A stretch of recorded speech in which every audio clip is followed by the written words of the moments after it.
end. And, drawn up cozily to it, a sofa and 2 red leather wing chairs. At this end was a many-drawered wooden card file like the one in the storage closet with a bust of Shakespeare on it, and an old-fashioned oak library table and chairs, and, against the far wall, a chest-high wooden desk piled with books. What? How? She stammered, looking around in amazement at the rows of books and the Tiffany-stained glass lamps. Where are we? The library, C.B. said, lighting the lamps next to the sofa and on the table between the wing chairs. But I thought you said there were budget cuts, she said, taking in the ornate fireplace, the Persian rugs, and the rich-looking cashmere throw on the back of the sofa. There were, C.B. said, going over to the counter and reaching behind it for an old-fashioned brass key. He went back to the door, inserted the key in the old-fashioned doorplate, and locked it, and then switched off the overhead light so the room was lit only by the Tiffany lamps. But not in 1928, which is when the library looked like this, and when Arthur Tellman Ross was a freshman. Who's Arthur Tellman Ross? Him. He pointed at a portrait of an elderly, stern-looking man. And this is the Arthur Tellman Ross Memorial Room, though the librarians all call it the Inner Sanctum. I call it the Carnegie Room, because that's what it looks like, those great old Carnegie libraries, or the library in The Music Man. But what's it doing here? Long story, which I'll tell you later. He went over to the table and switched on the green-shaded brass reading lamp that stood in its center. It cast a pool of light over the table and on the books on the shelves behind it, turning their blue and green and red bindings to jewel tones. It's beautiful, Briddey said. And invasion-proof. There aren't any windows, the door locks from the inside. It's solid oak, so nobody can hear us in here, and they don't have any idea I even know about this place, and anyway, they've all gone home. And we're safe from the voices, Briddey thought, looking around at the book-lined walls. Even though she knew it was the reader's thoughts and not the books that screened them, she felt even safer here than she had in the reading room. Which was ridiculous. They had no business being here. They could be arrested at any moment. And even if they weren't caught, there'd be hell to pay tomorrow with Trent over her having left him at the theater. She had no idea what she was going to tell him, or Maeve. But it didn't matter. So long as she was here in this lovely, lighted space, she was safe from everything, even the voices. But we can't stay here forever, unfortunately, C.B. said, which is why we need to build you a panic room. He pulled a chair out from the library table. Sit down. She did, and C.B. went around to the other side, pulled out the chair across from her, and sat down. The process is pretty much like the one we used to put up your perimeter, he said. Only this time we're not building a wall, we're building a room. You know what a panic room is, don't you? One of those lead-lined rooms where you hide if intruders break into your house? Like in that Jodie Foster movie a few years ago. Yes, only safer than that, C.B. said, and better acted. And it doesn't have to look like the inside of a bomb shelter. In fact, it shouldn't. I can't imagine anybody feeling particularly safe inside a bomb shelter, since the only reason you'd be in there is that nuclear war was about to break out, and the only reason you'd be in a panic room is that somebody was breaking into your apartment. Hardly conditions for feeling safe. So, panic room probably isn't the right term. Think safe room instead, or sanctuary, a place where you can feel warm and protected. Like I do here with CB, she thought. Yeah, well, I may not always be around, he said, as you found out in the storage closet. That wasn't your fault. You said yourself you couldn't always tell where people are from their voices, and if I'd been visualizing my perimeter the way I was supposed to be, it wouldn't have happened. And if I'd... Never mind. The important thing is that it not happen again, and that's what the safe room is for. It'll provide a sanctuary where the voices can't get to you, and it'll also keep your thoughts from getting out and being overheard. Is that why I can't read CB's mind the way he reads mine? Briddey thought. Because he's in his safe room? Yes, but before you get on your high horse again and start accusing me of blocking Trent, CB was saying, A safe room only makes it possible to block your own thoughts from being overheard, not somebody else's. I wasn't going to accuse you. When you told me about the Irish gene, I realized the reason Trent and I haven't connected is that his ancestors are English, and they probably have the inhibitor gene.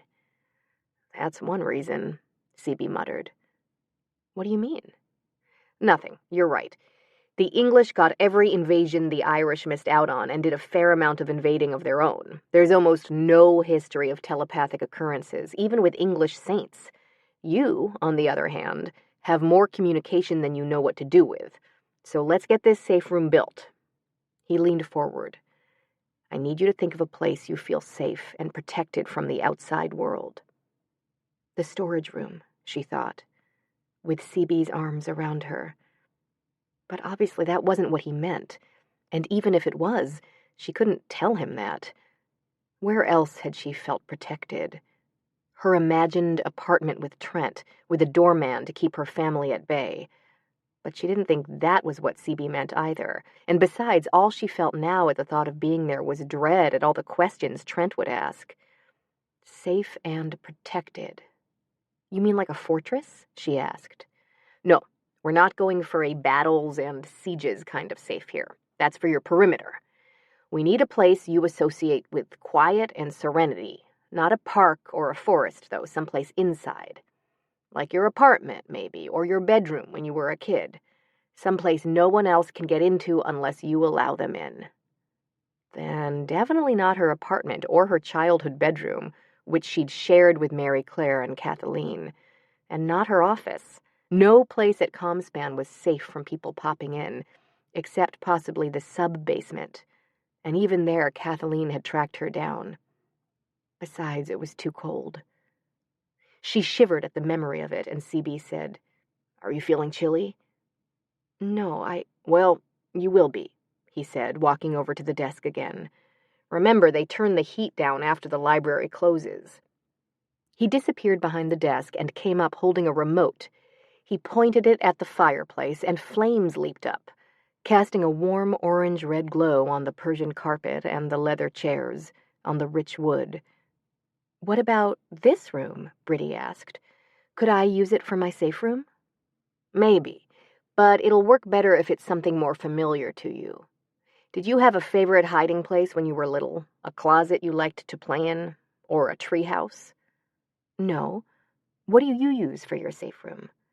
I've had a bunch of them over the years. A Western cavalry fort, a submarine, the TARDIS. And when she looked blank, Doctor Who's blue police box time travel machine. I thought you said it needed to be someplace real. It was real. I'd watched about 1 million episodes of Doctor Who. Do you have something like that you could use from your childhood? Rapunzel's tower or something? No, that's Maeve's territory. What about in college? Did you live by yourself? No, she said, and thought suddenly of a trip she'd taken during spring break to Santa Fe with one of her roommates. Allison's parents had had a sprawling adobe hacienda with a walled courtyard in the middle. She'd gotten up early every morning and gone out to sit in it. Alone? Yes, Allison slept in, and her parents were in Europe. Now you're talking. What kind of walls did this courtyard have? Adobe. But it didn't have a roof. Doesn't that disqualify it as a safe room? No, we're dealing in metaphor here, remember? If you think of it as a place nobody can get into, it will be. How tall were the adobe walls? Tall, above my head. Did the courtyard have a gate? No, a door, a blue door, she said, remembering the heavy, brightly painted wood. Heavy is good. Did it have a lock on it? No, she said, trying to remember. But it had an iron latch, and there was a wooden bar you could lower across it to keep people out. Even better. You said the door was heavy. It wasn't too heavy for you to open, was it? No, why? Because the instant the voices start to become too much for you, you're going to lift that latch and get yourself inside that door, so it needs to be something you can open fast. But if I can open it, can't the voices open it too? No, because the moment you get inside, you're going to put that bar across the door. But what if the voices have a battering ram? They don't have a battering ram. This isn't a castle. It's a Santa Fe courtyard. There are no battering rams in New Mexico. And your voices are a flood, remember? Not an army. And the water can't get in because your adobe walls are too high and thick. So all you have to do to escape the flood is to run into the courtyard and slam the door shut, which is what we are going to practice in a minute. He looked at her. You felt safe there? And happy? Yes. I loved being by myself, and it was beautiful, all green and shady. There was a big cottonwood tree with a wooden bench under it that I loved to sit on. Tell me what the rest of the courtyard looked like, CB ordered, and for the next half hour took her methodically through every detail she could remember. The flagstone floor, the old gardener's cupboard that stood against one wall, the pink and red hollyhocks growing by the door.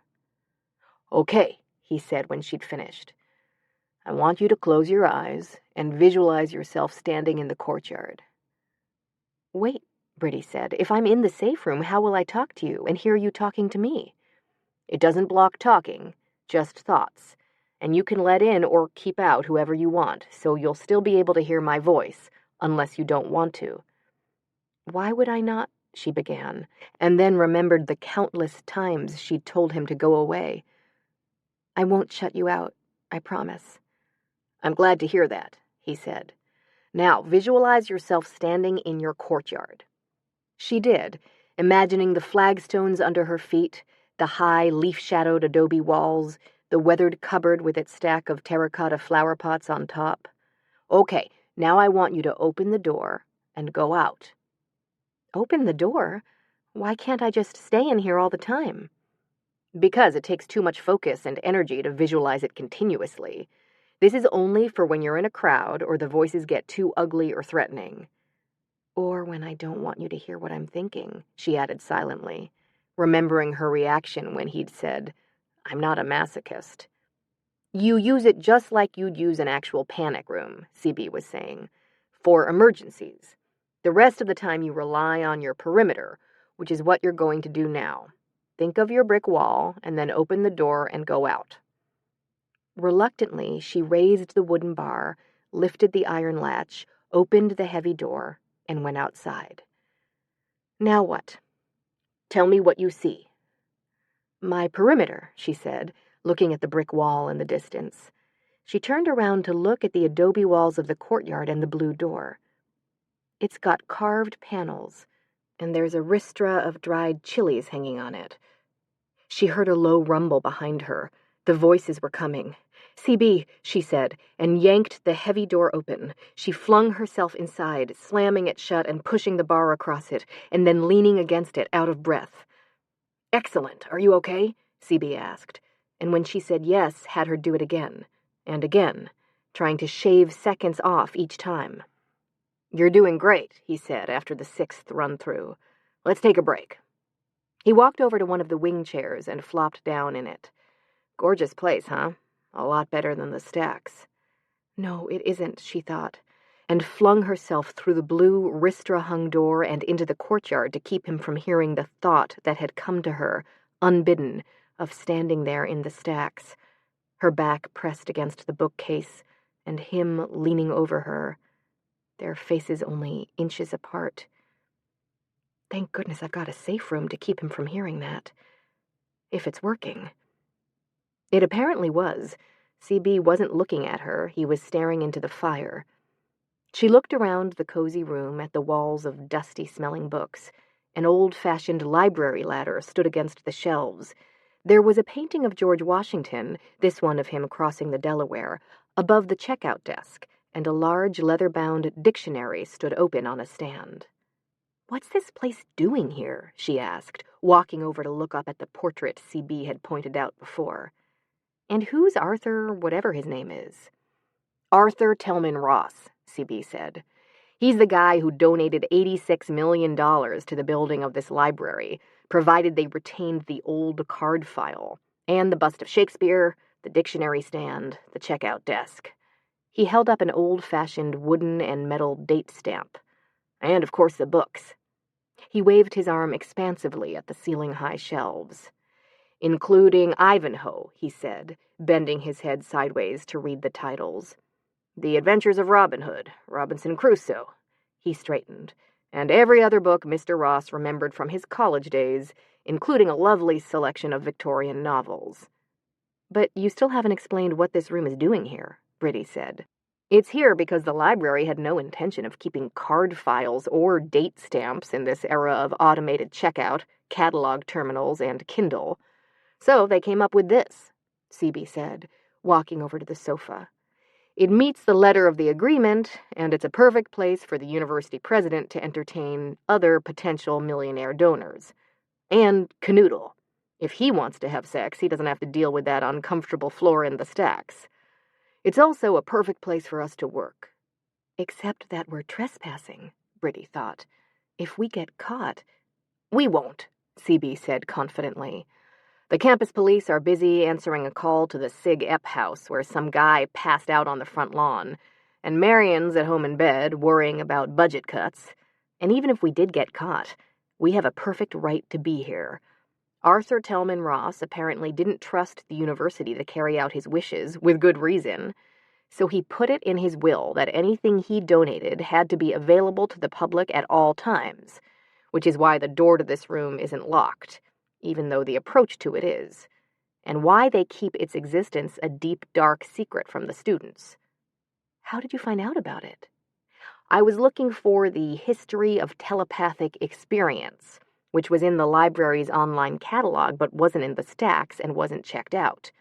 And one of the TAs said, maybe it's up in the inner sanctum." "And he brought you up here?" "She," CB said. "No, she clammed up as soon as she said it. But, as you know, I can read minds."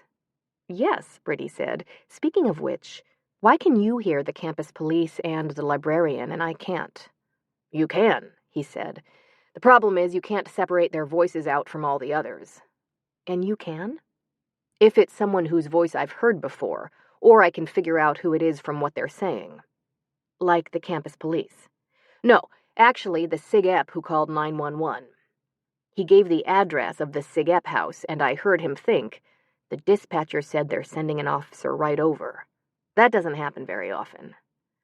"The police sending an officer right over, or a Sig Ep passing out on the lawn?" "Somebody thinking an address," he said, "or their name.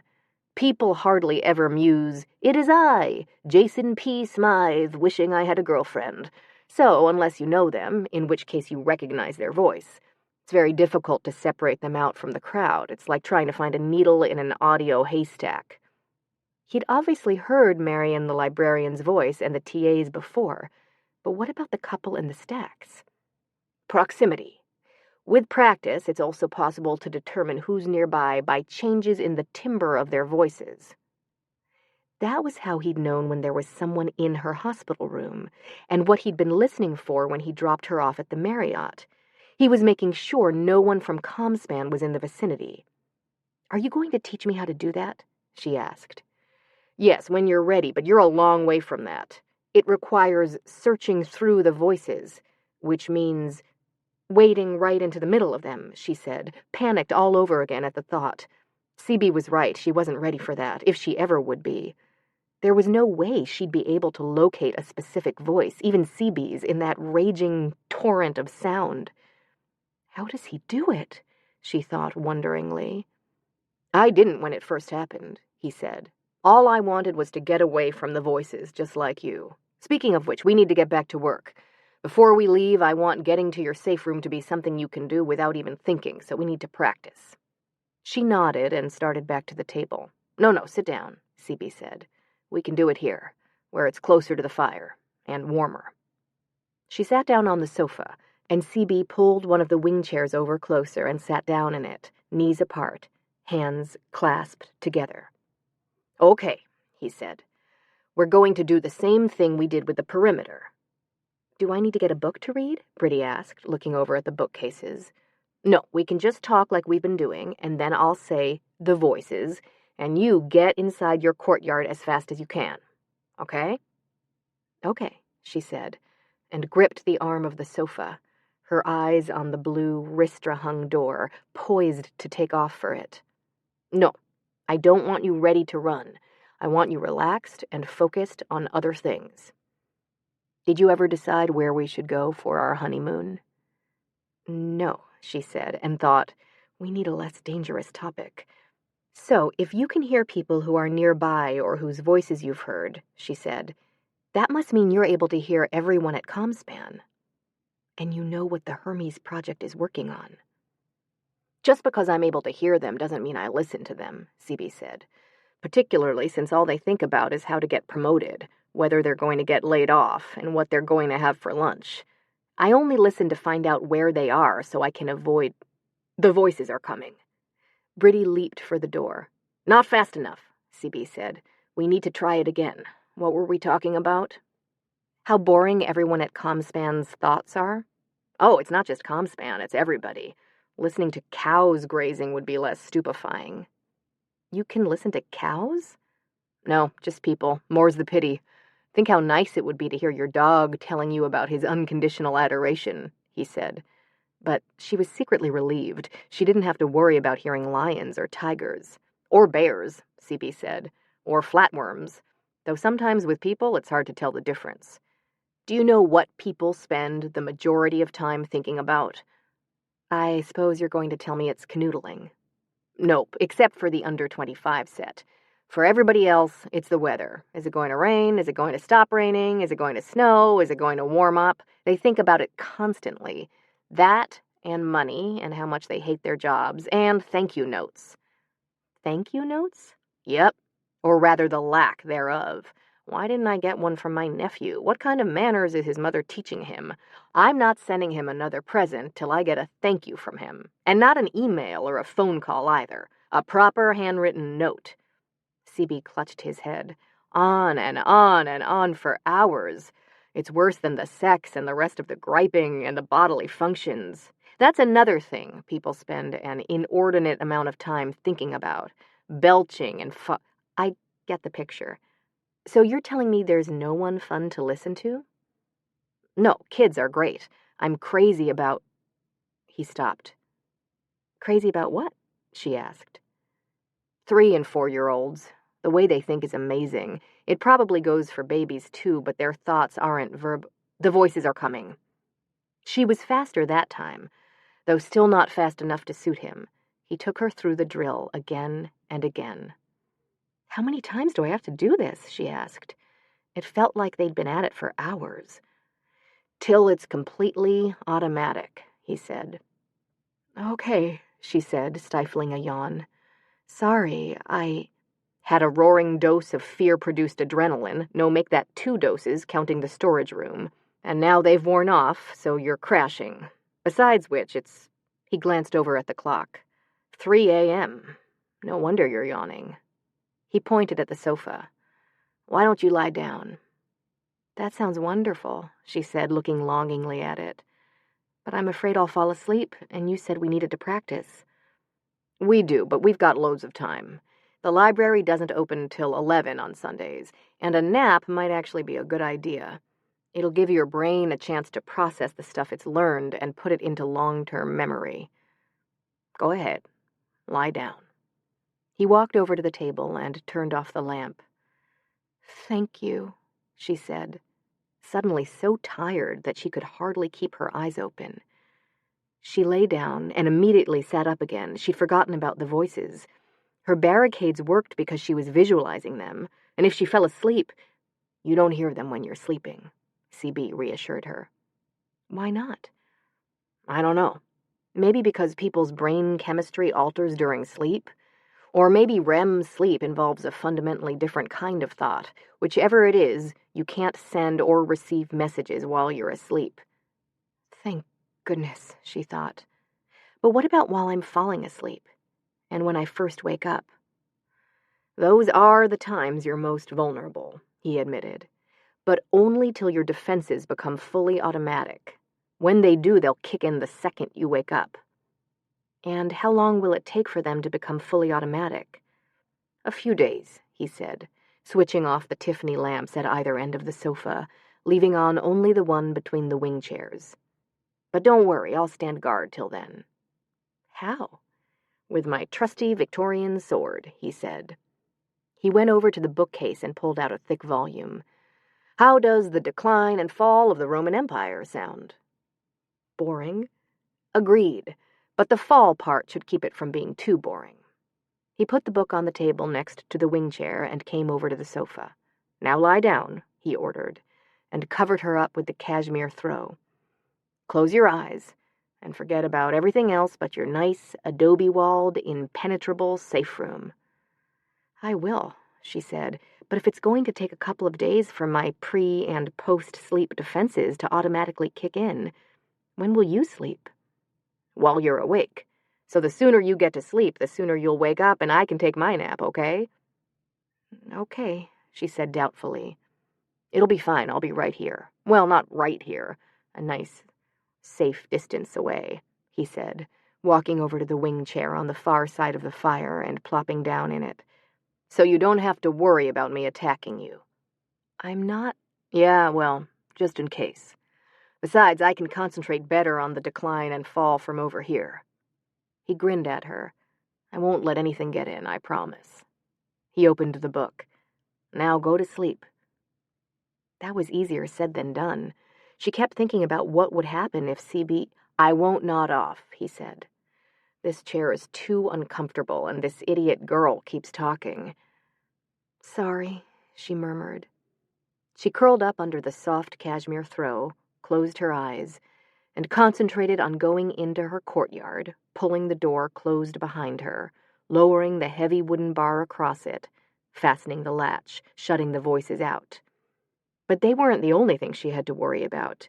There was also how they were going to get out of here in the morning without getting caught, and what she was going to tell Trent and Maeve. "Want me to tell you a bedtime story?" CB asked. "Yes, please," she said, tucking her hand under her cheek. "The Pannonian army was at this time commanded by Septimus Severus," he read aloud, "who had concealed his daring ambition, which was never diverted from its steady course by the allurements of pleasure, the apprehension of danger, or the feelings of humanity." "My feelings are that this cashmere throw is really warm," Briddey thought, "almost as warm as the blanket CB brought me in the hospital," and fell asleep. She woke to darkness. She wondered drowsily where she was, and then remembered, and felt a rush of sheer panic. The fire went out. No, that's not possible, some rational part of her brain insisted. It's a gas fire. And she could feel its heat. In a moment her eyes would adjust to the darkness, and she'd be able to see the reddish-orange glow from the flames. Unless CB turned it off, she thought. If he did, I'm in the dark, with the voices, and they'll— CB! And then reassurance, as she felt him lying beside her hand clasped in both of his, and held tightly, safely against his chest. She knew she should be angry with him for not keeping his distance, but she was too relieved, and too filled with gratitude that he was there like he'd promised, shielding her, keeping the voices at bay. And she could hardly accuse him of putting the moves on her. He was sound asleep.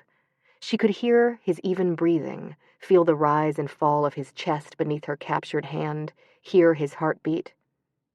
CB, she thought tenderly, and heard a murmur from across the room that made her sit up in the darkness.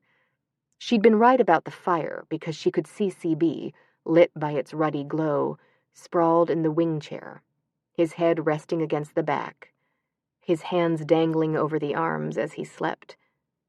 She looked down in surprise at her own hand, not clutched in his after all, and must have made some sort of sound because his head came up, and he murmured sleepily, "What is it?" "Nothing, it's okay. I must have been dreaming," she whispered, lying back down and putting her hand under her cheek again to show him everything was all right. "Go back to sleep." Though telling him that wasn't necessary, he hadn't ever been awake. He leaned his head back against his wadded-up flannel shirt where it had obviously been all this time, and immediately began to snore. He looked utterly exhausted. She shouldn't be surprised. He'd had to rescue her twice tonight, and before that twice, in the hospital. And in between he'd raced around taking her home and to the Marriott to get her car, and finding them places to hide, and she suspected listening to her every moment in between, watching for signs that she was starting to hear the voices, guarding her, protecting her. And he was still doing it, even in his sleep. She smiled at how vulnerable he looked, lying sprawled there in the wing chair, his face flushed from the firelight. And how young. He'd said the voices had started when he was 13, only 4 years older than Maeve. What must that have been like for him? He'd spoken lightly of his attempts to stop them, to discover what was going on, to devise barricades. But it must have been terrible. School would have been a nightmare, and college out of the question, and most jobs. He'd been lucky to find ComSpan with its no-coverage sub-basement. Movies would have been out of the question, too, and going to graduation and weddings and funerals and football games and the mall, which probably went a long way toward explaining his clothes and his ancient car. Virtually every aspect of normal life would have been a struggle.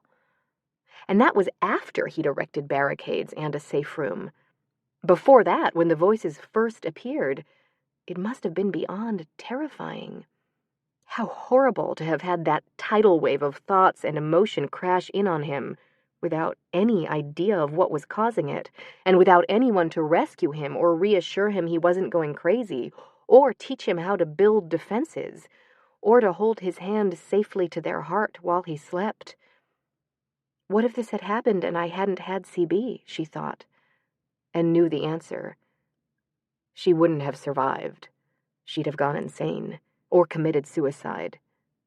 It was amazing that CB hadn't, flung as he had been into a world of wrath and lasciviousness and malice before he was ready for it, exposed to the full vileness and viciousness of the world without any filter at all, a helpless victim of and witness to how many things he had no way of dealing with, and with no one to help him or explain what was happening, not even anyone he could tell, and everyone around him thinking he was a freak, just like the Hunchback of Notre Dame. It was a wonder he hadn't become a rapist or a serial killer. But not only hadn't he become a monster, he'd figured out how to defend himself against the voice's unending onslaught, and reached out to help her when the same thing happened to her. He could have simply stayed silent. He'd had plenty of reasons to do that, not the least of which was her own kicking and screaming response when he tried to tell her, accusing him of everything from bugging her room to blocking Trent. But he'd helped her in spite of that, and risked having his secret exposed in the process. And that was probably the most remarkable thing he'd done, because everything he'd said about what could happen if people found out he was telepathic was true. Suki would tweet the news instantly, the press would descend, and ComSpan would probably fire him for making them a laughingstock. Or worse, they'd co-opt him as a corporate spy and demand he tell them what Apple's new phone had on it, and it would be no good trying to explain that it didn't work like that the voices couldn't be searched like a database for information. They wouldn't believe him. They'd be convinced telepathy would give them a business advantage, and they'd invade his lab and interrogate him. No, the smart thing for him to have done was definitely to have kept quiet and let her deal with the voices on her own. She was infinitely grateful that he hadn't. She watched him a while longer and then shut her eyes again, and even though she knew her hand was tucked beneath her cheek and he was on the far side of the room, the instant she closed her eyes, he was there beside her again, his hands crossed on his chest and her hand held tightly under them, pressed safely against his heart. Who says you can't communicate when you're sleeping? She thought, smiling, and went back to sleep. Chapter 20. A quote from William Shakespeare's A Midsummer Night's Dream. The course of true love never did run smooth. When Briddey woke again, the lamps were back on, and the chair and the room were empty. "CB," she called, "where are you?" "Out rustling us up a midnight feast," he said, and she automatically glanced over at the clock behind the checkout desk. 5:30. "Okay, an early breakfast," he said. "Don't worry, I'll be back in 2 shakes." I'm not worried, she thought wonderingly, and went into her courtyard so he wouldn't be able to hear what she was thinking. because he wasn't gone. Even with the room full of lamplight and her eyes open, even with her having pushed off the throw and stretched her arms up in a luxurious yawn, he was still holding her hand close to his chest. "Hurry up," she called to him. "I'm starving." "Be right there," he said, and a minute later burst through the door. He had a large, bulging plastic grocery bag in one hand, a paper plate full of cake in the other, and a bag of chips under his arm. "I found all sorts of goodies." He put them on the table and emptied out the bag, naming his finds as he did. Birthday cake, Doritos, salsa, grapes, half a pepperoni pizza, a package of peanut butter crackers, a partially eaten Snickers, olives. "Did you steal all this from the staff lounge?" Briddey asked. "Just the salsa, the olives, and the cake. I heard Marion wondering how she was going to get rid of all of it. The rest is contraband I found in the stacks. Except for these," he said, bringing out 2 cans of soda, "which I got from the vending machine. They didn't have lattes. You'll have to settle for Pepsi or Sierra Mist." "Pepsi," she said, and reached for the pizza. CB produced paper napkins from his flannel shirt pocket and handed her one. It was obviously from the party, too. It had bluebirds on it and the words, "A little bird told me you were having a birthday." Everything tasted wonderful. Even the Doritos, which must have been up in the stacks for weeks. They were very stale. "But good, huh?" CB said. "Oh, and you won't believe what else I found. While I was out foraging, I did a little research to see what the other marshmallow was." "Research? You mean you found someone who happened to be thinking about Lucky Charms?" "No, I Googled it on Marion's computer." "But I thought the offices were locked. And wouldn't a computer have needed a password?" "We were right about the pink hearts, blue moons, and green clovers, not shamrocks," CB was saying. "But they're shooting stars, not stars. There are also horseshoes, rainbows, balloons, and for some unknown reason, hourglasses. And then, what do you think I found up on the top level of the stacks? A box of... Ta-da!" He reached in the food bag and pulled out a cereal box with a flourish. "Lucky Charms!" He poured out a handful of cereal onto the table. "So we can confirm my findings." "Or not," Briddey said, looking down at the multicolored blobs. She picked up a pale green one with a lump of bright green in the middle. "This does not look like a shamrock." "Clover," he corrected her. "It doesn't look like a clover, either. It looks like a hat with a bow on it." "What kind of Irishman would have a bow on his hat?" CB said, taking it from her, turning it upside down and squinting at it. "Maybe it's a pot of gold." "Then why is it green? And look at this one," she said, picking up a purple U-shaped marshmallow. "What's this, the rainbow?" "No, this is the rainbow." He showed her a multicolored half circle. "Or a slice of watermelon." "They're all supposed to be Irish. What's Irish about a slice of watermelon?" "Or a dog bone," she said, picking up a brownish-yellow marshmallow.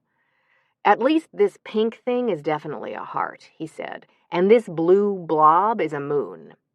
"But what on earth is this?" she said, fishing a white marshmallow out of the pile. It was oblong and had an orange line down its middle and an irregular splotch at one end. "I have no idea," CB said, taking it from her and turning it one way and another. "An albino eggplant?" "An albino eggplant," she said, laughing. "Why would they put an albino eggplant in a children's cereal?" "Beats me," he said, popping it into his mouth. He made a face. "The real question is, why would they put pieces of chalk in a children's cereal and call them marshmallows? Speaking of which, unless you want to be stuck reciting albino eggplant, dog bone, purple U-shaped thingy the next time the voices hit, we need to get back to work. Your safe room needs to be totally automatic, I know. And after we've done that, I want to teach you some auxiliary defenses. It's a good idea to have ramparts and an inner sanctum for backup." And even with all those defenses, he still has to wear earbuds and hide from the voices down in the sub-basement, she thought, feeling afraid all over again. "I don't actually have to stay in the basement," CB said. "I partly stay down there because when you're talking to people, it's easy to make mistakes and let slip that you know stuff they haven't told anyone." "And they'll find out you're telepathic."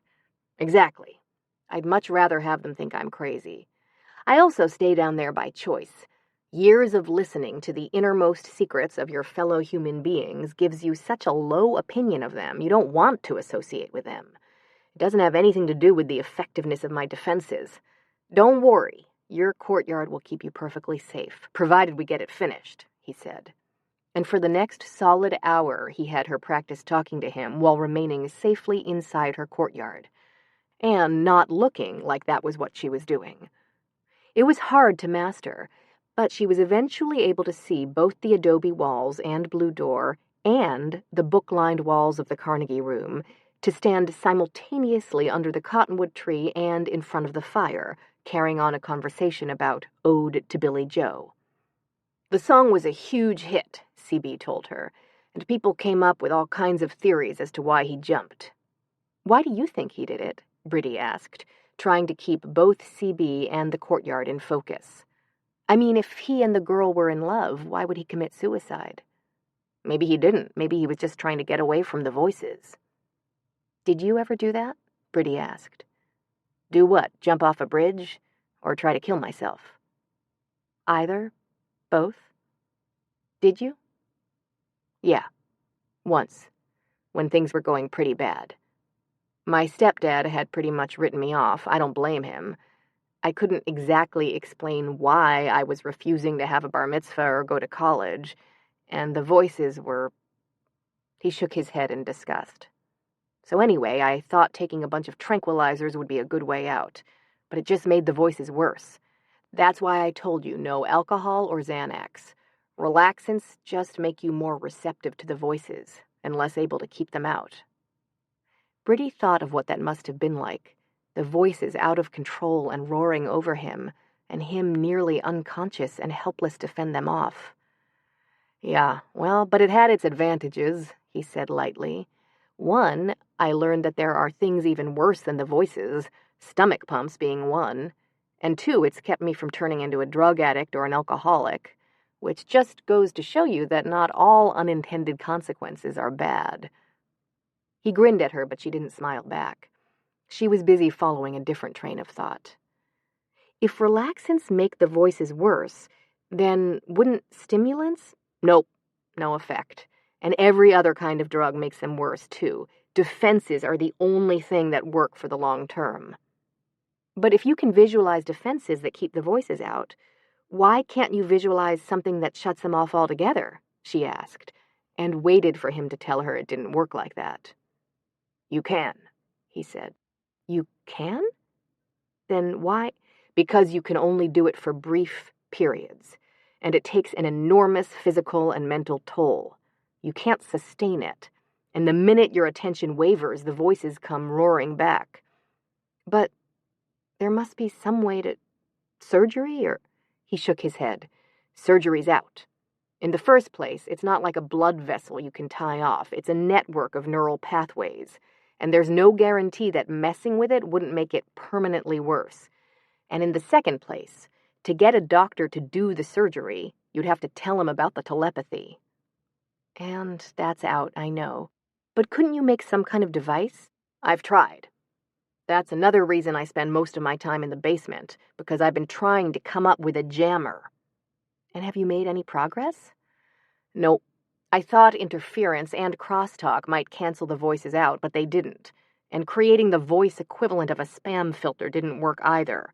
Or an electronic version of the safe room. So you haven't found anything that does work? Yeah, Victorian novels and frequency hopping. Hedy Lamar's invention, Briddey said, thinking, that's why he's got her picture hanging up in his lab. He nodded. The idea was to keep the voices from finding me instead of blocking them directly, and it works pretty well in the short term. But in the long term, it requires an enormous amount of energy, far more than any device could ever generate. He smiled apologetically at her. Sorry, Briddey. If I had a way to shut the voices off for good for you, I would. And she realized how ungrateful she'd sounded, as if his rescuing her and teaching her and protecting her weren't enough. CB, listen, she began, but he was listening to something else, his head raised and a faraway look on his face, which quickly turned to a frown. What is it? Briddey asked. "It's time to get out of here," he said, pushing back his chair. He stood up and began clearing the table. "But I thought the library didn't open till 11. "It doesn't," he said, scooping the Lucky Charms off the end of the table into one of the "A Little Bird Told Me" napkins and putting them both in the bag. "But the later it gets, the more people will be around. I don't want anyone seeing us leave." He was lying. He'd heard something and he didn't want to tell her. "There's someone in the building, isn't there?" "No," he said, and then, as if he realized lying wasn't going to work, "Not yet. But the person who left the phone here just realized she doesn't remember having it when she got home, and unfortunately, it's Marion the librarian." Who had the keys to the building? Briddey glanced nervously at the door. "Is she on her way back?" "Nothing as dire as that," he said, screwing the lid on the salsa jar. "In fact, she's still home in bed. She hasn't even figured out where she left it, but she's mentally retracing her steps, so it's just a matter of time before she figures out where it is. Besides," he added, closing the top of the cereal box, "I'm guessing you don't want to be seen coming home on a Sunday morning dressed like that." He gestured at her green dress. "Especially since one of your neighbors is bound to be on Facebook." He's right, she thought, gathering up the candy bar and peanut butter cracker wrappers. And the neighbors weren't the only ones to worry about. Her family had a habit of dropping by unannounced on their way to early mass, and Maeve would be dying of curiosity after those mysterious texts from CB.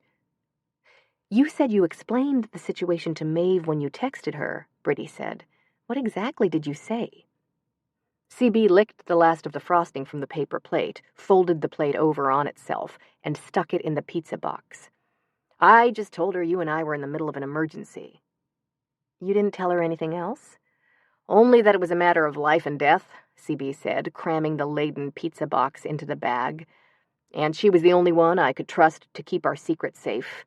She said I could count on her." Of course she did, Briddey thought, crumpling up the wrappers and putting them in the bag. "She's obviously got a huge crush on you." "Yeah, well, I think she's pretty great, too," he said. "Listen, Briddey, about Maeve, there's something He stopped. Briddey looked up at him. He was listening again. "What is it?" she asked. "Is Marion on her way?" "No," he said after a long minute. "But she just remembered she left her phone in the copy room. We need to go. Hand me the olives." "Wait, you were going to tell me something about Maeve."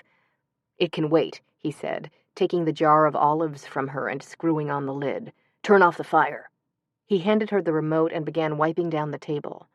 Briddey switched off the fire and the lamps, put the remote back behind the checkout desk, and then folded the cashmere throw, draping it over the back of the sofa like it had been when they first came in. The book CB had been reading was on the floor beside the wing chair. "What about the books you left in the stacks?" she asked, picking it up and putting it back on the shelf. "Do we need to go back and get them?" "I already did," he said, pointing toward the door where they sat on top of the card file. "Before I went out foraging for food. Oh, and before I forget, here's your phone." He handed it to her. She stuck it in her pocket and picked up the box of Lucky Charms. CB handed her the bag of Doritos and the salsa, then jammed the rest of the trash and the empty soda cans into the grocery bag. "Have we got everything?" he asked. "I think so," she said, taking a last look around at the darkened room, at the no longer cozy hearth and the now shadowed bookshelves and the wing chair where CB had sprawled, asleep. She felt suddenly bereft at the thought of leaving. "I wish we could stay here forever." "Yeah, me too," CB said. And she looked over at him, but he was turned away from her, picking up the bag and the olives. "This is the only warm room in the building. It's going to be like a deep freeze out there." He picked up the flashlight and opened the door. "And now I'll never find out how the decline and fall of the Roman Empire ends. Does it? Decline and fall?" "I'm sure Marion knows," Briddey said, trying to match his light tone. "And if we don't hurry, you'll be able to ask her." But as she followed him out the door and down the stairs, she wished more than ever that he'd taught her how to audit individual voices so she could tell what he was thinking. They reached the foot of the stairs. CB stopped to listen before opening the door. And he was right, it was cold out here. She shivered, and CB must have interpreted it as a sign of fear, because he said, "If it's the voices you're worried about, you'll be fine. It'll be light by the time we get out here, and you've got your defenses now." "Has Marion left home yet?" she asked. "Nope, she's still fretting over whether it's worth it to get up and come all the way back here," he said, opening the door to the corridor. He held out the books and flashlight to her, and she shifted the Lucky Charms and salsa into her other arm so she could take them. "Shine the flashlight on the door so I can see to lock it," he said. And as he inserted the key into the lock, having to listen to squirrel caging's another charming aspect of telepathy. "Squirrel caging?" Briddey asked, watching him lock the door. "Yeah." He took the flashlight back from her, and they started down the hall toward the staff lounge. "You know, going around and around in circles, wondering whether you should drive back to the library to get your phone or wait till morning, or worrying—" "Hang on," he said, stopping to dump the grocery bag into a trash can. "Or worrying about how you're going to pay the bills, or whether that funny pain in your side is cancer. Or whether ComSpan's going to lay people off," Briddey thought, remembering Art Sampson, and then thinking about her own fretting over why she hadn't connected to Trent, and what he'd do if he found out she was talking to someone else, which poor CB had to listen to. "They should probably call it gerbil caging," CB said, opening the door to the staff lounge. "Or hamster caging. I mean, how many squirrels have you ever seen on an exercise wheel?" He switched on the light, and she was relieved to see that in spite of the pieces they'd eaten, the cake looked exactly the same.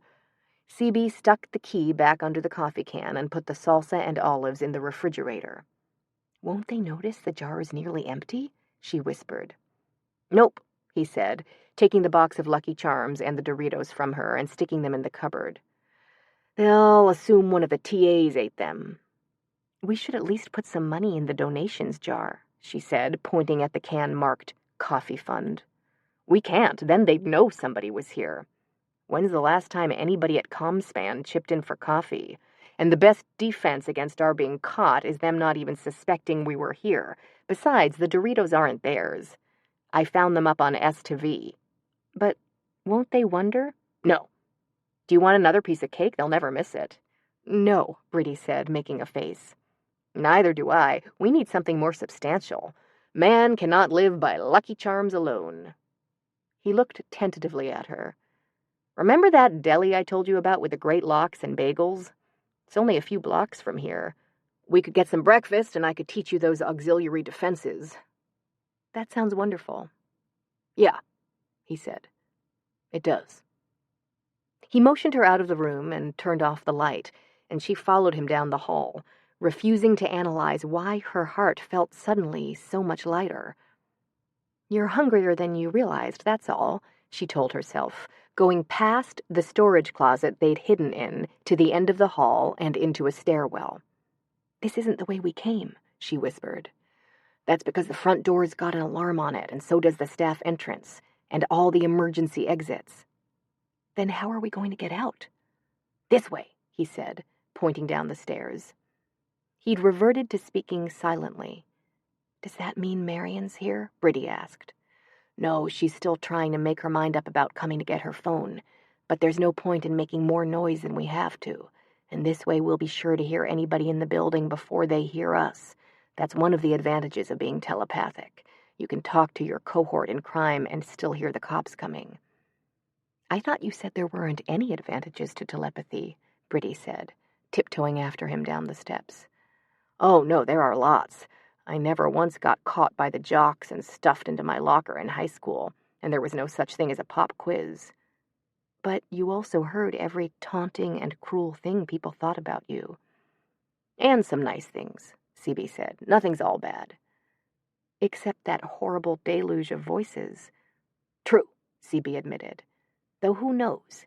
Even it might come in handy for something. Last step." He waited for her to come down it and then switched off the flashlight. She heard him open the door and look out. Then the flashlight came on again, and he led the way down another hallway, this one with bare concrete walls, which had to be in the library's basement. It was almost as cold as his lab. CB stopped in front of an unmarked door and switched off the flashlight.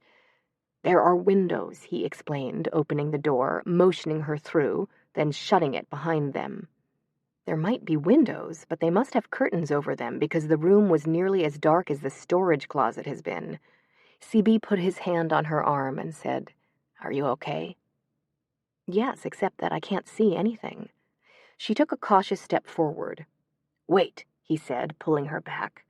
"This place is an obstacle course. We need to let our eyes adjust first," and held her there by the door while they waited. Shapes became visible, but only dimly.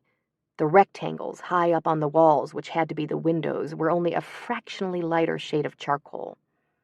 "I thought you said it was supposed to be light by now," she whispered. "It should be. What time is it?" She turned on her phone to see, and then was sorry. The light from the screen undid all the adjusting their eyes had done. "Sorry," she said. "It's 6:45. He said, and she could sense his puzzlement. He was silent a moment, and then said, "Oh, that explains it." "What, are we in the wrong place?" "No, come on, this way," and led her deeper into the room. Her eyes had finally adjusted, and she could see long rows of bookcases in the gray dimness. He was right, it was an obstacle course. There were plastic bins everywhere and rolling carts filled with books and papers. CB led her through them toward the back of the room, occasionally glancing up at the high windows. "I hope you don't expect me to climb out one of those," she said. "Only if we can't get to the door." He led her to the very back, where the bookcases were filled with a jumble of boxes, ledgers, folders held together with rubber bands. If there was a door here, she had no idea where it could be.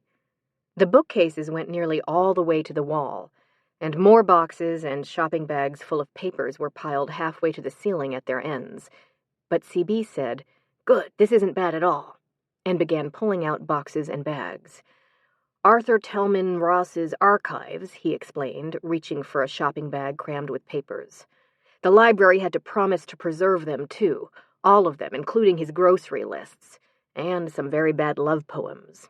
Can you put this over there?" he asked, pointing. "Yes," Briddey said, setting down CB's books, putting the shopping bag next to a stack of metal file boxes, and taking another bag from him. He pulled out another box. "What were we talking about before?" "You were telling me the many joys of being telepathic." "Oh, yeah," he said, setting it down on top of the first. "It's great. You can avoid traffic jams and bores and being stuck in line at the grocery store behind somebody who's got 600 coupons and can't remember the PIN number of her debit card." He lifted out another box. "And you don't have to find out the hard way that someone's a jerk and or a liar." He set the box down next to the others and dragged out the last one.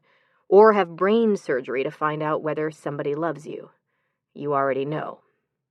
"So, no hopeless crushes?" Briddey said lightly. "I didn't say that." "Hand me the flashlight." She did, and he switched it on. And there was the door, painted the same color as the wall and set in from the edge of the bookcase, which was why she hadn't been able to see it. "Is it locked?" she asked.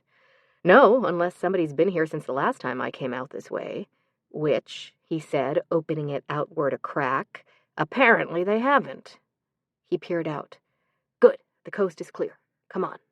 Briddey retrieved CB's books, and he helped her over the boxes. Then he reached past her for the shopping bags, set them on the boxes again, and opened the door, and she saw why it had been so dark in the room. It was raining. The sky was a leaden, lowering gray, and the steps outside the door leading up to the parking lot were wet. The parking lot was even wetter. "I thought you said people thought about the weather," she said. "They do, but apparently nobody's up yet. You didn't happen to bring an umbrella, did you? Or a boat?" "No," she laughed. "It might not be as bad as it looks." And as if in response, it began raining harder, the drops bouncing up from the already inundated parking lot. "Maybe we'd better wait for it to let up," CB said, frowning. "I don't think it's going to." And the longer they stayed, the greater the risk that Marion would pull into the parking lot. "We'd better go." "Yeah," he said reluctantly. "Are you sure you'll be okay?" And she realized he was worried not about the rain, but that the sight of the water might trigger the deluge of voices for her again. She also realized that she hadn't once thought about them on the way down here, even though it had been dark most of the way, and she could hear the faint murmuring of them beyond her perimeter. As long as CB was with her, she could face even Niagara Falls. "Really?" he said. "Yes, really. I'll be fine. Let's go," she said, and to herself, "before you read any more of my thoughts." "Niagara Falls it is," he said. "Here, hand me the books." He tucked them inside his flannel shirt, pulled the door shut behind them, grabbed her hand, and they took off running across the parking lot. They were instantly soaked. "Bus shelter," CB shouted, pointing at a blurred shape halfway down the street on the other side. She nodded, and they ran toward it down the wet sidewalk. The water in the street was running like a river. "This is ridiculous," CB said. "I know," she agreed, and they raced across it, totally soaking their shoes, and down to the shelter, laughing. It didn't provide much shelter. Rain dripped from the roof's edge, and the green-painted metal bench was beaded with drops of water. They huddled together in the middle of the shelter, trying to keep away from the rain blowing in from three sides. CB pushed his wet hair back from his forehead and wrung out his sleeves, and Briddey shook out her dress. "Your dress will get ruined," CB said. Briddey looked down at the blotchy water stains on the bodice and skirt. "I'm afraid it already is." "Yeah, well, no reason to make it worse. Or for both of us to get soaked. You stay here and I'll go get the car." "But you'll be fine," he said reassuringly. "I'll only be a couple of minutes, and if the voices start to break through, you've got your perimeter and your safe room." And his hand, clasping hers, held close against his heart. "I won't really be gone," he said. "We can keep talking." "I know. Here." She shrugged out of his wet denim jacket and handed it to him. "You'll need this more than I do." "Thanks." He handed her the books. "If the voices start again, or you have trouble keeping them out—" "I won't," she said. "Go." He nodded. "Here goes nothing," he said, put the jacket over his head, and took off running.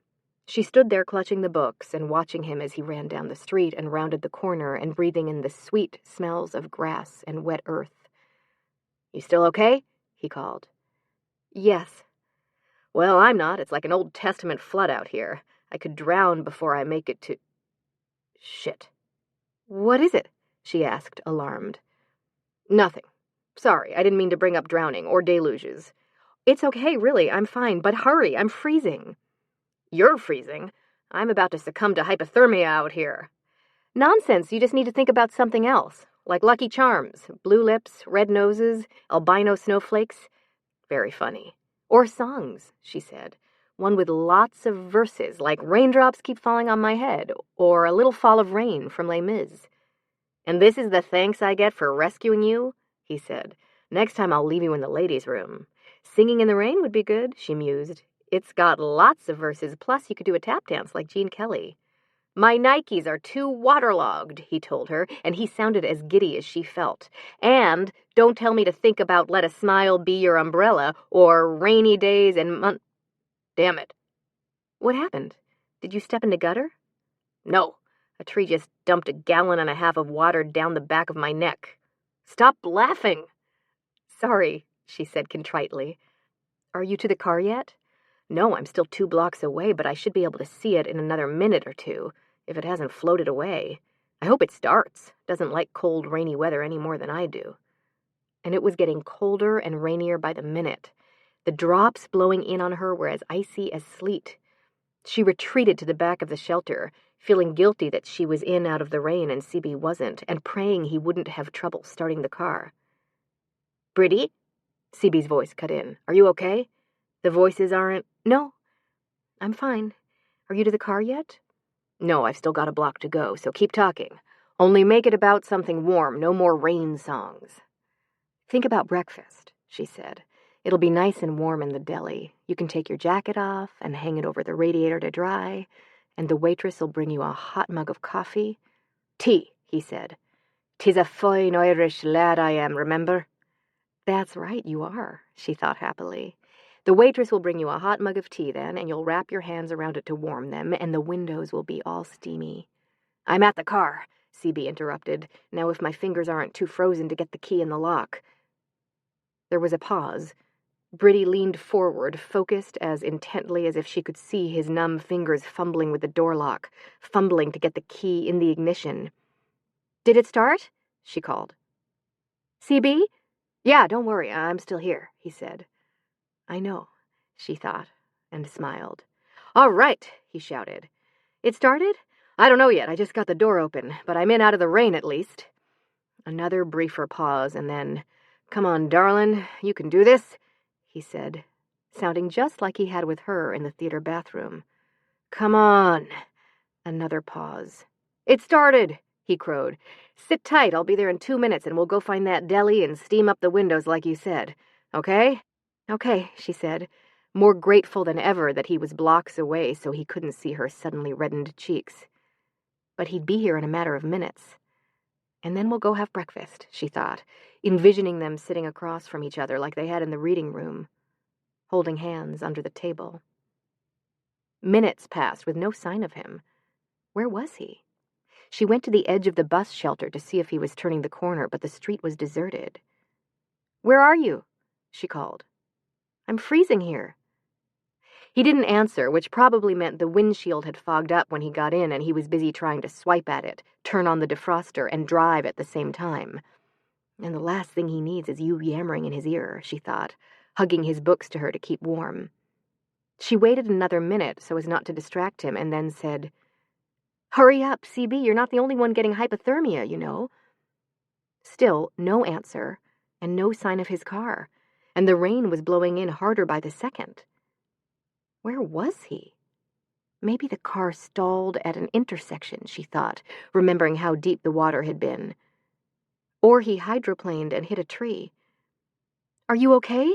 she called worriedly. "Talk to me. Can you hear me?" "Yes," Trent said.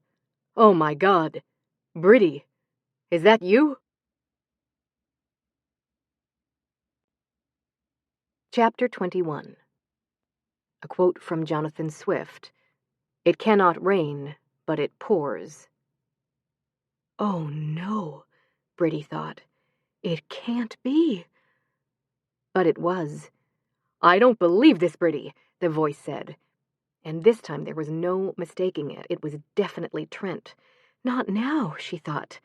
"Oh my God, I can actually hear you," Trent crowed. "Not your feelings, your voice. We're reading each other's minds. Do you realize what this means?" "Yes," Briddey said, clutching CB's books to her chest. "It will change everything. I've got to warn CB," she thought. But what if Trent heard her talking to him? He'd said, "I can actually hear you." What exactly had he heard? Her calling to CB? Her thoughts? But how could he have? He was English. He had the inhibitor genes. So perhaps this was a fluke and they'd only connected for a moment, like those people who heard a loved one calling. "I can't believe this," Trent broke in. "I can read your mind." And there went that theory. "What did you say?" Trent said. "I'm having trouble hearing you." Thank goodness for that, Briddey thought. Maybe if I don't answer, he'll decide this is all a hallucination, like I did that first night in the hospital, and... "Hospital?" Trent said, alarmed. "What happened?" Too late. Briddey remembered to run for her courtyard. She flung the blue door open, slammed it behind her, and leaned, panting, against it.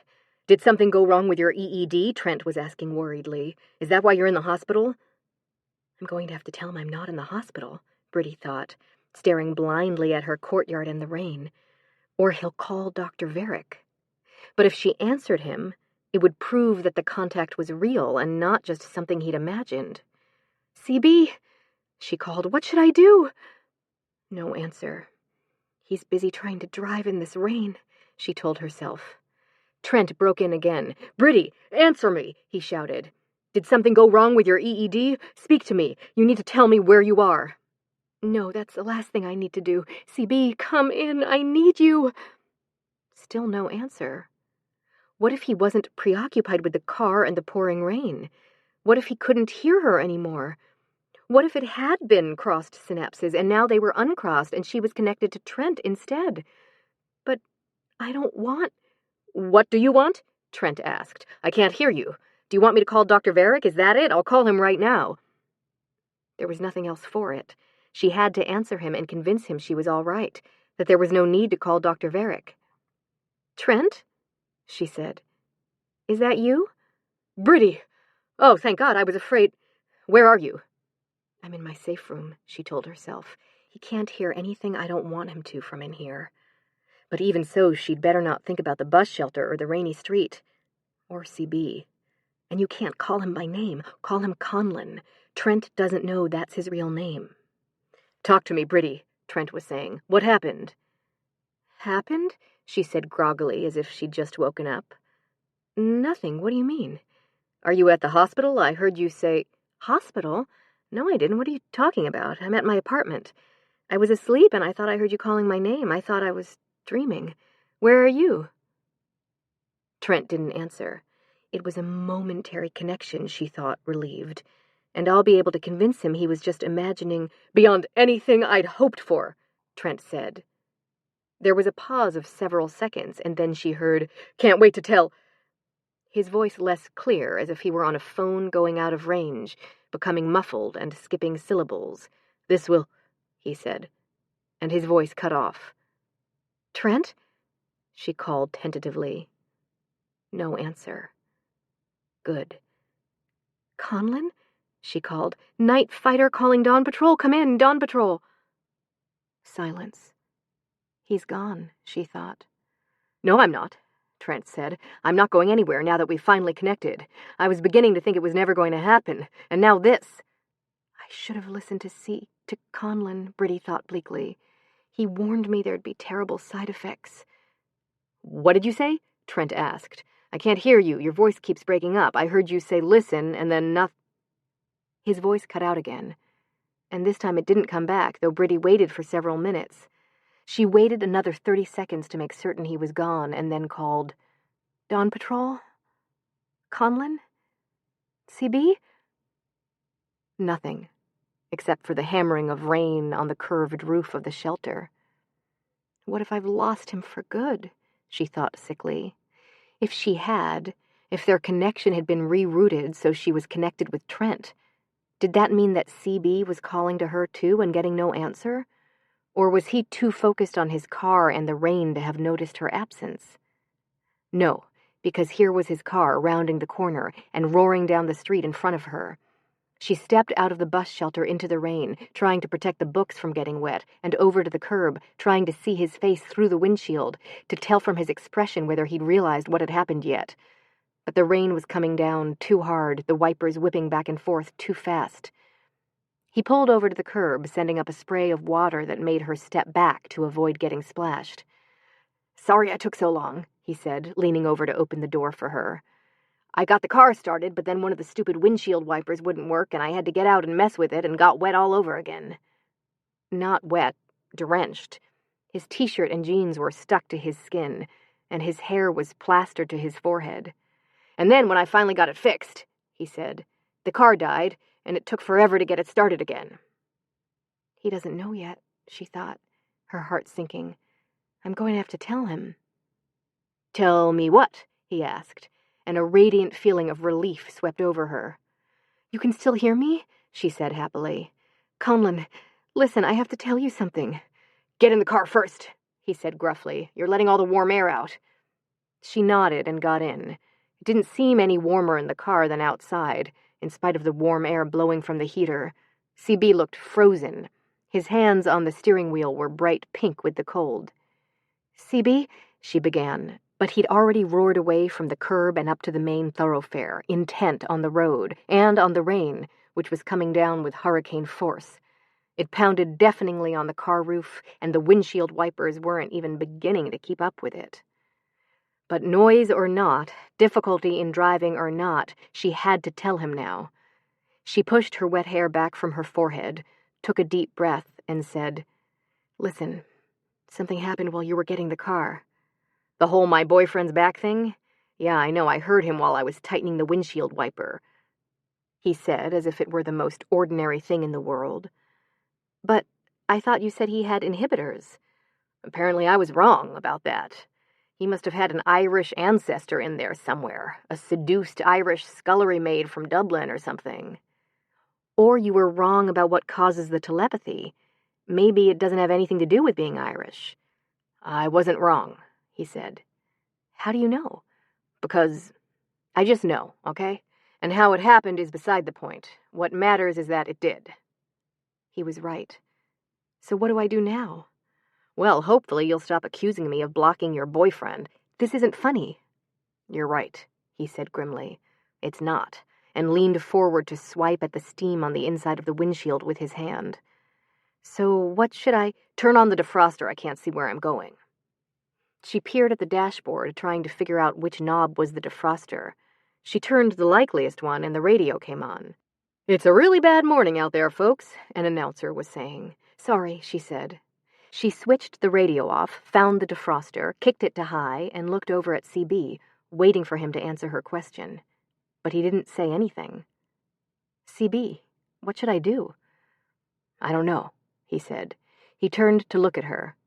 "If it was just a matter of his hearing your voice, we might have been able to convince him it was one of those exceptionally strong emotions Dr. Varick talked about, the kind that are so strong they come through as words. But with your answering him, I had to. He was about to call Dr. Varick. But I didn't think he'd react like he did. I thought he wouldn't be able to believe it, that he'd—" "Think it had to be some kind of trick, like you did?" "Yes, and I'd be able to persuade him afterward that it hadn't really happened, that he'd imagined it. But he was immediately convinced it was telepathy, and he was thrilled." "I can imagine," CB muttered. What did that mean? Could CB think she was thrilled too? Well, why wouldn't he? Connecting with Trent was all she'd talked about since this had started. "CB," she said, and her phone rang. It can't be ringing, she thought. It's turned off. And remembered CB's asking her what time it was when they were down in the library basement. She'd turned it on to look and must have forgotten to turn it back off afterward. Please let this be Kathleen, she thought, staring at Trent's name on the screen. Or even Mary Claire. But the only way to find out was to answer it. And if it was actually Trent, "You'd better answer it," CB said, "in case he wants to come see you." She hadn't thought of that. He might be on his way over to her apartment already. But what was she going to say to him? Maybe I can deny it ever happened and say I don't know what he's talking about. She hit talk. Hello?" she said, making her voice sound blurred with sleep. "Who is this?" "Trent," he said.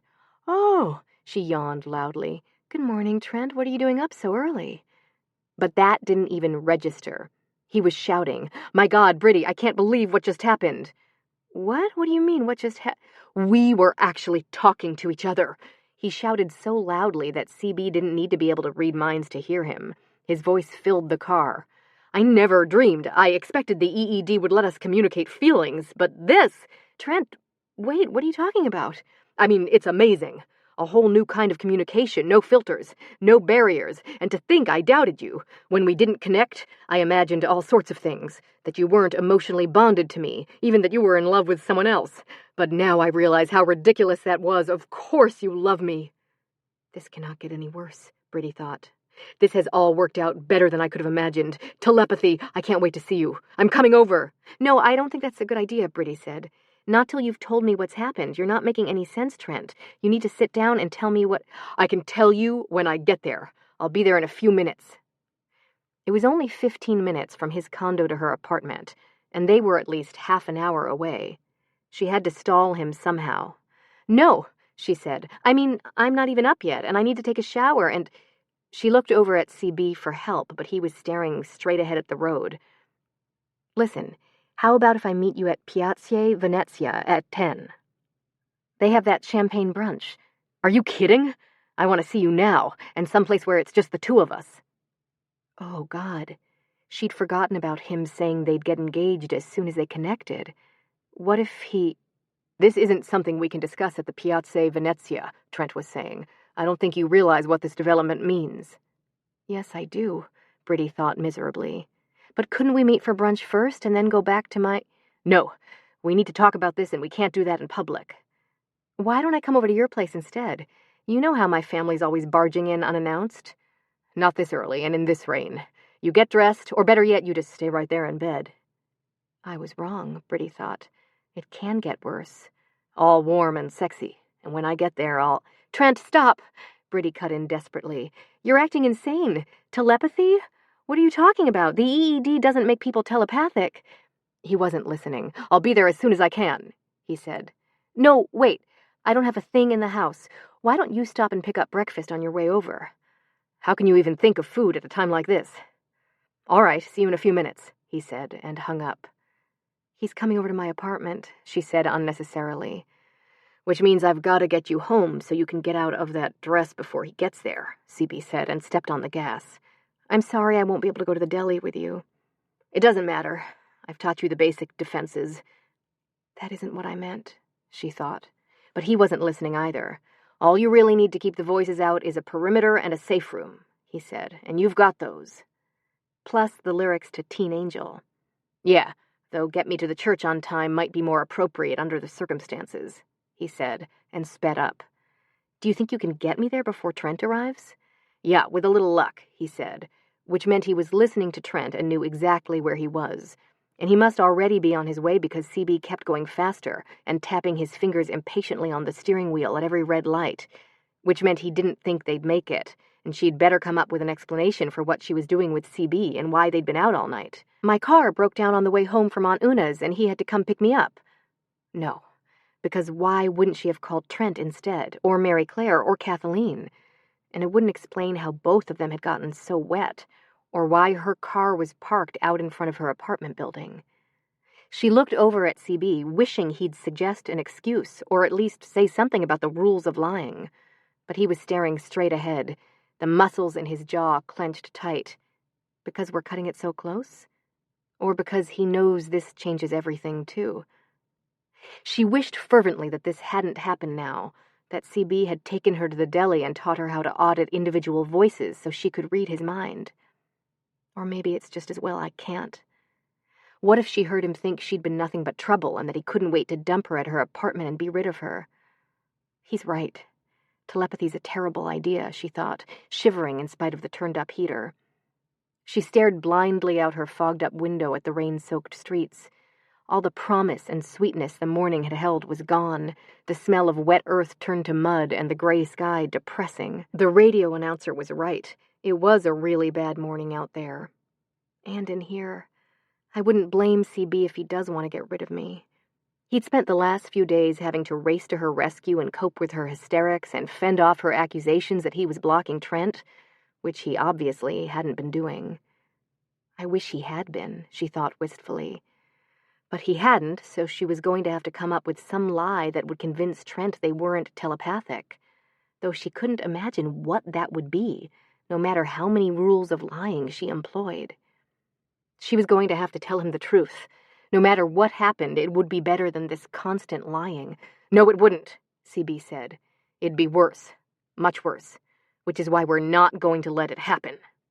He put his foot all the way down on the accelerator, plowing through the water, throwing up wings of spray on either side, and cursing every time he had to stop. We're hitting every red light, Briddey thought, looking over at him. His hands were clenched on the steering wheel, and he looked even grimmer. Did that mean he was afraid they wouldn't make it to her apartment in time? Or that Trent was already there? He's not, CB said, clicking on his turn signal, and she saw the next corner was the turn for her street. He's not to Broward yet. That meant he had stopped to pick up breakfast, thank goodness, but it still didn't give her much time. I know, CB said, turning down her street. I think I'd better just drop you outside your building. Like a guy who can't wait to ditch his date, she thought, and the moment he stopped the car, she had her door open, thanking God she had a safe room so he couldn't witness the full spectacle of her humiliation. Wait, CB said, grabbing her arm to hold her in the car. Before you go, I need to tell you. She stopped, her hand on the door, waiting to hear what he was going to say, hoping, don't tell Trent any more than you absolutely have to about the whole telepathy thing. Especially not about your being able to hear other voices. The only one he can hear right now is yours, and he thinks that's because you're emotionally bonded, so it won't even occur to him that you've been connected to anyone else. The only way he can find out is if you tell him. And you mustn't, it's important. And you can't tell him what causes the telepathy either. Not about the Irish connection or the R1B genes. Because if he finds out about the other voices, he might find out about you, she thought. And that's what really matters, isn't it? That he doesn't find out about you. But she owed that to him. He'd saved her life, and he'd taught her how to defend herself against the voices, and told her he'd take her to Niagara Falls on their honeymoon. "You don't have to worry," she said. "I won't give you away." She got out of the car. "Thank you for everything," she said, shut the car door, and ran up the walk to her building, anxious to be inside before he could say anything. And when would she learn that it didn't work like that? That there was no way to get away from CB's voice? "That isn't it," he said. "Briddey, listen, there's more at stake here than you realize. It's not my secret I'm worried about. It's... Shit, he must have hit every light green. Get inside." And she turned, startled to see CB roaring off down the street, and Trent's Porsche rounding the corner 2 blocks up. Chapter 22. A quote from Billy Rose's Jumbo. "Hey, where are you going with that elephant?" "What elephant?"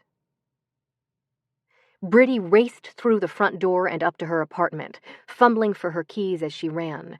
She managed to drop them and then put the wrong key in the lock. Panicking won't help, she told herself, searching for the right one. She unlocked the door, ducked in, slammed it behind her, and ran to the bedroom, yanking off her earrings as she went. She thrust them into a drawer and hurried over to the bed to take off her shoes. No, she'd better not sit down on it. She'd get it wet. She leaned against it instead and unstrapped her shoes, struggling with the sodden buckles, and then took them off, pushed them under the bed, and started to do the same with her evening bag. Her phone rang. Maybe it's CB wanting to warn me about something, she thought, and answered it. It was Kathleen. "I can't talk right now," Briddey said, hung up and hurried into the bathroom, and then back to the living room to put the deadbolt on so Trent would have to knock. That would give her an extra couple of minutes, though probably not enough to take a shower. But she didn't need to. Her hair was already wet enough to fool him. She turned the shower on to make the bathroom look convincingly steamy, wishing she did have time. She was so cold. Her phone rang again. "Look, Kathleen," she said, "this is a really bad time." "I know," Kathleen said. "Trent's there, right?" "No, but he will be any minute, and I'll make this quick. I've got this really big problem, and I don't have anybody else I can talk to about it. I'm at Mary Claire's. They're getting ready to go to Mass, and all Mary Claire can think about is how Maeve is still shutting her out. Kathleen and Aunt Una will just tell me I need to stop trying to meet guys and go out with Shauna O'Reilly, and I have to talk to somebody. I signed up for the lattes and love thing, and I was supposed to go to coffee with this guy Landis. He's a hedge fund manager, and he's really handsome." Waiting for Kathleen to pause for breath was not going to work. She wasn't ever going to breathe. He's exactly what I want in a guy, but when I went to Starbucks to meet him, "I really can't talk. I'll call you back as soon as I can, okay?" Briddey said over her, hung up, turned her phone off, and started back into the bathroom, unzipping her dress as she went. Too late. Trent was already knocking on the door. "Coming!" she called, shut off the shower, and grabbed her robe, wishing she had one that buttoned all the way up to her neck. She bundled the robe tightly around her, making sure the neckline of her dress didn't show, wrapped a towel around her wet hair, and hurried out of the bathroom. "Briddey!" Trent was calling from the hall, and she could hear him trying the lock. She padded barefoot to the door, darting back at the last minute to shut the bedroom door, took a deep, collecting herself breath, and opened it. Trent had his hand raised to knock again. The rain must have let up, Briddey thought. His dress shirt and khakis weren't even damp, and his neatly combed hair had only a few drops of rain on it. "Why did you have the deadbolt on?" he asked. "Shh," she said, vaguely resentful of how neat and dry he looked. "You'll wake the neighbors." She opened the door wider with one hand, holding her robe closed at the neck with the other. He came in. "You obviously didn't hear me calling." "I was in the shower." "I meant calling you mentally. You didn't hear me at all?" "No." "You need to concentrate harder. I kept calling you the whole time I was standing there. I still can't believe this. Telepathy." He reached for her, but she neatly evaded his grasp. "I really need to dry my hair and get dressed," she said, starting for the bedroom. "You stay here and set out breakfast." She stopped, frowning at his empty hands. "I thought you were going to stop and pick up something." "I was, but I decided I had to get over here and see you." "But if you didn't stop, then how did we beat you here?" I don't think you understand just how momentous this thing is, sweetheart, he said. The most I was counting on was being able to communicate feelings. I never dreamed I'd be able to read your mind. And hopefully you still can't, or you'd know I'm desperately wondering how to get back into that bedroom and out of this dress before you find out I'm still wearing it. I mean, telepathy, Trent said jubilantly. No wonder it took us so long to make contact. I was so worried about our not being able to connect. And then, when you ran off in the middle of the play like that, and in front of the Hamiltons, and then, this morning, there you were, speaking to me. This is so amazing. I'm still having trouble believing it's real. Good, Briddey thought. Maybe it's not, she said. Dr. Varick said sometimes emotions come through so strongly the person receiving them thinks he's hearing words. This wasn't emotions. You talked to me. I heard you, and you heard me. We were telepathically linked. But how can we have been? There's no such thing as telepathy. So how can we be hearing each other's thoughts? Hearing each other's thoughts? Trent said sharply. Not just communicating with each other? What did you hear? Tell me exactly what you heard. Word for word.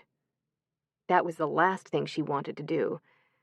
I thought I heard you calling my name, she said uncertainly.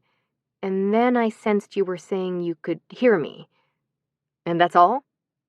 Yes, she said, and he looked distinctly relieved. But why? He'd been so thrilled that they could hear each other's voices, she'd have expected... What did you hear? You calling, "Where are you?" and that you thought I couldn't hear you, and then that you were afraid you'd lost me. I was talking about CB, she thought, and hoped Trent hadn't heard her say his name. Did you hear anything else? Just fragments. Good. This wasn't as bad as she'd been afraid it might be. At least she hadn't given away anything about CB or where she was. I heard you say you were cold, Trent said. And something about windshield wipers? You didn't go out this morning, did you? She resisted the impulse to grab the neck of her robe and pull it more securely around her neck. No, I just got up. I remember thinking the floor was cold, but not anything about windshield wipers. Are you sure you didn't just imagine? No, I definitely heard you say it. Maybe you heard the rain and were thinking about me having to drive over in it. I didn't hear the rest, you faded out, and then I didn't hear anything while I was driving over. But I think that's because I was calling to you, and I'm not able to send and receive at the same time. If only that were true, Briddey said silently. But she needed to encourage him to think that. It might keep him from listening at least part of the time. That sounds logical, she said. Or maybe it was just a fluke, something that only happened because we were half awake. No, because when I turned onto your street, I started hearing you again. You said hurry and listen. And then a word I couldn't make out. Not CB, please. Bag or bad? You said it a couple of times. Bag. My evening bag, she thought, relieved, and then remembered she'd been about to hide it under the bed when Kathleen had called. So, what were you trying to say to me? Trent asked. That I felt bad about you having to come out in the rain, she improvised, trying to remember if she'd put the bag under the bed. She'd picked up the phone. Oh, Trent was saying, I didn't get any of that, the words or the emotion. In fact, I haven't picked up any emotions from you at all. Thank goodness. If he'd picked up how unhappy she was that they'd connected, or how bereft she'd felt when she thought she'd lost the ability to hear CB. Maybe it's only possible to hear words or feelings, but not both, he said. We'll have to ask Dr. Varick. He pulled out his phone. No, you're not going to call him now, are you? We don't know what's going on yet, and he's not even here, and who knows what time it is in Morocco. It doesn't matter. He said to call him if we made contact, or if anything unusual happened, and this is both. I already called before I came over. Oh, God. Did you tell him what happened? No, just that we needed to talk to him, he said, scrolling through his messages.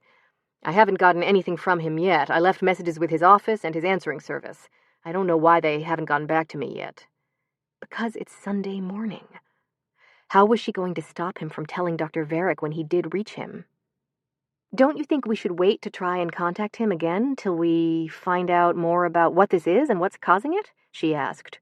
Or if it's going to last? Especially since it's telepathy we're talking about, he's liable to think we're crazy. And surprisingly, Trent said, You're right. We need something definitive to show him." Definitive? Yes, like those ESP tests, where one person thinks of an object and the other person tells them what it is. Here, I'll go in the bedroom and— No, she thought, forcing herself not to fling her body in front of the door to stop him. "We can do that after breakfast. I'll make us an We can eat later," he said, walking over to the bedroom door. "I want to do this now in case Dr. Varick calls back. Think of an object." He reached for the doorknob, "and then concentrate on that image for 30 seconds. "But if it's hard evidence we're looking for, won't we need to document it?" she asked, and clearly he wasn't sensing her emotions, or he'd be picking up her panic. "There are pens and notepads in the left-hand drawer of my desk," she said to get him away from the bedroom door, and while he rummaged in the desk, she positioned herself firmly in front of the door. "I'll go in the bedroom," she said when he came back, "and you can go in the kitchen and fix breakfast, since you didn't bring any." "We need to be concentrating," he objected. "I know, but I'm starving." "All right. Though how you can think of food at a time like this." He handed her a pen and paper. "I'll think of 10 different things, each for a full minute." "And then I'll send you 10, she said. "And that should give me long enough to get out of this incriminating dress." "Okay," she said, and before he could object, opened the door, squeezed through it, and closed it again. Which was a good thing, because there on the bed in plain sight was her evening bag. She looked down at the door's lock, wishing she could use it, but she was afraid Trent would hear the snick. She put her ear to the door, trying to hear if he'd gone into the kitchen. "Write down any words or images you get," Trent called, obviously just outside. "Or emotions." "Okay," she said, and waited, her ear to the door again till she heard him move away, and then darted over to the bed, snatched up the wet evening bag, and slung it under the bed. It had left a damp patch on the coverlet. She unwound the towel from her hair, dumped it in a heap over the dampness, and dashed back to the door. "Ready to start?" Trent shouted through the door. "Wait, I need to get my phone so I can time it exactly," she called, and darted over to the dresser to grab it. She hurried back and turned on the phone, leaning her body against the door so Trent couldn't suddenly open it.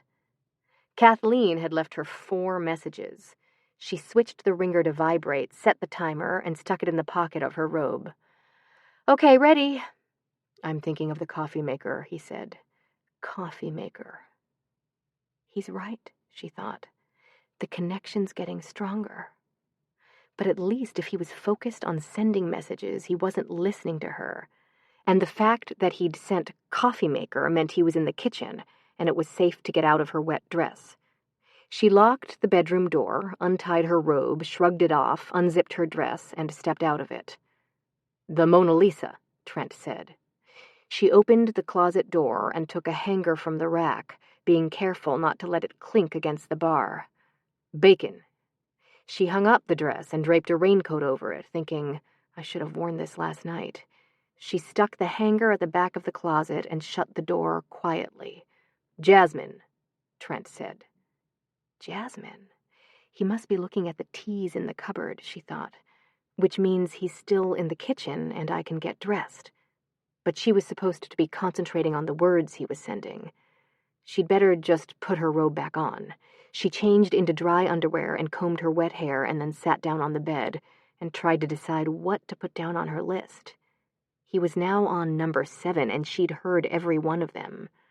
She obviously couldn't let him know that, but just writing down wrong answers wouldn't persuade him that telepathy hadn't happened. It might convince him something was wrong and he needed to get in touch with Dr. Varick right away. But if she wrote down correct answers, she wished she could ask CB what to do. But he's not here. He'd gone off and left her, and if she wanted to keep all this secret, she shouldn't even be thinking about him. "And that's 10, Trent said. "Did you get them?" "Not all of them," she said, hastily numbering the page and writing down clock for coffee maker, jackal for Jasmine, bear for bacon, random words, kitten and pillow and building for 3 others, and question marks for the rest of them. "Let me see," Trent called. "Not till after I send mine. Go back in the kitchen."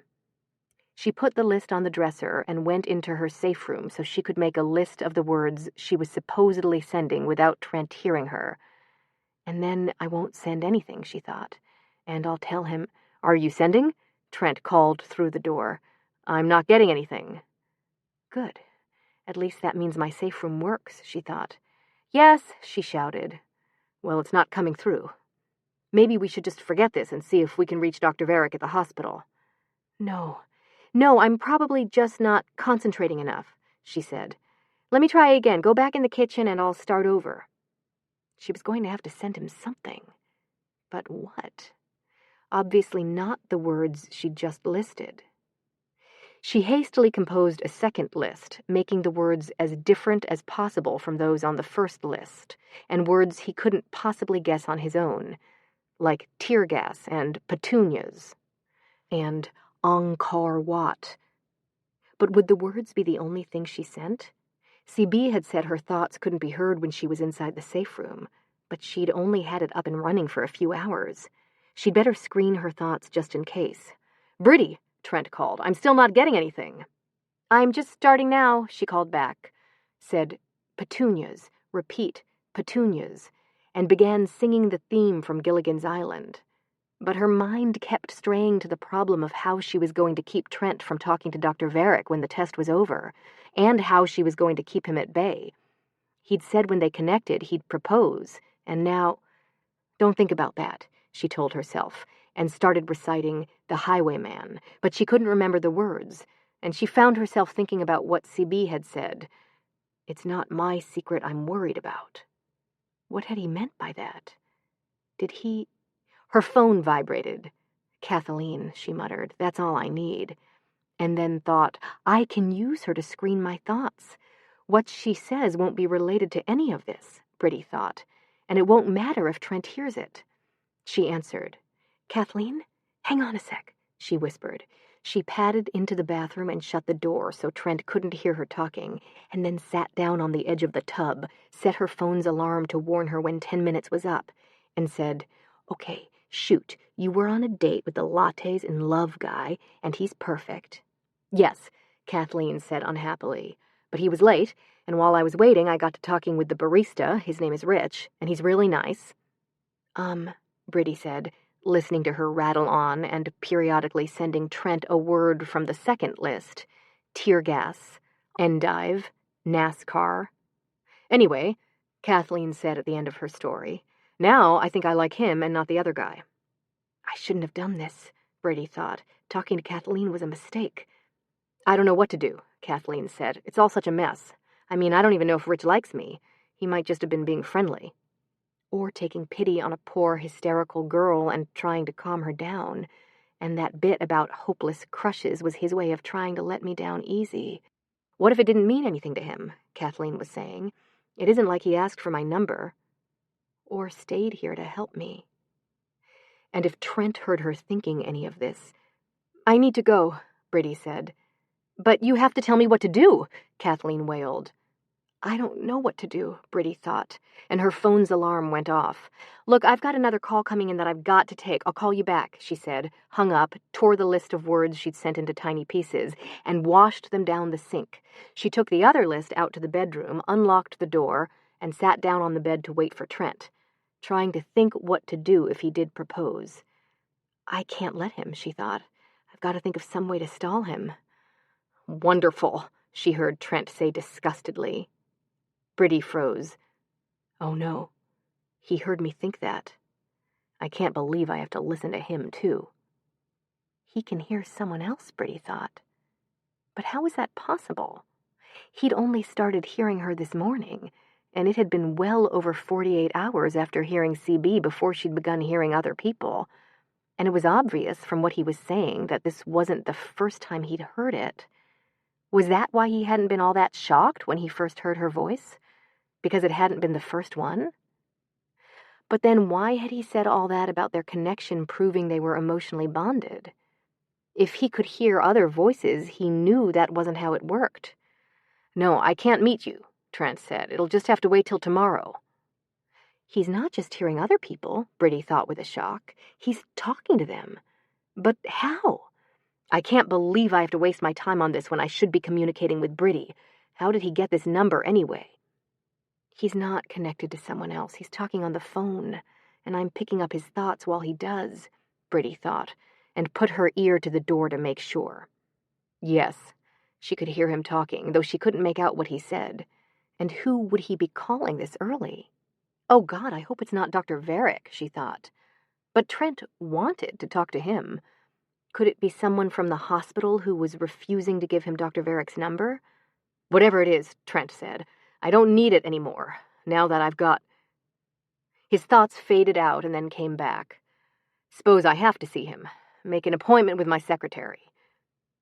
It was just someone calling about business. Briddey sank down on the bed with relief, and her foot hit something. One of her shoes not pushed far enough under. She got down on her hands and knees, retrieved it, and was reaching for the other one when she heard Trent say, I need to tell Briddey I didn't hear those last 2 words. It gave her only a few seconds of warning, but it was enough. When he opened the door, the shoes were back under the bed, the closet door was shut, her phone was in her pocket, and she was sitting on the edge of the bed, pretending to add measles to the list of words she'd supposedly sent. She stood up and handed the lists to Trent. Is breakfast ready? I'm starving, she said, and walked past him out of the bedroom to the kitchen. The kitchen table was empty, and there were no pans on the stove. I thought you were going to make breakfast, she said.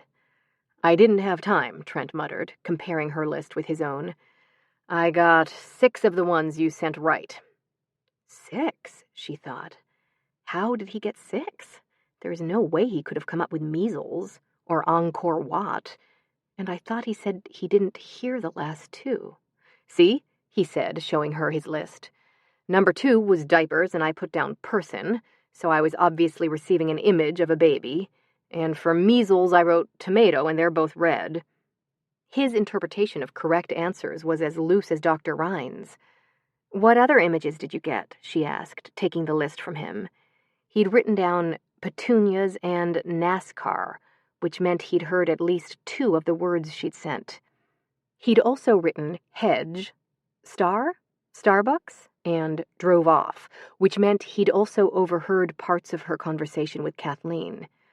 You sure you didn't send any of those words? Trent was asking, pointing at cigarette and hedge on his list.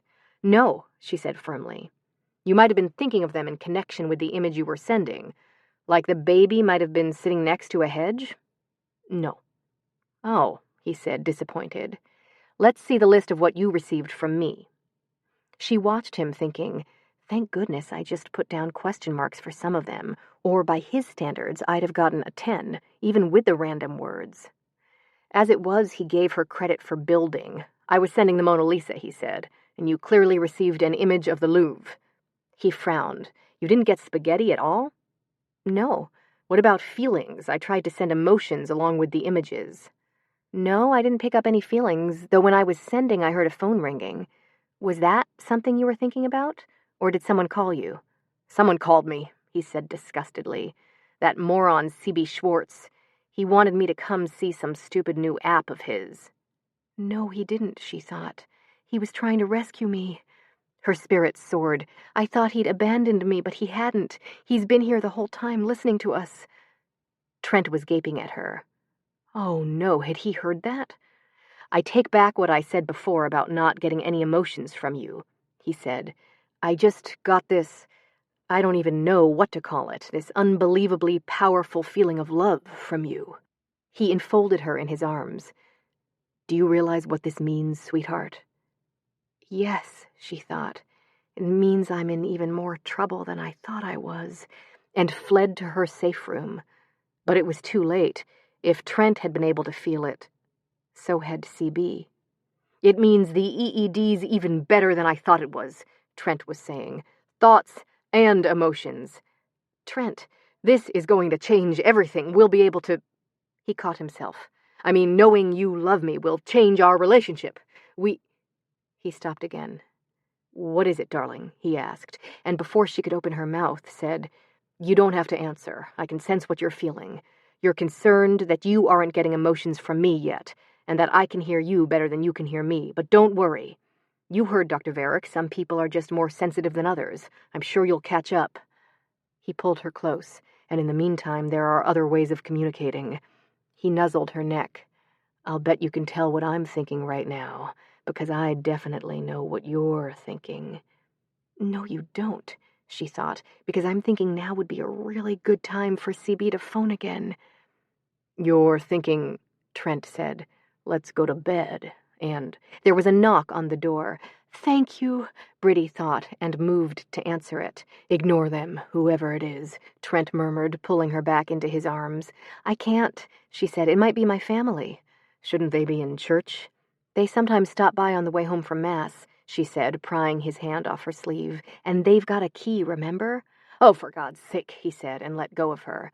"Be there in a sec," she called cheerfully, tied her robe more tightly around her, and ran over to the door, wondering how exactly CB was going to explain his presence. "He'll think of something," she thought confidently, and opened the door. "Hi," Maeve said. "Why aren't you dressed?" Chapter 23. A quote from Educating Rita. "Do it on the radio." Saved in the nick of time, Briddey thought, looking gratefully at Maeve standing there in the doorway with her pink umbrella and heart-covered rain boots. "You forgot you were supposed to take me to brunch this morning, didn't you, Aunt Briddey?" Maeve said, glaring at Trent. "I told Mom you'd forget." "Of course I didn't forget," Briddey lied, wondering when she'd promised that. It didn't matter. This was a way to get away from Trent.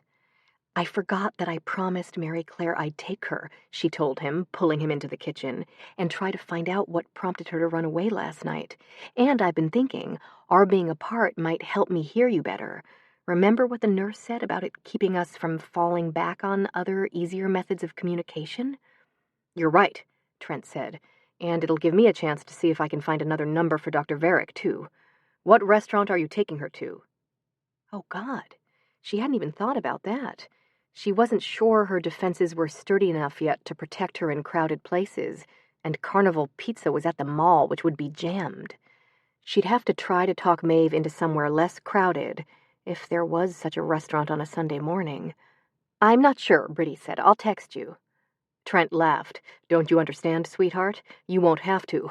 We can communicate directly now. Send me words and feelings like you've been doing, and I'll do the same. And keep a log of all the things you hear me say." He pecked her on the cheek. "Bye, honey," he said to Maeve. "You have a fun time with your auntie." He left, and Briddey had to hightail it to her courtyard to make sure he didn't sense the gust of relief she felt at his being gone. Maeve was looking malevolently at the door. "How old does he think I am, 3? He doesn't have very good communication skills, does he, Aunt Briddey?" Not yet, Briddey thought. And let's hope he doesn't get better ones anytime soon. "No," she said, and tried to think of how to address the subject of not going to the mall. "Mom said you were going to take me to Carnival Pizza, but can we not go there?" Maeve asked. "It's so childish." You blessed girl. "There's a restaurant in the park by the lake. Can we go there instead?" "The park? But it's raining. And freezing," she added silently, remembering the bus shelter. "It's almost stopped, and anyway, you can eat inside." And it would be deserted in this weather. "Are you sure it will be open?" Briddey asked.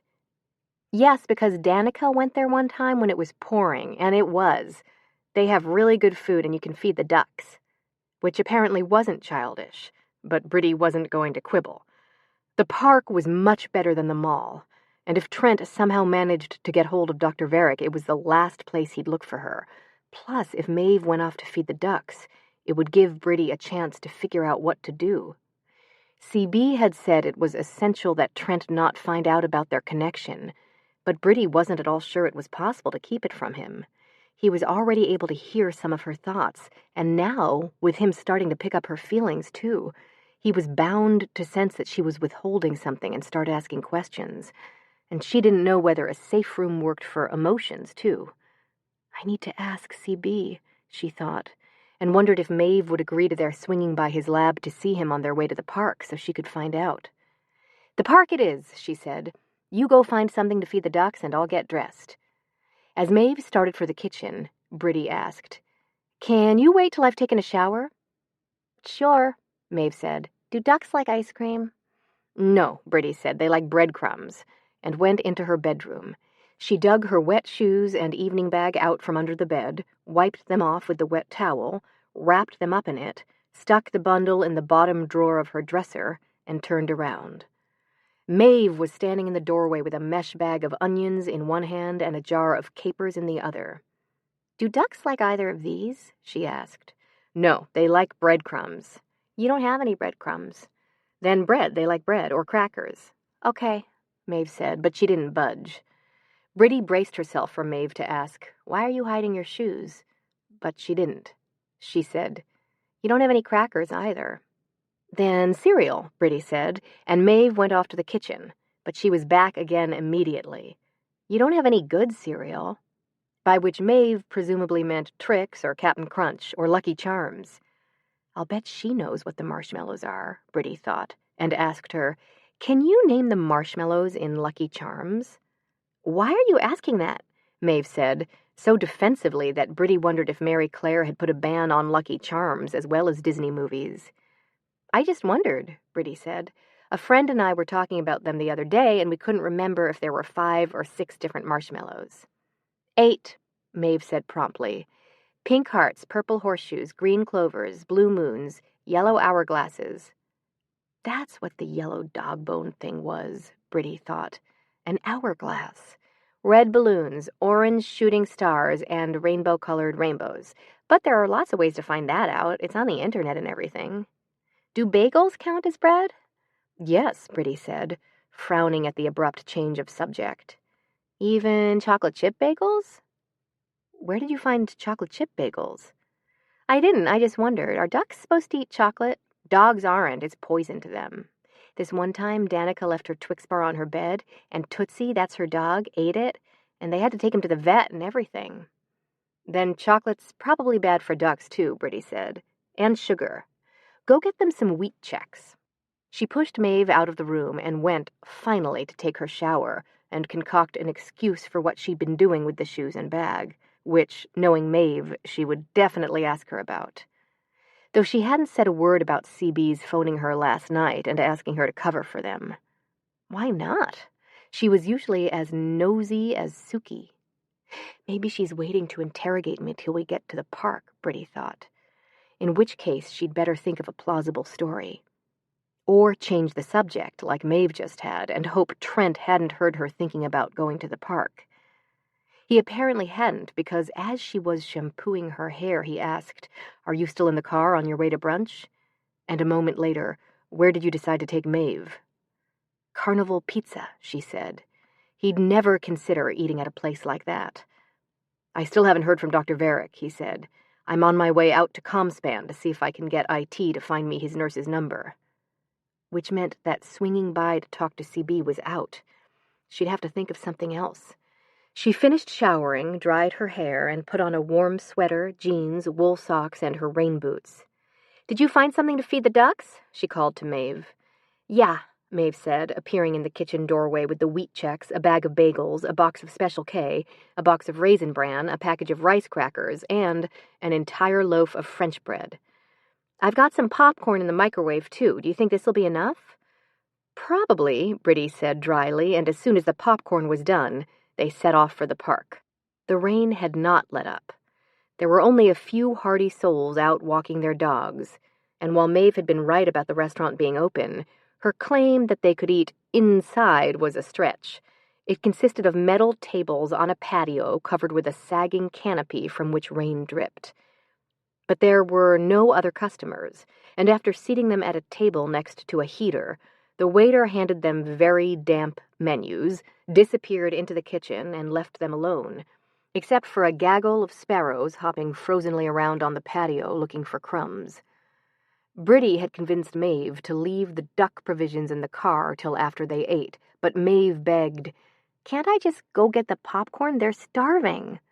"So am I. You can after we've ordered," Briddey said, and looked at the menu. The really good food consisted of hot dogs, corn dogs, chili dogs, and a wide array of ice cream treats. Briddey ordered a hot dog and a large hot tea, in a mug, which I can wrap my frozen hands around. Maeve ordered a mango raspberry shake with whipped cream and sprinkles, And Briddey wondered again how Mary Claire could be worried about her. She seemed so utterly normal. "And a hot dog," Maeve told the waiter. "Now can I go get the popcorn, Aunt Briddey?" Briddey nodded and gave her the keys, and she was off like a shot. Good, Briddey thought. While she's gone, I can figure out some way to contact CB. Or not. There was no coverage down in his lab, so she couldn't call him there, and she didn't know his home phone number, if he even had one, or had a home for that matter. For all she knew, he might simply alternate between the lab, the library, and that kosher deli he'd talked about, which she didn't know how to find either. Her phone pinged with a text from Trent. "No luck with nurse. Found number, but she wasn't home. Left message for her to call me. Calling hospital next." He didn't mention having gotten any messages from her, which might mean he was so busy trying to find Dr. Varick that he'd forgotten about their connecting. And even when he'd been receiving, he'd only heard fragments, so she might be able to talk to CB mentally after all, provided she doesn't say his name and did it right now, before Trent found Dr. Varick. Her phone pinged again. "Just got mental message from you," his text said. "Heard you say call, say his name, right now, couldn't hear rest." Thank goodness for that, at least, she thought. And her phone pinged with yet another text. "Also heard something about park. Thought you were going to Carnival Pizza."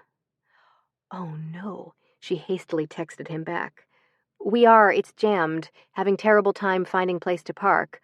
Must have been what you heard," and turned her phone off. But I can't turn Trent off, she thought. So calling to CB was out.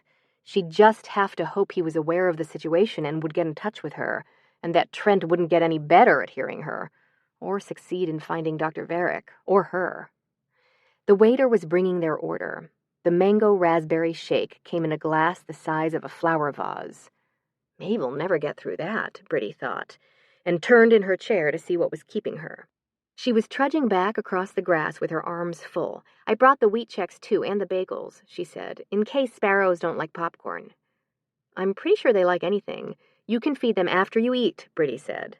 But Maeve was already squatting down and holding out a piece of popcorn to a sparrow. Briddey let her, still trying to think of a way to get in touch with CB.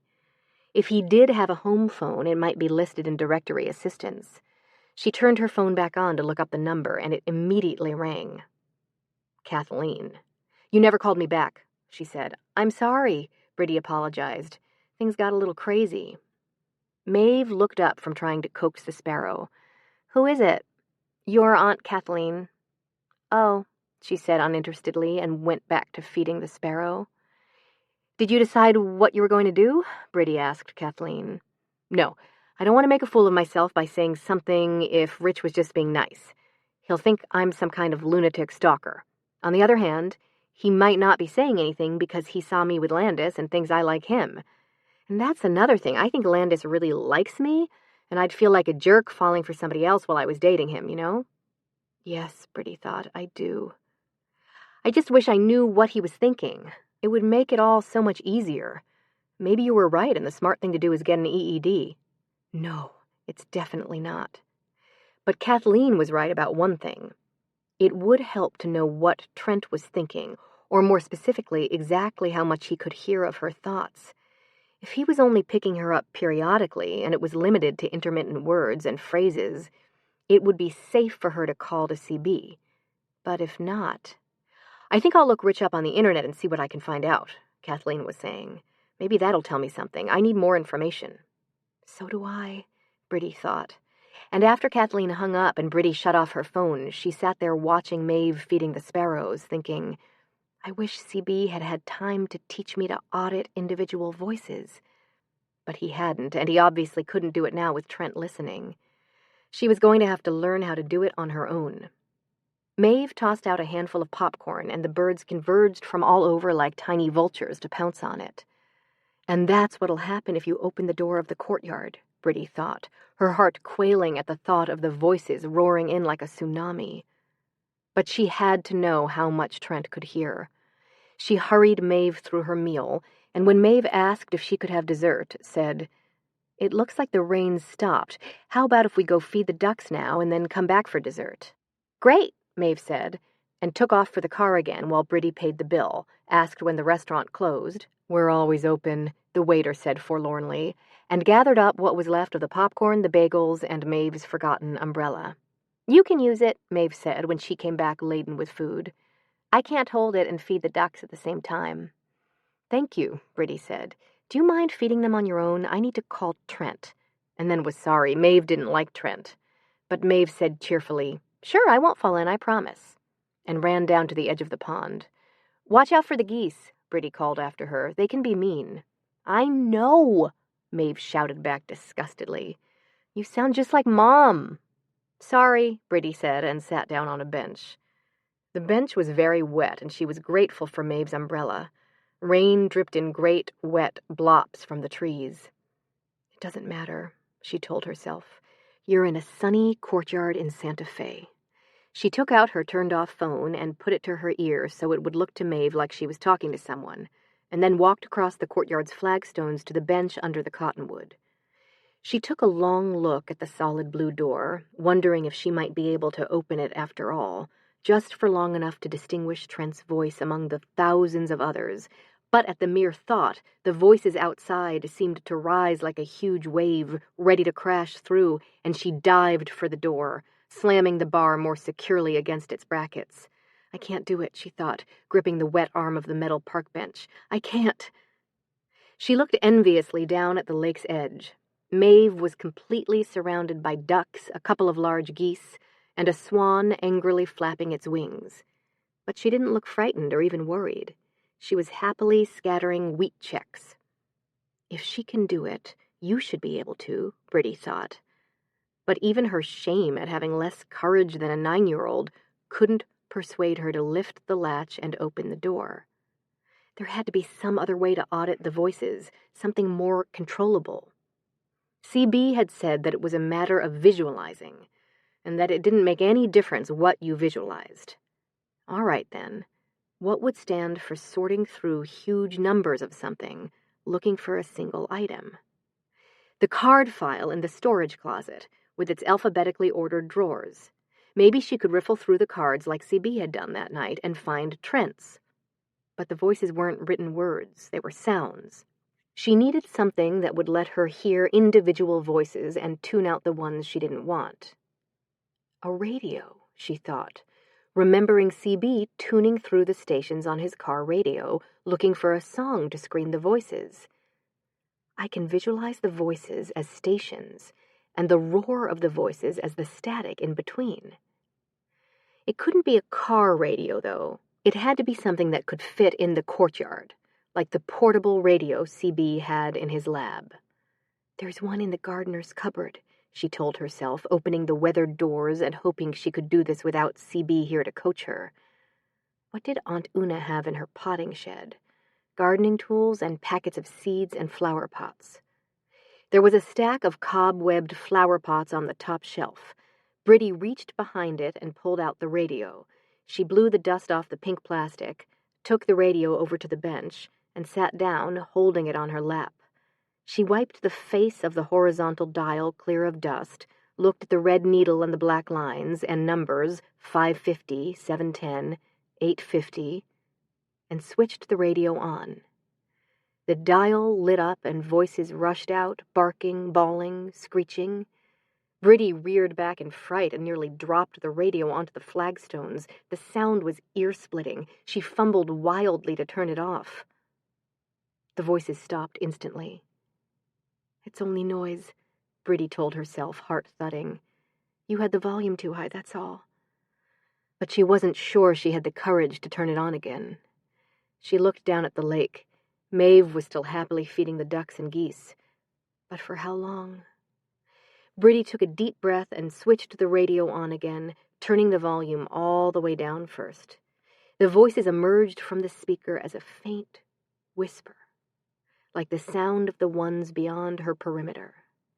"They're not voices, they're static," she told herself firmly, and began moving the needle, searching for Trent's voice. "Traffic is terrible. I should have taken... So cranky. Must be cutting a new tooth. Leak in the basement. Worst hangover ever. I need a beer. Jesus, who drank all the Budweiser?"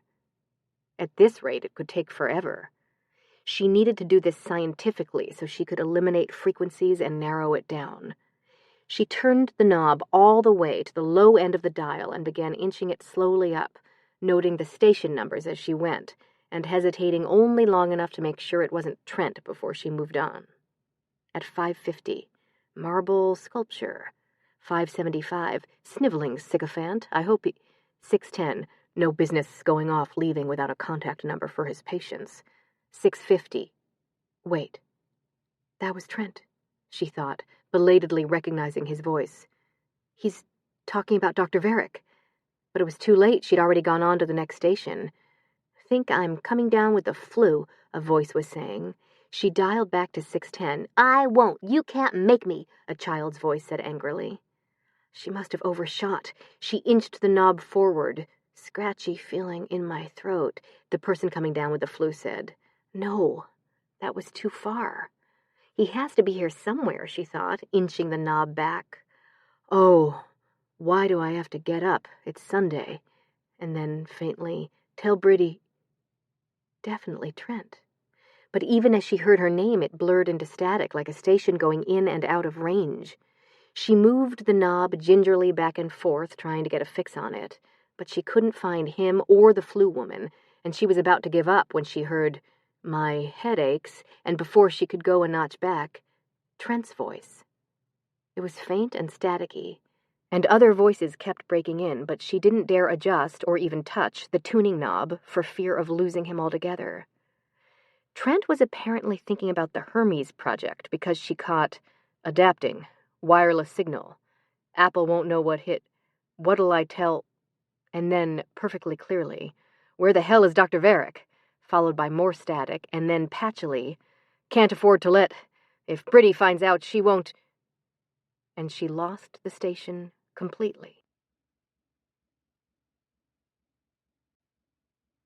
Chapter 24. A quote from Antoine de Saint-Exupéry. Grown-ups never understand anything by themselves, and it is tiresome for children to be always and forever explaining things to them. If I find out, I won't what? Briddey thought, trying to get the station with Trent's voice on it back. But there was only static. What is he afraid I might find out, she wondered, turning the knob slowly, trying to get him back, or at least find a voice she recognized, but they all had that flat, anonymous quality. Never going to that church again. Why do I always have to let the damn dog out? Still raining. That's why he was so alarmed at the idea that I could hear his thoughts, and why he demanded to know exactly what I'd heard, she thought, inching the tuning knob along. Because he was hiding something. Weatherman said, need to get gas, I'm not standing here all day. And then a little girl's voice saying weakly, no, he said to, but I'm... That voice had sounded like Maeve. Briddey nudged the dial, trying to bring it in more clearly, and lost it altogether. This is hopeless, Briddey thought, and Maeve's voice cut in clearly. Freezing, she said. That's not on the radio, Briddey thought, and looked up to see Maeve standing in front of her. What is it? Briddey asked, thinking, and now she's going to ask what I'm doing. But she didn't. I said, can we go now? Maeve pleaded. I thought you wanted to feed the ducks. I ran out of food. You've been on the phone a really long time. And when Briddey glanced at the time, she was shocked to see it was almost 1 o'clock. She'd been sitting here for hours. And besides, Maeve said, it's raining again. It was, as witness Maeve's draggling wet hair and her pinched with cold face. Oh, God, she'll get pneumonia, and Mary Claire will never forgive me, Briddey thought. She hastily handed Maeve back her umbrella. We'll get you a nice hot chocolate, she said, hurrying her back to the restaurant, and that'll warm you up. You said I could have dessert later, and this is later, right? Yes, Briddey said, because she was mortified she'd kept Maeve out in the cold so long, and Maeve proceeded to order an enormous ice cream sundae. Won't that make you cold again? No, because I'll eat it first and then drink my hot chocolate. Don't you want anything, Aunt Briddey? Yes, Briddey thought. I want to know why Trent said, if Briddey finds out, she won't, and I can't do that with you here, so I need you to hurry up and eat your sundae so I can take you home. And amazingly, Maeve did. wolfing down her ice cream and gulping her hot chocolate in record time. I can tell Mary Claire she's definitely not anorexic, Briddey thought, and remembered the purpose of the outing had been to pump Maeve for information. I'll do it on the way home, she thought, hustling Maeve back to the car and turning on the heater full blast. But she didn't have to. When her phone pinged with a text from Trent saying he'd still had no luck locating Dr. Varick, Maeve said disgustedly, "I bet I know who that's from, my mom, and I bet she wants to know what you found out." "About what?" Briddey said, careful to keep her eyes on the road so as not to seem too interested. "I don't know. She's always worrying about me. It's so stupid." "She just wants to protect you." "I know, but I'm fine. Or I would be if everybody'd just stop asking me questions." "I know exactly how you feel," Briddey thought, "but that's because I'm keeping secrets." Was Maeve keeping secrets too? She glanced over at her niece, wondering how to approach the subject without making her instantly defensive, and while she was pondering strategies, Maeve dumped it in her lap. "If I tell you something, Aunt Briddey, will you promise not to tell Mom? I like this guy." "A boy in your class at school?" Briddey asked casually. "No," Maeve said in a how-could-you-possibly-think-that tone. "He was in the Zombie Princess Diaries, and he's really cute.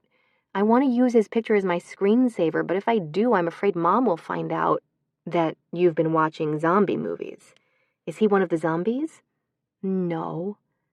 "Do you want to see his picture?" She pulled out her phone and began busily swiping, and at the next stoplight held it over for Briddey to see. "His name's Xander." He had gray eyes and even messier hair than CB's. Maeve was gazing dreamily at his image. "So what do you think I should do?" "Has he been in any other movies? Maybe you could tell her you saw him in something else." "You don't get it," Maeve said. "It doesn't matter what he's in. If she finds out I think he's cute, she'll start worrying that I'm starting to like boys, and she'll give me the talk and make me watch sex ed videos and stuff." Maeve was right. Knowing Mary Claire, she might even try to get a restraining order against poor, unwitting Xander. But she could hardly tell Maeve that lying was all right, even though she herself had been doing it more or less continuously for the last few days. "You really shouldn't be keeping secrets from your mother," she said. "But it's not like it's a bad secret. And everybody has secrets, right? I mean, you've got stuff you don't want anybody to know about." Here it comes, Briddey thought. She's going to ask about my stuffing my wet shoes in the drawer, or worse, about CB's phoning her and asking her to cover for them last night. "What do you mean?" "The EED. I saw the bandage when you were drying your hair. You didn't tell Mom or Aunt Una or Kathleen you had it, but don't worry, I won't tell anybody if you promise not to tell Mom about Xander." A spy and a blackmailer, Briddey thought. It isn't your daughter you should be worried about, Mary Claire. It's the rest of the populace. And she shouldn't let her get away with it, but she didn't have time to deal with this right now, so she settled for saying sternly as she let Maeve out in front of her house, "I'll keep your secret for now because I have to be somewhere, but we are not done talking." "I know," Maeve said, her eyes dancing with merriment. "What's so funny?" Maeve sobered instantly. "Nothing. I was thinking about this funny thing Danica said the other day." Which was obviously a lie, but Briddey didn't have time to deal with that either, so she said goodbye, watched to see that Maeve got into the house safely, and left to find some place where she could try to get Trent on the radio again. A library would be ideal. The screening voices of people reading would cut a lot of the static out and make him easier to find. But this was Sunday. The public libraries were closed, and the university library, where she and CB had been last night, was clear on the other side of town. He'd said Starbucks was a good place, but Kathleen might be there with her pair of suitors. So Briddey drove to the nearest Peaberry's, ordered a latte, and sat down next to a middle-aged woman reading How Do You Tell If It's Truly Love? Not exactly David Copperfield, but all the other customers were staring at their phones or watching cat videos on their laptops. Briddey went into her courtyard, switched on the radio, put the needle on 650, and began nudging it back in tiny increments, afraid she'd miss Trent if she went too fast, even if it meant she had to go through scores of voices. It took forever. In spite of her care, she overshot twice to the woman with the flu and had to start all over again. And by 3 o'clock, she'd gone through 2 lattes and hundreds of stations and was beginning to think she'd never find him. Why does it always have to rain on the weekend? Worst job I've ever... And faintly, never thought it existed. Trent. She leaned forward to catch his words. Always thought fake. Can't believe. Actually real. She adjusted the tuning knob a micrometer. Sound insane. When I called Hamilton this morning. Which was why CB and I were able to beat him to my apartment, Briddey thought. But he'd just found out he was telepathic. Why had his first reaction been to call his boss? Dr. Ver, Trent said. Get him back here now. Think they'd have some way to reach. If it were an emergency. Try. Then nothing but static. She was losing the station. She tuned the dial back a smidgen, and Trent's voice suddenly came through crystal clear. But he was talking about Apple and CompSpan's new phone. We'll need to analyze the circuitry, she heard him say, and write code. No, tell me what you don't want me to find out, she thought, and remembered CB's telling her that people mistakenly thought telepathy meant being able to listen to the people and thoughts you wanted to hear. He was right. She could sit here and listen to Trent all afternoon and never hear what it was. Or how to tell if it's truly love, she thought, and heard Trent say, How am I going to tell her? Have to find a way to convince... She strained to hear the end of that, but couldn't pick it up. Revolutionary. Can't wait. Apple might come up with... No, forget Apple. Tell me what you're afraid I'll find out, and why you called Hamilton. Thought I could just have the tests and get the data, and she'd never have to know about it. What? Thinks we had it done to make us communicate better, but that was when it was just emotions. Now that it's telepathy, have to tell her. But when she finds out I needed us to have the EED, so we... Phone. She'll be furious. You've got that right, Briddey thought. He'd asked her to have the EED so he could get data to use with the new phone? Of course he had. Hamilton had said, Instantaneous communication is no longer enough. We need to be able to offer something more. And that something more was emotionally enhanced communication. What had they planned to do? Design an app that identified a person's emotions and added them to their texts as emojis? Whatever it had been, Trent had been only too happy to volunteer as a guinea pig, and to volunteer me too, because it takes 2 people to have an EED, you snake. He'd never loved her, in spite of all those flowers he'd sent her, all those dinners at Luminess, and emails and endearments. All he'd cared about was talking her into having the EED with him, so he could get data for designing an emotionally enhanced phone. That's why he was so frantic when we didn't connect right away, she thought, and so upset when Dr. Varick wanted to keep me in the hospital and run more tests. He hadn't been worried about her. He'd just been afraid something had gone wrong with his plan. And that was why he'd insisted on her seeing Dr. Varick, even though he was out of the country and it was the middle of the night. Trent had promised his boss results, and she wasn't delivering. She thought of Tracy Hamilton saying, I know it's all very hush-hush and we're not supposed to talk about it, and we should be thanking you, what with everything you're doing. Trent was still talking. Figure out something. Get engaged if I have to. I don't want to hear any more, Briddey thought, and reached for the tuning knob. Sure, I can convince her how crucial. Once she's on board, can focus on finding out how the telepathy works, translating the circuitry into software. Oh my God. He wasn't talking about emojis. He was going to try to turn the telepathy into code and put it into the new phone. I've got to tell CB, she thought, standing up so abruptly she knocked her latte over. The woman reading the How to Tell If It's Truly Love book looked up, annoyed. Sorry, Briddey said. She mopped it up, grabbed her phone, dumped the sodden napkins and her latte cup in the trash, and ran out to her car, trying to think of how to get in touch with CB. She couldn't speak to him telepathically with Trent listening in, and after the night he'd had, he might be asleep, in which case calling to him wouldn't do any good. And with Trent at Comspan, she couldn't risk going to see him. She'd have to phone him. But she couldn't use her own phone for fear of leaving a trail to CB. She had to find another phone she could use. Whose? Not Charla's. Now more than ever it was critical that no one at Comspan know of a connection between them, and Kathleen would ask too many questions. Maeve, she thought, and drove back to Mary Claire's. She could take Maeve aside, tell her she'd lost her phone, and ask her if she remembered her having it in the car after they left the park. And when Maeve said no, she'd ask her if she could borrow her phone to make a couple of calls, and then try the lab, or use Maeve's phone to look up his home number. If she could get past Mary Claire, who took one look at her and said, "Oh, my God, you found out something when you took Maeve to brunch, something so bad you couldn't tell me over the phone."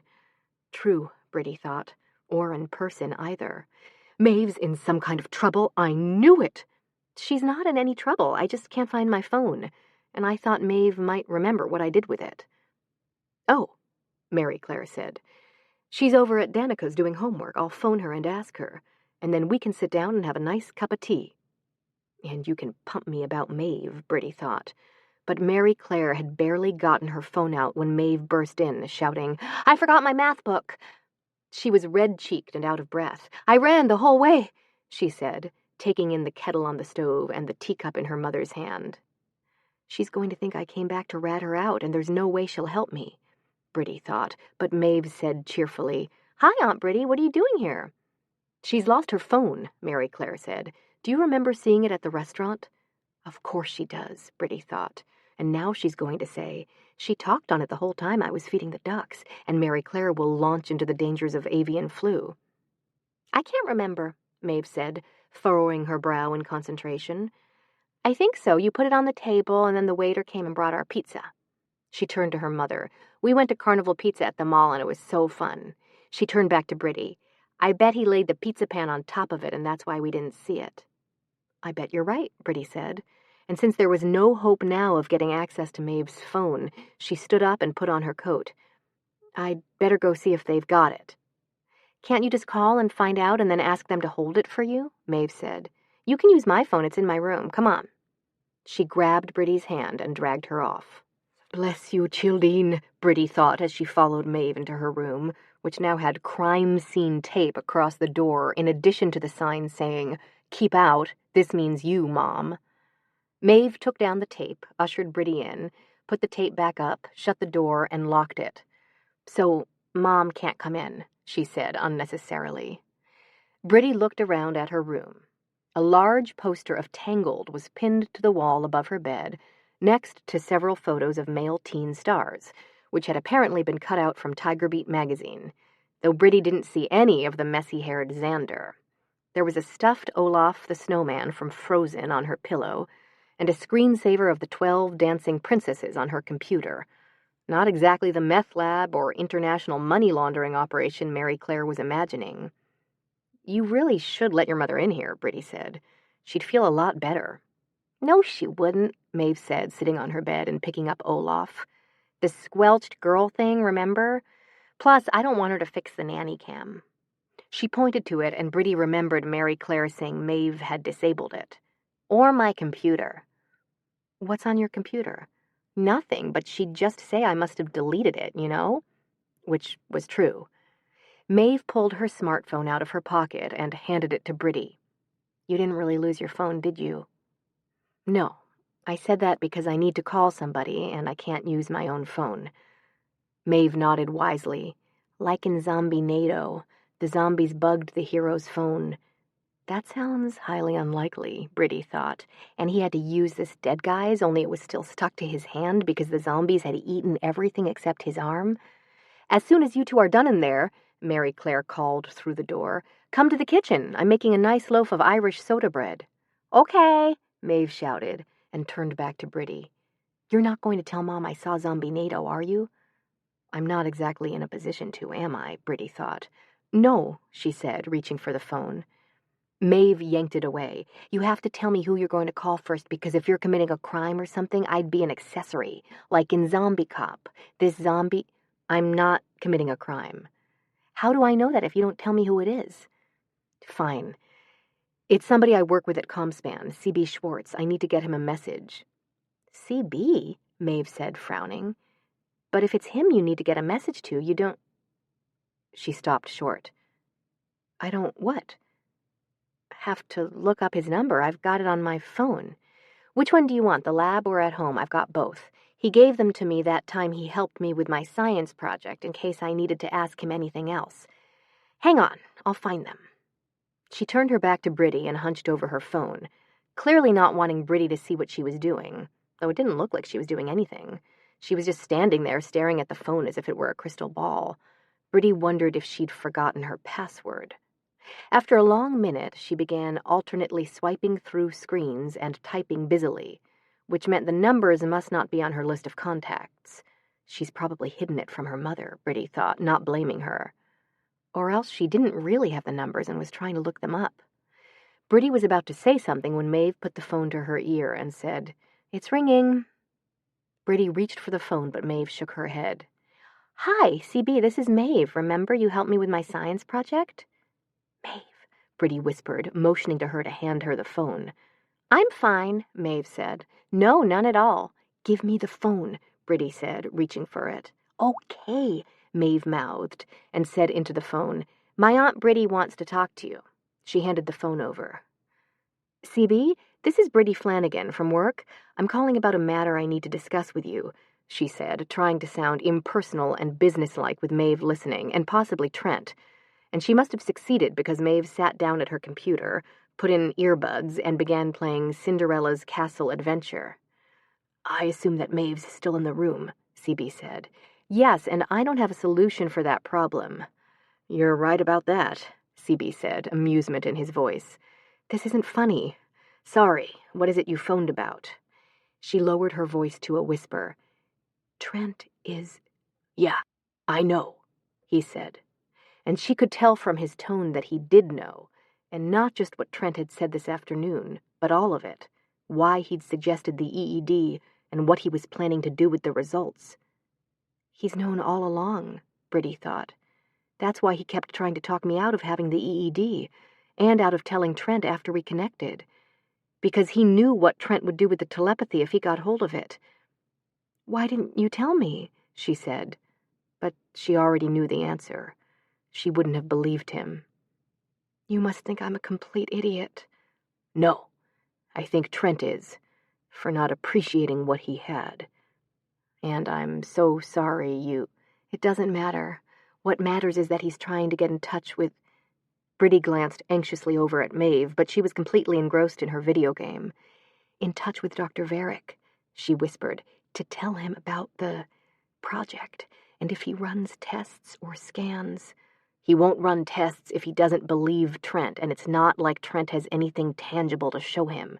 "Yes, he does. This morning he..." "I know, don't worry about those tests he had you take. You did great, by the way. I especially liked the whole Angkor Wat petunias thing, but even if you'd written down what you actually sent him, it still wouldn't prove anything. Look, we shouldn't be talking about this right now." "Because of..." She glanced over at Maeve, who was busily chasing Cinderella's mice. "Little Miss Curiosity? No, because of your boyfriend." "He's not my..." "Well, we can't let him know that. It's imperative that he not find out you're onto him. Right now he's only able to hear you sporadically, but you were only able to hear him sporadically, and look what you found out. So you can't think about any of this, about me, or the telepathy, or what a low-down, rotten, dirty piece of pond scum he is. You've got to think things he can hear. You're madly in love with him, and you're thrilled to be connected, and you can't wait to see Dr. Varick and tell him what's happened. But I know, we need to come up with a plan of action, and we will, but not till we can be sure he can't hear us." Did that mean she shouldn't have called him? That they weren't safe talking? "No, we're fine. Trent's on the phone with Varick's nurse right now, trying to get her to divulge his whereabouts, and talking out loud like this helps screen your thoughts. And anyway, I've got defenses up, but I don't want to take any chances, so I want you to go home and read a nice boring book, The Decline and Fall of the Roman Empire. You can tell me how it turns out." But what if Trent decided to come over again? "I'm at my sister's right now, and I'm sure they'd let me stay for supper." Or she could go to the Daughters of Ireland meeting with Aunt Una. They were bound to be having one, and Trent would never think of looking for her there. "No," CB said. "The last thing we want to give Trent is any hint of the Irish connection, including overhearing your family talking about fine Irish lads." "Or bad boyfriends," Briddey said, thinking of Kathleen. "You don't have to worry about Trent coming over to your apartment. He's too busy trying to reach Varric. And if he should decide to head your way, I'll give you a heads up so you can get out of there. Go read, or better yet, take a nap. If you're asleep, Trent won't be able to pick up anything at all." "But if I—" She glanced over at Maeve, who was still seemingly engrossed in her video game.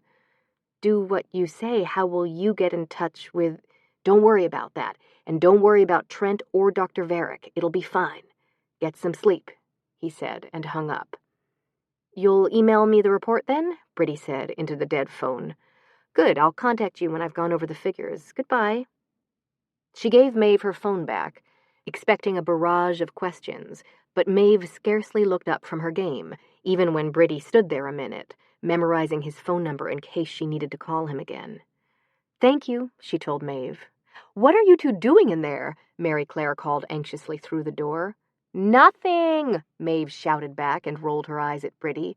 "Geez, Mom." "Well, come have some tea then," Mary Claire said. "Aunt Una's here." Of course she is, Briddey thought. And now how am I going to get out of here? Aunt Una's going to insist on going over all the reasons I shouldn't get an EED, and then try to convince me to talk Kathleen into going out with Sean O'Reilly. "I need to go," Briddey said, without much hope of getting away. "The restaurant had my phone, and I need to go get it before they close." "Oh, surely you can stay a few minutes," Mary Claire began. "No, she can't," Maeve said. "Carnival Pizza closes at 5. "Aunt Una, convince her there's no reason she has to leave this second," Mary Claire said, and Briddey braced herself for the onslaught, but Aunt Una said, "You don't want to get there after they've closed. It's hurrying off you'd better be. Maeve, fetch your aunt's coat, won't you?" Maeve hurried to get it, and Briddey, still shocked that Aunt Una hadn't tried to force her to stay, put it on. "Go on, then," Aunt Una said, "and may St. Patrick and all the holy saints of Ireland protect you on your journey." "Thank you," Briddey said, and gave Aunt Una a grateful kiss on the cheek. She hugged Maeve, whispered, "Thank you," to her, told Mary Claire no, she didn't have time to wait for her to wrap up some soda bread to take with her, and was out the door before Mary Claire could hunt up the aluminum foil. She would have made a clean getaway if Kathleen hadn't pulled up and blocked her car, giving Mary Claire time to catch up to her and ask her what she and Maeve had been doing in Maeve's room all that time. "She wanted to show me something on her computer after I made my call," Briddey said. "And no, Mary Claire, not porn. It was a YouTube video about kittens." She didn't have any YouTube videos on her browsing history when I checked this morning. It was completely empty. "I just got an image of a cat from you," Trent said suddenly. "Are you still at the mall?" "I've been trying to call you, Briddey," Kathleen said, coming over. "I have to tell you what I found out about Rich." "Are you there, Briddey?" Trent said. "If you can hear me, turn your phone on." I couldn't, even if I wanted to. It's supposed to be at Carnival Pizza, Briddey thought, and tried to go into her courtyard. But Kathleen was saying, "I looked him up, like I told you, and you'll never guess what I found out." "You need to move your car first," Briddey said, and Kathleen trotted off obligingly to do it. Now if I could only get rid of Trent and Mary Claire as easily. "I can't hear you," Trent said. "Why wouldn't there be anything on her browsing history?" Mary Claire asked. "It doesn't show her being online at all." "A few days ago you were complaining that she spent too much time online," Briddey said. "I know, but she obviously has been on, and why would she delete a kitten video?" "I don't have time to talk about this now," Briddey said. "You can't leave yet," Kathleen said, returning. "I have to tell you about Rich first. And Landis. Remember how I told you he was a hedge fund manager? Well, he isn't. He works for a hedge trimming company, the big liar." This is exactly the kind of conversation CB said you shouldn't have, Briddey thought. "If Trent hears your thoughts." "What did you say?" Trent said. "I heard you say thoughts and then lost you." "And that's nothing compared to what I found out about Rich," Kathleen said. "He's an even bigger liar than Landis." "Why don't you call me later? I really need to go," Briddey said desperately and tried to get into her car. But Mary Claire was blocking the door. "I've been trying to call you all afternoon," Trent said. "There's been nothing on Maeve's browsing history for the last 2 weeks," Mary Claire said. Rich is engaged, Kathleen said, and he seemed so nice. What's Maeve hiding? Mary Claire demanded. This is as bad as Zombie-nado, Briddey thought. You need to concentrate, Trent said. No, what I need is to get out of here. Mom, telephone, Maeve called from the house. Who is it? Mary Claire said, stepping away from the car, and Briddey was in it, and into her safe room like a shot. Call me, she said, shutting the door and starting the car. Both of you. But I thought you lost your phone. Exactly, Briddey thought, and I intend for it to stay lost. Which is why I've got to go, she said, to get it. Bye. She drove off, blessing Maeve for coming to her rescue again. As soon as she was out of sight, she pulled over to enter CB's number into her phone before she forgot it, and then decided she'd better not, scrawled it on the torn-off lid of the empty wheat checks box and stuck it in her pocket. I need to tell her to delete his phone number from her phone, she thought, driving on, although it probably wasn't necessary. She was obviously already hiding the movies she watched and the books she read and the computer sites she visited from her mother, and that was why she'd turned her back when she was looking up the number, because she didn't want Briddey to see how she'd encrypted it. But Maeve hadn't been typing during that interval. She'd just been standing there motionless, as if she were... That's impossible, Briddey thought. But what if Maeve's computer log was empty, not because she deleted the files, but because she hadn't been on her computer at all, or reading?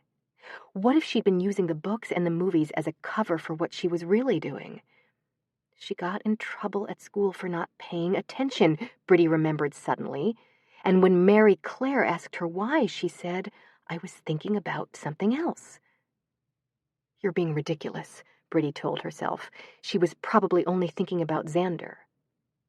But his picture hadn't been anywhere on the walls of her bedroom, and Maeve had volunteered the information about her crush on him right after Briddey had wondered if she was keeping secrets. And I wondered it to myself, not aloud. And Maeve had wanted to go to the park instead of the crowded mall, and had shown up immediately after Briddey'd arrived at the house, out of breath, as if she'd run all the way home from Danica's, and shown up on Briddey's doorstep just in time to save her from Trent. But she can't be. She's only 9. She remembered CB's saying what a precocious kid she was, and Mary Claire's conviction that Maeve was keeping something from her. What if she is, Briddey wondered, thinking of Maeve standing there looking defensive when Briddey had asked her about the marshmallows in Lucky Charms. Why?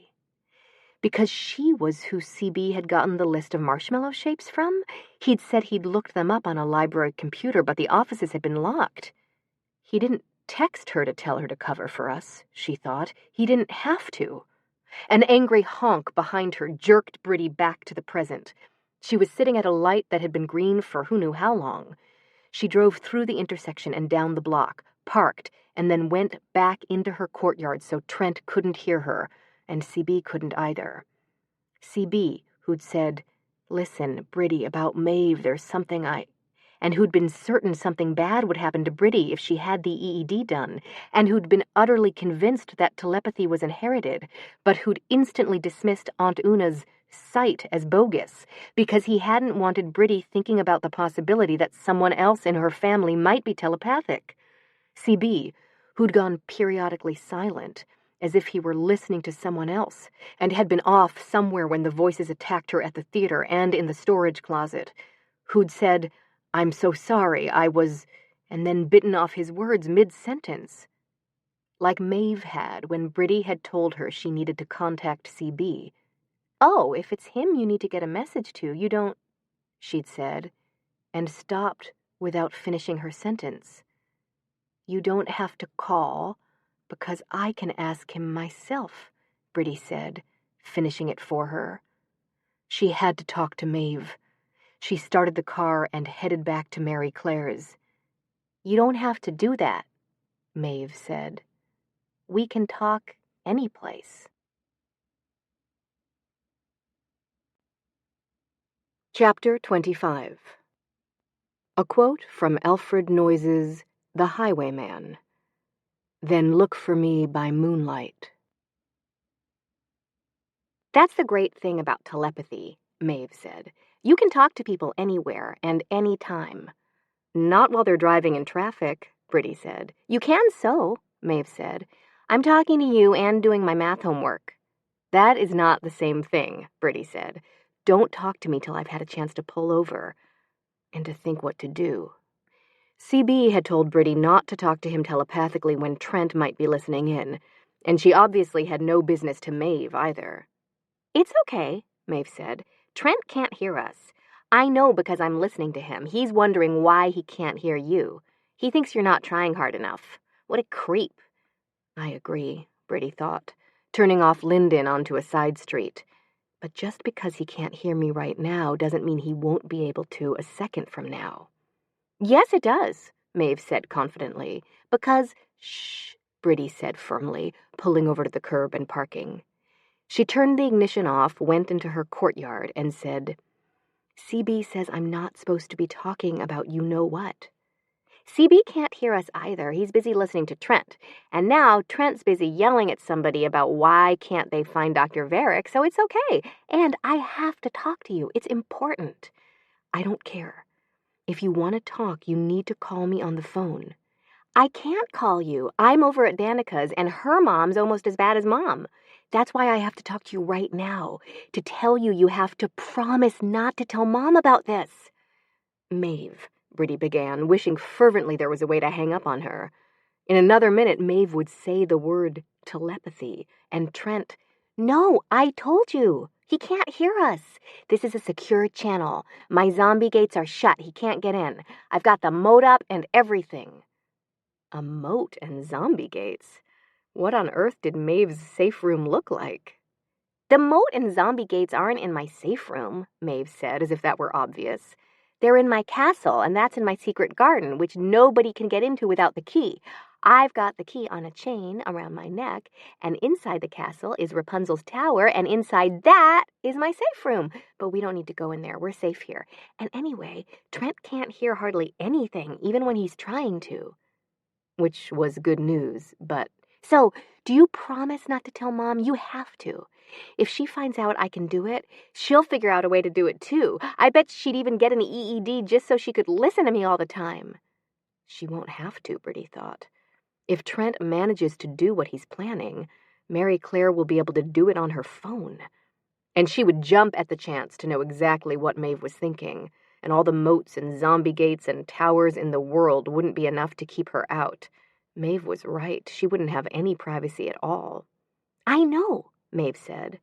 Parents would be even worse than zombies. That's why we have to keep it a secret from everybody. Zombies? Briddey assumed from what CB had said that the voices always took the form of a flood. A flood? Maeve said. That doesn't sound very scary. Mine are zombies. The really fast, really scary kind, like in World War Z. Where did you see World War Z? Briddey started to ask, but the answer was obvious. Maybe it would be a good idea for Mary Claire to be able to read her mind. No, it wouldn't, Maeve said. I'm fine. CB rescued me from the zombies and taught me how to build my castle and my safe room and stuff. They won't get in again. She sounded utterly confident.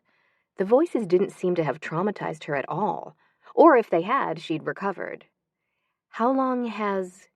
you-know-what been going on? Briddey asked her. About a month. I thought maybe it was premonitions like Aunt Una has.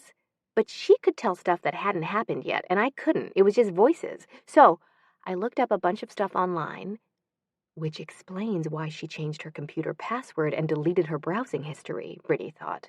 She didn't want Mary Claire to see what she'd been looking up. Yeah, Mom would have totally freaked, Maeve said. And I couldn't ask Aunt Una because she'd tell Mom. And I couldn't find anything online except about crazy people, and I didn't know what to do. But then CB started talking to me and telling me what was going to happen, how scary the voices were going to be, and what to do to keep them out and stuff. And when they got really bad, he rescued me. Like he rescued me, Briddey thought, and was infinitely grateful he'd been there for Maeve, too. He promised he wouldn't tell Mom, and you have to promise, too. Please? Hang on. Oops. Trent's thinking about calling you. Bye, she said. and was gone. Calling me or calling to me, Briddey wondered, and a moment later got her answer. "Briddey," she heard Trent call. "Can you hear me?" Yes, she thought. Unfortunately. "I'm not getting anything from you. If you can hear what I'm saying, call me on your phone." Not a chance, Briddey thought, starting her car and pulling away from the curb. She drove back to Linden and toward home. "I'm going to send you a series of images like I did this morning," he told her. "If you can hear any of them, write them down." And for the next 15 blocks, she had to listen to him droning. "I'm thinking of a Porsche Cayman GT4. Repeat, Porsche Cayman GT4, followed by a smartwatch, a smart bracelet, Bali, a cucumber Serrano martini, and an IPO." When she was 6 blocks from her apartment, Trent said, "Forbes magazine. Repeat, Forbes," and cut off, which hopefully meant he'd given up, and not that he'd reached Dr. Varick or that he was on his way to her apartment. "No," Maeve said. "He's at Comspan. He can't leave in case Dr. Varick calls his office instead of his smartphone." Good, Briddey thought. "I thought I told you to only talk to me on the phone, Maeve." "I can't. I'm still at Danica's." "I was just trying to help," she said, sounding wounded, and went away. Briddey reached her building, started to park in front of it, and then thought better of it and parked around the corner so Trent wouldn't see her car if he found Dr. Varick and decided to come see her. But if CB came over, he might think she wasn't there. "No, he won't," Maeve said. "He can read your mind, remember?" "Maeve, I thought I told you. And anyway, he's way smarter than Trent. He's really nice, too, isn't he?" "Yes."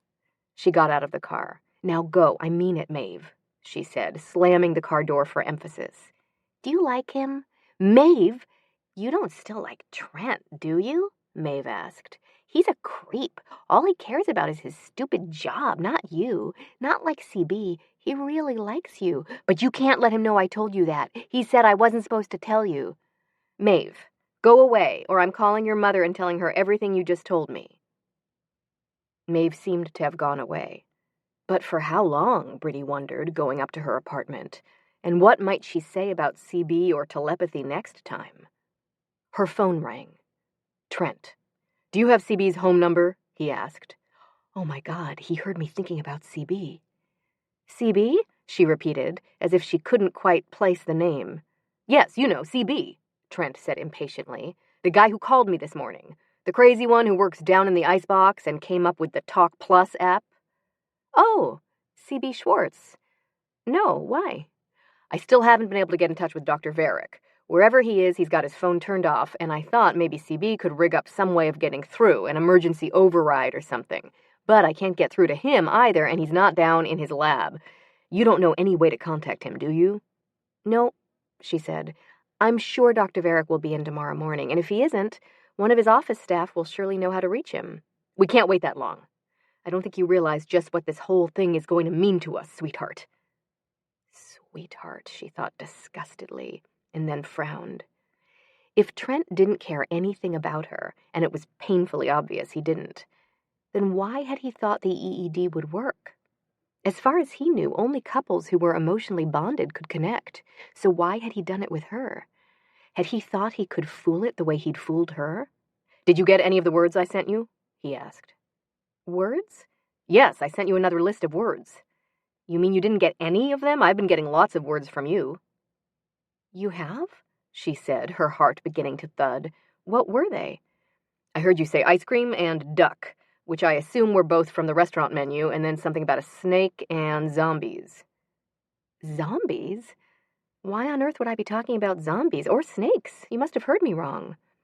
"Well, at least I'm hearing you. You need to stop messing with your niece and concentrate on listening," Trent said. "You don't have any idea where Schwartz hangs out when he's not at work, do you?" Yes, she thought. Ladies' rooms, libraries, storage closets. "No." "Damn," Trent said. "Listen, I've got to go. My secretary's calling me. I hope that means she's found CB's home number. Concentrate on connecting," he said, and hung up. I need to warn CB that Trent's looking for him, she thought. But there was no telling what Trent might hear if she did. And all he had to hear was CB's name. She was just going to have to wait till Trent was asleep and CB contacted her and hope Trent couldn't find him in the meantime. And do what till then? CB had told her to get some sleep, which was a good idea. If she were sleeping, Trent wouldn't be able to hear anything. But she was afraid her mind might wander as she dozed off and she'd start thinking about him or Maeve, like she was doing now. You need to think about something else, she told herself, and downloaded Ode to Billy Joe. Bad idea. CB was just like the girl in the song, forced to keep secrets, unable to share what was happening to him with anyone, not even his family. And as she pored over the lyrics, she found herself thinking about what he'd said about Billy Joe jumping off the bridge to get away from the voices, and wondered if that had really been why, or if Billy Joe had done it to protect somebody else, like CB had been protecting Maeve. It was obvious now why he'd said it wasn't his secret he was worried about. Stop it, she told herself. Trent'll hear you. She switched to Teen Angel, wondering why lovers always came to such bad ends in songs and in poems. In The Highwayman, the king's soldiers had tied up Bess, the landlord's daughter, with a booby-trapped musket pointed at her heart, and she'd had to shoot herself to warn the highwayman. If they'd been telepathic, Bess wouldn't have had to sacrifice herself to warn him, and the girl in Ode to Billy Joe would have known he was going to jump and come to stop him. And both songs would have been a lot shorter, Briddey thought. But she didn't need short. She needed something long that wouldn't make her think about CB or telepathy, which let out The Hunchback of Notre Dame and Far from the Madding Crowd. She downloaded The Secret Garden and settled herself into a corner of the couch to read it. Mistake. Mary Lennox's uncle heard a far, clear voice calling to him, talked about thoughts being as powerful as electric batteries, and wondered if he was losing his reason and thinking he heard things which were not for human ears. No wonder Maeve was so wrapped up in it, Briddey thought, and went back to memorizing song lyrics. At midnight, Trent called again. Did you find C.B. Schwartz? She asked him. No, but I found Dr. Varick. Or at least I found out what city he's in. It turns out he wasn't in Morocco, he's in Hong Kong. Which meant it would take him a couple of days to get back here. She was so relieved that she dozed off almost immediately after the call and didn't wake up till the phone rang again. She groped for it, knocking her tablet off the couch in the process, and heard C.B. say, Dawn Patrol to Night Fighter, come in, Night Fighter. Shh, she ordered him. Trent might hear you. I think he's calling me on the phone right now. No, he isn't, CB said. I am, or I was. And the ringing promptly stopped. And don't worry, Trent can't hear us. He's asleep. He was looking for you, she said. I know. He didn't find me. Good, she said drowsily. What time is it? A little before 3. In the morning? Afraid so. I kept hoping Trent would give up and go to sleep, but he was still talking to IT till half an hour ago, trying to locate Dr. Varick. He's in Hong Kong. I know, IT's calling hotels, so it's just a matter of time till they find him, and when they do, they'll call Trent, which'll wake him up. So we need to take advantage of the time we've got. Of course. I'm sorry, she said, sitting up. I'm awake now. It'll be better if we talk out loud in case Trent happens to wake up. So if you'll get dressed. I'm already dressed, she said, slipping on her shoes. Where do you want me to meet you? Downstairs. You mean you're here? Do you want to come up? No. You come down. I've got something I want to show you. I'll be right there, she said, pulling on her sweater. She debated getting her coat, too, but she wouldn't need it for the short dash to CB's car. She grabbed her keys, turned off the lights, and ran silently downstairs and outside into the dark. She couldn't see CB's car anywhere. She walked out to the sidewalk and looked up the street in both directions, wondering if Trent had woken up and CB had decided it wasn't safe to meet after all. Nope, he's still asleep, CB said, stepping out of the shadows. And Hong Kong has a lot of hotels, so I figure we're good for at least an hour or two. Come on. They set off up the dark street. Listen, he said as they walked. About Trent and the telepathy phone thing, I'm really sorry.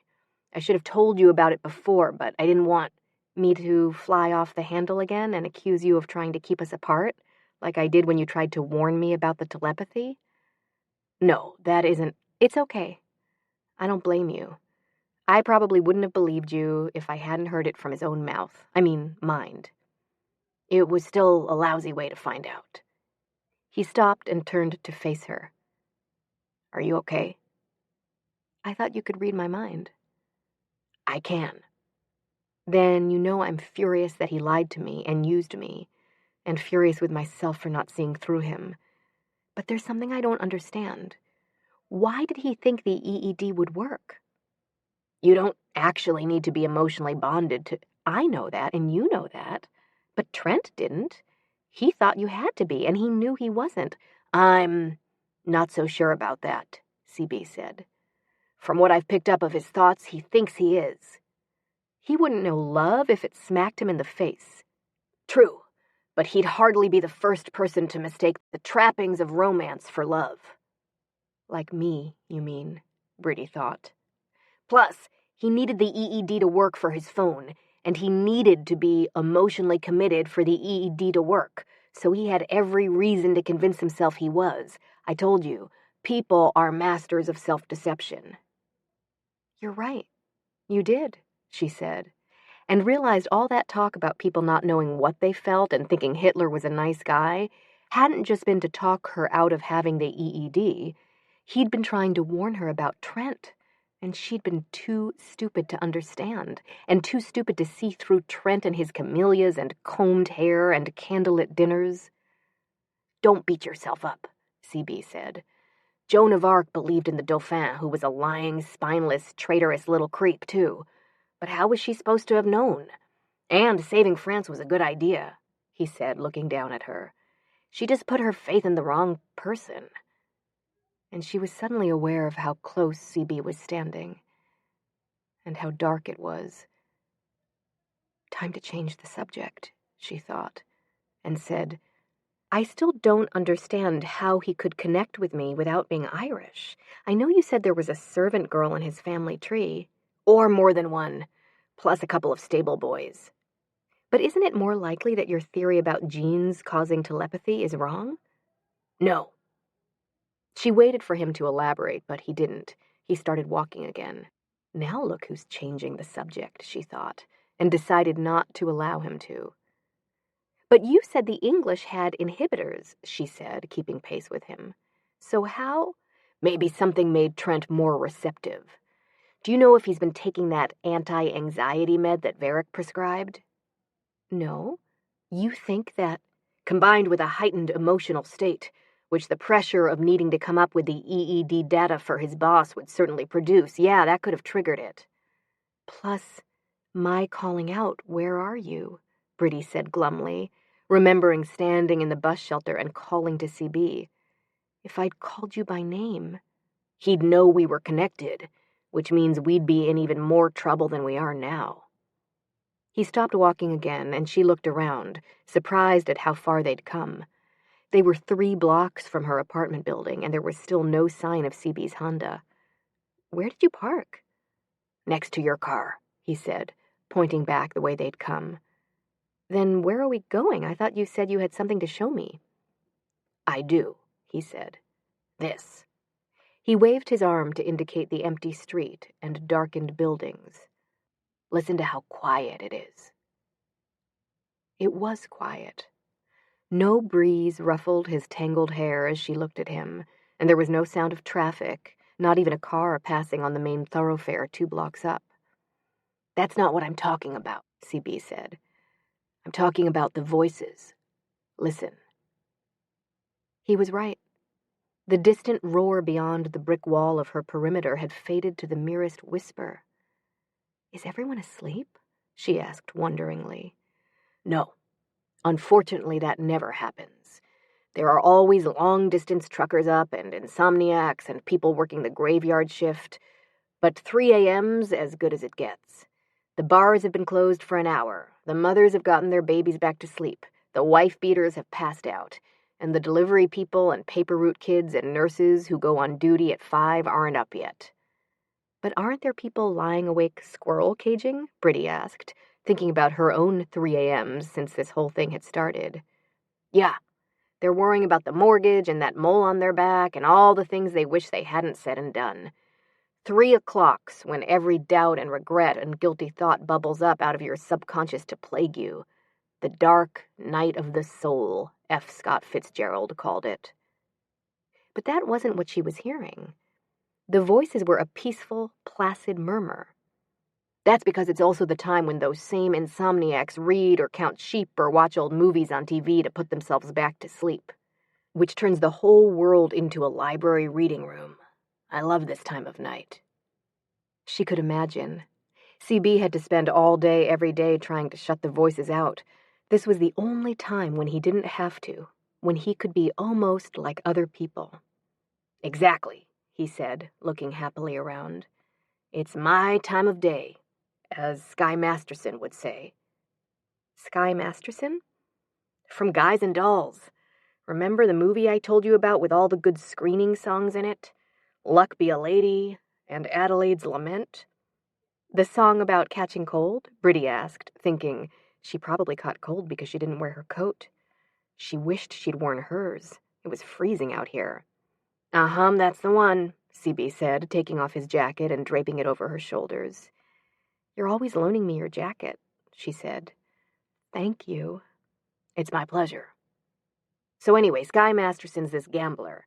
He's bringing Sister Sarah back. Sister Sarah? Yeah. She's a Salvation Army missionary. Another case of a girl who's hooked up with a guy she's way too good for. Anyway, Sky and Sister Sarah are coming back from Havana just before dawn, and he tells her it's his favorite time of day, with the traffic stopped and nobody else around, and... He stopped walking and stood still, listening. What is it? She asked anxiously. Is Trent awake? No, it's Daryl in IT. They got a line on Varric. They think he's in Hong Kong to do EEDs on a high-up Chinese official and his mistress, which is great news. His location will be classified, and Trent will have a hard time reaching him, and even if he succeeds, Varric will have a perfect excuse for not coming back. But why wouldn't he want to come back? Because Trent's going to tell him his EED has made the two of you start hearing voices. Like I told you, Varric can't afford to get mixed up with anything crazy-sounding and have his career go down the drain like Bridey Murphy's hypnotherapist or Dr. Rhine. But what if he's already mixed up with telepathy? What if he and Trent are in it together? They aren't. I haven't picked up anything at all that indicates Trent's told Varric about his phone idea. He was waiting till you two connected to broach the idea of doing scans, and he was genuinely surprised that Varric moved your appointment up. Oh, good. I've been worried about that. But if Dr. Varric had proof telepathy existed, he won't. All Trent's got is you. And if Varric asks you to demonstrate your telepathic ability, you can do what you did this morning and write down different words from the ones he sends, and Varric will decide it was just a case of overactive imagination. But what about Trent? He talked to me. He heard my voice. He'll tell Dr. Varric that. And you can tell Varric you have no idea what he's talking about. It'll be your word against his. I wish I could believe it was that simple, Briddey thought, clutching CB's jacket to her against the late-night chill. But what if Trent improves to where he can read my mind like you can and knows that I did hear it and I'm lying? It'd still be his word against yours. Anyway, he won't get to that point, though I'm a little disturbed that you were able to overhear him thinking about the phone. But I didn't overhear him, Briddey said. I was intentionally auditing him. He stopped and looked down at her. But I didn't teach you. I know. I taught myself. But the voices, how did you keep from being overwhelmed when you opened the door? I didn't. I was too afraid to. I figured out a way to listen to them in the courtyard, on the radio. The radio? Yes, like the one in your lab. She told him what she'd done. Wow, he said. Very impressive. You're almost... He stopped short. Trent must be awake, she thought, and felt a pang that they'd have to put an end to this. It was so nice being out here together. She pulled CB's jacket closer around her. Did they find Dr. Varric? Dr. Varric? CB said. Oh. No, I was just checking. Trent's still asleep. Good, she thought. Then we don't have to go back yet. She looked happily around at the darkened buildings, the empty street. The air smelled of wet earth and lilacs, and in the spaces between streetlights, the black sky was spangled with stars. But CB was oblivious to their surroundings. The IT guys are onto something regarding Varick's whereabouts, which means they could be calling Trent any minute now, and before they do, there are some things I need to tell you. He took a deep breath. The first thing is, you wouldn't be in this mess if it weren't for me. What? It's not your fault that Trent... Yeah, it is. A couple of months ago, he came down and asked me to do some research into how EEDs worked, and after I did, he asked me if I thought it would be possible to map the electronic circuitry of the neural pathways the EED produced. I told him no, not without brain scans of patients who'd had the EED done. He looked apologetically at her. I only said that because I knew there was no way he could get access to them, what with doctor-patient confidentiality. I obviously didn't want ComSpan to start messing around with the idea of mind-to-mind communication, even if it was only emotions, he said. And the next thing I know, he's dating you and the two of you are getting an EED.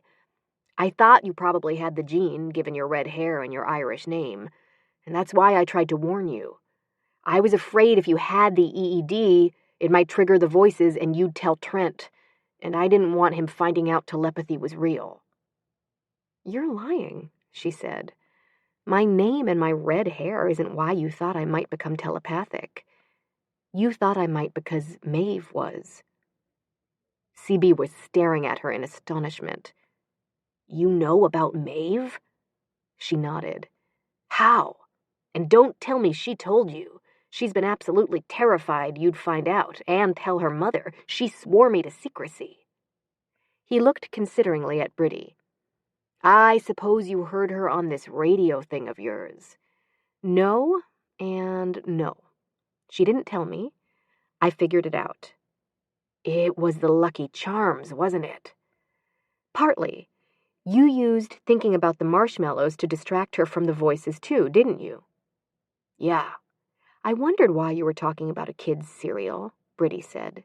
I also figured out she was who you were talking to those times I couldn't contact you. Like when I first started hearing the other voices at ComSpan and when you suddenly went off in the middle of our fight. He nodded. I thought I'd taught her how to keep the voices out, but I'd never had to do it for anyone else before, so it wasn't perfect, and I kept having to go rescue her and shore up her defenses, and always at the worst possible moment. The last time it took me forever to get her calmed down to where she could get her defenses back up, especially since I was doing it long distance, and by the time I did, you were already in trouble at the theater, and then, when we were in the storage room, she managed to get herself in trouble again. That's why I went back over to the door so I could concentrate on talking her down, and why I didn't hear the librarian till she was almost to the door. All I had time to do was switch off the light, and when I did, I fell apart, Briddey said. I figured that out too, and that you didn't text her to tell her what to say if Trent called. You just talked to her telepathically. Wow. You're almost as good a detective as your niece. Does she know you know about her? Briddey nodded. She was eavesdropping on me when I figured it out.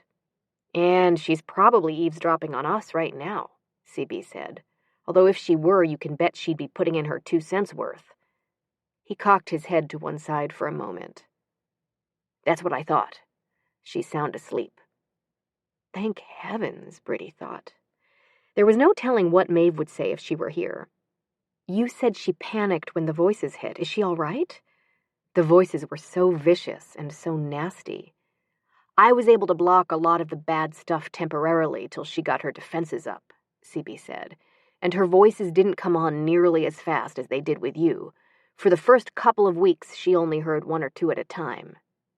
Which was why she was reading the Dark Voice Chronicles, Briddey thought. She was afraid she was schizophrenic, too. Yeah, CB said. I heard her worrying about it. I'd seen her at ComSpan a couple of times when she came to see you, so I recognized her voice, and I was afraid her concern about schizophrenia might be because she was starting to hear voices, even though she was awfully young. So you reached out to her, and the two of you cooked up the story about the science project to cover the fact that you were teaching her how to protect herself against the voices. Pretty much. Thank you for doing that. I hate to think what would have happened to her if you hadn't been there to help. Yeah, well, I didn't want her to have to go through what I did, though actually she might have been okay even without me. She has a tendency to overestimate her abilities and underestimate the voices, but she's also got a real talent for keeping intruders out. That's because she's had tons of practice with her own family. He grinned. Yeah, she told me all about Una and her mother, the Stasi agent, Maeve calls her, but if you want my opinion, she's no match for Maeve or her computer skills. Maeve's a prodigy when it comes to writing security code, and now that she's learned how to audit Mary Claire's thoughts, your poor sister doesn't stand a chance. And you don't have to worry about Maeve's voices now. She's got a perimeter and a safe room and an encrypted firewall. And a castle with a moat and a tower and zombie gates. He laughed. See? She can take care of herself. Unless Trent finds out about her. Yeah, he said, suddenly serious. That's why we've got to make sure he doesn't. And that he doesn't find out about you. CB nodded. So far, we're okay. He hasn't heard you mention my name or what happened last night. He still thinks you left the theater to go to your aunt's house. Nobody from Comspan saw us on our way to pick up your car from the hotel, and there's nothing else to connect us.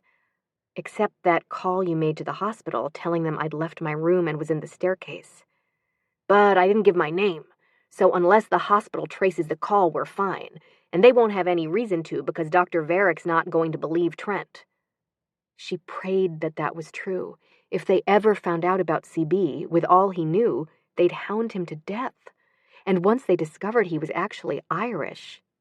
Trent hasn't made the Irish connection either. He hasn't even realized you've got anything to do with the telepathy. He thinks this is just a lucky accident that'll make an even better phone than an empathetic connection would have. He's totally focused on that, so much so that he hasn't even considered how nuts this is all going to sound to Dr. Varick. Just the same, I'd better make it clear to Maeve that she can only talk to me over the phone. Good idea, CB said. And it wouldn't be a bad idea for us to use a code name when we talk about her. We definitely don't want Trent to realize she's a part of this. How about Rapunzel or Cinderella? No, he'd spot that as code. Make it Cindy. And make sure you think Cindy, not just say it, so her real name doesn't come through underneath. I'll be careful. She thought of something. When you were talking about Dr. Varick, why did you say you had no indication he was in on it with Trent? Don't you know? You mean, can't I read his mind? No, unfortunately, I've never heard his voice. That night I came to see you in the hospital, he'd gone home. I was planning to go talk to him at his office that night you had the midnight appointment, but he turned out not to be there, and Hong Kong's out of range. But I can hear Trent, and if Varick was in this with him, I'd definitely have picked it up, and I haven't. He stopped, and his chin went up in that alert attitude again. She watched him as he listened. He looked worn out. Of course he is, she thought. He's had even less sleep than I have. She felt guilty that she'd fallen asleep tonight while he'd stood guard, waiting for Trent to doze off. He'd been standing guard for days on end, keeping Maeve and her safe. He came back from whatever he'd been listening to, and she asked, Was that Trent?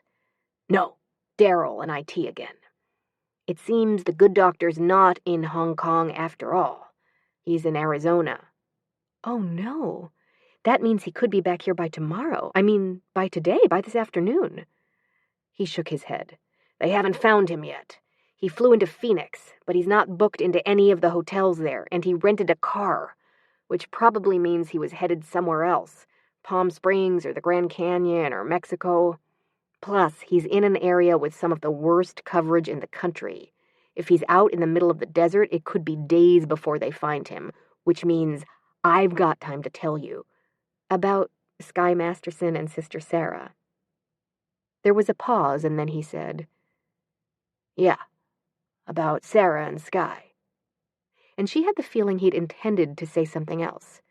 Where was I? You were standing here with me in the middle of the night, she thought, in the lovely, lilac-scented dark. You said they were coming back from Havana. Yeah, he said, looking down at her. He took her to Cuba to keep her boyfriend from finding out she was telepathic? No, to win a bet, and to get her into bed. He wined and dined her and got her drunk, but then he fell in love with her. Yeah, CB said huskily, and took her back to New York, and told her the bit about his time of day, and was about to say he had some things he needed to tell her, just like I have some things I need to tell you when... Shit! What's wrong? She asked, but she already knew. Trent was awake. No, CB said disgustedly, but I just heard Daryl say, I think, that he's going to call Trent and ask him if he's got any idea where in Arizona the doctor could be. Sorry, I didn't think they'd call till they found him. Come on, we need to get you back home, he said, walking her rapidly down the street. Trent may call you, and I don't want him picking up anything about your being up and outside at this hour. But I thought you said he was only picking things up sporadically. He is, but I didn't think he'd be able to connect with you either, and we can't afford to take any risks, not with Maeve involved. You and I are one thing, but she's just a little kid.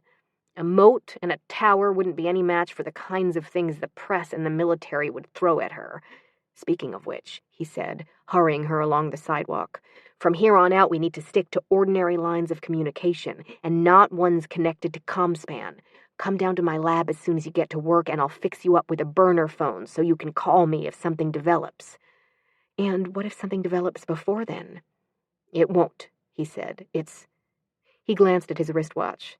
Nearly 4 a.m. already, which means we've only got 5 hours till I see you at ComSpan. I doubt if Trent'll find Varric by then, and even if he does, the good doctor's phone is probably in sleep mode, so he won't get the call till morning, or else he'll be annoyed at being awakened, especially if Trent tells him he wants to install ESP into a smartphone. Can he? Briddey asked, practically running to keep up with him. Actually devise a way to translate the telepathy into a technology you could put into a phone? Not if he assigns me to do it. I'm serious. Is it possible? Not till they know how it works and what causes it, which is why it's important for Trent to go on thinking the EED did it and that you're the only 2 people it's happened to, and that we were only able to connect because he and I are emotionally bonded. Yeah, CB said. Sorry. They'd reached her apartment building. He cocked his head, listening for a few seconds, and then said, Daryl's looking for Trent's number. You'd better go in. But you said you had something else you needed to tell me. Yeah, he said. It'll have to wait. Are you sure there isn't some way you could block Trent for just a few minutes? You could come up and tell me whatever it is, and then finish telling me about Skye Masterson and Sister Sarah. He shook his head. It doesn't work like that. Look, you need to get inside, and I need to get to bed. We're both going to need to have our wits about us tomorrow. Good night, he said, and loped down the street before she could even give him his jacket back. CB, wait, she called, and ran after him. She handed him his jacket. Thank you for lending it to me, she said. Any time, he said gravely. And for a long, still, breath-held moment, she thought he was going to kiss her. But he didn't. He shook his head regretfully, said, I'll see you in the morning, and took off toward his car. Briddey stood and watched him go, and then hurried inside and up to her apartment and her phone.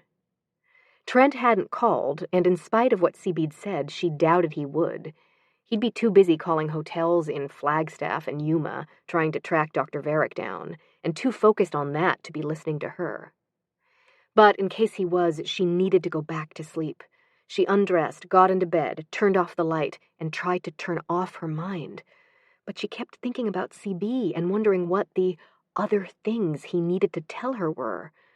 Were there even worse things about telepathy that he hadn't told her? Or worse ways people would try to use it? The CIA would want to locate terrorists and secret military bases with it and find out enemy plans and nuclear codes, and they wouldn't care what they had to do to get it from CB or her or Maeve. Wouldn't care if they unleashed a flood or a horde of zombies or what? she wondered. What form had CB's voices taken? He'd never said, and if she asked him, she doubted if he'd tell her. She'd have to ask Maeve. CB had told her they needed to maintain radio silence, and that Daryl in IT had probably already awakened Trent, and at this hour Maeve was almost certainly still asleep, but if she waited, she might not have another chance. She went into the courtyard and tuned the radio to Trent's station. Nothing, not even static. She turned the dial slightly to each side of his frequency to make sure, and then scanned quickly through the dial, looking for Daryl's voice. She found him almost immediately. Don't know. Maybe I'd better wait till I've got a definitive lead. So he hadn't called Trent yet. Briddey flipped back to Trent's station, got more silence, and then called, Maeve! Hi, Aunt Briddey, Maeve said immediately. Is something wrong? No, I just need to know something. You said your voices were zombies, right? Yeah, the really scary kind that keep coming even if you chop their heads off and they try to bite you and... Are CB's voices zombies too? No, Maeve said in her best, how ridiculous voice. The voices are different for everybody, depending on what you're scared of and have been thinking about and stuff. Did CB tell you what form his took? No. He said he didn't want to give me ideas, but I figured it out. It's fire. Chapter 26. A quote from Primeval. Well, Plan A's rubbish. What's Plan B? We're working on it. Fire, Briddey said, appalled. That was why he was so fixated on Joan of Arc, who had been burned alive. You can't tell him I told you that, Maeve said. He doesn't know I figured it out. I won't. Thanks, Maeve. Go back to sleep, she said, and then realized Maeve had to have been awake for her to have heard her calling. What were you doing up at this hour anyway? I had a nightmare. That's what you get for watching zombie movies. I wasn't watching zombie movies, Maeve said indignantly. I was watching Beauty and the Beast, the really scary part where the villagers storm the castle to find the beast. Like Dr. Varick and Trent would do if they found out telepathy was real, Briddey thought, and to keep Maeve from hearing that, said, You need to watch the ending, where she saves the beast and they live happily ever after, and then go to sleep. You've got school tomorrow. You're the one who was keeping me up, Maeve protested, and it took Briddey another 5 minutes to end the conversation, after which she switched off the light and then lay there in the dark, thinking about CB's voices. She'd thought a flood was terrifying, but fire was infinitely worse. Even Joan of Arc hadn't been brave enough to face it on her own. They'd had to bind her to the stake. But CB had voluntarily plunged into the flames to rescue her, and Maeve, and done it not once, but over and over. And he'd do it again if I got into trouble, she thought wonderingly. You have no business thinking about this, she reminded herself. Trent could wake up any minute. And as if voicing the thought had made it happen, her phone rang. I've been trying to get through to you mentally for 10 minutes, Trent said. Didn't you hear me calling to you? No, I was asleep. What time is it? 10 till 4, he said. Good news, I got in touch with Dr. Varick and he's coming back right away. Coming back? Yes, I could feel your anxiety and sensed you'd want to know I found him. He's coming straight back to meet with us. I don't know when he'll get in, but I'll let you know as soon as I find out. Come to my office as soon as you get to work, and we'll practice sending and receiving. I've been practicing all evening, and I've gotten much better at picking you up. I'm sure you can do it too. You just need to focus. No, what I need is to get in touch with CB, Briddey thought after Trent hung up. But how? He'd said he was going home to bed, and if he was asleep, he wouldn't be able to hear her calling. And Trent might, which meant she couldn't call to Maeve and have her phone him either. She'd have to call him herself. But he'd told her not to use her own phone, and waking up the neighbors to use theirs at 4 a.m. was out. This is ridiculous, she thought. The EED was supposed to have opened up new avenues of communication, and instead all it had done was cut her off from every single one she'd previously had. It's a paradigm shift, all right, in the wrong direction. She was either going to have to locate a carrier pigeon, go out and find a payphone, or wait till Trent went back to sleep and then call out to CB. But it had sounded like Trent intended to stay up the rest of the night practicing, and she needed to tell CB about Dr. Varick now. That meant a payphone, if she could find one. Kathleen had said there were still some at gas stations and convenience stores, but she'd also said something about not having any change when she'd been stranded at the 7-Eleven. Did that mean they only took coins? Briddey had exactly 1 dime and 3 pennies in her wallet, and she had no idea how much a phone call even cost nowadays. A quarter? 50 cents? No, better have $1's worth, just in case. She spent the next 10 minutes upending handbags and ransacking coat pockets and kitchen drawers to come up with enough change. She pulled on jeans and a top, stuffed the coins in her pocket, grabbed her keys, the box lid with CB's number on it, and the jacket she hadn't taken before, and tiptoed downstairs and outside. 3 o'clock in the morning might be romantic, but 4:15 definitely wasn't. It was dark and cold. And when she finally found a 7-Eleven, it was closed. Of course. That was why it was called 7-Eleven. And its phone was inside. She could see it through the window. The Exxon station 2 blocks down was closed too, but there was a phone kiosk outside it, but no phone. The Conoco station, also closed, had a phone but no handset. She was ready to turn around and go home when she spotted a convenience store ahead. Busy Mart. There was no phone kiosk outside, but a sign in the window said, ATM, phone, ammo, and it was open. The parking out front was full of motorcycles. She circled the block, parked on the side, and went in, and was immediately sorry. Busy Mart made the 7-Eleven look like the luminesse of convenience stores. The clerk looked interestedly at her when she came in, and so did a homeless man over by the coffee machine and the 2 tough-looking guys loitering in the chips aisle, who obviously belonged to the motorcycles outside. She wished briefly that she knew what they were thinking so she'd know just how much danger she was in, and then decided she was better off not knowing. There was a guy on the phone who looked even tougher than the other 2. From the way he was draped over the phone box, he'd been on it for some time, and she was about to go somewhere else when he suddenly shouted, "Fuck this and fuck you!" slammed down the phone and started straight toward her, followed by his friends. She backed hastily into the candy aisle as they passed, and then hurried over to the phone, digging coins and CB's number out of her pocket as she went. She needn't have wasted all that time searching for change. The phone only took credit cards.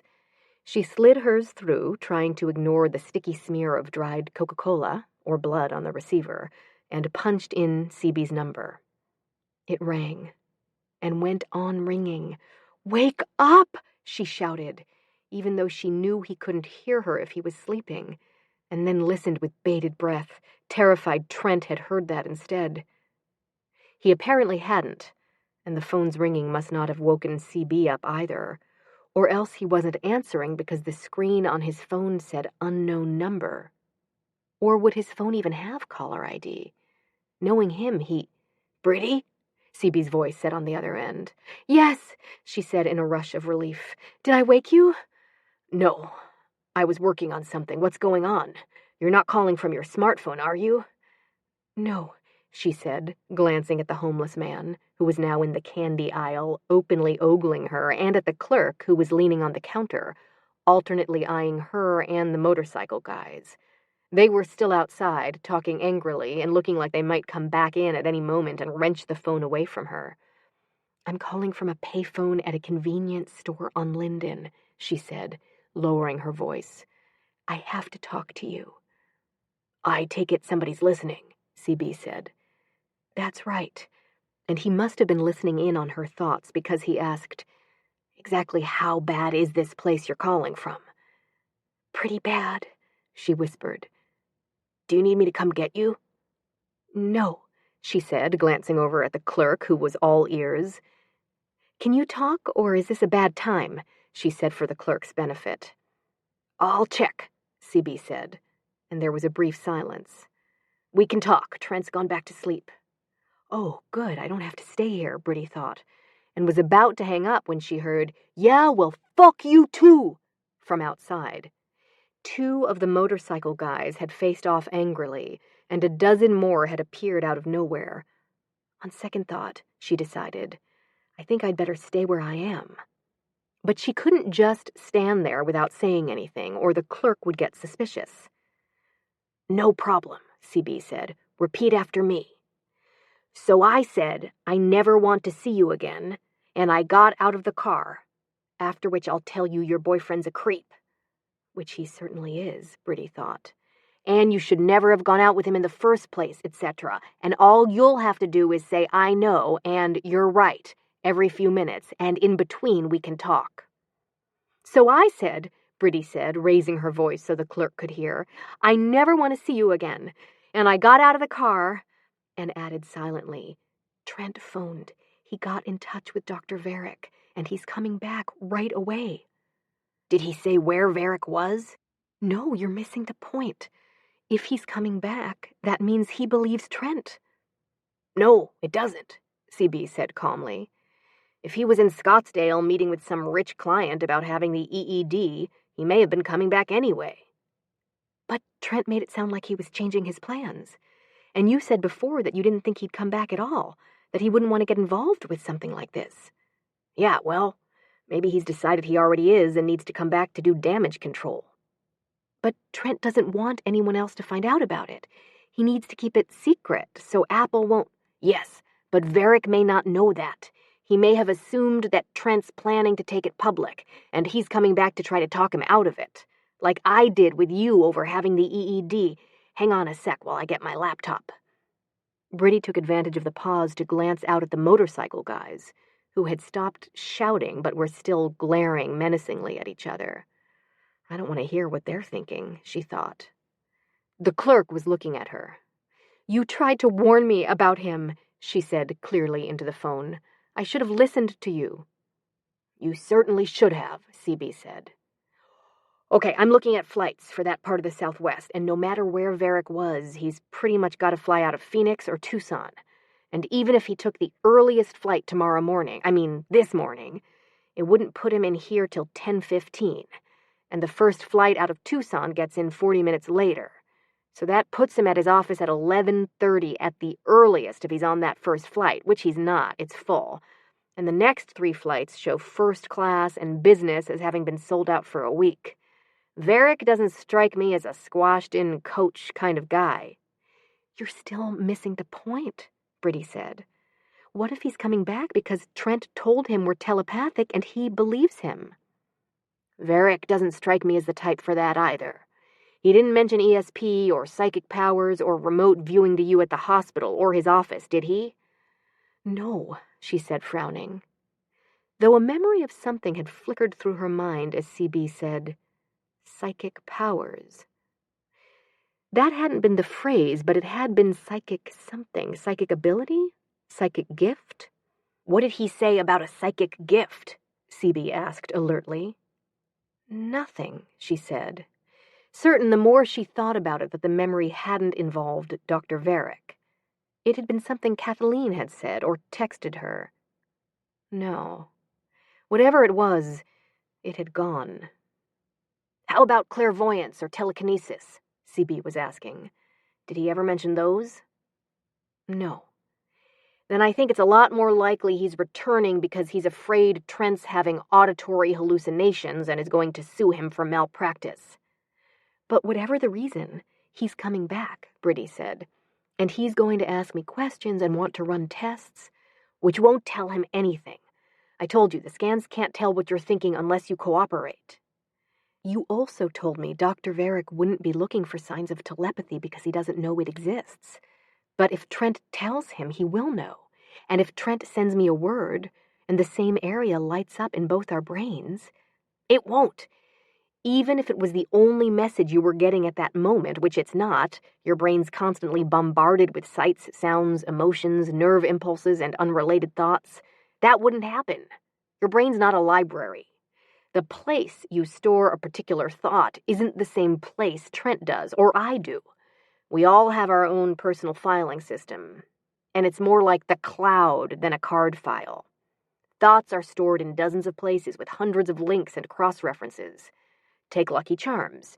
You've got the way it's spelled in one place, how it's pronounced in another, what the box looks like in the third, plus its taste and your memories of eating it and buying it and running out of it, and of you asking me in the theater what the marshmallows were. Yeah, he said. And it's in a bunch of other places too. Breakfast-related things, Irish things, things that taste like chalk. And that's not counting all the thousands of cross-connections your mind makes with the words lucky and charms. A charm bracelet, a lucky rabbit's foot.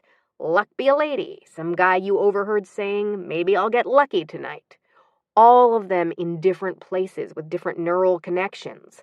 And those thoughts are connected to others in a giant web, like the web, where every thought's linked to every other.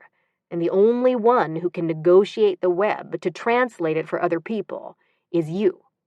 Trust me, Varick won't have any more idea of what you're thinking than the clerk there at your convenience store does.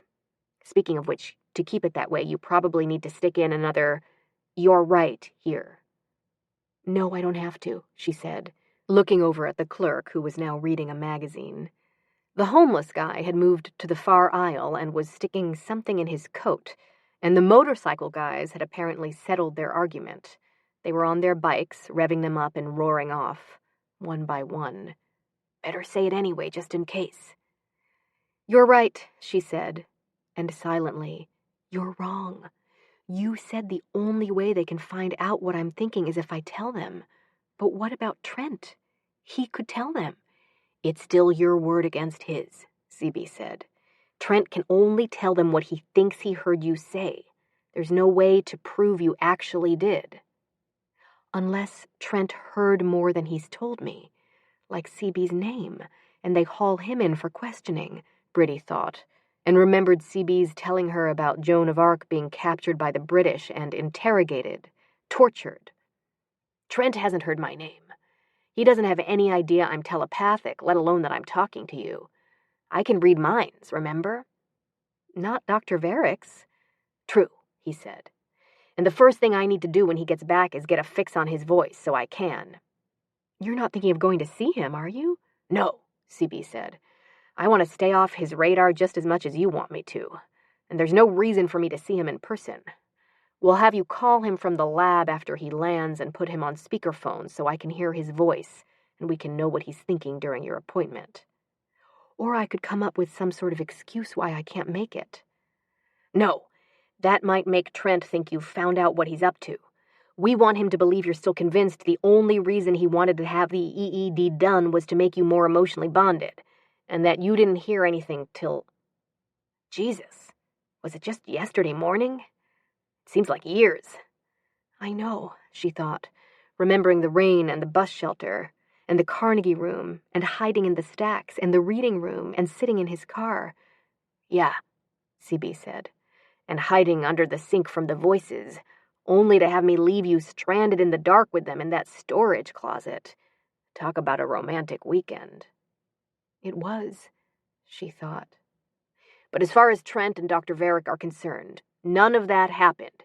You left the theater to go help with a family crisis, and when you finally got home, you fell into bed. And in the morning you called to Trent, hoping to connect emotionally, and when he answered you in words, you were totally shocked. You had no idea that such a thing was possible, and now you want answers as much as Trent does. CB was right.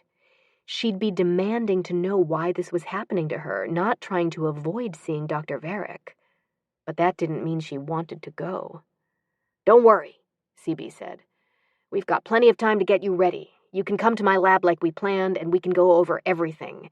And in the meantime, I know, don't think about you or Cindy. Right.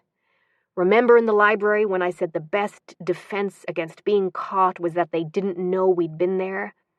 Our best defense is that they don't have any idea you've talked to anybody but Trent. They can't figure out who Cindy and I are if they don't even know we exist. Speaking of which, maybe I'd better have a code name too. I could call you Conlon. He doesn't know that's your... No, nothing even remotely Irish. We don't want to give him any clues what's causing this.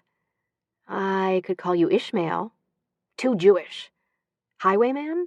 No, too obviously code, just like Cinderella. It needs to be something that doesn't stand out, that could just be an ordinary word, like sky, she said. There was a silence on the line. You know, from Guys and Dolls. Sky Masterson. Are you sure you want to do that, Sister Sarah? As you recall, she ended up in Havana with him. I'll take my chances, she answered, turning her head so the clerk couldn't see her expression. She was, after all, supposed to be sobbing to a friend about being stranded. Smiling clearly wasn't appropriate. Great, CB said. You don't happen to like dulce de leches, do you? No alcohol, remember? She reminded him. The voices aside, I don't want to accidentally let anything slip to Trent. Speaking of which, we need to tell Cindy she mustn't talk to me. If Trent finds out she's telepathic, don't worry. I'll tell her to go inside her castle and raise her drawbridge and close her zombie gates. And meanwhile, Sister Sarah, you go home and send your secretary an email moving your appointments to the afternoon so your morning will be free, and then try to keep from thinking thoughts you don't want Trent to overhear. Is he awake? Briddey asked nervously. No, not yet. But from this point on, you're going to behave as if he is, and as if he can hear anything you say or think, which means we'd better maintain radio silence too. He hesitated. I suppose it's pointless to tell you to try and get some sleep. Yes. Okay, well then memorize Marion the librarian. When you come to the lab, I'll teach you some other screening techniques. And when you're not reading, think about what you're going to have for breakfast, or what you're going to wear to work, or how the castaways are going to get off Gilligan's Island. Anything except Maeve, me, telepathy, or Ireland. I'll check out Varric's history to make sure there are no paranormal skeletons in it, which I'm pretty sure there aren't, and see if I can find out what celebrity client he went to see. It's all going to be fine. I promise. Now say, thanks for giving me a ride, I'll see you in a couple of minutes, and hang up so I can talk to Maeve. Thanks for giving me a ride, she said. I'll see you in a couple of minutes. Good girl, he said. I'll see you in the morning. And hung up. And she should hang up too, particularly since the clerk had resumed leering at her from the counter. But instead she said, even though CB was no longer there, I really appreciate your doing this for me. I was an idiot to have ever thought I was in love with him. I didn't even know what love was. The clerk gave a derisive snort. I'll be waiting outside, she said to the dial tone. I love you. And hung up the phone. She hurried out of the store to a position on the curb where she could both look up the street and keep an eye on the clerk, and as soon as he turned his back, sprinted to her car and drove back home, wondering if she might be able to find Dr. Varric on the radio so she could confirm he wasn't working with Trent and find out why he was coming back, and why he'd told his nurse he was in Hong Kong when he was actually in Arizona. She tried as soon as she reached home, but the doctor was apparently asleep or out of range. She couldn't find his voice on any frequency. I'll try again later, she thought, called up the highwayman on her laptop, and spent the next hour committing the lines to memory, and wishing she'd chosen a cheerier poem, especially when she got to the part where the highwayman found out Bess was dead and came racing back for revenge, only to be shot down by the soldiers lying in wait. She had to force herself to learn the last stanza, where he lay drenched in blood on the highway, with a bunch of lace at his throat. I need something with a better ending, she thought, and ordered up Adelaide's Lament from iTunes. She should have known by the title that it wouldn't be upbeat either, but at least nobody got killed, and it had lots of verses. Good, she thought, it'll take me till morning to memorize it. But when she looked at the clock afterward, it was barely 5. I'll just have to memorize the rest of Guys and Dolls, and The Music Man, she thought. Downloaded their scores and started in. CB was right. Fugue for Tin Horns did sound too much like the voices, and she didn't think The Sadder but Wiser Girl was a good idea. The title was a little too close for comfort. But Professor Harold Hill's spiel about trouble right there in River City was perfect. She memorized it and then tried to find Dr. Varick's station again. Nothing, which was good. He was still out of range.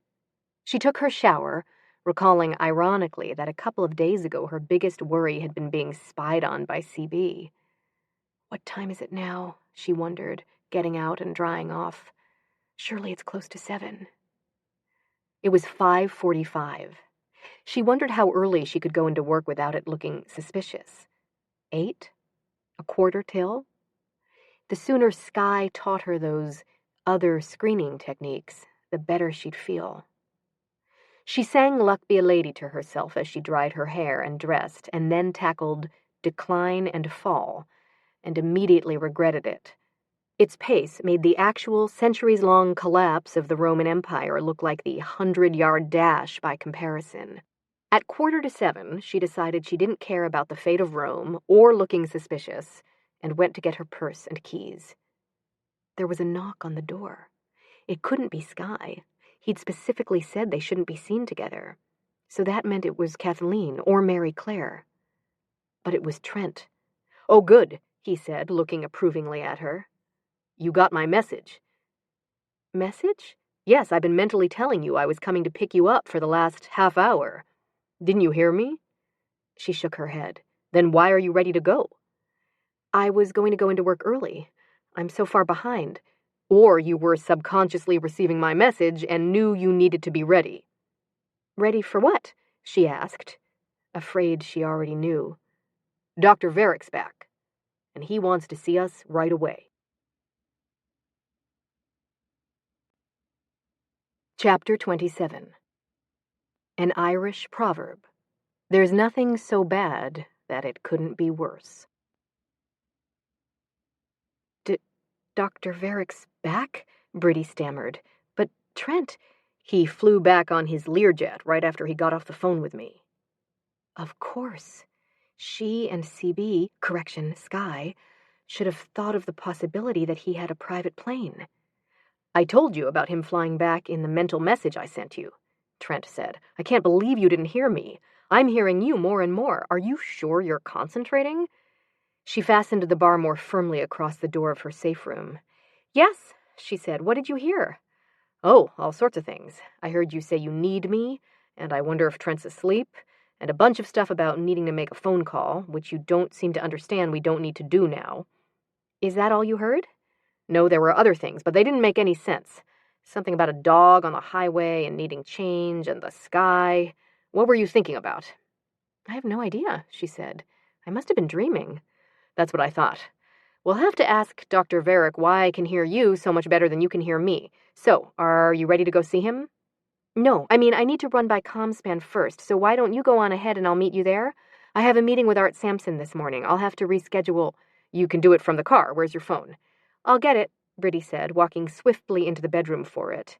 She wished she'd given Sky a key to her apartment so she could at least scrawl "help" on her mirror with lipstick for him to find when she didn't show up at work. She grabbed her phone, checked the call log to make sure Sky's name wasn't on it, deleted Cindy's calls and messages, and then stopped, staring blindly into the mirror she couldn't write on, trying to think of some way to convince Trent to let her take her own car so she could at least lose him in traffic and stop at Busy Mart to tell Sky what had happened. "What's taking so long?" Trent said, appearing in the doorway. "I told him we'd be there by 8, and we don't want to keep him waiting after he's flown all this way. Not that he'll mind once he hears what we've got to tell him." He hustled her out of her apartment, down the stairs, and over to his Porsche. "I really think I should meet you there," she said again as he opened the car door for her. "I've already rescheduled my meeting with Art Sampson twice, and he's going to be furious at my canceling again unless I explain—" "Text him," Trent said. And there was nothing for it but to get in the car. While he pulled out of the parking place, she looked at the dashboard with its elaborate computerized streaming CD satellite radio system, wondering how hard it would be to find Ode to Billy Joe. She reached for the menu button. "No music," Trent said, reaching past her to turn it off. "If we're going to convince Dr. Varick we can communicate telepathically, we need to be totally focused on sending and receiving." He headed downtown. But I don't understand why we need to convince him, or why he has to be involved at all. Because this isn't just about us anymore. The fact that telepathy exists means it affects everyone, don't you understand? People won't have to use smartphones or email or social media to communicate anymore. They'll be able to do it directly. It'll be a whole new form of instant messaging, mental IM. But how? She asked, turning wide, innocent eyes on him. Wouldn't they have to be emotionally committed to each other? No. If we can find out what's causing this and how it works, we can make it work for everyone. That's where Dr. Varick comes in. He can run tests that'll show us the brain circuitry involved, and we'll be able to use that to design a device that lets anyone communicate telepathically with anyone else. Have you told Dr. Varick this? Not yet. All I told him was that something extraordinary had happened, that you and I were able to hear more than each other's emotions. I didn't call it telepathy. I didn't want to scare him off. I just told him he needed to get back here. So Skye was right. Dr. Varick wasn't part of this. But if you haven't told him, how do you know he'll agree to running tests? Briddey asked, and Trent took his eyes off the road long enough to look incredulously at her. How could he not? This is the scientific discovery of the century. Think what it'll mean. People will be able to truly understand each other. There'll be no more secrets or misunderstandings or conflicts. It doesn't work like that, Briddey thought. Think of all the problems it'll solve, and not just personal problems, important problems. Take terrorists. We'll be able to stop them before they kill innocent victims, and we'll know exactly where our enemies are and what they're planning to do. Telepathy will give us an enormous advantage in foreign affairs, and in business, and on Wall Street. The possibilities are endless. You're right, Briddey thought. Corporate spying, insider trading, police states. And for telepaths like Skye and Cindy, testing, experiments, torture, burnings at the stake, and horrible, horrible voices, torrents of them, raging wildfires of them, roaring out of control. You'll see, Trent said confidently. Dr. Varick will be as excited about the possibilities as we are, and turned into the hospital's parking garage. I thought we were going to his office. No, he asked us to meet him here, where they could run into one of the staff who'd found her in the staircase, or the nurse who'd taken her out to Skye's car. But the office that the volunteer at the information desk directed them to was on a different floor, and at the opposite end of the hospital, and Briddey didn't recognize any of the staff they met on the way there. Dr. Varick himself came out to meet them. Good morning, Miss Flanagan, Mr. Worth. We'll be meeting just down here, he said, gesturing toward the end of the hall. He didn't look at all put out by having had to fly back from Arizona in the middle of the night, even when a doctor stopped him halfway there to say, I thought you were in Sedona. I was, he said cheerfully. Sedona. Why did that name ring a bell? She'd heard it somewhere.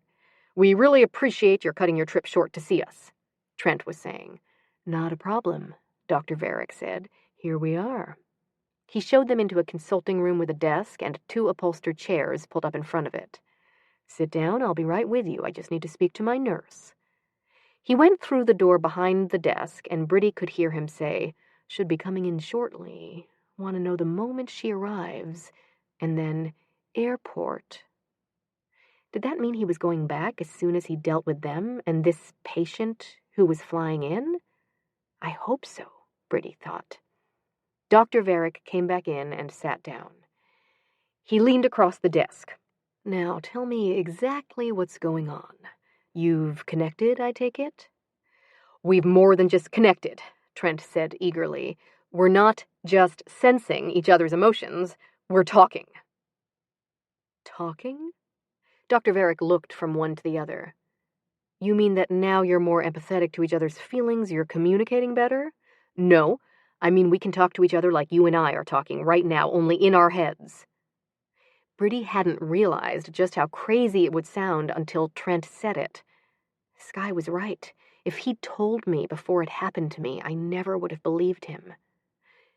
There, Trent said, pointing at her. Just now, I heard Briddey say he's never going to believe us. That's what you were thinking, wasn't it, Briddey? Tell him. Yes, but that would be easy to guess from her expression, Dr. Varick said. And her body language. Are you certain that's not what you're doing? Using her emotions and nonverbal cues to... No, Trent said. I can hear her when we're miles apart, and she can hear what I'm thinking, too.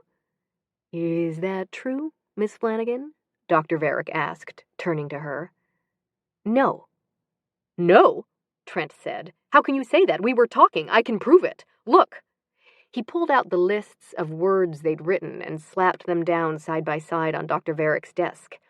We went into separate rooms and each thought of 10 things, and the other one wrote them down. I got nearly 3/4 of the ones she sent right, and she got almost as many of the ones I sent. And we do a lot better now. My ability to communicate keeps improving. Run a brain scan on us, and you'll see we can hear each other. First things first, Dr. Varick said, looking at the lists. I hope he's as unimpressed by Trent's notion of a correct response as I was, Briddey thought, trying to gauge the doctor's reaction as he went over the lists. But his face remained completely impassive. Finally, he laid them back down, clasped his hands together, and leaned forward. I think you'd better begin at the beginning, Mr. Worth. Trent nodded. The night before last, we took your advice about taking our minds off connecting and went to a play. And this was where you first had this mental communication. No, Briddey had to leave for a family problem, and we were apart for the rest of the night. But the next morning, I heard her calling, Where are you? And I said, Briddey, is that you? And you heard him say that? Dr. Varick asked, turning to Briddey. Yes, she said, putting as much uncertainty in her voice as she dared. At least, I thought I heard it. You did hear it, Trent said, because you said yes, and then I said, I can't believe we connected. And I asked her where she was, and she told me she was in her apartment in bed. Briddey watched Dr. Varick closely as Trent told him what had happened. His expression remained skeptical, and he asked all the right questions for someone who just heard a patient make a ridiculous and possibly disturbing claim. And yet, there was something not quite right about his responses. He didn't seem surprised enough, nor angry enough that they dragged him all the way back from Arizona to tell him some insane story. But it wasn't just that. His responses were off in some other way that she couldn't put her finger on. He is in on it with Trent, and this is all a charade put on for my benefit, she thought. But as Dr. Varick asked more questions and Trent grew more and more frustrated attempting to explain, she decided that wasn't it.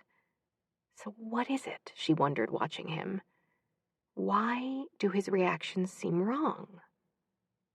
It hit her with a shock. He's not just not surprised.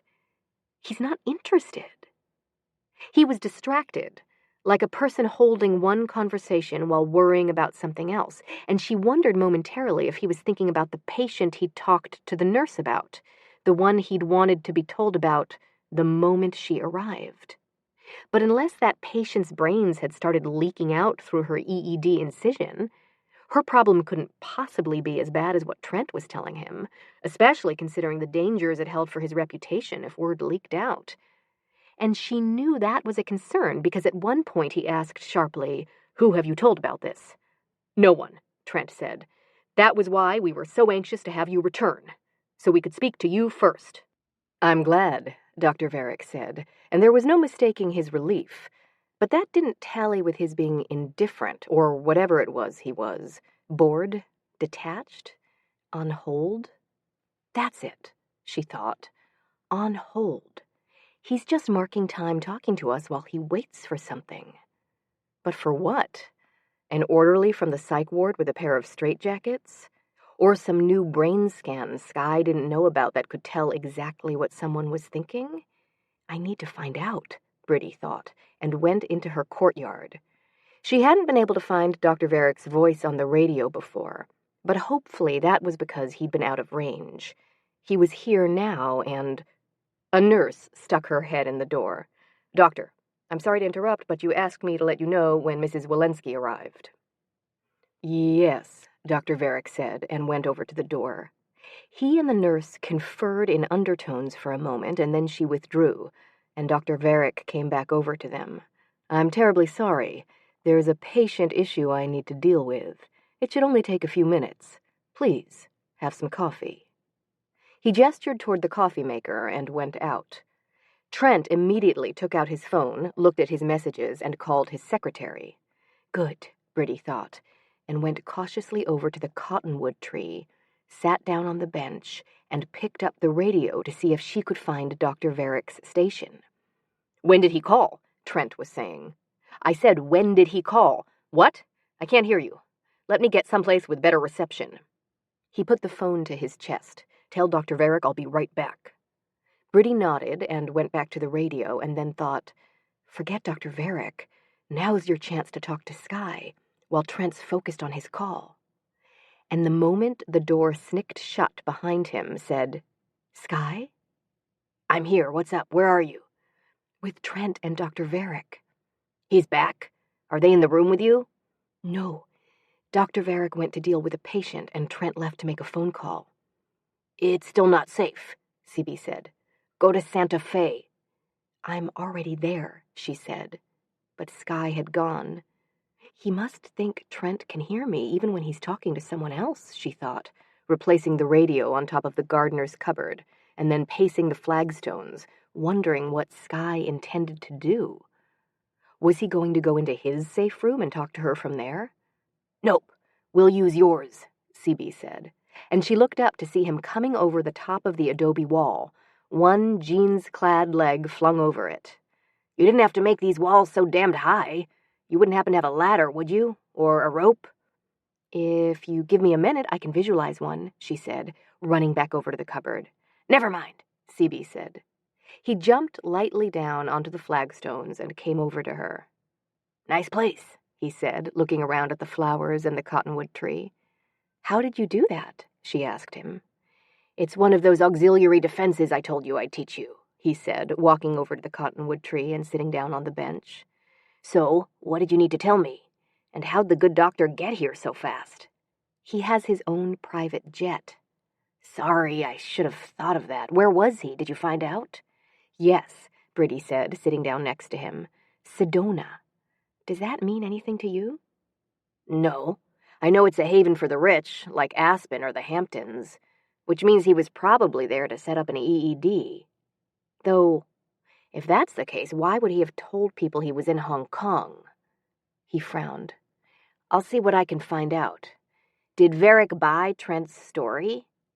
"No, at least I don't think so, but there's something funny about his reactions. You said he'd reject the idea of telepathy out of hand, but he didn't. Are you sure he's not just humoring Trent? Doctors are awfully good at saying, and thinking, somebody get me the psych ward." She shook her head. It was more as if his mind was on something else, as if he was waiting for something. "And you don't have any idea what?" "No." "Are you sure there's not some revolutionary new scan that can detect if you're reading someone else's mind?" "Not without you cooperating. All the same, I think I'd better get down there and listen to Varick's voice so we'll know exactly what he's thinking and whether we have anything to worry about. Are you at his office?" "No, the hospital, but coming here's a bad idea. So far they have no way of connecting us." "We'll make up some excuse for why I'm there. We can say I needed to talk to you about some app or something. Where in the hospital are you?" "The East Wing, first floor," she told him. "But I still think... Can't I listen to his voice and relay it to you?" "No. In the first place, I don't want you listening to Varick. Trent's right, his connection's getting better, he might overhear you. In the second place, relaying Varick's voice wouldn't work. I'd be hearing him in your voice, not his." "Not if you listened to it on the radio," she said, going over to the cupboard. He shook his head. "That'd be relayed through you too. No matter how convincing a visualization all this is, I'm not actually here, we're just exchanging thoughts." "What about the internet? Maybe there's a video of him giving a speech or something." "That's an idea. I'll check out YouTube and his website," he said. And he was obviously still reading her mind because he said, "Don't worry. I won't come to the hospital unless I absolutely have to." "Good," she said. "And what about Cindy? Did you convince her she's got to lie low and not talk to me?" "Yes, I told her to raise the drawbridge over her moat and then go lock herself in her secret garden. Show me your radio." "I thought you said that wouldn't work." "It won't," he said. but show me anyway." She did, turning it on and tuning it to Trent's station. "Hamilton, this is Trent Worth," his voice said from the radio. "Yes, I'm meeting with the doctor who did our EEDs right now." A pause. "No, sir, we haven't gotten that far." CB listened for a moment and then moved the dial through several stations, listening to the static and the voices. "You think it might work for your hearing, Dr. Varick, after all?" Briddey asked. He shook his head. "No, but you gave me an idea for—" "I've got a way better way to listen to them," Maeve said. Both Briddey and CB looked over at the barred door and then up at the adobe wall, expecting to see her clambering over it, but it was apparently just her voice, saying, "You don't have to turn a knob or anything." "I thought I told you to stay inside your safe room and not talk to your Aunt Briddey," CB said angrily. "I am inside it," Maeve protested, "and I wasn't talking to Briddey, I was talking to you. You didn't say anything about not talking to you." "Well, I'm saying it now." "Nobody can hear us," Maeve said. "I've got a whole bunch of defenses up, and besides, Trent's talking to Mr. Hamilton and Dr. Varick." "I don't care," CB said. "I don't want you talking to anybody or listening to them." "You never let me do anything," Maeve said sulkily. But she left. "Oh my God," Briddey said. "If she'd said something like that while Trent was listening—" "I know," CB said grimly. "I need to go talk to her and make sure this doesn't happen again." "And don't schedule any other appointments for this afternoon," Dr. Varick said. Briddey looked automatically at the radio, wondering how it had gotten tuned to his station, then realized his voice had come from outside her safe room. "I have to go," she said. "Dr. Varick's coming back." "Right," CB said. "I'll go see if I can find his voice on the internet, and if it's there, I'll listen to him and let you know what he's thinking. And I'll see if I can find out what he was doing in Sedona." "Okay, and if you get in trouble in the meantime, come in here and holler for me. Don't worry, you're doing great." He kissed her on the cheek and disappeared over the wall. "I'm sorry that took so long," Dr. Varick said to Briddey, coming into the office and looking questioningly at the empty chair beside her. "Trent had to make a phone call," she told him. "He'll be right back." "Actually, you're the one I wanted to talk to," he said, sitting down and smiling at her. "Mr. Worth has told me what he experienced. I want to know what you've experienced. Have you heard messages like he described?" "Yes," she said doubtfully. "At least I think so. When we connected, I definitely could sense his presence and his excitement." "But it didn't take the form of his voice?" "No, I mean, a couple of times when Trent was sending me messages, I thought I heard him speaking, but—" She frowned, as if trying to think how to describe exactly what she'd experienced. "You know how you said that sometimes emotions could be so intense they came through as someone talking? That was how it felt." "But you weren't actually hearing words, like Mr. Worth." "No, I mean, how could I have been? People can't hear each other's thoughts. That's crazy." She leaned toward him. "I'm not losing my mind, am I, Doctor?" "Absolutely not," he said. And as Trent returned, Mr. Worth, we were just discussing your unusual experience. You said the two of you had done a test sending messages back and forth." "Yes," Trent said eagerly. "We can do it for you again right now. Just make a list of the words you want us to send to each other, and we'll—" Dr. Varick was shaking his head. "That sort of test wouldn't prove anything, I'm afraid. It'd be entirely too subjective. To prove actual communication, you'd have to be tested under controlled laboratory conditions." "We'd be willing to do that, wouldn't we, Briddey?" He looked eagerly at her. "We'll both be happy to do any kind of test you want." "Good," Dr. Varick said. "You must understand, Mr. Worth, you've made some extraordinary claims, and extraordinary claims demand extraordinary evidence. What you perceived as thought transference could simply have been nonverbal communication reinforced by the emotional closeness of connecting." "He doesn't believe us," Briddey thought, limp with relief, as Dr. Varick went into an explanation of unconscious information exchange, tonal cues, and confirmation bias. Skye was right. He was just humoring us. I misread what I thought was his distraction and his lack of surprise. The test I want to run will determine whether what you experienced was actual mind-to-mind communication or something else.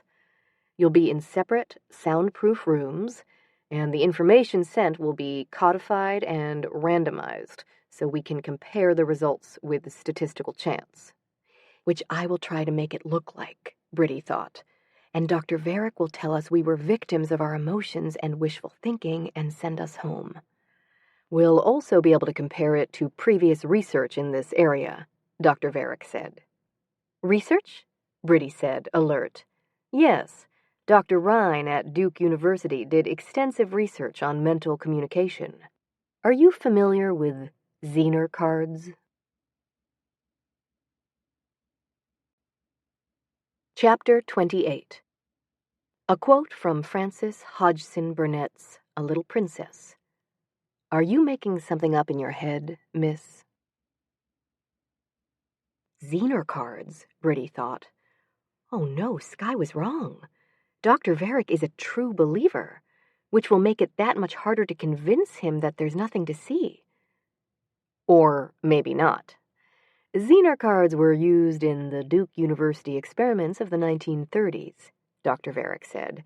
And used properly, they're an excellent way to objectively determine whether communication is occurring or whether the subjects merely think it is.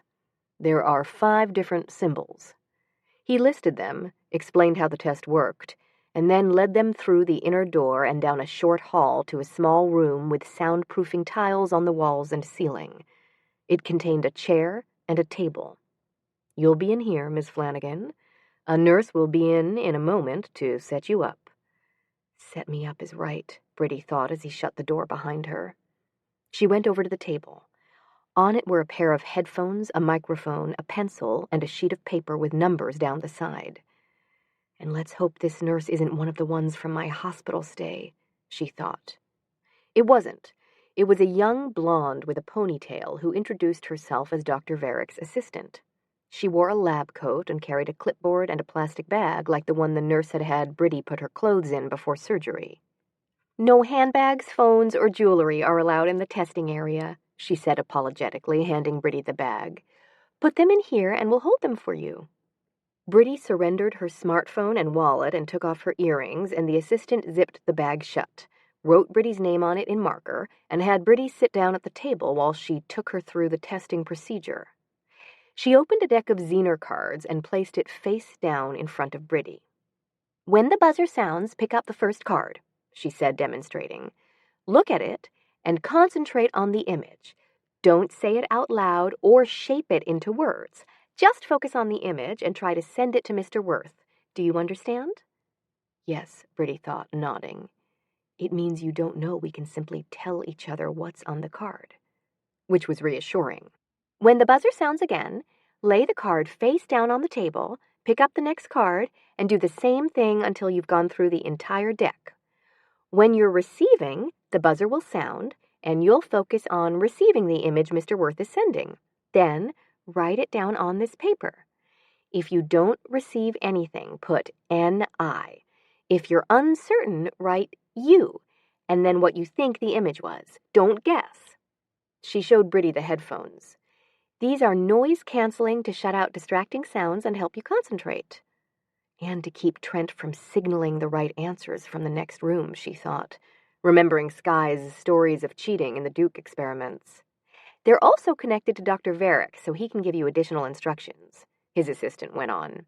And you'll be able to talk to him through this. She clipped a microphone to Brittey's collar.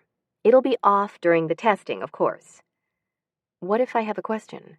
You'll signal him with this. She showed her what looked like a TV remote. And he'll activate your mic, but please try not to use it. There'll be breaks between the test rounds, and you can ask questions then. So you won't be in here during the testing? No, the assistant said, glancing up at the ceiling in front of the table. There must be a concealed camera, Briddey thought. Any other questions? Yes, how do I get out of this? I don't think so, she said. We'll start in a few minutes. The assistant scooped up the Zener cards, put them in her lab coat pocket, and pulled an unopened deck from the other pocket. "You'll be sending first.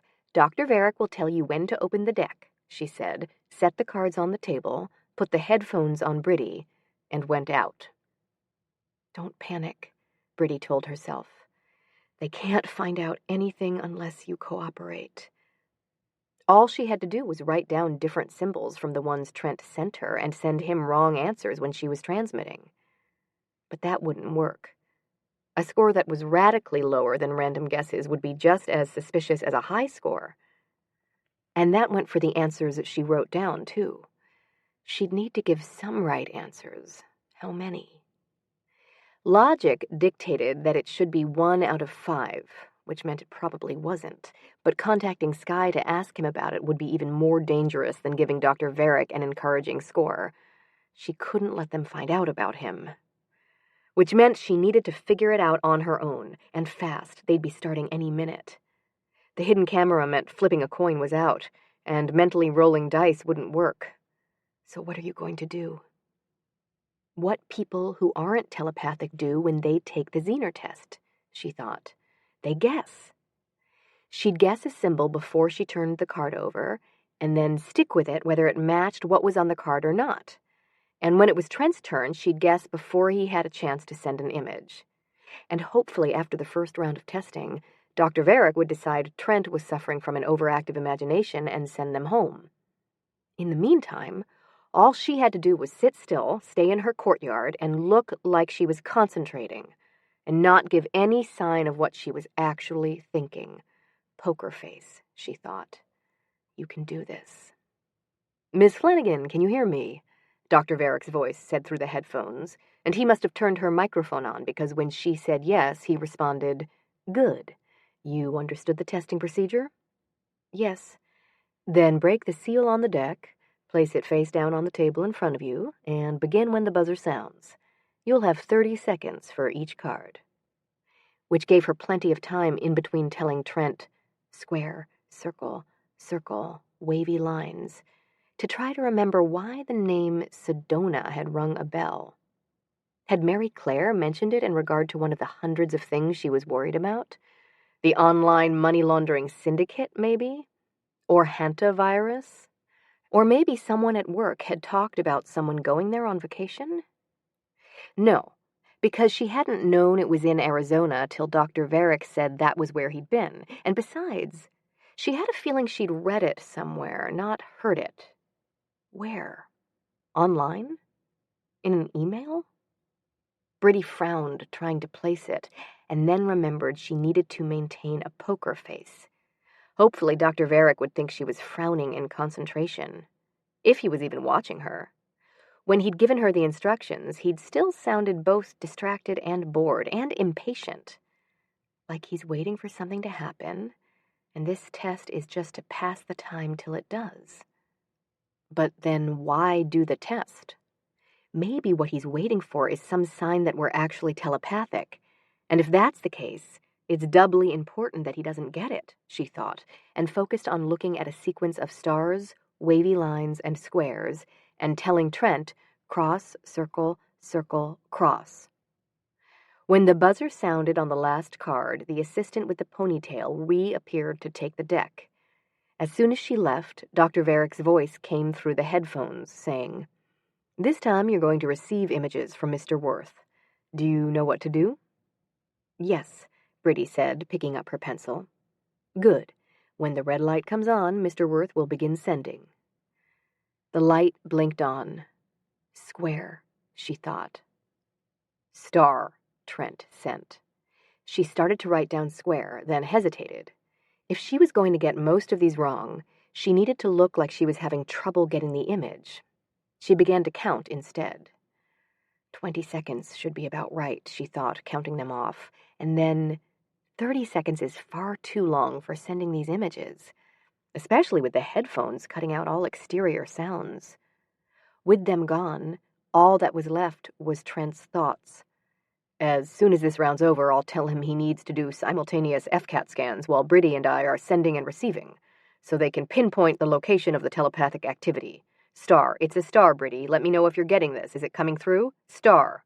Wavy lines, Briddey wrote firmly, and waited for the next one, wishing it was possible to block him like she'd accused Sky of doing.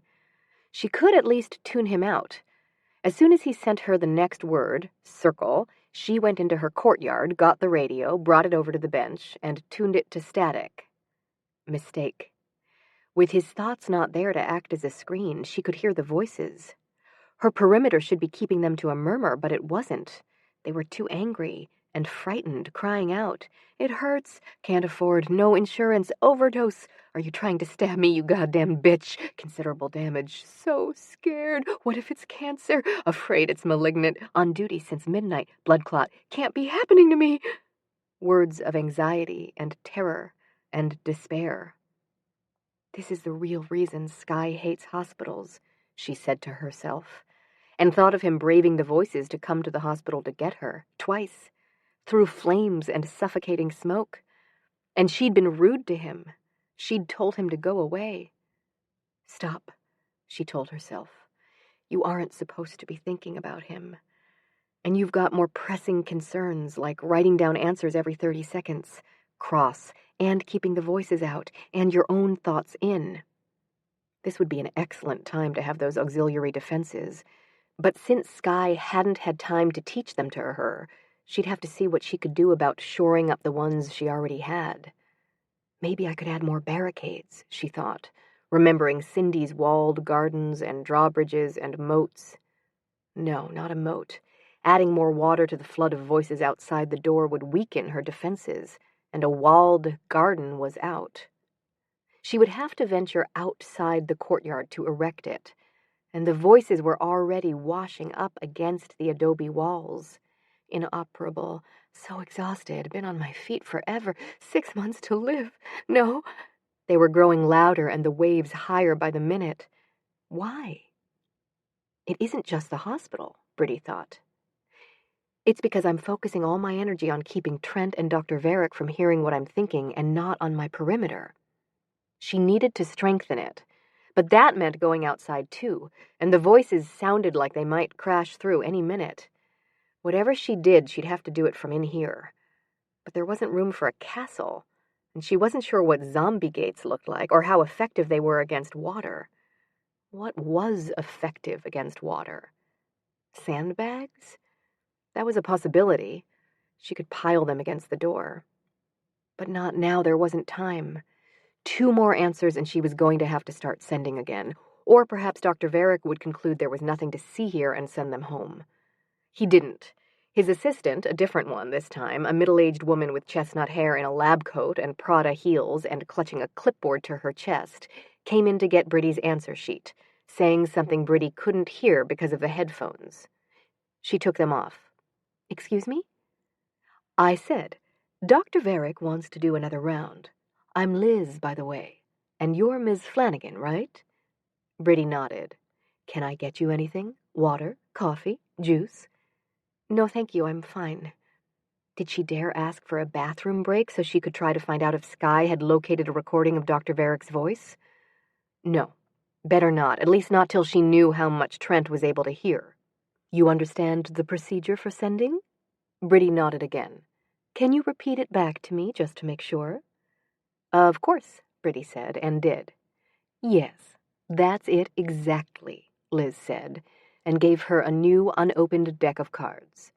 She told her to wait to open the deck till she'd left the room, and went out.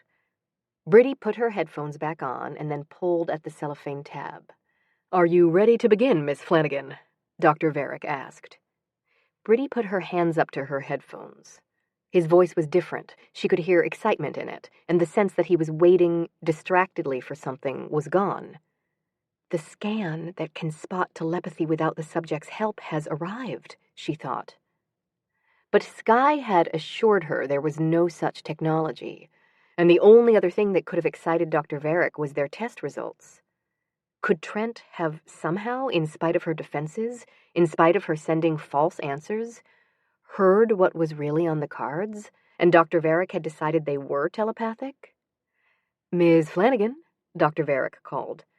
Can you hear me? Yes, she said. Sorry, I'm having trouble opening the deck.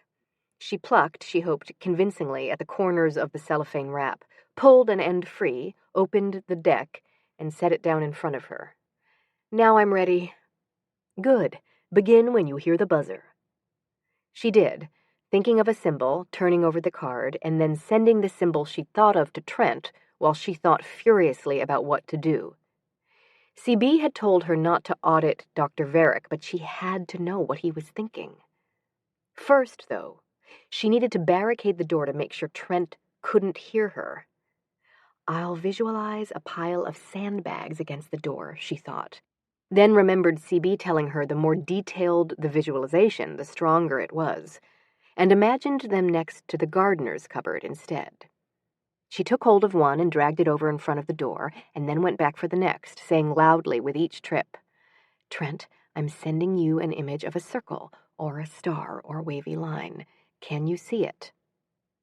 When she had a solid layer piled against the door and the wall on either side, she said, "I'm sending image Trent," and went over to the radio to locate Trent's station.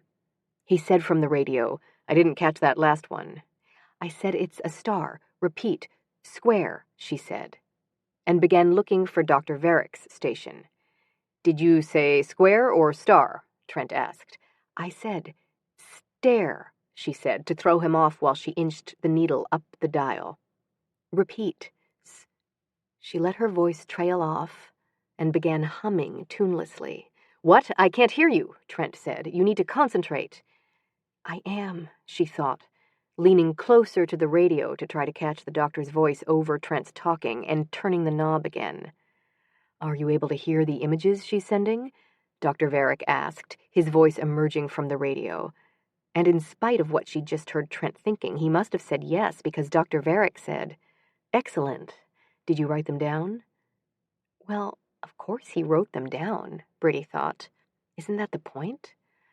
"And her responses to the images sent to her?" Dr. Varick asked, and Trent must have answered in the affirmative again, because Dr. Varick said, "Circle, star, wavy lines, star," apparently comparing the lists. "Just as I thought. 100% accuracy." What? Briddey thought. Trent had just said he couldn't hear her. She tuned quickly back to Trent's frequency to hear his response to that, but she was too late. Trent was saying, "Buzzer sounded. Send the next one."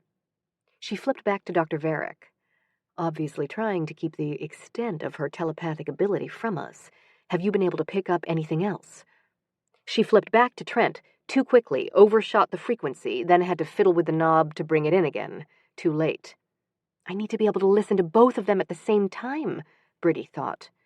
Maybe if she visualized 2 radios. "You don't have to do that," Maeve said, appearing at her elbow in a Rapunzel dress and tiara. "All you need to do is—" "What are you doing here?" Briddey said. "Sky told you to stay in your safe room. Trent will hear you." "No, he won't. I told you, I've got tons of defenses. If you want to hear who the person's talking to, you just turn the tuning knob to the person's frequency and then tap this." This was the volume knob. "Then you can hear both of them. I don't know why you did a radio, though. It would have been way easier to do a phone and just click on group chat and then—" "Go home," Briddey said desperately. "If they find out about you—" "They won't. I've got like 16 layers of defenses, not like this place." She looked doubtfully around at the courtyard. "I could help you imagine a forest of brambles or something." "No, go now before Trent hears you talking." "I could help. I know lots of stuff. CB taught me." "I don't care. I need you to go inside your castle and stay there no matter what happens. Even if—" "No exceptions. Now go or I'll tell Sky." "Who's Sky? Is that like a code name for—" "Yes," Briddey said. "Go." "What's my code name? I think it should be—" "Now!" "Okay, fine," Maeve said disgustedly. "I was just trying to help." She disappeared, only to pop back in a moment later. "I forgot to tell you, it only works if you've heard the person's voice before." And vanished again. Please, please, please don't let Trent have heard any of that, Briddey thought, and dialed the tuning knob back to Trent. "What's wrong?" His voice issued from the radio. "Why isn't she sending? I haven't gotten anything the last 2 times." Briddey hastily turned over a card. It had a cross on it. "Wavy lines," she thought at him. Wavy lines, Trent said. Finally. He began fussing over whether it was the 10th or 11th word. Cindy must have been right about him not being able to hear her, thank goodness. But just in case, Briddey tuned to Dr. Varick. What else did you hear? He asked. There was a pause during which Briddey cursed herself for not tapping on the volume knob like Maeve had said. And you didn't hear anyone else? He asked. Briddey tapped frantically at the knob, afraid she'd missed the crucial part of Trent's answer, and then thought she must have done it wrong because there was silence.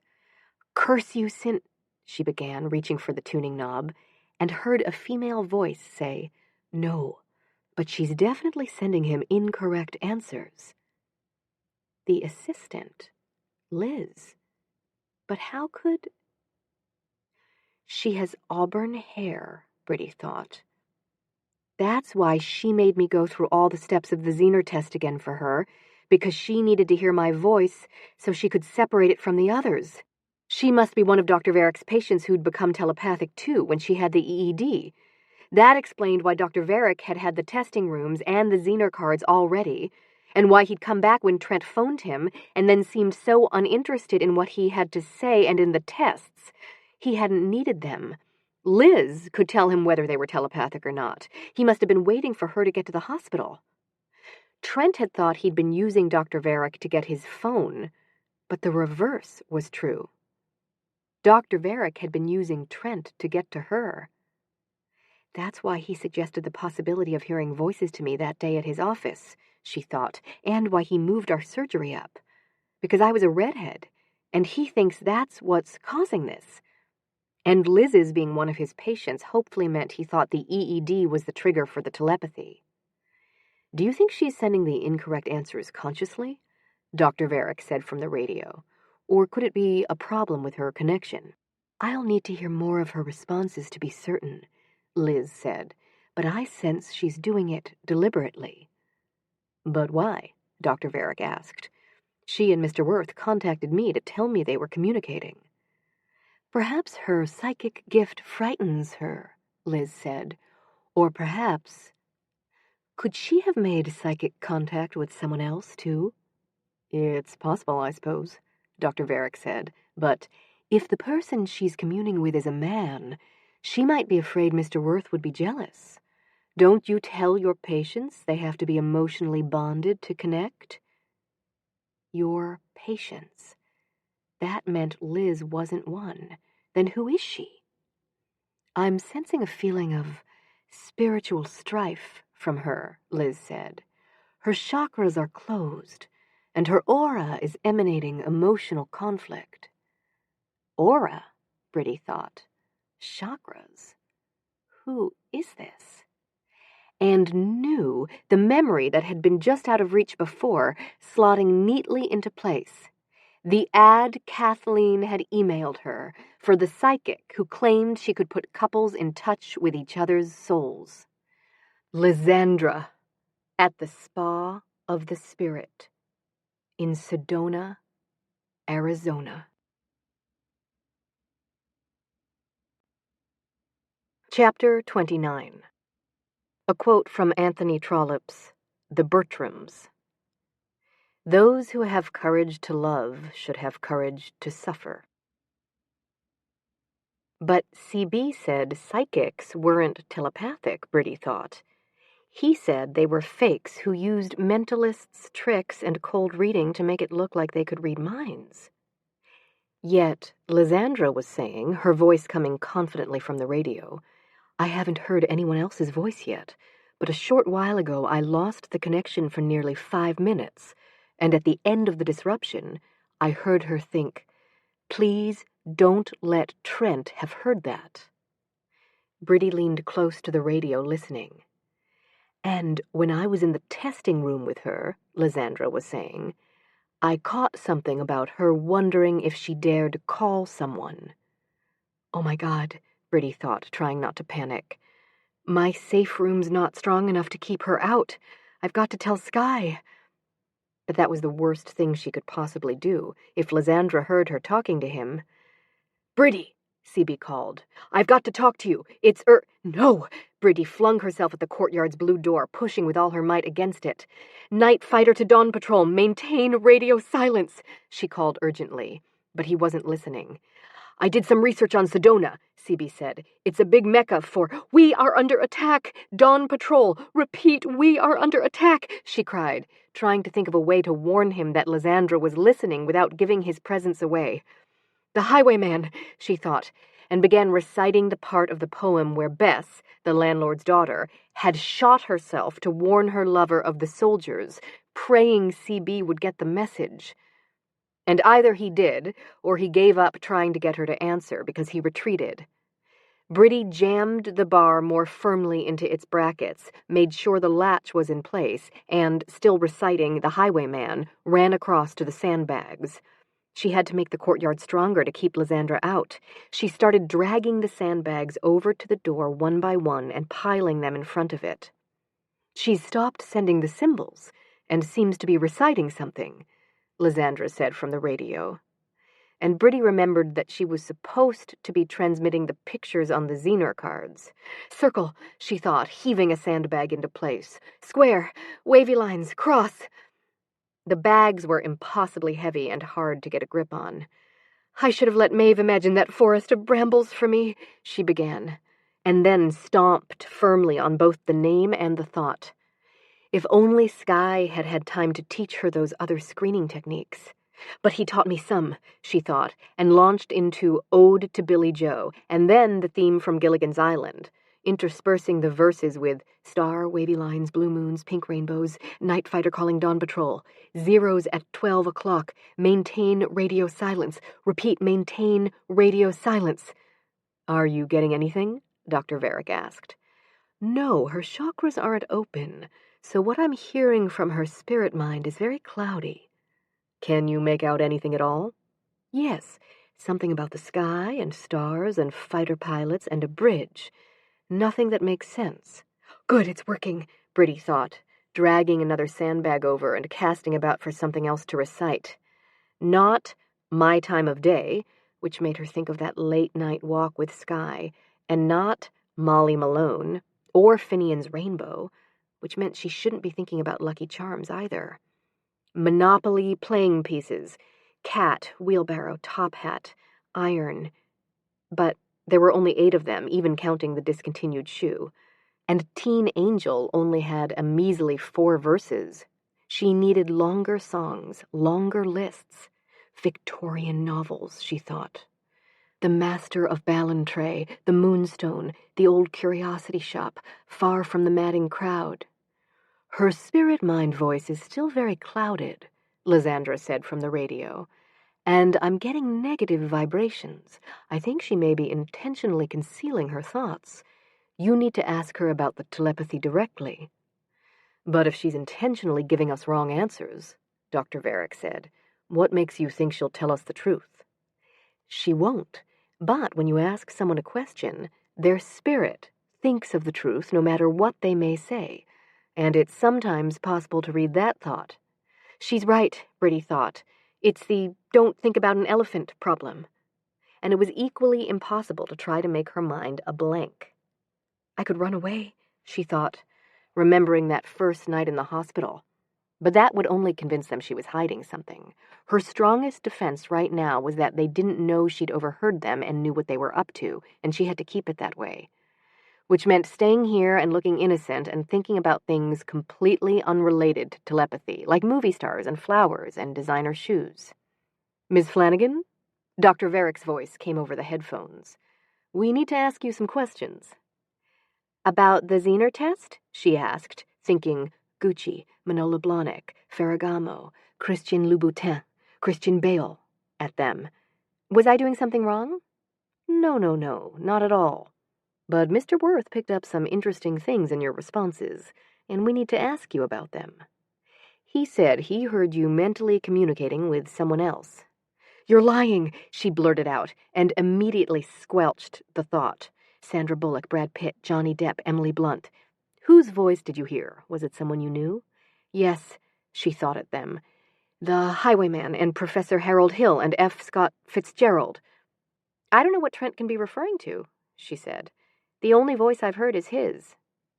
Ask her again, Lysandra said, and Dr. Varick promptly asked, Are you certain? The voice of one person can sometimes be mistaken for another. How could I have heard someone else? Briddey asked, making her voice register bewilderment. Anthony Trollope, Thurston Howell III, Jimmy Chu. I'm emotionally bonded to Trent. Ask her something more general, Lysandra ordered. Have you ever had a feeling that someone was in trouble? Dr. Varick asked. Besides me, you mean? She thought, and hastily changed her answer to, The castaways are in trouble, and so's the innkeeper's black-eyed daughter, and Adelaide, she's got a terrible cold.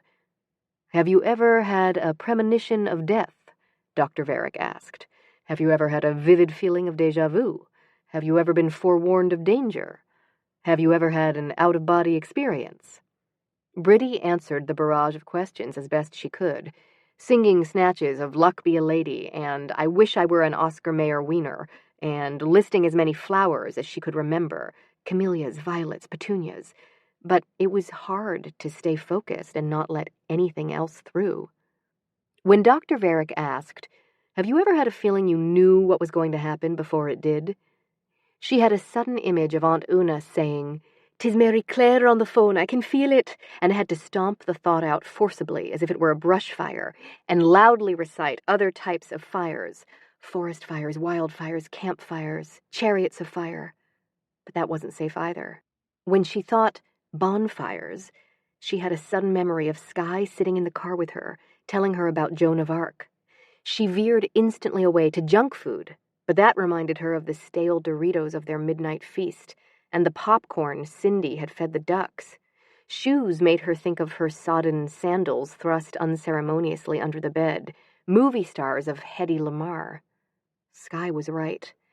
Every thought was connected to every other in a tangled maze of memories and cognitive links and associations, so that no matter what she thought about or what neural pathway she took, it circled treacherously back to the elephant in the room. So fine, think of elephants, she thought, and spent the next 5 minutes naming every one she could think of. African and Asian and circus elephants, Babar and Jumbo and Dumbo.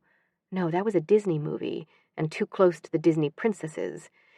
Think about their tusks and their trunks and their fear of mice and of snakes, which St. Patrick threw out of... No, you can't think about Ireland. It will lead them straight to Cindy. Think about someplace else. Angkor Wat, Mount Fuji, Mount Rushmore, Niagara Falls. No, not that either. Skye had said he'd take her there on their honey. Her spirit is in contact with another spirit, Lysandra said from the radio. A man's. Someone much more accomplished in mind-spirit contact. A seer, perhaps, who instructed her in resistance. Do you know who he is? No, I'm getting an image of his name, but it's obscured. It begins with S. I shouldn't have chosen Skye as a code name, Briddey thought sickly. It's too close to... and slapped the thought of CB's name away. Saint, she thought.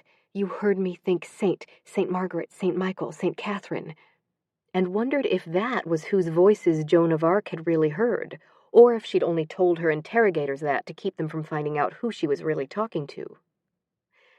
Mr. Worth, is there anyone at Comspan whose name begins with an S? Dr. Varick was asking. There's Suki Parker, Trent said, and Art Sampson. Briddey said she had a meeting with him this morning. She was very upset that she had to cancel. Could the name be Sampson? Dr. Varick asked Lysandra. It will be now, Briddey thought. Instead of just throwing up a screen of random thoughts, she should have been sending red herrings to throw them off the scent. Whatever happens, I can't let them find out I've been talking to Art Sampson, she thought at them. The name might be Sampson, Lysandra said doubtfully. I'm not sure. If they find out Art Sampson's telepathic, Briddey said, and imagined herself going up to his office. But as she thought about getting out of the elevator and walking along the corridor, the image came to her unbidden of Skye grabbing her and pulling her into the copy room. This was like walking in a minefield. Everywhere you put your foot was dangerous, and the questions kept coming through the headphones. Can you hear any other voice besides Mr. Worth's? Do you recognize it? Is it a stranger or someone you know? How often have you heard it? When did you first hear it? This was just like the voices. A relentless barrage of words coming too fast, too continuously for her to do more than put her arms over her head and try to protect herself. The effort of coming up with answers and white noise, of preventing Dr. Varick and the psychic from reading her thoughts and keeping Sky and Cindy out of them, was exhausting. She felt like she had that night in the hospital stairway, as if she'd used up every bit of her strength. No, you can't think about the hospital either, she thought. Think about songs you wouldn't want to get stuck in your head. Itsy bitsy teeny weeny yellow polka dot bikini, The Little Drummer Boy, Tell Laura I Love Her, Laura Linney, Laura Bush, Laura Ingalls Wilder. 10 minutes in, she knew she wasn't going to be able to hold them off. Try as she might to shut the questions out, to shield her answers with Fruit Loops and Bleak House and songs. Some part of her mind was registering the questions and automatically answering them. And as time went on, she'd make more and more mistakes. It would take her longer and longer to recognize the potential danger in a line of thought. She thought suddenly of Sky telling her about the ESP subjects at Duke whose scores had fallen as they tired. Maybe he had it backwards. Maybe those low scores had happened when they were hiding their ability, and more correct answers had seeped through as their energy flagged. Like mine's flagging right now. It was only a matter of time before she let slip the clue they needed, before she gave up from exhaustion and told them what they wanted to know. You can't, she thought. You have to protect Sky and Cindy no matter what toll it takes. Like Joan of Arc. She had gone to the stake rather than betray her voices. But I'm not Joan of Arc. I'll break under torture. Was already breaking. When she looked over at the door, water was seeping in spite of the sandbags she'd piled against it, and flowing along the spaces between the flagstones, along the base of the adobe wall, and behind it she could hear the dull, watery roar of the voices. They're going to get in, she thought, and saw them flooding the ladies' lounge, saw herself huddled under the sink, clinging to the pipe, sitting hunched in the stairwell in her blood-stained hospital gown, and CB coming to... Stop, don't. Think of something, anything else. Charles Dickens, Captain Crunch, Monty Python, McCook, Nebraska, Oliver Twist, orphans, organ transplants. But it was too late. Lysandra was saying, it's definitely someone she knows and is emotionally bonded to. Did you get his name yet? Trent asked. No, but I got an image of a hospital. Did someone come to see her that first night after she had the EED? I can ask the staff, Dr. Varick said. No one saw him, Briddey told herself desperately. Did someone come to see you after you had your EED? Dr. Varick asked Briddey through the headphones. Or call you? Oh, God, the phone call, Briddey thought. No, think of tricks and tulips and Choctaw Ridge, the black hole of Calcutta, and psychosomatic symptoms, and albino eggplants, and soldiers shooting the highwayman down in cold blood. I couldn't hear her answer, Lysandra said. She's definitely resisting. It was all an incoherent babble about pirates and lace and vegetables. Can't you do something to make her less resistant? Hypnotize her or give her some kind of relaxant? Valium or Xanax or something? No. A relaxant would lower her defenses. It would let the voices in. You're certain a relaxant won't disrupt her telepathic ability? Dr. Varick asked. Or damage it in some way? I'm sure, Lysandra said. I've taken Valium a number of times to open my chakras and make me more receptive. More receptive? Briddey thought, trying not to panic. More receptive. Are you sure there won't be any negative side effects? Dr. Varick was asking. You're not seriously going to take medical advice from a psychic, are you? Briddey thought. But apparently he was, because he said, There's still the problem of gaining her consent. She'll have to sign a form. I'm sure I can get her to sign it, Trent said. We're practically engaged, and if I can't persuade her to cooperate, she heard him add, and knew she was hearing his unspoken thoughts. I'll tell her her job depends on it. You really are a snake, Briddey thought. Lysandra said, I'm worried that asking for her consent will put her on her guard and make her even more resistant. I could take the relaxant instead. It will enhance my ability to hear her. And I won't be able to stop her, Briddey thought, because she had the voices to hold off too, and they were slamming with more and more force against the door, determined to find a way in. And while she was trying to keep them out, Dr. Varick would hit her with question after question till she accidentally told them Sky's name, and Cindy's, and delivered them both into Trent's hands. And there's nothing at all I can do to keep that from happening. She thought of Bess, the landlord's daughter, helplessly bound and gagged with a revolver pointed at her breast, and of Billy Joe McAllister. What if he jumped off the Tallahatchie Bridge to keep someone from finding out something, and to protect somebody, and hadn't been able to tell the girl because if he had, she'd have come to stop him? I can't let that happen. I'm administering the drug now, Dr. Varick said. How long before she begins to feel its effects? Trent asked. Just a few minutes. Long enough, Briddey thought, and moved the radio from the bench to the top of the cupboard, and then went over to the door and began dragging the sandbags away from it, singing Teen Angel to keep CB from hearing what she was doing. The sandbags were wet and very heavy. It took all her strength to pull them off to the side, and as soon as she did, water welled up and began to flow across the flagstones. You should be beginning to feel the drug's effects, Dr. Varick said, and Briddey heard Trent ask, his voice full of excitement, Are you getting anything yet? Yes, Lysandra said dreamily. Something about water and a door, and something she intends to do that she doesn't want us to find out about. We can't have that, Briddey thought, and threw everything she could think of at them and at CB, poems and shoes and song lyrics and the kitchen sink, and, just for Trent, water moccasins, rattlesnakes, cobras, pit vipers. Square, cross, wavy lines, she thought, dragging the sandbags. Crosstalk, Captain Crunch, corporate spies, calling Dr. Black, please report to the nurses' station, please turn off your cell phones, closing in 10 minutes. All personnel will be required to work Saturday due to the paradigm shift and the decline and fall of the Roman Empire. It's a crummy morning out there, folks. Roger that. Rainbows, roses, Rice Krispies.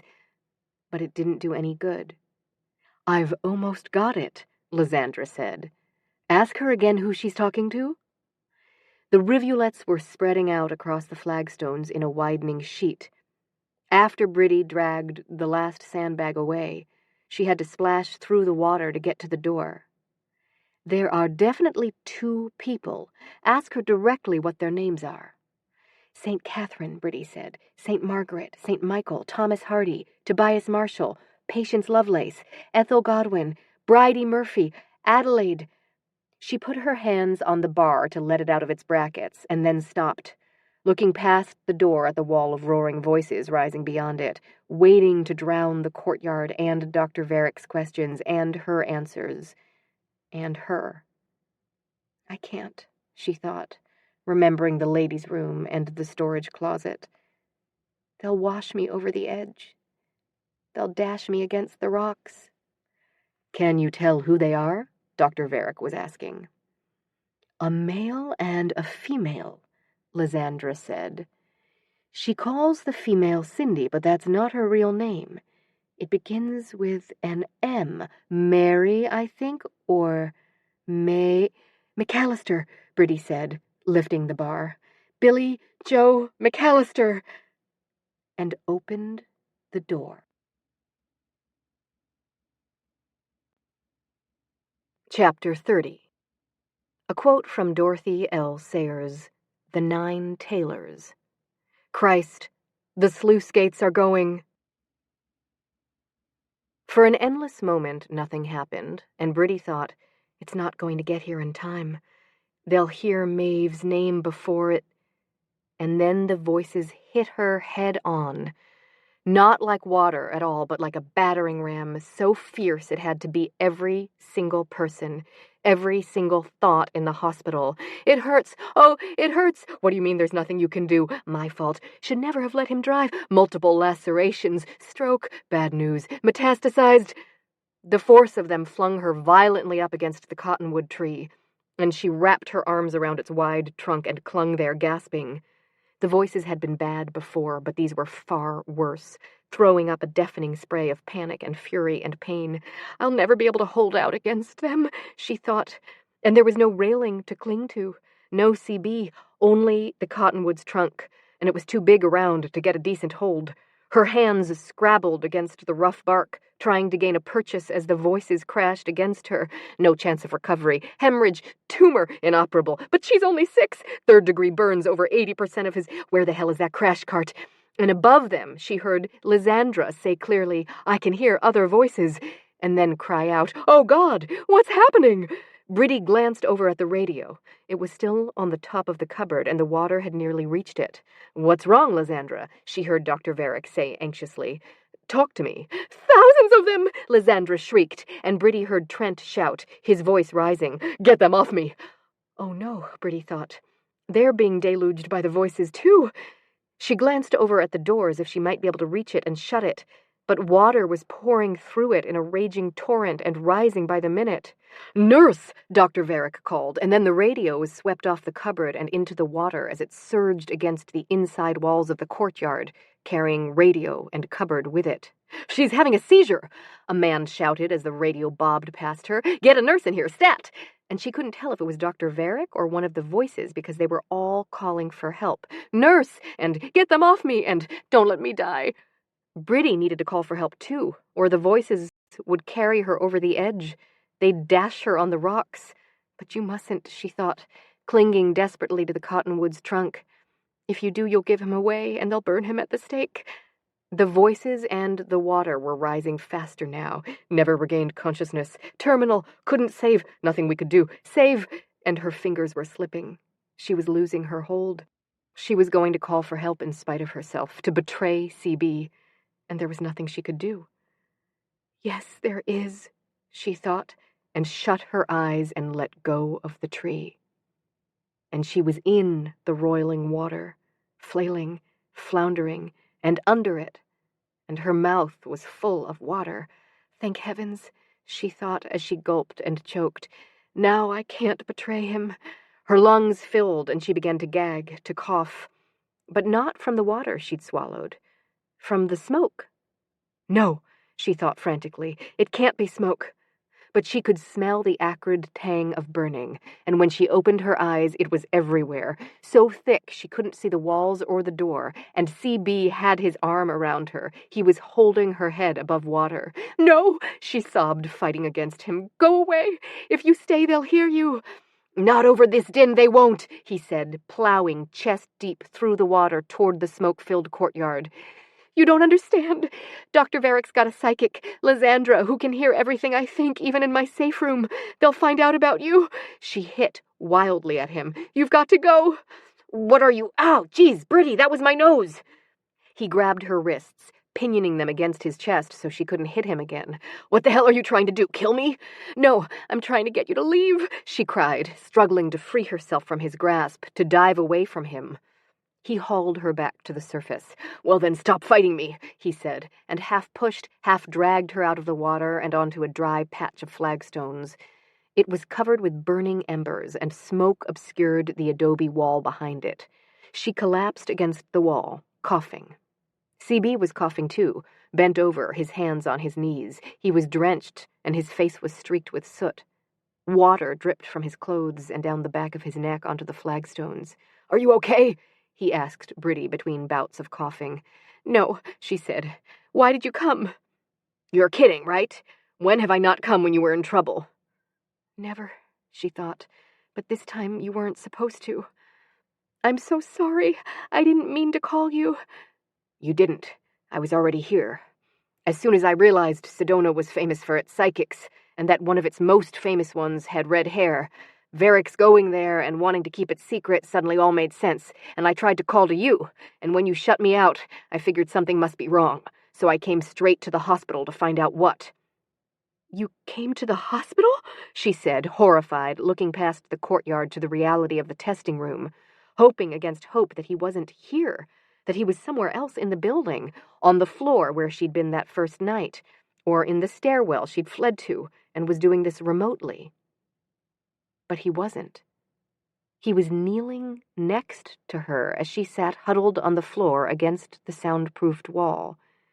The headphones lay on the floor beside her, and she was surprised to see that they and the floor were both dry, and so were CB's clothes and hair. She looked down at her own sopping clothes. They were dry, too. The chair she'd sat in was overturned, and Zener cards were scattered everywhere. The door was ajar, as if it had been kicked open, and in a minute Dr. Varick would catch sight of CB on the camera and come in. "No, he won't," CB said, "but I'd better shut the door anyway. Correction, doors." He stood up with an effort. "Stay here," he ordered Briddey. And she watched as he walked through the scattered cards over to the testing room door to shut it, and then waded back into the water, now only knee-deep and receding rapidly, and over to the open door of the courtyard. He pushed it closed. That shut out the worst of the voices, though Briddey could still hear their angry murmur behind it. He retrieved the bar, which was floating nearby, and jammed it into its brackets. He slid the iron bolt across and then sloshed back across the flagstones to sit down beside her. He looked exhausted, his face drawn and white under the streaks of soot. His hands were covered with soot, too, and beginning to blister from the fire he'd come through for her. Tears stung her eyes. "CB, I am so sorry." "It wasn't your fault," he said tiredly, and leaned his head back against the wall. He closed his eyes. "No, you can't do that," she said, getting to her knees. "You've got to leave. There's a camera." "It's okay. I disabled it." "But you still have to go. Before Dr. Varick finds out you're here, before she tells him—" "She's not telling him anything right now. Neither's your boyfriend. And Dr. Varick's got his hands too full to worry about us." "You don't know that." "Yes, I do. I was in the hall outside Varick's office when you let loose that deluge and heard both him and the psychic shouting. So I can read all three of their scheming little minds. And trust me, eavesdropping is the last thing they're doing. You didn't just unleash those voices on yourself, you know. The psychic and Trent were both listening to you, and the voices roared straight through you and into them at full blast. They're too traumatized to tell anybody anything right now, especially Lysandra. Was Varick giving her something?" "Yes, a relaxant of some kind, Valium or Xanax, to enhance her receptivity." "Well, from all the medical personnel in Varick's office right now, I'd say it enhanced her all right." "A relaxant," he said, shaking his head. "Jesus." "Will she be okay? I didn't mean to hurt her. I was just trying to keep her from hearing me. They were asking me all these questions, and I was afraid I'd give you and Maeve away, and I thought if I let the voices in—" "I know," he said. "You couldn't have known what would happen." "But they're going to be all right, aren't they?" "Yeah," CB said. "Trent's okay. He's only partially telepathic. And I think I got the door shut before Lysandra suffered any permanent damage. But if Varick had given her something stronger—" He shook his head angrily. "The man should be shot." "I agree, but right now our priority's got to be getting you out of here while she's still traumatized and won't notice." "You're right," he said, but he made no move to get up. "If you're worried about me, you don't have to be. I'll be fine. It's you they can't find out about." He leaned his head back wearily against the wall and said, "I haven't told you everything." And whatever it was bad. "They heard me say your name?" Briddey asked fearfully. "Or, oh God, Maeve's?" "No," he said. "Then why can't you leave?" "Because they're still hearing the voices." "But I thought you—" She looked automatically over at the blue courtyard door. It was shut and holding, the bar and bolts still in place, and no water was coming in. "I stopped your voices by using the defenses you already had in place," CB said. "But neither Trent nor Lysandra has any. If we don't teach them how to erect some—" "They'll keep on hearing the voices, and it will drive them mad," she thought. "Or kill them."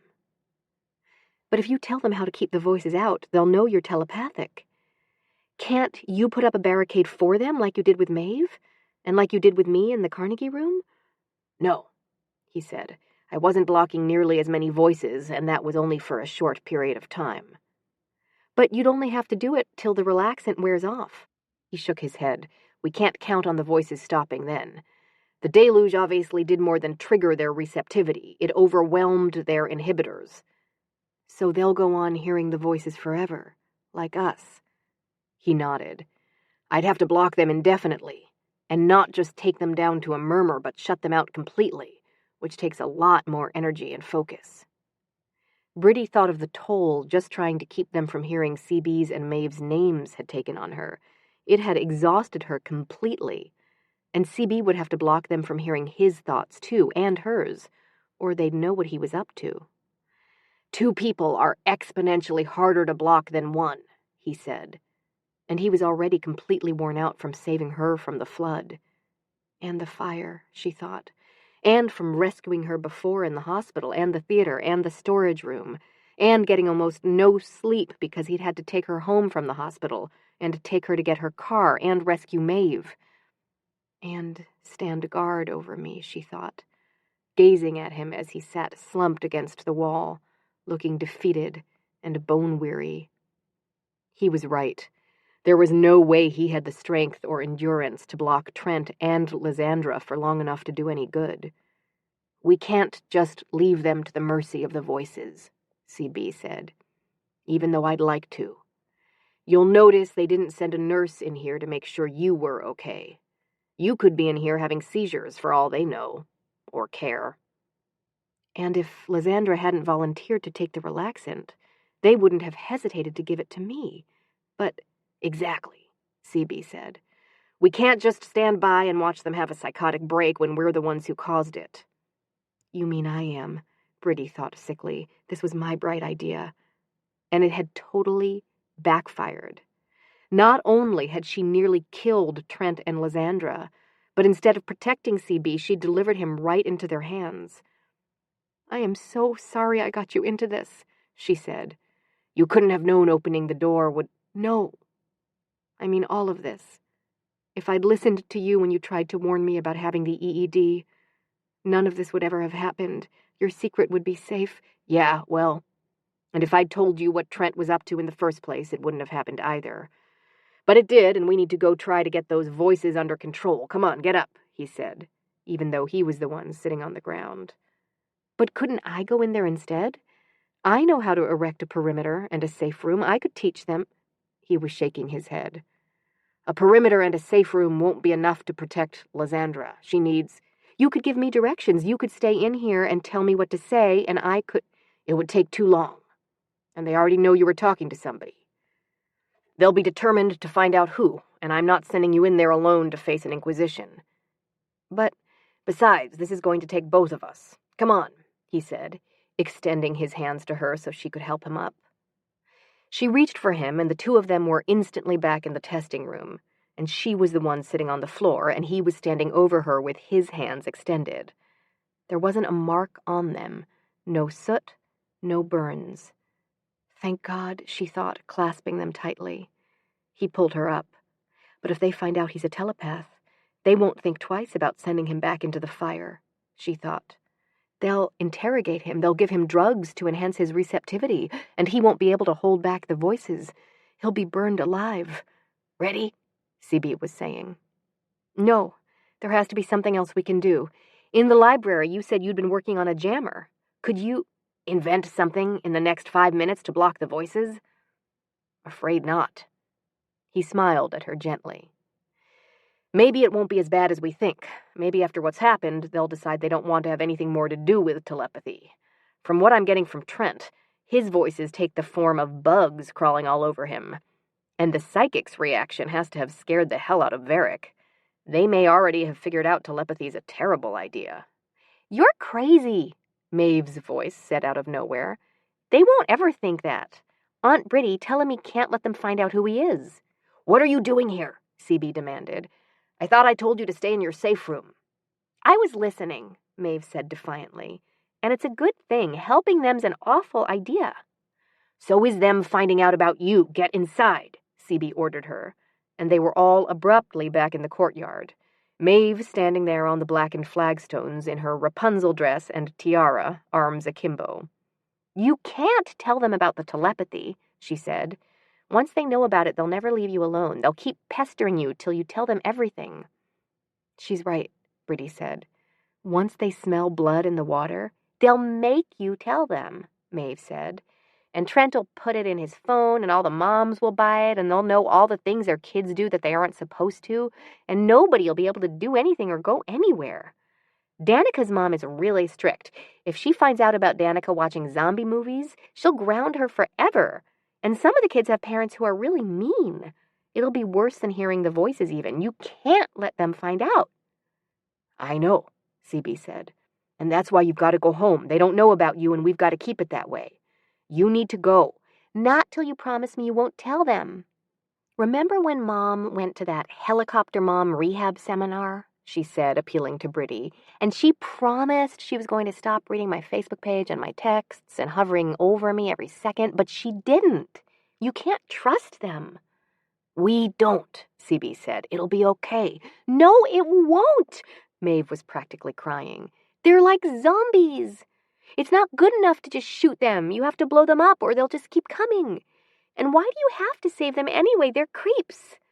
Because we're not, CB said. But that doesn't mean you have to let them find out about you. I know you said you couldn't block the voices for them, but if we do it together, we could. I could help, and we... No, CB said. We can't risk them finding out about you, Briddey explained. They won't, Maeve said confidently. I've got tons of barricades, and CB taught me frequency hopping. They'll never find me, and I know lots of tricks for getting inside people's defenses. Obviously, Briddey thought, and ways to block them. We could take turns, and CB was shaking his head. We couldn't keep it up forever. Teaching them to build defenses is the only thing that'll work. Come on, Briddey. He extended his hand to her. But it can't be the only thing, Maeve wailed.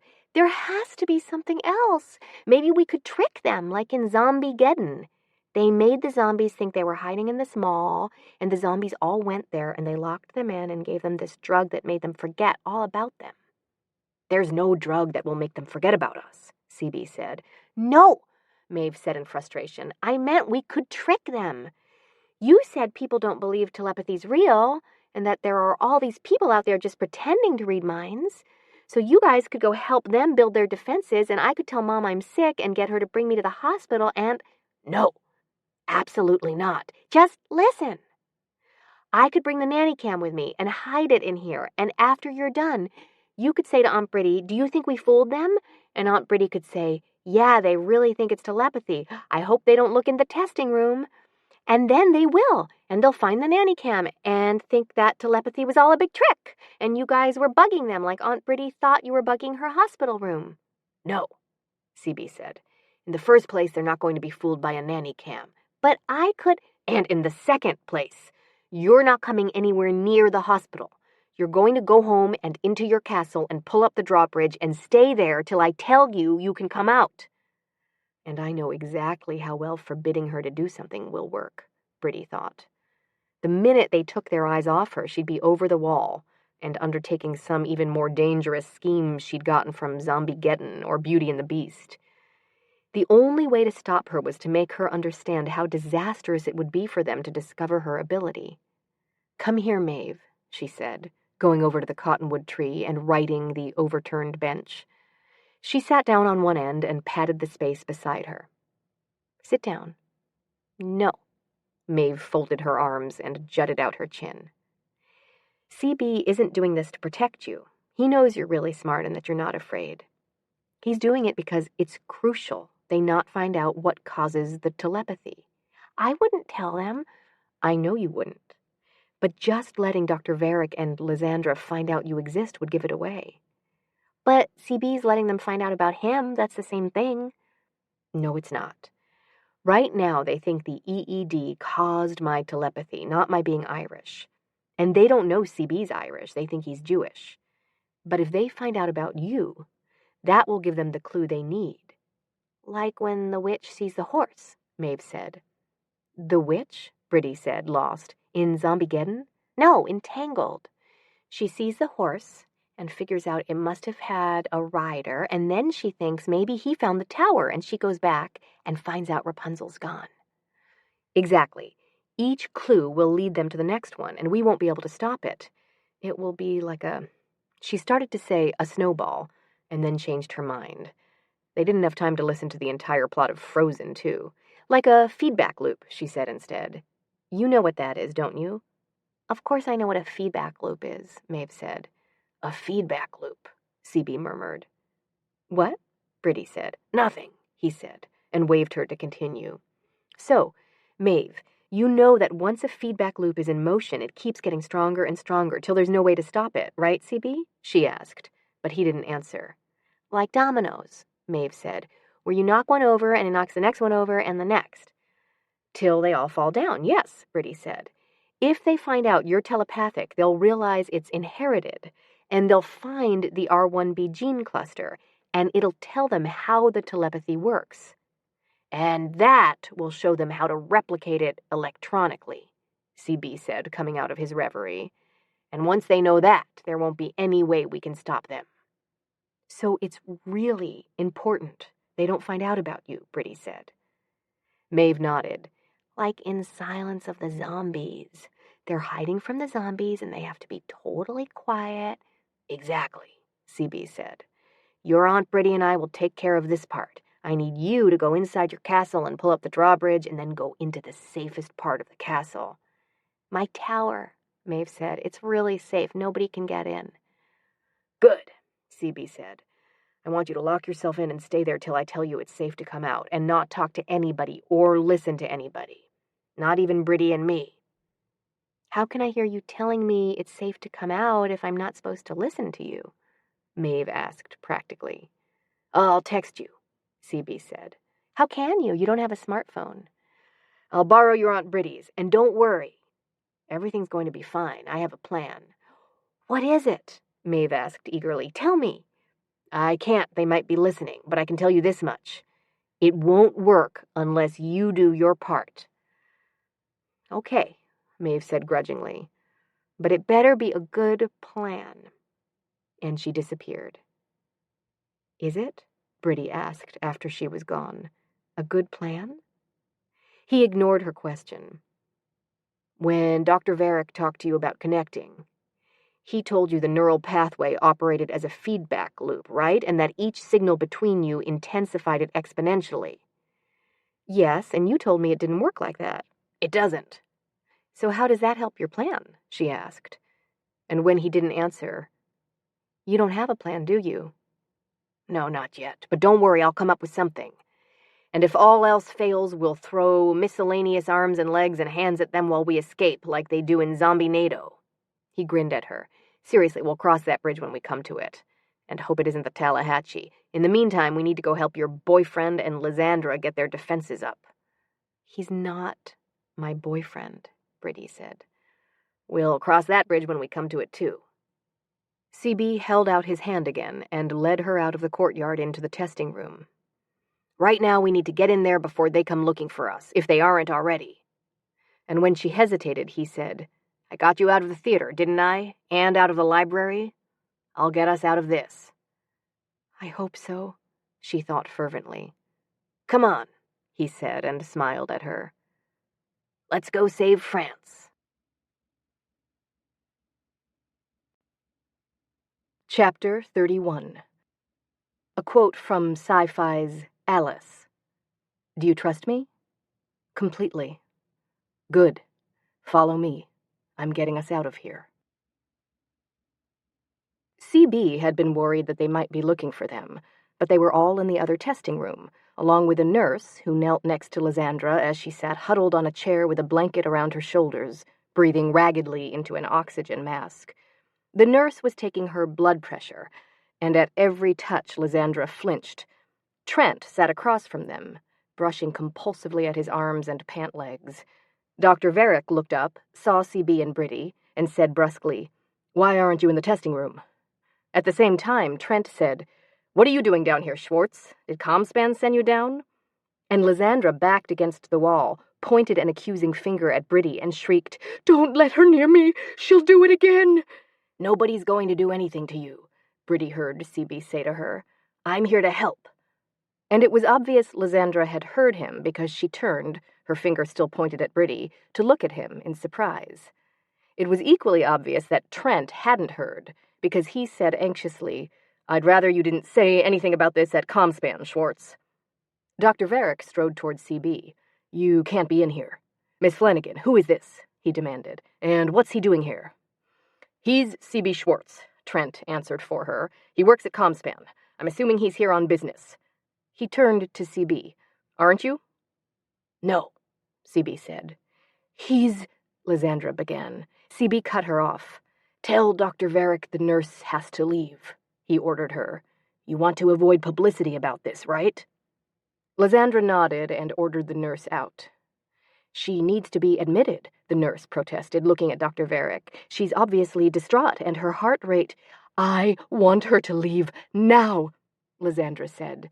But Briddey was scarcely listening. She was wondering why she could hear C.B.'s thoughts, but not Lysandra's or Dr. Varick's. The radio, Briddey thought. It got turned off in the flood. And while the nurse was objecting to being sent out, she went back into the courtyard to find it. It was lying on its side in a puddle of water, and the tuning dial was half melted, but she managed to get it switched on.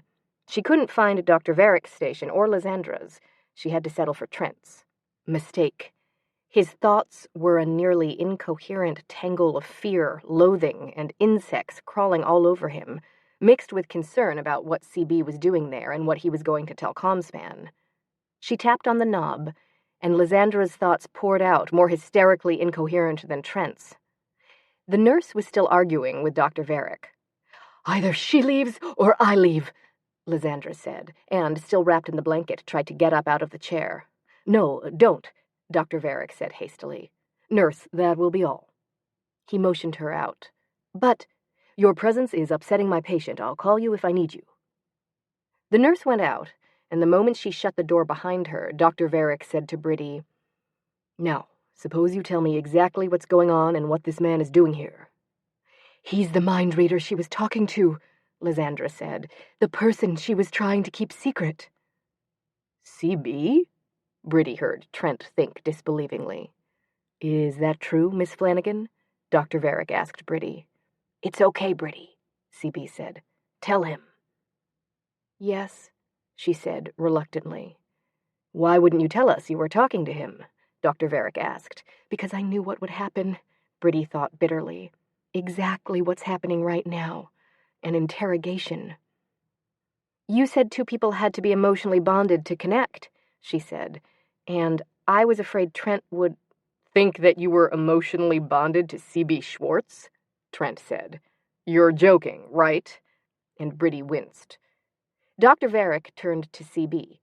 How long have you two been able to communicate?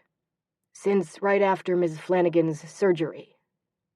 Right after, Trent said. Dr. Varick silenced him with a look. That was why you left your hospital room that night, he said to Briddey, as if it confirmed what he'd suspected all along. Because you heard his voice and it frightened you. Yes, C.B. answered for her. Are you the one who did this to my patients? No, Briddey said. I did. You did? Trent burst out. It doesn't matter who did it, C.B. said. What matters is making sure it can't happen again. He started toward Lysandra. I need to talk to them. I need to... Dr. Varick moved to stop him. You're not going anywhere near my patients. Not until you've told me how you came to be connected to Miss Flanagan. Who did your EED? We don't have time for this, C.B. said. You heard the nurse. Lysandra's heart rate is dangerously high. Let me... Not till you answer my questions. Who did your EED? Nobody. Oh, don't tell him that, Briddey thought. I tripped over some cables in my lab a few days ago and cracked my head, C.B. said, pointing at a place on the back of his neck in the same location as Briddey's stitches.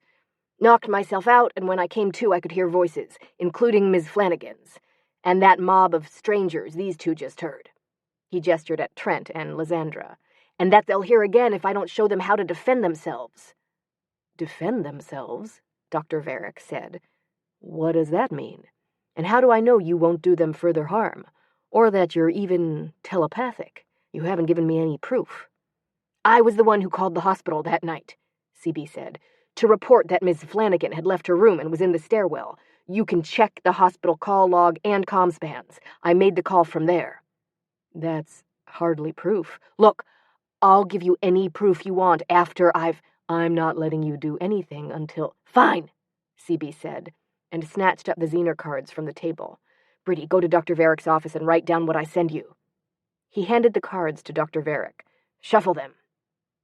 Are you sure you want to do this? Briddey asked. Yes, he said. Go.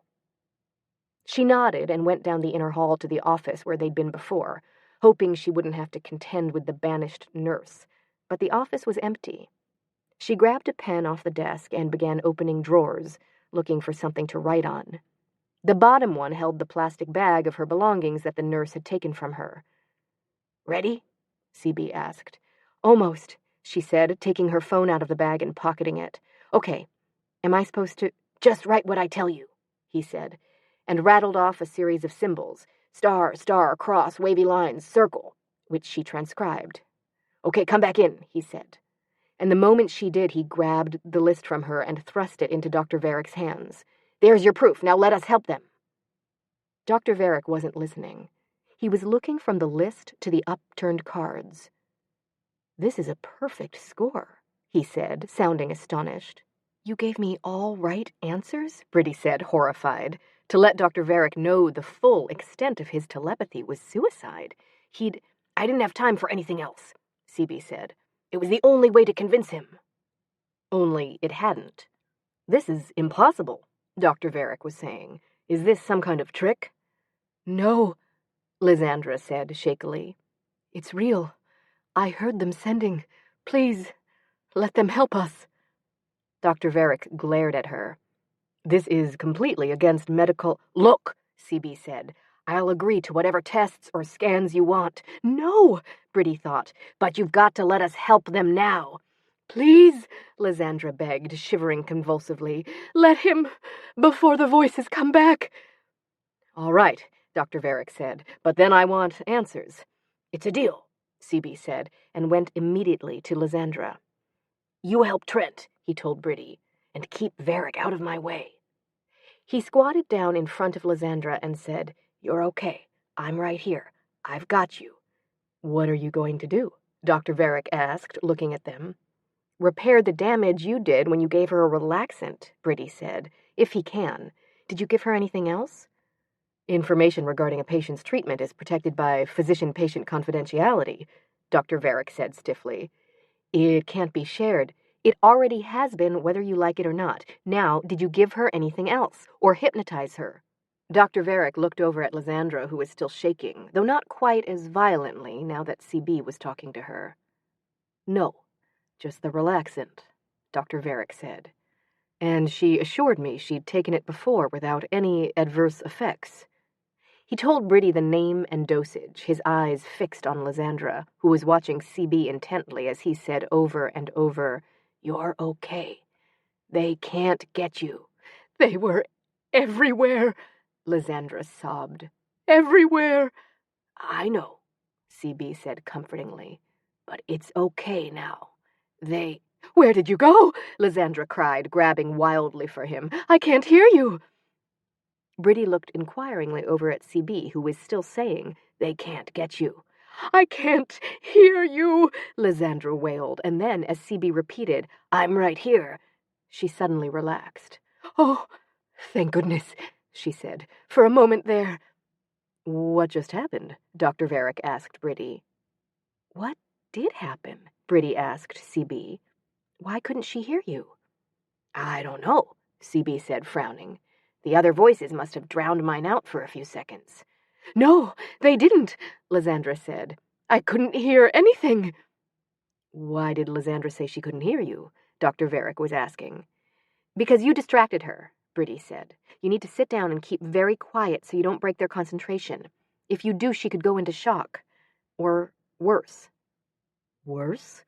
The relaxant you gave her increased her sensitivity to the telepathic signals, causing a sensory overload that could produce a psychotic break, which would hardly look good on your record. Dr. Varick nodded, looking suddenly pale, and sat down. Good job, CB said. You've got him worried about malpractice suits, which should keep him busy a while. Now go help your boyfriend before he gets the heebie-jeebies again. Briddey looked at Trent. He had started swiping nervously at his pant legs. What do I do first? She asked CB. What did I do with you in the library? CB said. No, scratch that. Just tell him how to build a perimeter. Roger, Dawn Patrol. Just the perimeter, she said, and sat down facing Trent. What are you smiling about? Trent said. You have no idea what I've been through. There must have been at least a dozen voices, and they were swarming all over me. A dozen, she thought, thinking of the thousands that had swamped her and of CB's poor burned hands. Trent shuddered. They were crawling up my clothes and into my ears. It was horrible. I know, she said sympathetically, noticing that Dr. Varick had reached for a notebook. So much for having scared him. I can make sure it doesn't happen again.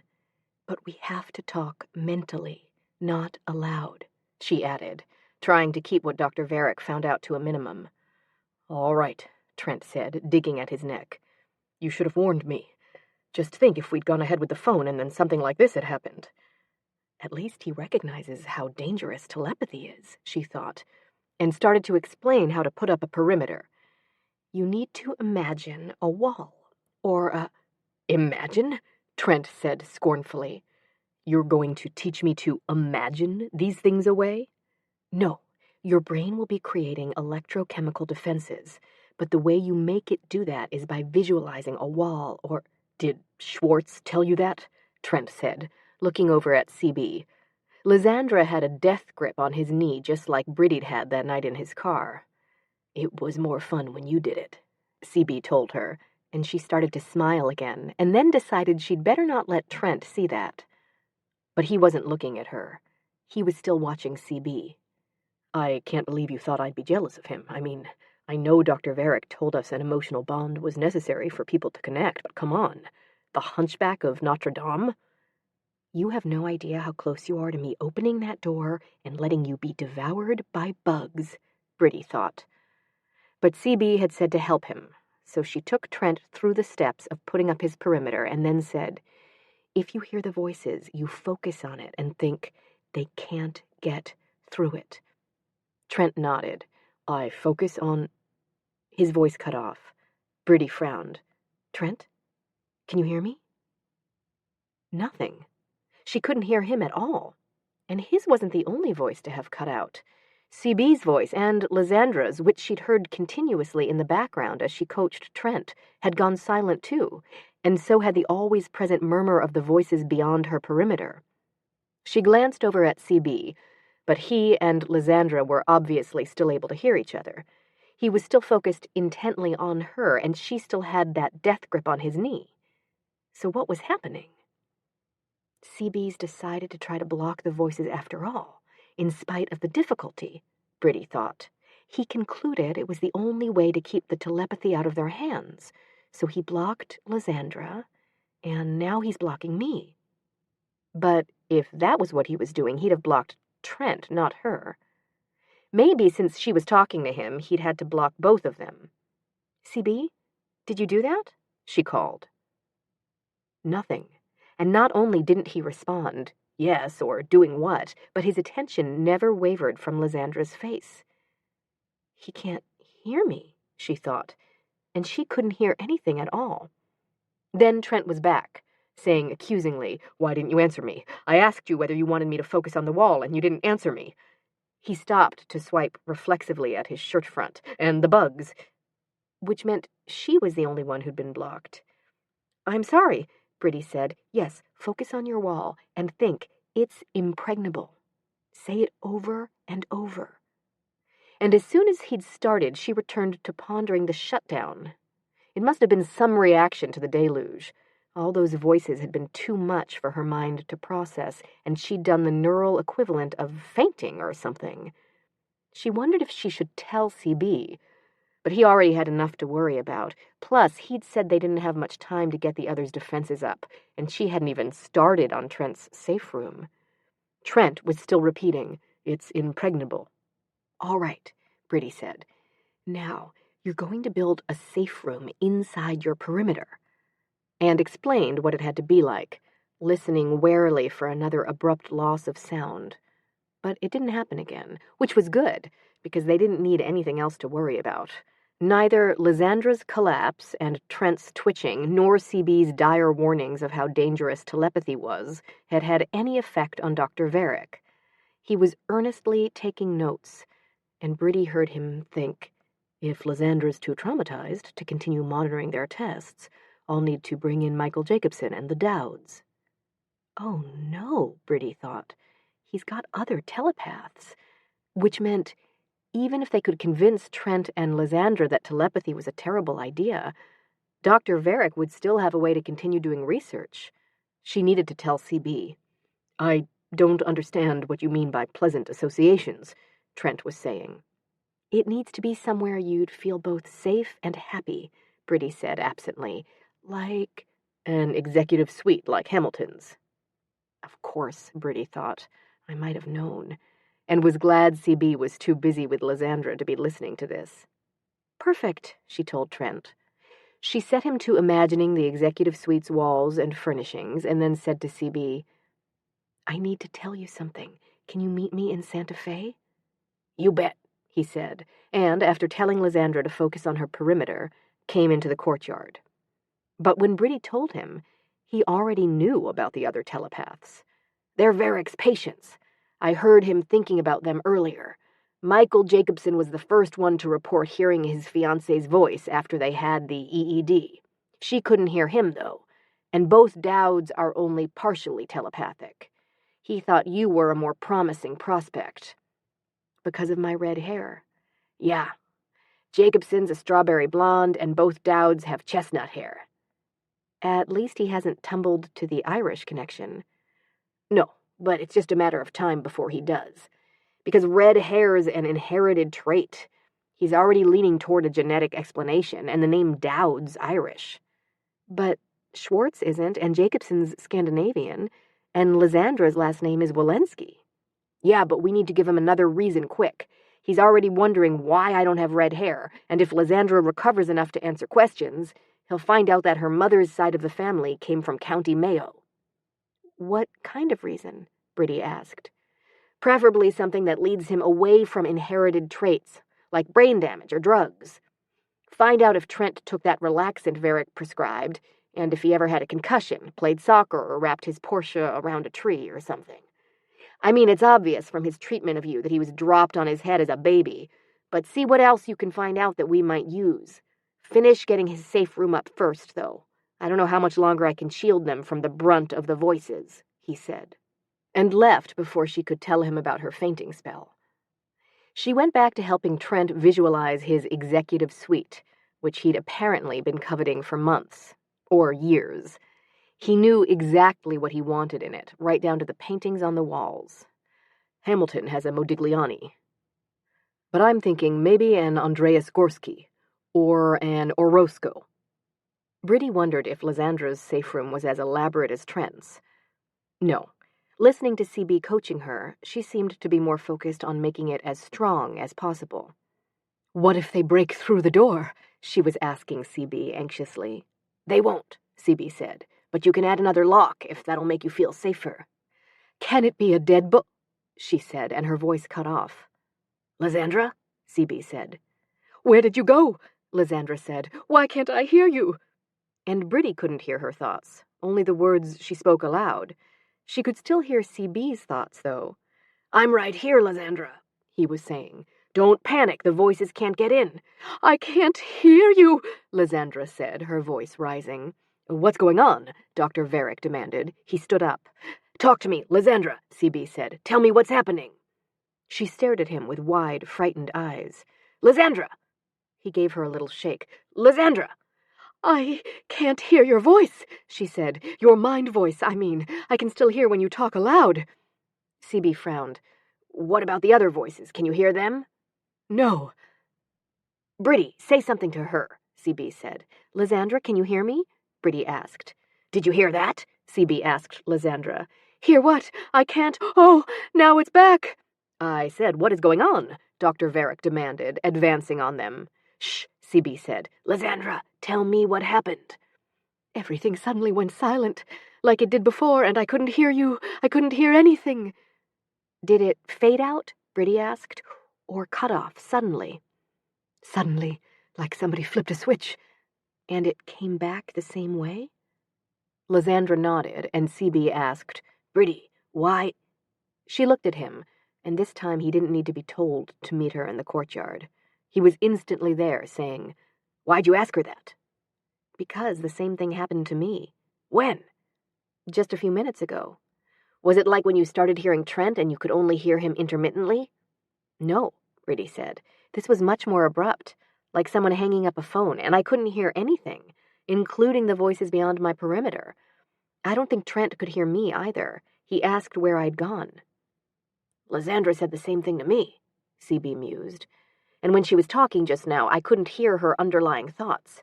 When it happened to Lysandra before, I thought it was because she was too hysterical to listen to me. But if you experienced the same thing..." "How long did it last?" "Maybe a minute. Do you know what's causing it?" "Your guess is as good as mine," he said. "Look, tell me if it happens to you again, okay?" "How? You won't be able to hear me. I called to you last time, but I couldn't receive or send." "Okay, then tell me out loud. And get Trent's safe room up as fast as you can. If this is some after effect of the deluge, who knows what other ones there might be," he said, and went immediately back to instructing Lysandra. Briddey turned her attention to Trent. "I need you to tell me exactly what your executive suite looks like," she said. "I don't have it done yet," Trent said. "I'm trying to decide on what kind of desk I should have. Hamilton's is mahogany, but I think teak gives a more professional..." "It doesn't matter," Briddey said. "What's important is..." "But you said to visualize every detail. How can I do that if..." He cut out. "Trent?" Briddey said. "Trent?" "What?" he said aloud. "I thought you told me we had to talk mentally." "I did," Briddey said. "Can you hear me?" He didn't answer her. "Did you hear what I just said?" she asked aloud. "When we were talking mentally?" "No," he said. And she could see from Trent's expression that he was saying something to her and waiting for an answer that didn't come. "CB," she said, but he was already asking her, "What's going on? Is it happening to Trent now, too?" "I think it must be." His voice stopped in mid-word. "What's happening?" Dr. Varick asked. Neither Briddey nor CB paid any attention to him. "Trent," CB asked, "can you hear me?" "I'm the only one he can hear," Briddey reminded him. "Then you call him," CB said, and watched Trent carefully as Briddey began repeating, "Briddey to Trent. Come in, Trent." He still didn't answer, but a suspicious look came over his face. "If you're doing this," he said to CB.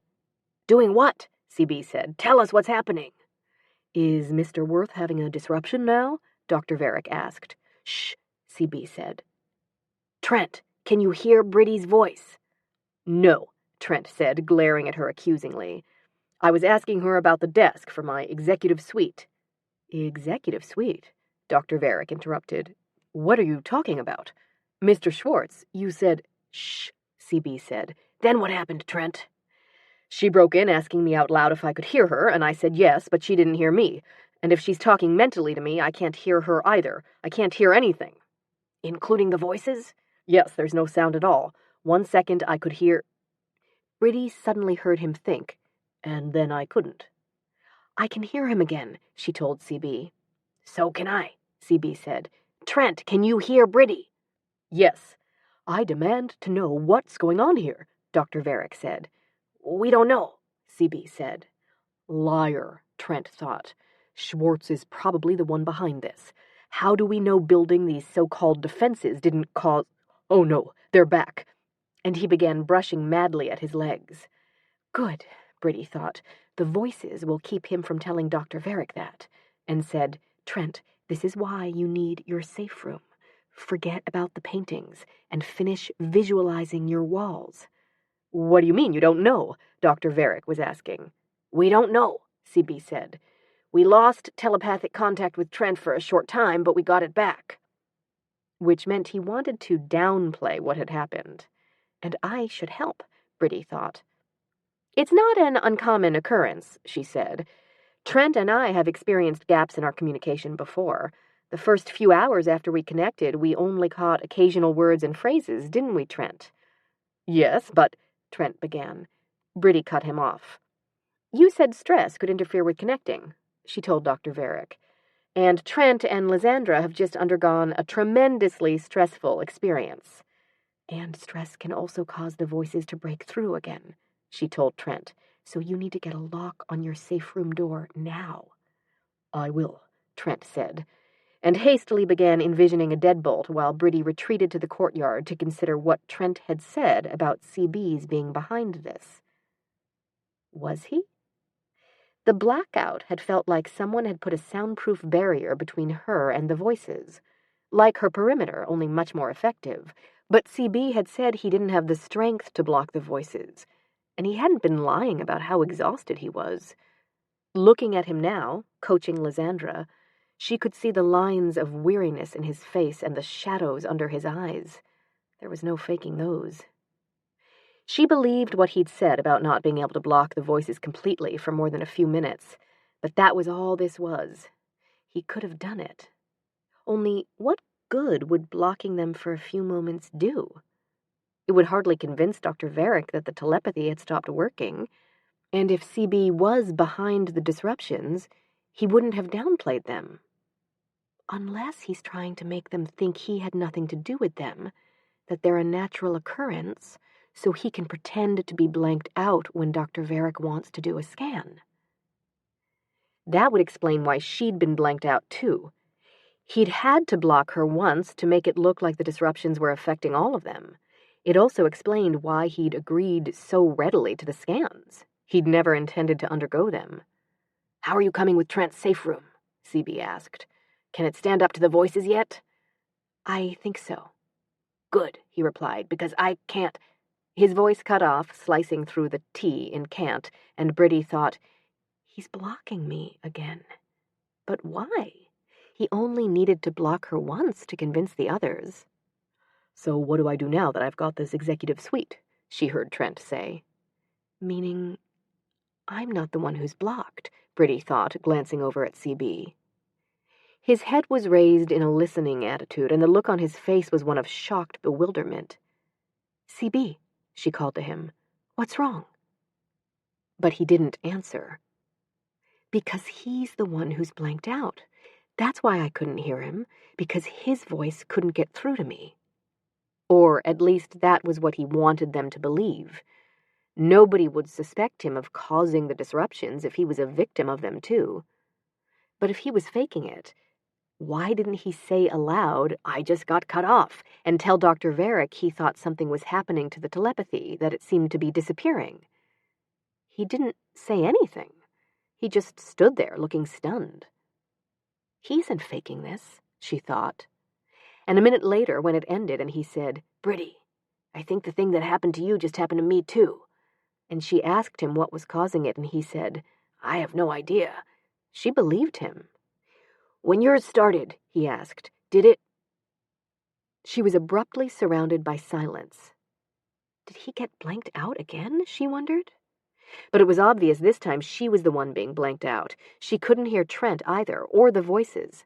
CB, she called, even though it was clear she couldn't send messages in this state, and then said aloud, It just happened to me again. It did? CB said, and there was no way he could be faking the confusion and anxiety in his voice or on his face. He isn't causing it, she thought. I'm convinced of that. But then what was? Or who? Maeve, she thought, and was glad she was blanked out so neither Trent nor Lysandra could hear that. Maeve's doing it. Maeve had promised she'd stay in her castle. She'd also been certain her defenses could protect her, and a mere promise wouldn't stop her. She'd promised her mother she wouldn't do any number of things and then promptly gone and done them.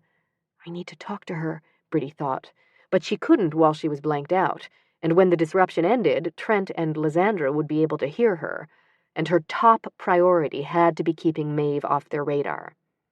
I'll have to wait till they're blanked out at the same time, she thought, if that happens. So far, the disruptions had only lasted a minute or two, though this one seemed to be going a little longer. Perhaps if they get longer, they'll start to overlap and I'll be able to, she thought, and could abruptly hear again. Lysandra was telling CB, I don't think my door's strong enough to hold them. So she obviously wasn't blanked out. Trent, Briddey called. He's incommunicado, CB said. I take it you were too? Till just now. Were we out at the same time? I'm not sure. I think they're getting longer. I need a stronger lock, Lysandra said. And not just a deadbolt. I need... It just happened again. It's happening to me too, Trent put in. What? Dr. Varick said, advancing on CB.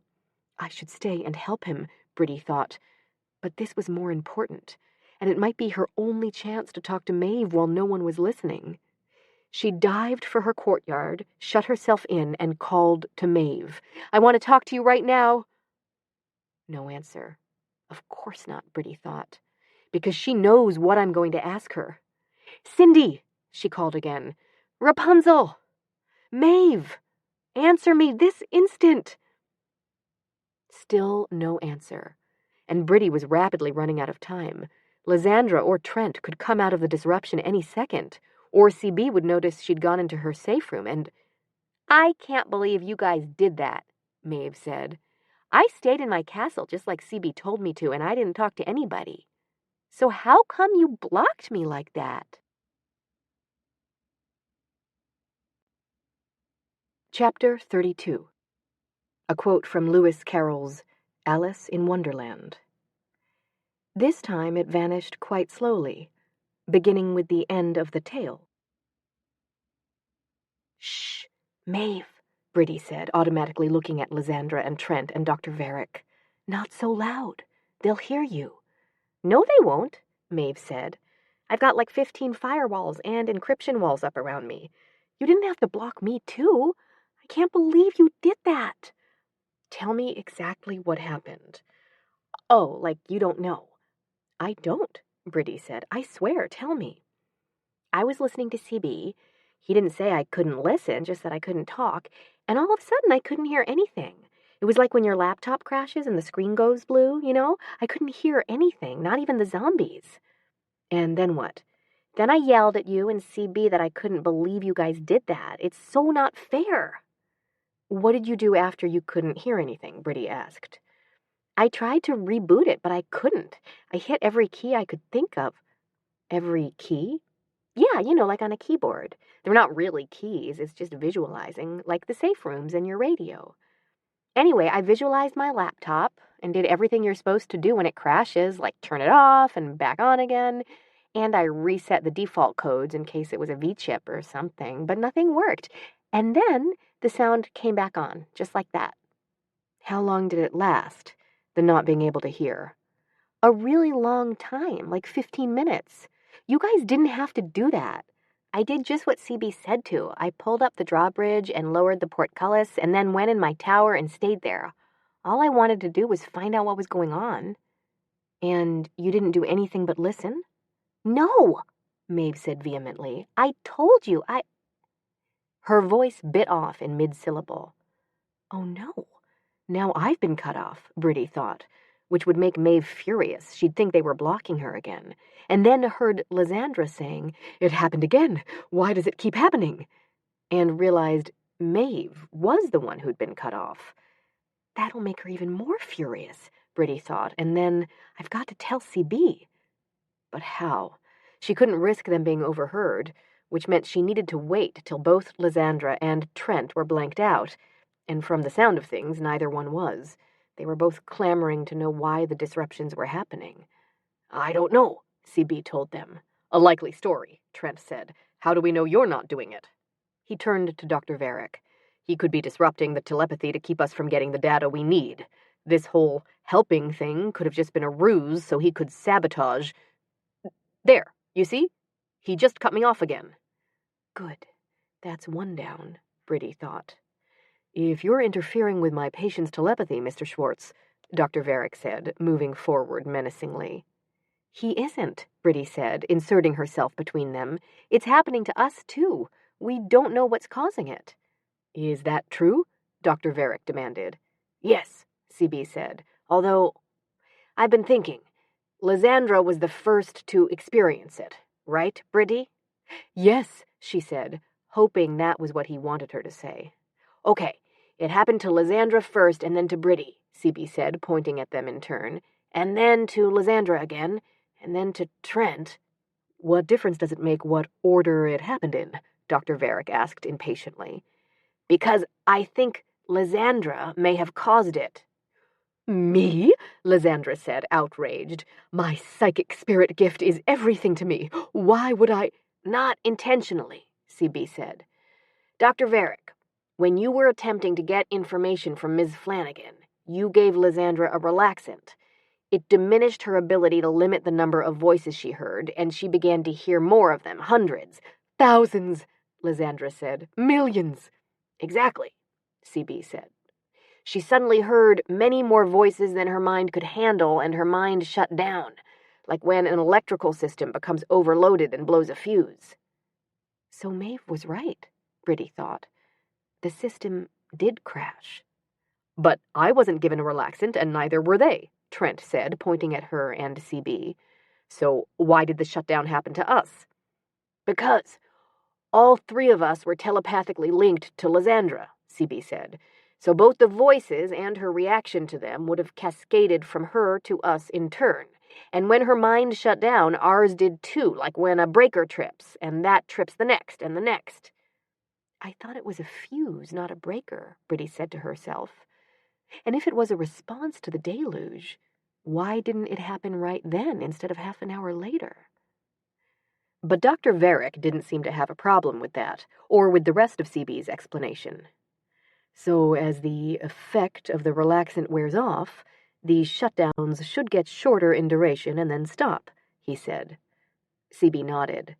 I want to know exactly when each one begins.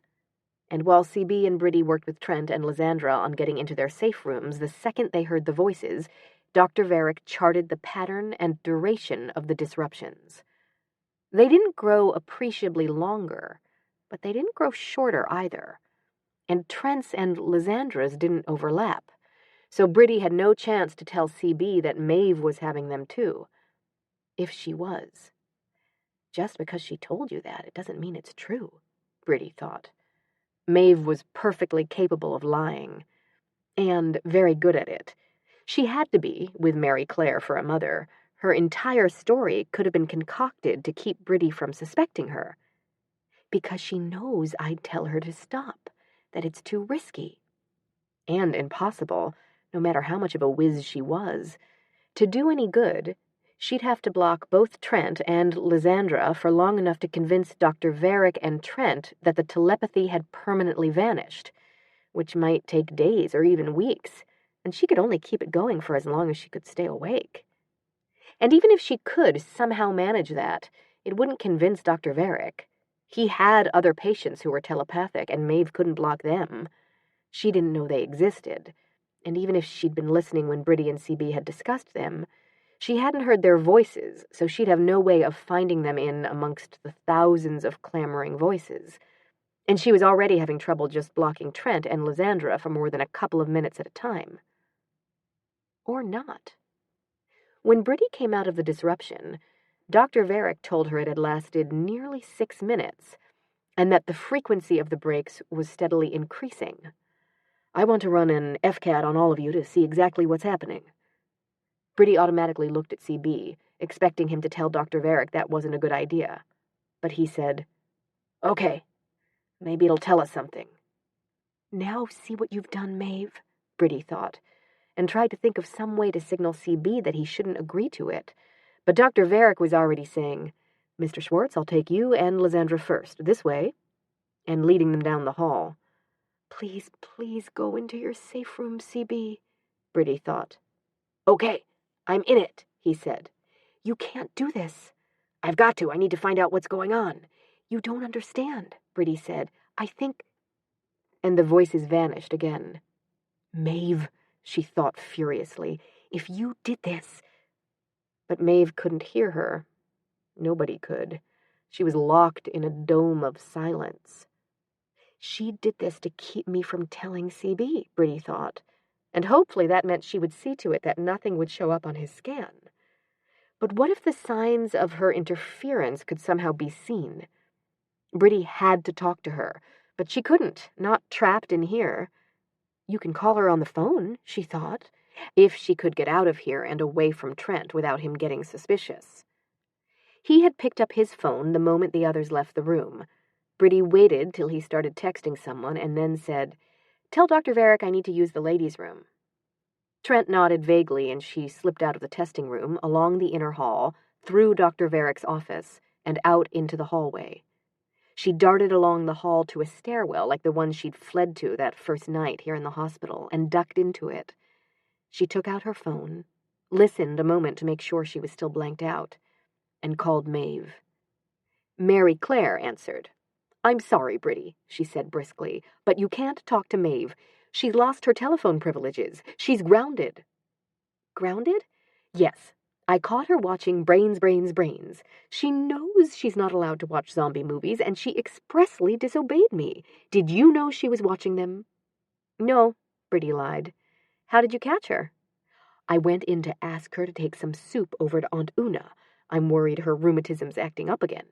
She didn't want to talk when I called her this morning, and now she isn't answering her phone, so I thought somebody'd better check on her. But Kathleen's not answering her phone either. So anyway, when I went into Maeve's room to ask her to run over, there she was, watching this awful zombie movie on her laptop. She tried to blank the screen, but she wasn't quick enough. Thank goodness she'd only watched the first few minutes. If she'd watched the whole movie, she'd have nightmares for weeks. Why did you need to talk to her? It wasn't important, Briddey said, thinking, it's not her. Because if Maeve had been blocking the voices and just pretending to be blocked herself, she'd never have let her mother catch her watching Brains, Brains, Brains. Which meant it was some sort of blown fuse or tripped breaker, like CB had said. But he'd also agreed with Dr. Varick that the disruptions would grow shorter as the drug wore off, and that wasn't happening. Briddey was still blanked out when she got back to the testing room, and Trent, who was now on the phone with Ethel Godwin, stopped talking long enough to tell her he'd blanked out again, too. And when Dr. Varick returned with CB and Lysandra, she learned that disruptions, first in CB and then Lysandra, had kept him from getting conclusive results. Worse, CB's blackout had lasted 12 minutes, and Lysandra had been blanked out for nearly 18 and still showed no signs of coming out of it. "They're not diminishing," Dr. Varick said. "They're lengthening. What's your explanation for that, Mr. Schwartz?" "I don't have one," CB said. "Except..." He grabbed a sheet of paper and began drawing a diagram. "Look, it happened to Lysandra, and then to Miss Flanagan, and then Lysandra again." "We've been through all that," Dr. Varick said. "And then Mr. Worth and me," CB went on, adding connecting lines to the diagram. "And Ms. Flanagan again, and then Lysandra." Yes, we know," Dr. Varick said impatiently. "Right, but look at this pattern." CB showed them the diagram. "It starts with Lysandra and keeps bouncing back to her. That could mean it wasn't just a cascade, that it's a feedback loop." A feedback loop? Briddey thought. Which would mean that each time it travels from one person to another, it intensifies the effect. The effect of what? The overload? "Or Lysandra's reaction to it," CB said. "What if the incoming flow of telepathic signals didn't trip a breaker, but triggered a signal inhibitor of some kind? Because everyone is linked, that action would be communicated to all the others, triggering their signal inhibitors too." But if it were a signal inhibitor, it would inhibit the voices completely. It wouldn't cause intermittent disruptions. "It would if it takes more than one inhibitor to cancel out the signals," CB said. "Or if the inhibitor mechanism was too weak to sustain that cancellation. With a feedback loop..." He drew a continuous loop on the diagram, circling to each of their names in turn and back again to Lysandra. "Not only does Lysandra's information cascade to the three of us, but our reactions to it do too. So, with each circuit the cascade's amplified, and the number of inhibitors increases, or the inhibitor response is strengthened, or both." And the disruptions would grow longer and more frequent, which was exactly what was happening. "But it wouldn't affect anyone else?" Dr. Varick asked. He's worrying about his other patients, Briddey thought.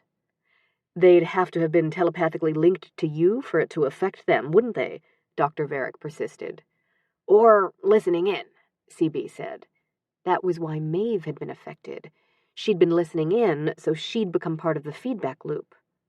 Maeve experienced a blackout too, CB said, and when Briddey automatically shushed him, he told her, It's okay. Lysandra and Trent are both blanked out right now. How long was this disruption, and how long ago did Maeve have it? Briddey told him and informed him of Mary Claire's catching Maeve watching Brains, Brains, Brains. Then she must be telling the truth, he said. And she realized he'd suspected Maeve of being behind the blocking too. Yeah, it did cross my mind, he said. Though I didn't really think she was capable of it, her moats and brambles and firewalls notwithstanding. But you're capable of it, Briddey said. Not this, I'm not. I don't know anybody who is. What about Lysandra? We don't know anything about her. Maybe she's more telepathic than you thought, and she doesn't want any competition, so she's shutting us down. No, I can read her mind, remember? She's completely bewildered by all this, and terrified at the prospect of losing her psychic spirit gift, as she calls it. And if she had even rudimentary skill at blocking the voices, she'd never have let herself be hit that hard by them. Trust me, it's not her. So it wasn't Lysandra, and it obviously wasn't Trent. He didn't even have the ability to hear CB and Lysandra, let alone block them. And besides, this was the last thing he wanted to see happen, which only left CB's feedback loop theory. But CB and I don't have, she thought, and hastily shoved the rest of the thought away till CB blanked out again. As soon as he did, she checked on Lysandra's and Trent's status. She was blanked out, and Trent was worrying about how he was going to break the bad news to Hamilton, and then went into her safe room and barred the door.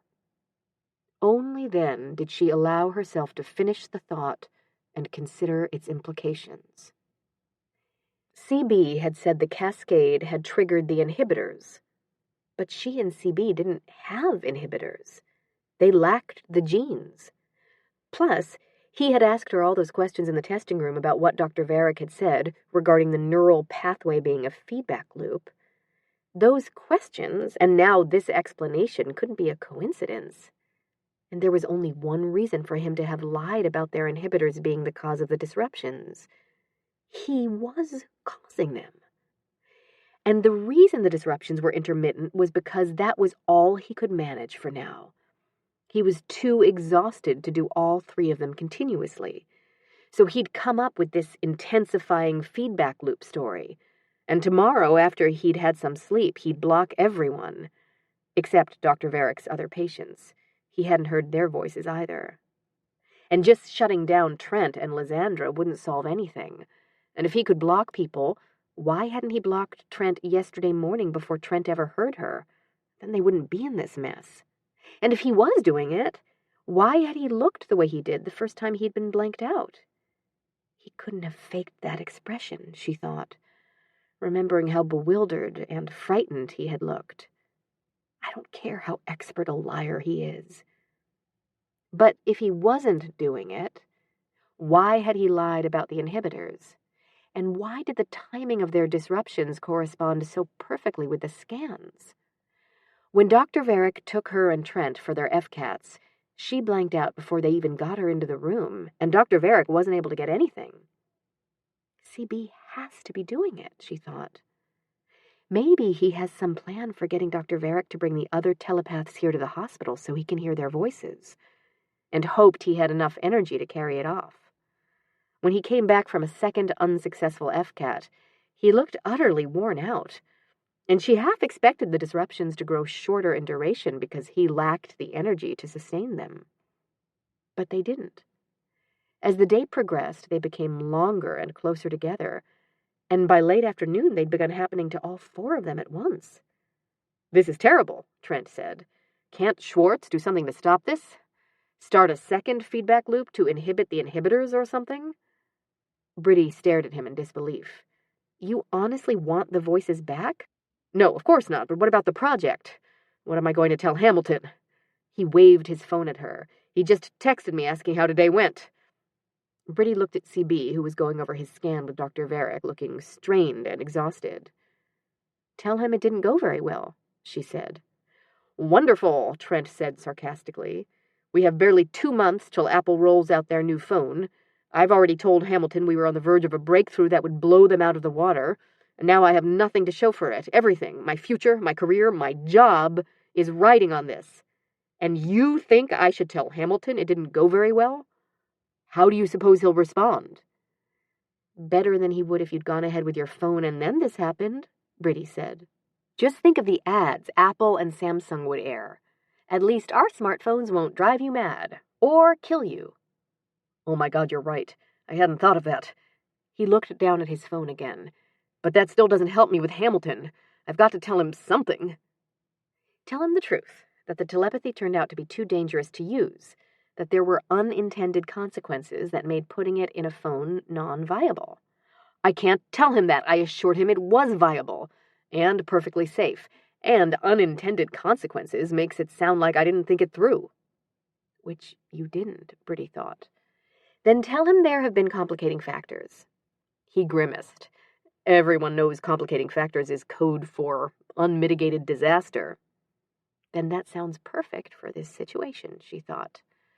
"Can't you think of something less negative sounding?" Trent said. "How about interesting developments which need to be looked into further?" "Oh, that's good. Interesting developments. Tell Dr. Varick I had to make some calls. I'll be back in a minute." He went out. CB was still talking to Dr. Varick. He looked like he was on his last legs, his face drawn, his whole body slumping with fatigue. There was a knock on the door, and a nurse leaned in. "I'm sorry to interrupt, doctor," she said, "but one of your patients is on the phone. He says it's urgent." Dr. Varick nodded. "This will just take a moment," he said, went out, and shut the door behind him, presumably so he could speak to her in private. Which either means he thinks we're all blanked out, or he still doesn't fully grasp the concept of telepathy, Briddey thought. She might not be able to hear the person on the other end of the conversation, but she could hear Dr. Varick's voice, and his nurse's. She went into her courtyard and located Dr. Varick's frequency on the radio and then tapped the volume knob. "It's Michael Jacobson," she heard his nurse say. "He says he's lost all mental contact with his fiancée. Her voice suddenly went dead half an hour ago, and he hasn't heard anything from her since." Chapter 33. A quote from Daniel Patrick Moynihan. "To be Irish is to know that in the end, the world will break your heart." Dr. Varick immediately phoned his 2 other telepathic patients, the Dowds, and asked them if they'd noticed any difference in their ability to communicate. They hadn't, but half an hour later the nurse interrupted again to report that someone named Paul Northrop had just experienced a momentary disruption. At that point, Trent and Lysandra were both blanked out and had been for the last half hour, and Briddey'd just come out of a 24-minute silence she'd begun to think was never going to end. "Did you hear that, CB?" she asked. "Yeah," he said grimly. "And in case you're still thinking I'm the one behind this, I didn't even know this Paul Northrop existed." "Then how—" "I don't know. Maybe they were listening when the deluge happened too, or it was a cascade effect, and the disruptions were looping from telepath to telepath, triggering shutdown after shutdown, and circling back with ever-increasing strength." By the time they left the hospital, Briddey's blanked-out periods far outnumbered the ones during which she could hear, and she didn't have to worry about the FCAT scans Dr. Varick ordered, or lie to get terrible scores on the Zener tests he made them take. "Just like that guy in the Duke experiments," CB said after the second test. "Remember the subject I told you about? The one Dr. Rhine was convinced was telepathic? And how he got such high scores and then, all of a sudden, they fell off sharply?" "You told me you thought he'd stopped cooperating," Briddey said. "Yeah, but what if I was wrong? What if the same thing that's happening to us happened to him? What if Rhine gave him a relaxant to enhance receptivity, and it caused a deluge that shut down the telepathy?" "Is there any way to find out?" she asked. But if he answered her, she couldn't hear him. Everything had cut out again. And it apparently had for CB too, because he said to Dr. Varick, "Look, I just lost it again, and both of us are shot. Maybe if we go home and get some rest, we'll be able to communicate again." "No," Trent said. "By tomorrow this could be gone, and we need to get as much data as we can before that happens." "Forget data," Lysandra said. "You need to figure out a way to stop this." So Dr. Varick ordered an MCAT for each of them.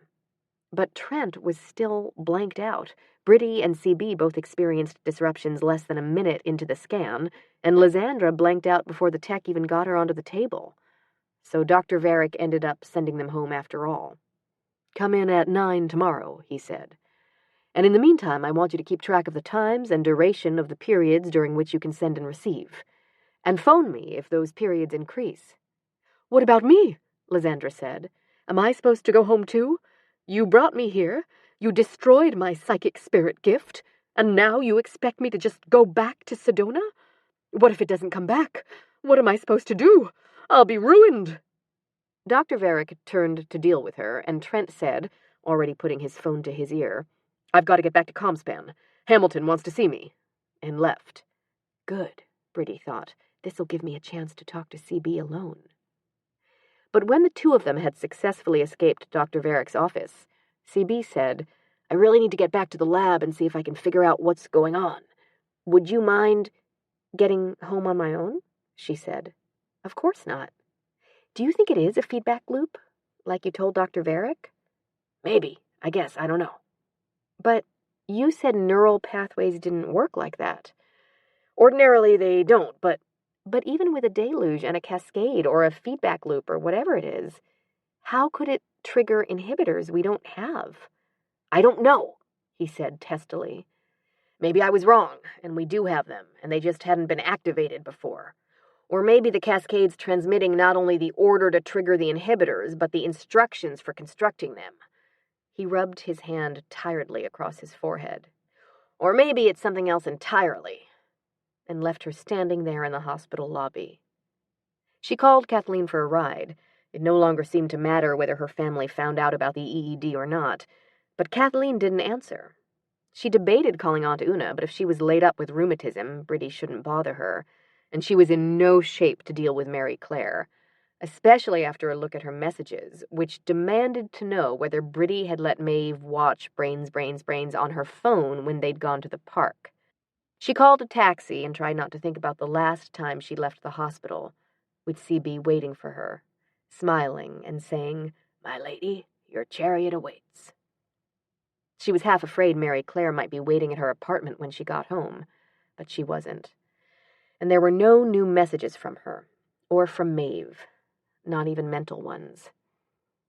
The disruptions are getting longer for her, too, Briddey thought, staring blindly at the phone. She checked the rest of her messages, almost hoping there was one from Kathleen so she could call her back and hear a friendly voice. But all Briddey had was a text from Trent, telling her not to say anything about what had happened to anyone at work. And when she decided to try Kathleen anyway, she still didn't answer. Briddey supposed she should try and get some rest, but she doubted if she could. She felt too wrung out and too empty. She hadn't eaten anything all day. Maybe that's part of the problem, she thought. CB said heightened emotional states could affect the telepathy. Maybe hunger can, too, and went into the kitchen to see what was in the refrigerator. Nothing edible, and the cupboard wasn't much better. All that was left after Maeve's raid for the ducks was a can of beets and a nearly empty box of organic multigrain squares. At least it isn't Lucky Charms, Briddey thought, pouring a bowl full and taking it to the couch to eat. But the squares were just as tasteless as the marshmallows had been, and their shapes just as indeterminate. She thought of CB sitting across the table from her in the Carnegie room, trying to guess what the marshmallows were. Green hats, yellow dog bones, albino octopi. "Are you there?" she called to him. But either he was experiencing a disruption, or he was too absorbed in trying to find out what was causing them to hear her. Or he doesn't want to talk to me, she thought, no longer hungry, because I'm the one responsible for this. Lysandra and her inhibitors may have triggered the cascade, but I opened the floodgates. I let the voices in. She took the uneaten cereal back to the kitchen, dumped it down the sink, and went back into the living room. "You need to go to bed," she told herself. But she went on sitting there, hoping that CB or Maeve would break in to tell her that the blanked-out intervals were lessening. But the only voice she heard was Trent's. "What in the hell am I going to tell Hamilton?" she heard him say, an edge of desperation in his voice. "Maybe I won't have to tell him anything. Maybe this is just temporary, and I can stall him until—" His voice cut out, but Briddey didn't notice. When everyone had been trying to talk her out of having the EED, Kathleen had sent her something about its effects being temporary. Could that be it?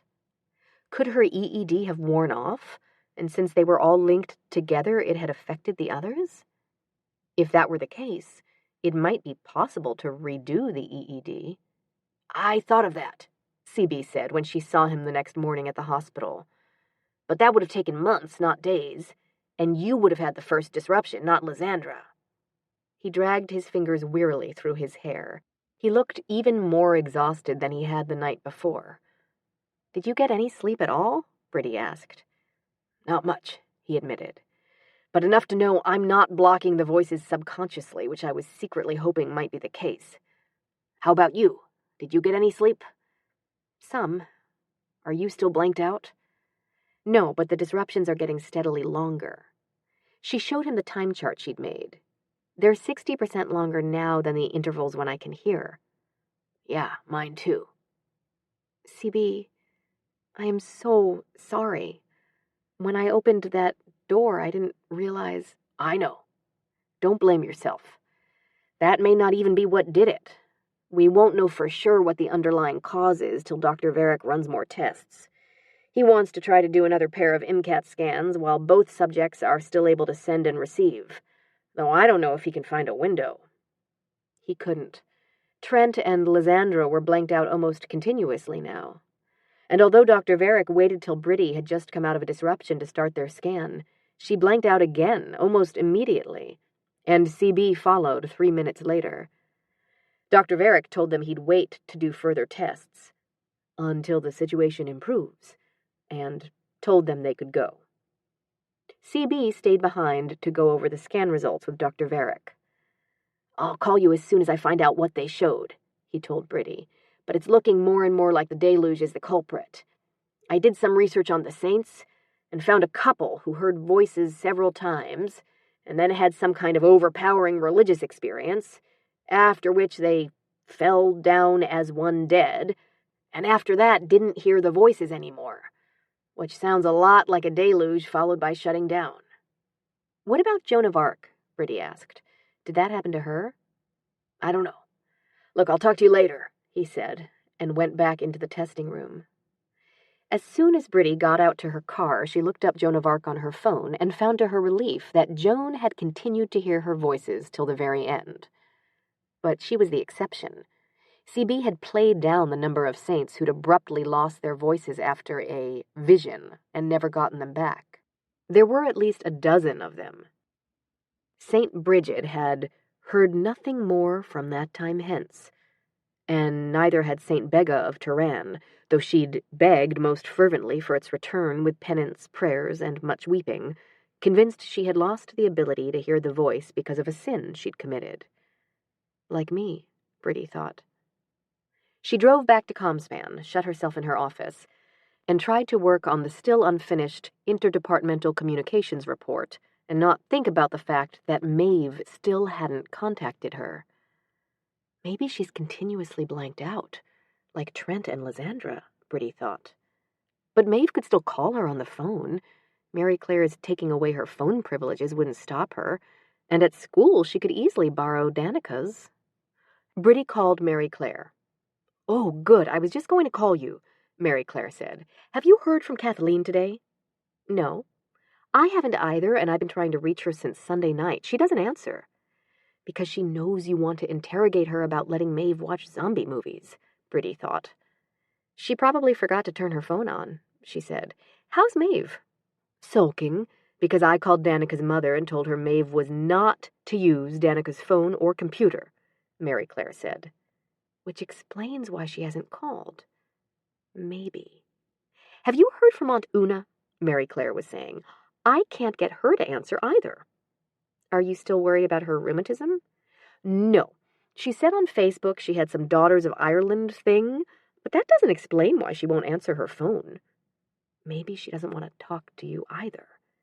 You don't think Kathleen would do something stupid like elope with that Starbucks guy, do you? Mary Claire asked. Where'd you get that idea? Late Sunday night, she posted something about finding happiness where you'd least expect it.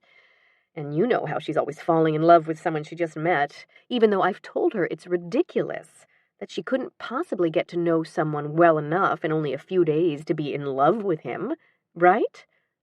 I have to go, Briddey said. I've got a call on the other line. She hung up and checked to see if CB had called while she was talking to Mary Claire, but he hadn't.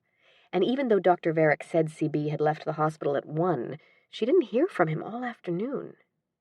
By 4:30, she couldn't stand it any longer. She gathered up her things, told Charla she had a headache and was going home, and started down to CB's lab. But he was standing in the corridor talking to Suki, who hurried toward Briddey as soon as she saw her. What's gotten into CB? Suki whispered, looking back at him. He looks almost presentable. He did.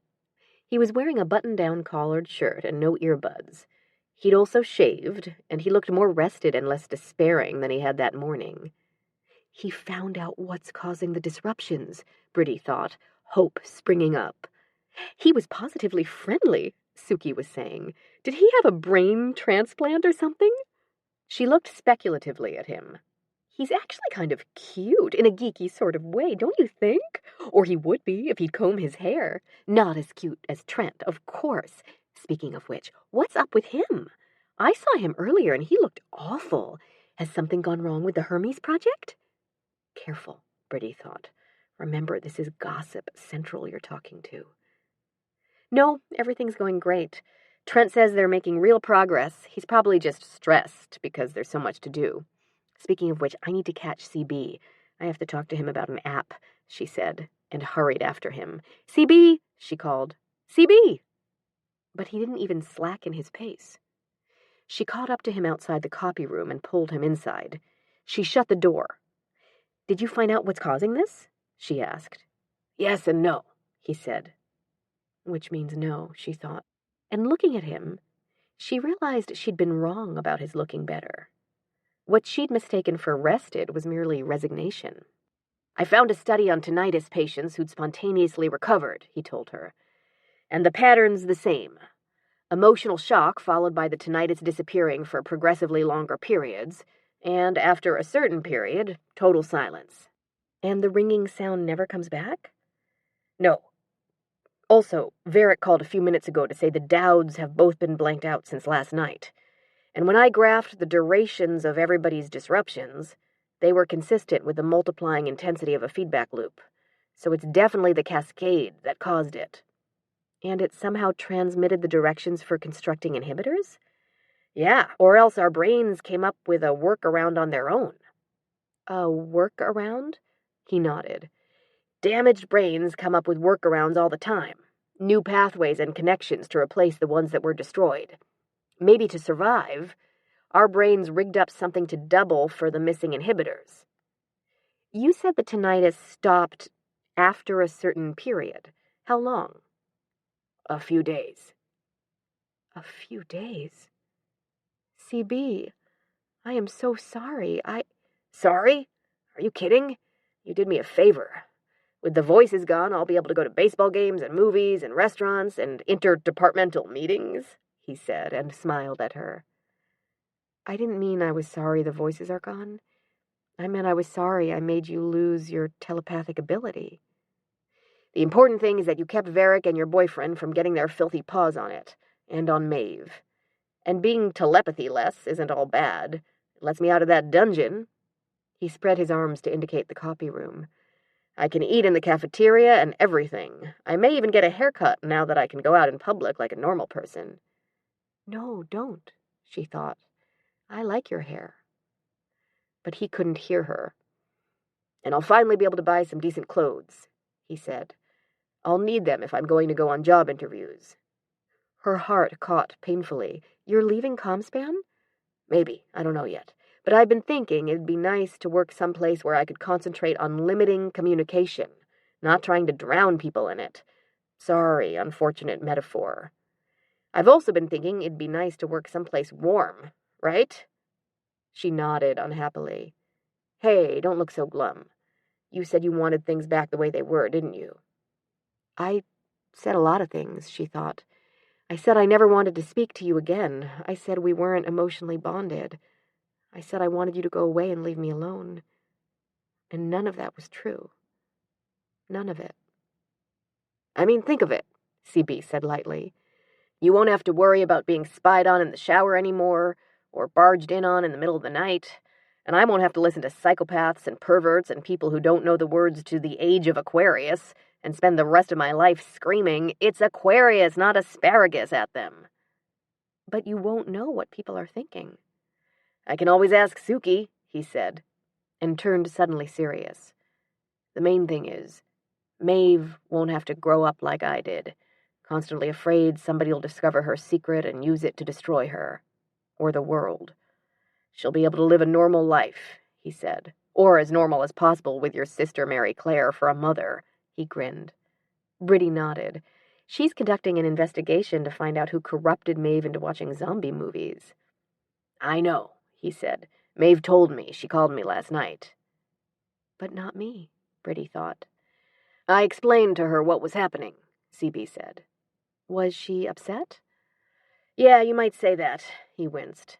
But I managed to convince her it was all for the best. For the best.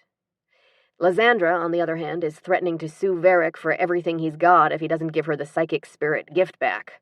Speaking of which, I promised I'd call Varric and tell him what I found out about the tinnitus.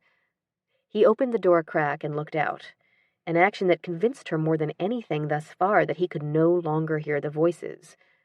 The coast is clear, he said, and headed for the elevator, calling back over his shoulder, I'll talk to you tomorrow. No, you won't, she thought sadly, going out to her car and driving home. You won't ever talk to me again. And he was wrong about them having a few days. At the rate things were going, the intervals when she could hear would be completely gone by the time she got home. Or not. On her way up the stairs to her apartment, she heard a male voice too faint to identify say, Can't get through. CB? She called hopefully. I've tried to make her understand, the voice said. And it wasn't CB after all. It wasn't even one of the voices. It was just someone coming down the stairs. But she can't accept that it's over. I just can't forgive her for what she did, you know? There was a pause, and then he said, I don't know what to do. Neither do I, Briddey said, wondering how she was going to get through the evening. You can't spend it just sitting here wondering when you're going to be blanked out for the last time. Right now she could still hear the voices when she listened closely. A faint murmur like the one that had been beyond her perimeter, the perimeter she no longer needed. CB? She called. Maeve? But no one answered. It was too early to go to bed, so she went into the kitchen, poured the last of the tasteless multigrain cereal and some milk into a bowl, and took it back to the computer. There was an email from Mary Claire. Kathleen hadn't eloped after all. She'd been with Aunt Una at the Daughters of Ireland meeting. Apparently, they're getting ready for some big Hibernian heritage thing. And that's why I haven't been able to reach them. They were there all day yesterday and last night, and they've been there all day today. I thought Aunt Una was laid up with rheumatism, Briddey thought, wishing they were home so she could go talk to them. It was still too early to go to bed. She went online and looked up tinnitus, hoping to find an example CB might have missed of a patient whose symptoms had come back, but she didn't, and after an hour she gave up and decided to go get ready for bed. The phone rang. I've been trying to reach you, Trent said impatiently. Have you gotten any mental messages from me since you got home? No, why? She asked eagerly. If he'd started hearing her again, maybe CB was wrong about the Cascade's effects being permanent. Have you? No, he said. Damn. I was hoping you might still be hearing enough that Dr. Varric could do another MCAT. The ones he didn't get enough data to identify the telepathic synapses, and I could show it to Hamilton. Without something that definitively proves that telepathy existed, he won't be willing to commit the resources we need to move forward on this thing. Move forward? Trent, you can't still be thinking of designing a direct communication phone. You saw what happened when the voices... I know. She could hear the shudder of disgust in his voice at the memory. But now that we know there's a way to stop them, we know there must also be a way to control them. Maeve was right, Briddey thought bitterly, seeing the smoke-ravaged walls of the courtyard and the blistered paint on the door. Once they got hold of it, there was no way we could have convinced them to stop. But we can't do anything till we find a way to reactivate the telepathy, Trent went on. And we can't do that without a scan that shows what's going on in the brain during the communication. Is Schwartz still in contact with you? No. Damn. He didn't happen to mention knowing of anyone else who might be telepathic, did he? No, and even if he did, their connections would have been shut down by the cascade, like Dr. Varick's patients were. Well, there must be someone out there we can test. Like Maeve, Briddey thought. Thank goodness the cascade had wiped out her telepathic ability too, or Trent would have had no qualms about using her, even if she was 9 years old. We need to find somebody fast, Trent was saying. I don't know how much longer I'll be able to stall Hamilton. Call Schwartz and tell him how critical this is, that we've got to have a telepath. Damn, I can't believe this happened. We were so close to getting the proof we needed. So close. Thank goodness it happened when it did, she thought, and that it affected everyone. Otherwise, they'd be busily administering relaxants to Varick's other patients, not caring whether they killed them or not. And Trent would be busily designing the circuitry for his phone. We were so lucky, she thought, and had a sudden memory of Maeve showing up at her door Sunday morning just in time to rescue her from Trent. She'd thought that was a lucky coincidence, too. Did you hear me? Trent said. I said to text me the minute you find out anything from CB. This is your future hanging in the balance as well as mine, you know. I know, she said. She hung up and then stood there, thinking. It can't have been a coincidence, or luck. The timing was too perfect. And illogical. If the shutdown had really been caused by Lysandra's reaction to the voices, it would have started the moment they overwhelmed her, not half an hour later.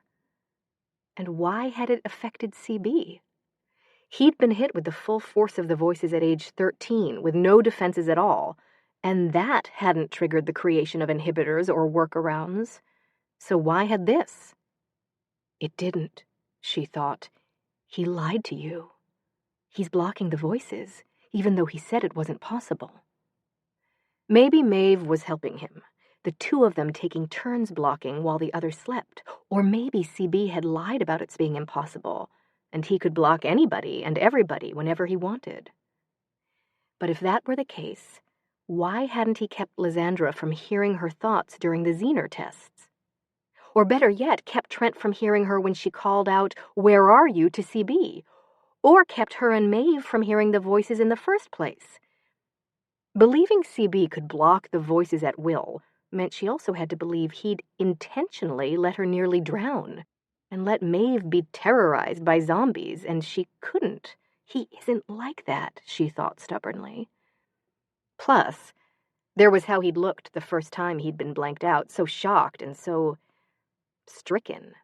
She'd been certain then, and she was certain now, that he'd had no idea what was happening. Which left Maeve. But if she's doing it, and she thought I suspected her, she'd pop up with a story to throw me off the trail. She didn't. The only one who did was Trent, texting her at 11 to ask if she'd gotten in touch with CB yet, and when she told him no, Trent texted back, "Probably in lab, no coverage down there." Or anywhere, she thought, listening to the silence. It seemed to her as the night progressed that it was deepening, taking with it the final vestiges of the voices beyond the perimeter, and any hope that Maeve or CB was doing the blocking. At 11:30, the phone rang. It's Trent again, she thought, and then, when she saw the number, It's Mary Claire. But it wasn't either of them. It was Maeve. I have to talk to you, she said. I thought your mother took your phone privileges away. She did. So how are you calling me now? On the stupid landline? I had to wait till she was, snoring and then call you. I hate it that I can't just talk to you whenever I want to anymore. I can't do anything. You're still grounded? Briddey asked. Yes, Maeve said disgustedly, and it's all your fault. If you hadn't let the voices out, none of this would have happened. There wouldn't have been that stupid cascade, and I wouldn't have been blanked out, and I'd have heard Mom coming to my room, and she wouldn't have caught me. And now I can't watch anything on my laptop. She put a block on everything, even Hulu and YouTube, so I can't watch videos at all. You ruined everything. I know, Briddey thought, and knew it wouldn't do any good to tell Maeve, or CB, that she hadn't meant to. The fact remained that she'd done it. CB had tried to warn her about unintended consequences, but she hadn't listened. This so sucks, Maeve wailed. I mean, the zombies were really scary, and I'm glad I don't have to hear them anymore and hide all the time and worry about what'll happen if I go to the mall and school and stuff. But some of it was fun. I loved having a castle and being able to talk to you guys. You can still talk to us. It's not the same, Maeve wailed. I could talk to you anywhere. I hate not having that anymore. So does CB, Briddey thought, in spite of what he told me. He'd hated the hiding and the roaring voices and having to constantly witness humanity's nastier side, hated being an outcast and having people think he was crazy. But it was still his life, and the only one he'd ever known, and his gift, and it was a gift in spite of everything bad that went along with it, had molded him and made him who and what he was, kind and funny and selfless and unbelievably brave. And there had been parts of it he'd loved, the late-night silences and the Carnegie Room and the crosstalk they'd shared. And now not having it is way worse than before I got it, Maeve was saying, because before I didn't know what it was like, but now I do, and I know how neat it was, and I really miss it, you know? Yes, Briddey said, thinking of CB sitting next to her in the car, leaning over her in the stacks, talking to her about guys and dolls and Bridey Murphy and where they were going to go on their honeymoon. You don't think there's a chance it'll come back, do you? Maeve asked wistfully. CB doesn't think so. That's what I thought, Maeve sighed. I really liked him. You're not going to marry Trent now, are you? No. Well, that's good anyway. Are you sure it won't come back? I was watching Tangled before I called you, and the witch kills Rapunzel's boyfriend, and it's awful. You don't think there's any way they can fix it, but then Rapunzel starts to cry, and one of her tears falls on his cheek, and it grows into this big gold fireworks thing, and he comes back to life, and they live happily ever after. I don't think tears are going to bring the telepathy back to life, Briddey thought. And because she was afraid she might start to cry, she asked, How were you watching Tangled? I thought your mother blocked your laptop. She did, but I figured out a way around it. You can't tell her. If she finds out, I'll be grounded forever. Which you probably deserve, Briddey thought. But she said, I won't, I promise. You have to promise you won't tell her about my watching Zombiegeddon either, or... Her voice dropped to a whisper. I've got to go. I think Mom's awake. I hate this. Her voice cut off. I hate it too, Briddey thought, and I hate that I'm the one who did it to you. And if she'd needed any more proof that her theory had been wishful thinking, that phone call should have been it. There was no way Maeve could have faked the frustration and disappointment and sorrow in her voice. Although Maeve was an even better actor than CB, and she'd been able to get around all of Mary Claire's restrictions and blocks and V-chips to watch the movie she wanted. A movie in which something dead had come to life again. Could Maeve, sworn to secrecy by CB and unable to communicate any other way, have been sending her a message that all was not lost? I hope so, Briddey thought fervently, because otherwise I have to face the fact that I've destroyed CB's gift and his life. He would never be able to get into the Carnegie Room again. Without the telepathy, the librarians would almost certainly catch him. and 3 a.m. would no longer be a star-scattered, enchanted time of night. It would be just like it was for F. Scott Fitzgerald and everybody else, a time for lying awake in the darkness, squirrel caging about the terrible things that might happen, and the terrible things you've done. Unless there's some other piece to the puzzle that explains everything, she murmured, and finally fell asleep at a little after 1. She woke abruptly to even deeper darkness, convinced she'd heard something, though the room was completely silent. Middle of the night silent, she thought, and reached for the clock. 3 a.m. CB's time of day. CB? She called hopefully into the darkness. Are you there? Nothing. And it wasn't a voice, she thought, staring into the darkness, trying to reconstruct the sound in her head. Or a noise. It had been a sudden cessation of sound, like the stopping of a refrigerator's hum, or a car outside switching off its engine. Only this wasn't outside, she thought, and knew with sickening certainty what had stopped. The feeling of CB clasping her hand in both of his and holding it close to his heart. She'd first felt it in the Carnegie room when she'd woken and found him asleep, and it had been there ever since, though she hadn't been consciously aware of it. It had even been there when she was blanked out. That was why she'd believed, in spite of all the evidence to the contrary, that the telepathy hadn't shut down, that he and Maeve were somehow blocking it. She'd known that wasn't possible, but she'd believed it because he'd still been there, holding tightly to her hand, pressing it hard against his chest. Until now. The thought that it had been the very last thing to go comforted her a little. It meant he must not totally hate her for ruining everything, though she didn't see how that was possible.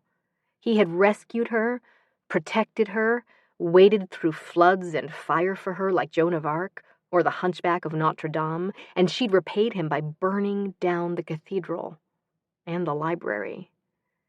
You were wrong about the whole 3 a.m. thing, CB, she said, though she was certain he couldn't hear her, and would never hear her again. Fitzgerald had it right. It isn't the best time of day, it's the worst. Definitely the dark night of the soul.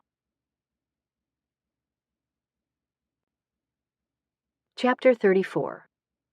A quote from Pretty Woman.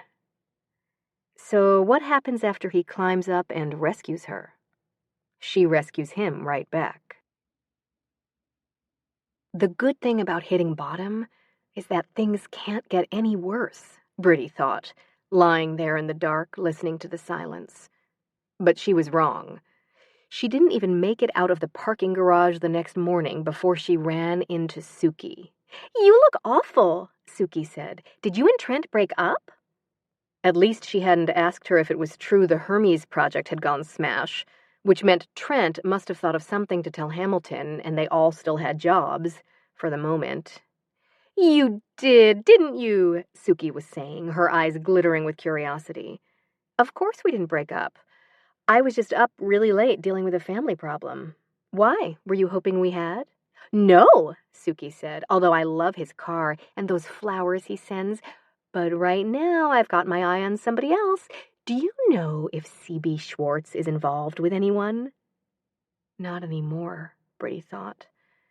Not since I ruined his life. I don't know, she said. He's not gay, is he? The cute ones are always gay. Briddey thought of him in the stacks, leaning over her, so close she could hear his heart beating.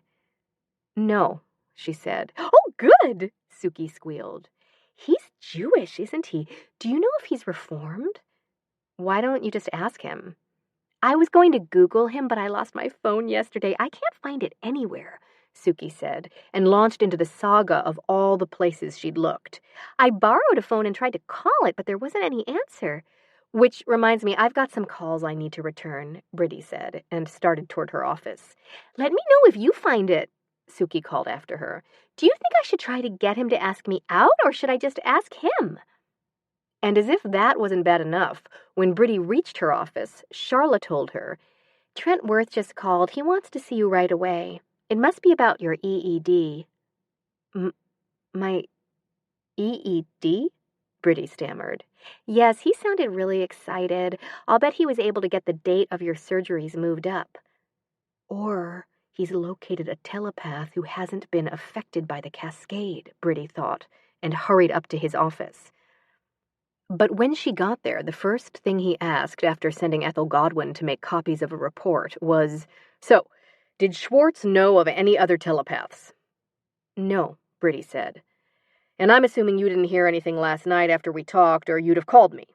"No, it's completely gone. Did you?" "No, and neither did Lysandra or Dr. Varick's other patients. I just talked to him. He said none of them have heard a thing since yesterday. So it looks like Schwartz's theory was right, and the trauma of the voices caused a reaction that shut down the telepathy permanently." "So why aren't you upset?" Briddey wondered. Yesterday he'd been practically suicidal over the prospect of having to tell Hamilton the telepathy was gone. But now, not only wasn't he upset, but he was excited, just like Charlotte said. Why?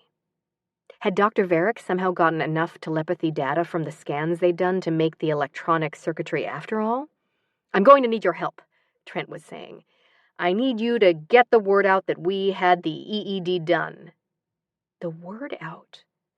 But you said you wanted it kept secret. That was before it shut down. Now we need to tell people. Why? "Tell them we had it done last week," he said, ignoring her question. "But we didn't want to tell anyone till after we'd connected. And hint that the connection is even better than you'd imagined." "But I don't understand. Why would you want anyone to know?" "It's all part of the plan I've come up with. We say we secretly had the EED, and we hint that the reason we had it done has something to do with the Hermes project, and we can't say what, but it'll revolutionize the communications industry. And then we hint that the something we found is telepathy." Oh, God. They had been able to get enough data. I have to warn CB, she thought. We drop all these hints about how we can communicate telepathically, and how we found a way to duplicate that communication in a phone. "But none of that's true," she said. "I hope." "No, but they won't know that. Or that we've gone to management and told them the whole thing's a ruse." "A ruse?" Briddey said, completely lost. "Yes. We tell management it was all a trick, that we came up with it because we were convinced Apple had planted a spy here at ComSpan to find out what our new phone has, and that the entire thing, having the EEDs, the telepathy, the scans, was a diversion we came up with to catch the spy, and to keep Apple from finding out what we were really working on," he finished triumphantly. "Clever, huh?" Yes, Briddey thought. The story would no doubt save his job. And if there was a spy, and the spy reported the telepathy back to Apple, and they fell for it, ComSpan would have proof of their corporate spying. And Trent would be a company hero and probably end up getting that executive suite he wanted. If his plan worked. But for the EEDs and the telepathy to have been a diversion, there had to be some other project it was diverting attention from, which they didn't have. She pointed that out. "Yes, we do," Trent said. He showed her a schematic. "Behold ComSpan's new phone, the Refuge, designed to protect you from the daily bombardment of unwelcome phone calls and messages. It screens out people you don't want to talk to by putting them on a permanent call-on-hold list. Or, if you just don't want to talk to them right then, by sending a 'call cannot be completed at this time' message. And if you've already connected with the person and you want out of the call, you hit a key, and it'll automatically cause the sound of your voice to break up." Those are CB's ideas, Briddey thought. That's his sanctuary phone. "I got the idea when that swarm of voices hit me," Trent was saying. "We need to be protected from unwanted intrusions. We need a refuge from all the people and information bombarding us. What do you think?" "I think you stole it from CB, and you don't even intend to give him credit, you snake." "But if you just thought of it, how will it be ready in time to beat Apple's rollout?" she asked. "We don't have to have it ready, don't you see? We want Apple's phone to come out first. That way they announce that their phone offers enhanced communication, and we say, 'But don't worry, we're going to protect you from it.'" And who's here to protect us from you? She thought bitterly. It was bad enough that she'd destroyed CB's telepathic ability. Now Trent intended to steal his phone design, and, worse, possibly put Apple on the trail of the telepathy. And even though the deluge had destroyed it, they might be able to find someone somewhere who hadn't been affected. Or there might be enough data on the scans Dr. Varick had done to recreate it electronically. And Apple had unlimited resources. I have to warn CB, she thought. Now. But Trent had no intention of letting her go till he'd told her all the details. My phone can also fake an incoming call, so you can say, I've got to take this. I call the function trapdoor. What do you think? I think it's CB's SOS app, and you stole that too. It's an intriguing idea. Look, Trent, I need to go. No, you can't go yet, he said. I haven't told you the rest. He caught up her hands. To make all this work, we're going to need to tell management our seeing each other was part of the plan. That because the EED only works with emotionally bonded couples, you volunteered to date me to lend credibility to the ruse. Credibility? She asked absently, trying to think of an excuse that could get her out of here so she could go tell CB what Trent was up to. A trapdoor app would be nice, or an actual trapdoor to drop Trent down. Of course, we know the emotional bonding thing has nothing to do with it, or you'd never have connected with Schwartz, Trent said, but they don't know that, and if people think we were involved, they may not believe the EED was just a cover story. He's dumping me, she realized belatedly, and supposed she should try to act a little upset. Does this mean we have to stop seeing each other? She asked. I'm afraid so, honey. They've got to believe it was nothing but a setup, or they might start checking hospital records and asking Dr. Varick questions, and our whole plan could fall apart. So you can see why it's vital that everyone believe that it was all for the sake of the project, and you weren't really in love with me. Yes, I see that very clearly. Oh, good, Trent said. It kills me that we have to do this, sweetheart, but there's too much at stake here for us to be worried about our personal feelings. You're right, there is, Briddey thought, which is why I've got to get out of here and go find CB. Of course, for the next couple of days, it'll still have to look like we're a couple, Trent said. You need to start dropping a few subtle hints about the EED, maybe some comment about when I was in the hospital or something, and tomorrow morning I'll send you flowers and call your office. Will Charlotte be there? Yes, Briddey said, thinking if the telepathy still existed, I could tell Maeve to call me right now and give me an excuse to leave. I'll text you asking if you've felt any connection yet, and her phone rang. Thank goodness, Briddey thought, pulling it out of her pocket. You can make sure your assistant sees it, and, sorry, I need to take this, it's Art Sampson, Briddey said at random, and put the phone up to her ear. Trent nodded. Drop some hints to him, too, he said. The sooner the news gets around Comspan, the better. I will, Briddey said, walking rapidly out of his office and down the hall, ending the call as she walked. She hurried to the elevator and was halfway down to the sub-basement before it occurred to her that CB might not be there. He could be anywhere. In the copy room, photocopying his resume, or off flirting with Suki. But thankfully he was in the lab, squatting next to the portable heater, which was apparently still broken. If the temperature in the lab was any indication, though CB wasn't wearing a parka, just a flannel shirt over his Doctor Who t-shirt. He had the back of the heater off again and was doing something to the wiring. What are you doing here? He asked, looking up briefly. I have to talk to you. Can you hand me those pliers? He pointed over at the littered lab table. Yes. No. This is important. So is this, he said. We could both freeze to death if I don't get this fixed.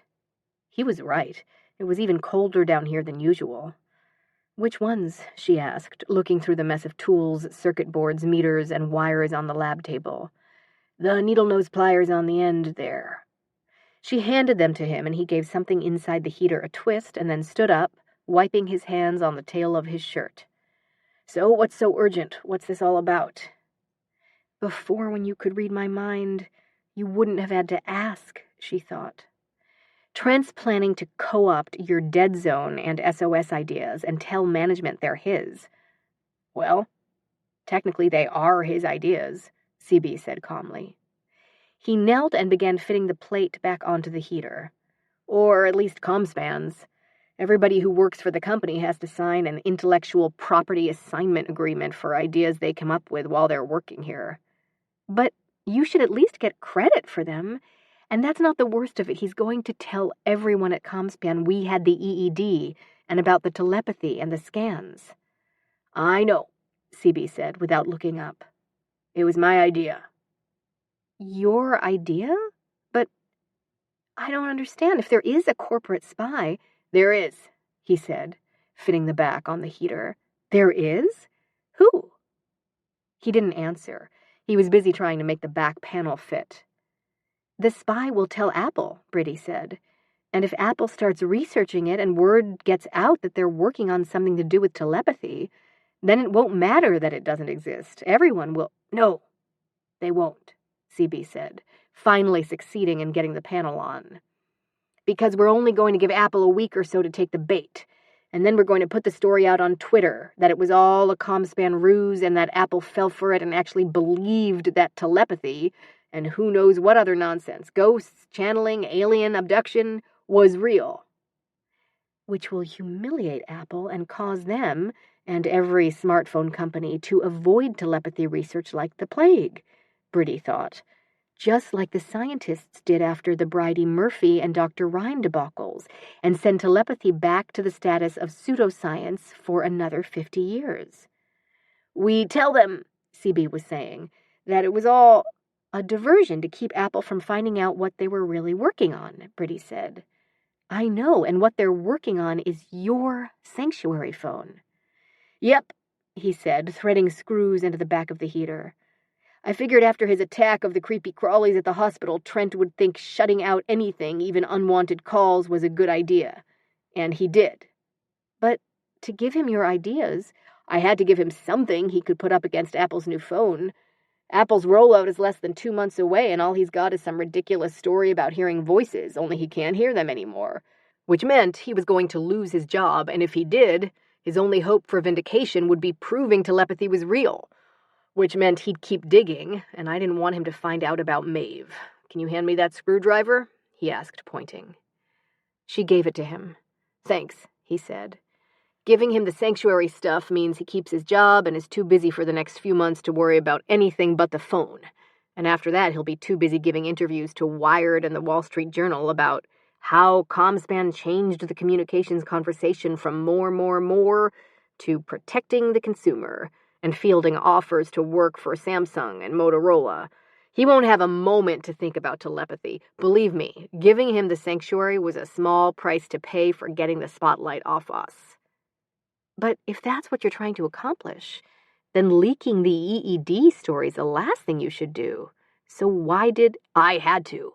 Trent had already told Hamilton, and I wasn't sure Hamilton would be willing to give up on the telepathy otherwise.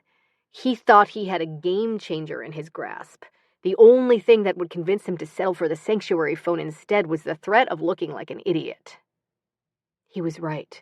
If Trent told them he'd experienced telepathy firsthand and then it had disappeared, Hamilton would refuse to accept it. He'd insist on pursuing the research. But if he was told it had never existed, that it was part of a trick to fool the competition, he wouldn't dare admit he'd been gullible enough to fall for it too. But what if Apple has something really big that the sanctuary phone isn't revolutionary enough to counter? They don't. How do you know? I could read minds. And all the new iPhones got is a set of defenses to protect the cloud from hackers. Ironic, huh? Plus, it's got a longer-lasting battery and a slightly bigger screen. But then Apple will need to find something to counter the sanctuary phone, and to get back at Comspan for making them look like idiots. What if they start digging and find out Trent and I really did have the EED? Lysandra's threatening to sue Dr. Varick. If she won't, CB said confidently. A lawsuit would mean publicly admitting she'd lost her psychic spirit gift. She can't afford to let her clients know that. They'd desert her in droves. But won't they desert her anyway when they realize she can't read their minds? They won't find out. She did almost all her stuff by cold reading anyway, and telling people what they wanted to hear. And as for Dr. Varick, I was just about to take care of that problem, he said, flipping a switch on the front of the heater. His repairs must not have worked. No operating hum came on, and the coils didn't turn orange, but CB didn't seem to notice. He was too busy pulling a smartphone from his back pocket and typing in a number. He put it to his ear. "Hello, this is CB Schwartz calling Dr. Varick. You can reach me at this number." He rattled it off, hung up, and began typing a message, his head bent over the screen. Briddey frowned at him. "Are you sending a text?" "Nope, a tweet," he said, continuing to type. "And I'll bet you were going to ask, since when am I on Twitter?" "No, I was going to ask, since when do you carry a smartphone?" "I don't. I borrowed this from Suki. Stole it, actually." Or Suki left it down here on purpose so she'd have an excuse to talk to him again, Briddey thought. And she knew when she called that there wouldn't be an answer because it didn't work down here, so she'd have to come down here to get it. But then, how are you going to send a tweet? Briddey asked. There's no coverage down here. CB hit send and then looked up at her. "Oh, yeah, about that," he said. "That lack of coverage isn't entirely a natural phenomenon." She looked over at the heater. "You've been interfering with the reception," she said. No wonder it had never given out any heat. "Yeah, I have been," CB admitted. "And I just switched it off, so if you were counting on not being able to get calls down here, you might want to turn your phone off." And Suki's phone rang. "Sorry, I need to take this," he said. Briddey nodded, turning off her phone before it rang too. "Dr. Varick?" CB said. "What?" "Slow down, I can't. Slow down. Sorry, I didn't get that last part. Can you say that again?" He took the phone from his ear, hit the speakerphone icon, and set the phone on the lab table. "I said," Dr. Varick's agitated voice said, "it's gotten out." Gotten out? Briddey glanced up at CB in alarm, but he was looking calmly down at the phone. "How do you know?" he asked. "I just got a tweet. It says, 'Breaking. EEDs make patients able to read minds,' and there's a link to my website." Oh no, Briddey thought. Is this Trent's idea of a few subtle hints? "Do you know the damage this could do to my practice?" Dr. Varick shouted. "Mind reading? I have clients who are members of the royal family. If word of this gets out—" "Do you know who sent the tweet?" CB asked. "It says it's from Gossip Gal, but I know it's from Lysandra. This is her way of getting revenge for losing her psychic powers." "What's the hashtag?" CB asked. EED equals ESP question mark. "When did you—" "Wait, I'm putting you on hold," Dr. Varick said. There was a brief silence, and he came back on, even more agitated. "I just got 2 more tweets. Same sender, same hashtag. The first one says, 'Rumor going around a certain celeb EED doc is doing ESP experiments on his patients a la Duke University,' and it has a link to Dr. Rhine's Wikipedia page." Dr. Varick sounded completely beside himself. "And the second one says, 'Could Brittany Flanagan be the new Bridey Murphy?'" Bridey gasped. "Do you know who Bridey Murphy was?" Dr. Varick shouted. "Yeah," CB said. "You're right, this is really serious. If your name got linked to a fraud like that, it could ruin your reputation. I remember what happened to Dr. Rhine. And to Shirley MacLaine when she—" "That's why you have to do something," Dr. Varick shouted. "You have to stop those tweets from getting out." But he can't, Brittany thought. They've probably already produced a storm of retweeting. There were probably already reporters calling her, wanting to know if she'd lived past lives. She was glad she'd turned off her phone. But the moment she went upstairs, she'd be hit by a new kind of deluge. And with the reference to Bridey Murphy, the press was bound to see the Irish connection and insist on interviewing her family, including Maeve. I shouldn't be down here with CB, she thought. If they find us here together... She started for the door. CB grabbed her arm to stop her. "Don't go," he mouthed, and asked aloud, "When did you get the tweets, Dr. Varick?" "Just now, right before I called you." "Good. It's sometimes possible to delete tweets after they've been sent," Brittany said. "No, it isn't." "Shh," CB mouthed at her, taking the phone off speakerphone and putting it back up to his ear. "I think I can stop this, Dr. Varick, but we'll have to move fast. In case I can't, who else knows about the telepathy thing?" A pause. "Good. And who has access to the records of the Zener tests and scans you did? Briddey watched him, frowning as he talked. There was something she didn't understand here. Something wrong with this whole conversation. Why hadn't he panicked about the tweets? He should have. Unless... Of course, she thought. Gossip Gal didn't send those tweets. He did. What about your other patients, CB was saying. The ones who showed signs of being telepathic, how much did you tell them? A pause. Good, I'll see what I can do. No, don't send me the tweets. I don't need them. Just delete them. I'll call you as soon as I know whether I've been able to fix this or not. In the meantime, don't call or tweet or text anyone else. He hung up. Good news. He didn't tell anyone about the telepathy. He wanted to wait till he had definitive test results, so he told everyone, including his nurse, that he was testing mirror neuron enhancement, and physician-patient confidentiality will prevent anyone from getting hold of the scans or the Zener test results, though I think there's an excellent chance he's shredding them as we speak. Thanks to your scaring him to death by sending those tweets. I thought you'd figure that out, he said. I was afraid he might have told the other EED patients he tested what he was up to, or talked to some other psychics, but he hadn't. Apparently Lysandra was the only red-headed one he'd been able to find. And he told the other patients what he told you, that the emotions they felt were so strong they seemed to take the form of words. Not a peep to them about its being telepathy, which means they won't say anything, and we should be okay. Except for those tweets being out there and being retweeted as we speak. No, they're not, he said, bending over his phone again. I only sent them to Varric, and I just deleted them from his phone. He tapped the phone. And from Suki's, both within the 10-minute fail-safe interval, which keeps them from going out to anyone else. I told you the Second Thoughts app was a good idea. He showed her his phone's screen, which said, tweets deleted, and then began swiping again. All that's left to do now is to call Varric back and tell him I was successful. Hang on, he said, and put the phone to his ear. Dr. Varric, I've got good news. I think I managed to get them all deleted before they went out. Briddey watched him as he talked, thinking about how cleverly he'd handled not only Dr. Varric, but Trent. But to what end? Why were all these elaborate ruses necessary? She understood his wanting to keep his connection to this whole thing quiet and to protect Maeve. But Trent had no idea that Maeve had been telepathic, and Dr. Varric didn't even know she existed. So no matter how much Trent investigated, he was no threat. And the telepathy was gone, which meant it wasn't necessary for Dr. Varric to destroy the records of the scans and the Zener tests. So why had CB made sure he did?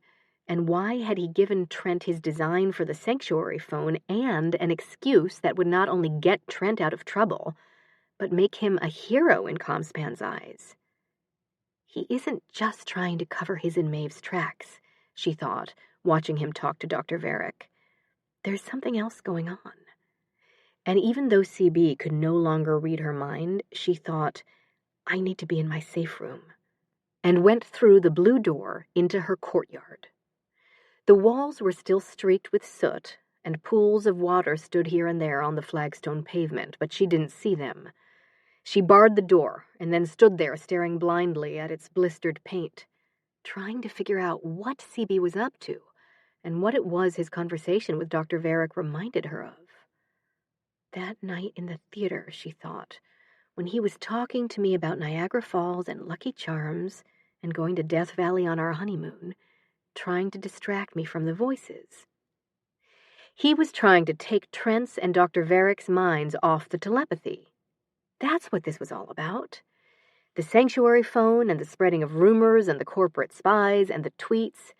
And it was no wonder it didn't make sense. It was all just chatter, designed to keep them from thinking about something else. But what? I'm 90% sure I got all the tweets deleted, CB was saying. But just in case I didn't, it might be a good idea to steer clear of reporters for a few days. You do surgeries all over the world, don't you? Oh, good, you're way ahead of me. Great minds think alike, huh? I was wrong, Briddey thought, listening to him. He isn't just distracting them. He wants Dr. Varick out of the country and Trent busy designing phones and spreading rumors. And it isn't the theater this reminds me of. She squinted at the barred door, trying to capture the relevant memory as if the blistered paint could tell her the answer. It was somewhere else. In the car.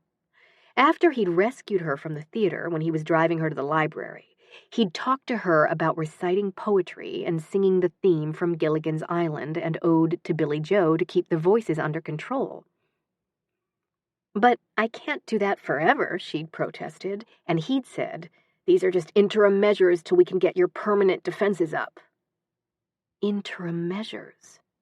Distracting Trent, getting Dr. Varick out of the country, giving ComSpan and Apple a shiny new phone to focus on. They were all interim measures, designed to keep them at bay just like he'd done with the voices, till he gets the permanent defenses up. And there was only one thing he could need defenses for. The telepathy isn't gone, she thought. He's blocking the voices. He lied to me when he said he couldn't. He's been doing it this whole time. But if he could block the voices, he'd have done it before Dr. Varick ran the tests and did the scans, and Dr. Varick wouldn't have had to shred them, and he could have done it from the testing room, and they'd never have known about him at all. And if he could block the voices, then why would he need permanent defenses? It didn't make any sense. He couldn't be blocking them. But he is, she thought. And the reason he's so certain the telepathy isn't coming back is because it didn't go away in the first place. And I'm not leaving here till he admits it and tells me what's going on. But if he hadn't admitted it to her before, he wouldn't now just because she confronted him. She had to think of some other way to get the truth out of him. You can count on us, Doctor, CB was saying into the phone. We want to put this whole thing behind us as much as you do. Goodbye, have a good trip. He hung up. The good doctor's going to perform EED surgery on the king of Tupanga and his favorite wife in the Lesser Sunda Islands, he said to Briddey, an area that I understand has very limited coverage. He began typing something into the phone, and it looks like Lysandra's back at work in Sedona.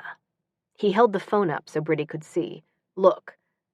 The image on the screen was an ad for a summer seminar of the spirit featuring Lysandra, newly returned from a cleansing retreat in the Himalayas, where she studied ancient techniques of seeing into the innermost recesses of the mind. Cleansing retreat, Briddey thought. I guess that's one name for it. See? CB said. I told you we don't have to worry about her. So that just leaves Trent, Briddey said, and went over to the door of the lab. He asked me to start spreading rumors about us having had the EED, so I guess I'd better go do that. Good idea, CB said, walking over to his laptop. And I'd better email Suki and tell her I found her phone. Yeah, Briddey reached the door. ComSpan's grapevine can't function without it. CB began typing the email, his eyes on the screen. Briddey opened the lab door a few inches and said, If you want, I could take Suki's phone up to her and save you a trip. No, that's okay. I kind of like going upstairs now that... He stopped. Their eyes met. Briddey smiled grimly at him. Now that what? You don't hear voices anymore? She said. Chapter 35. A quote from Finian's Rainbow. Things are indeed hopeless. Hopeless, but they're not serious. They stood there for a long minute, facing each other across the heater, and then CB said, I was afraid you'd figure it out. Not, I was going to tell you, or even listen, I can explain. And definitely not, I'm glad you did, I've hated having to lie to you. Just, I was afraid you'd figure it out. You lied to me, she thought numbly, just like Trent. But it wasn't the same thing at all. Betrayal by Trent was one thing. This was so much worse. This was CB, who she'd trusted, I didn't figure it out, she said, glad her hand was still on the door. It gave her something to hang on to. Not till just this second. The deluge isn't what shut the voices down, is it? You were. You've been blocked. Shh, he whispered. diving past her to shut the door and lock it. "Did you tell anybody you were coming down here?" She shook her head. "Did anybody see you?" "I don't think—" "Shh, keep your voice down," he said fiercely, and put his ear to the door. He listened for a long moment and then said, "We're okay, nobody followed you." But he opened the door and looked out anyway, checking in both directions. Then he grabbed a "Keep Out" sign from the wall and stuck it on the outside of the door. He shut the door again, locked it, taped up a second sign saying, "Danger, no admittance, experiment in progress," in its window, and walked over to the heater that wasn't a heater. He flipped the switch, strode over to the radio, turned it on full blast, and then came back and motioned her over to the middle of the room. "You cannot say a word about this to anybody," he said, his voice lowered, "especially Trent." "You think I'd tell him?" Briddey said incredulously. "I can't believe you—" "No, of course I don't. But you don't understand. You can't even think about it. That's why Why you didn't tell me," she said angrily. "Because you thought I'd give it away if I knew. So you let me think I was the one who was responsible for destroying the telepathy. You let me think I'd ruined your life."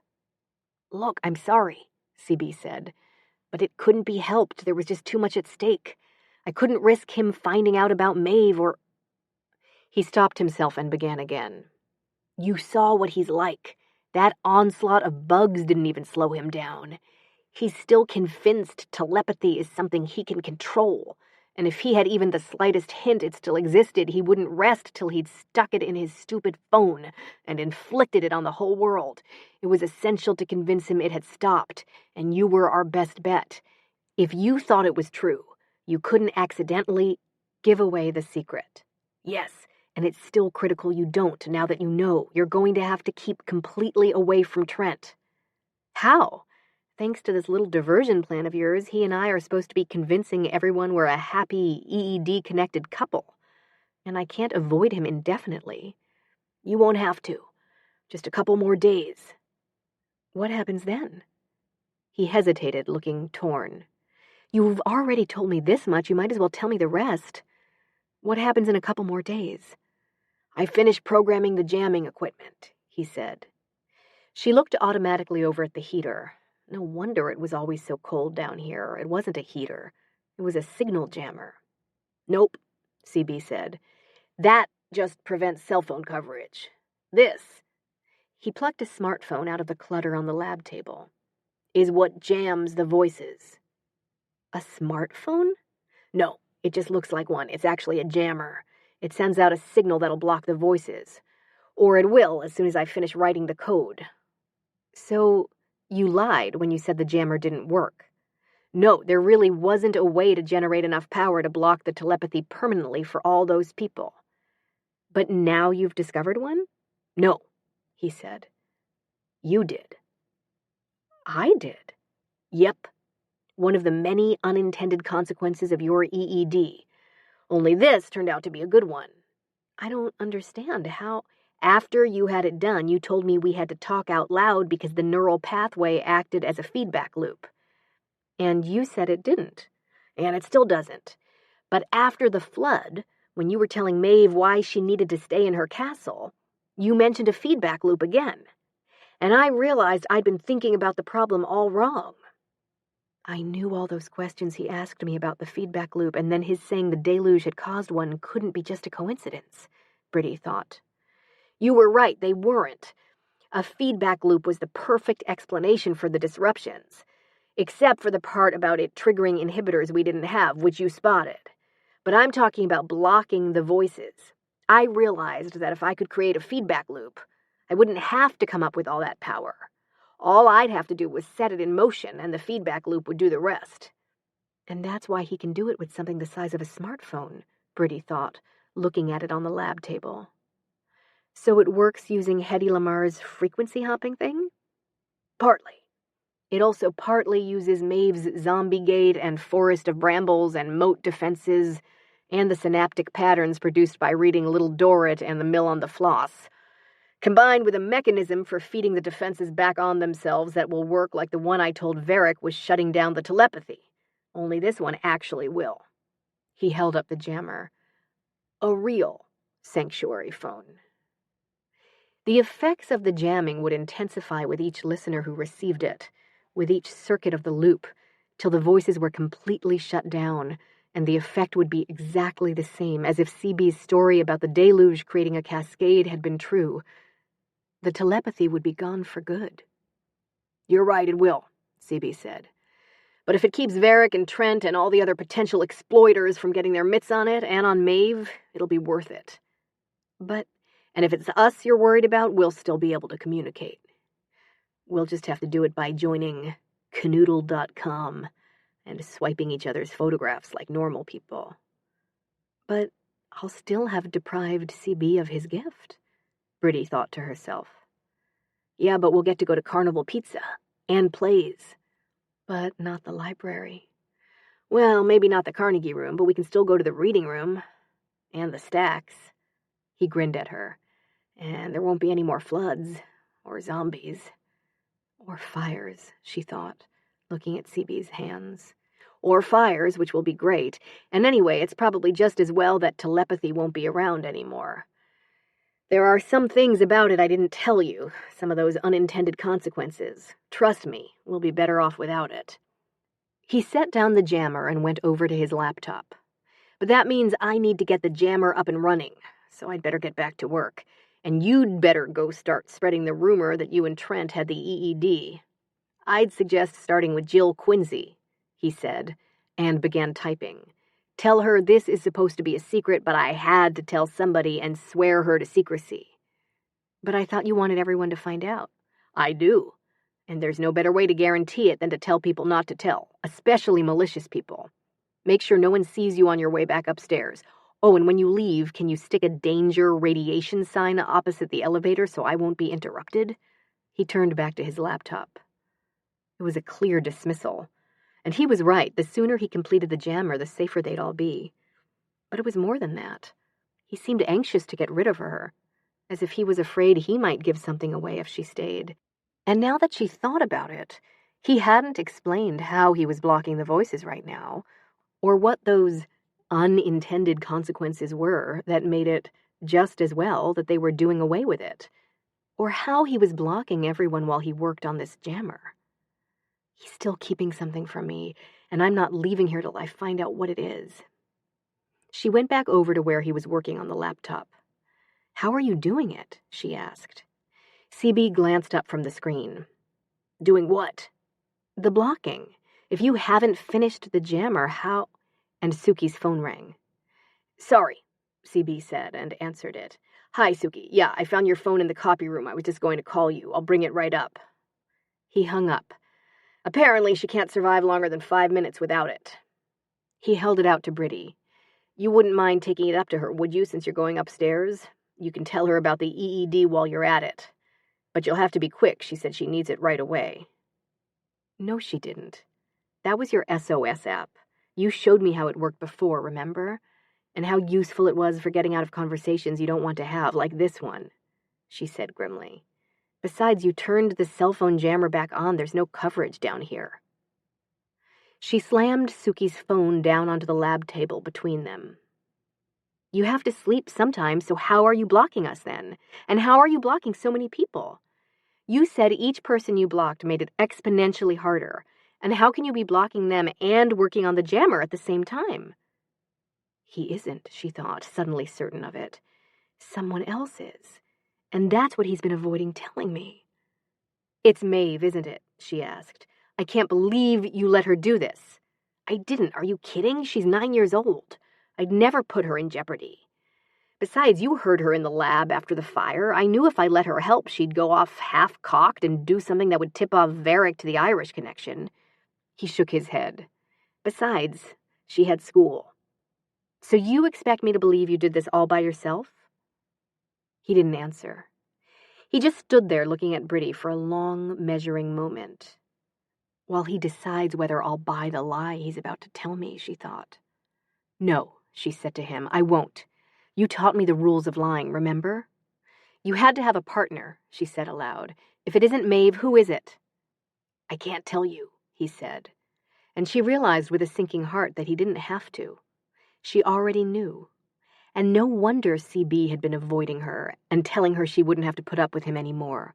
He'd connected to someone else, someone who hadn't nearly exposed his secret, who didn't need to be constantly rescued and coached and calmed down, someone who was a natural telepath like he was.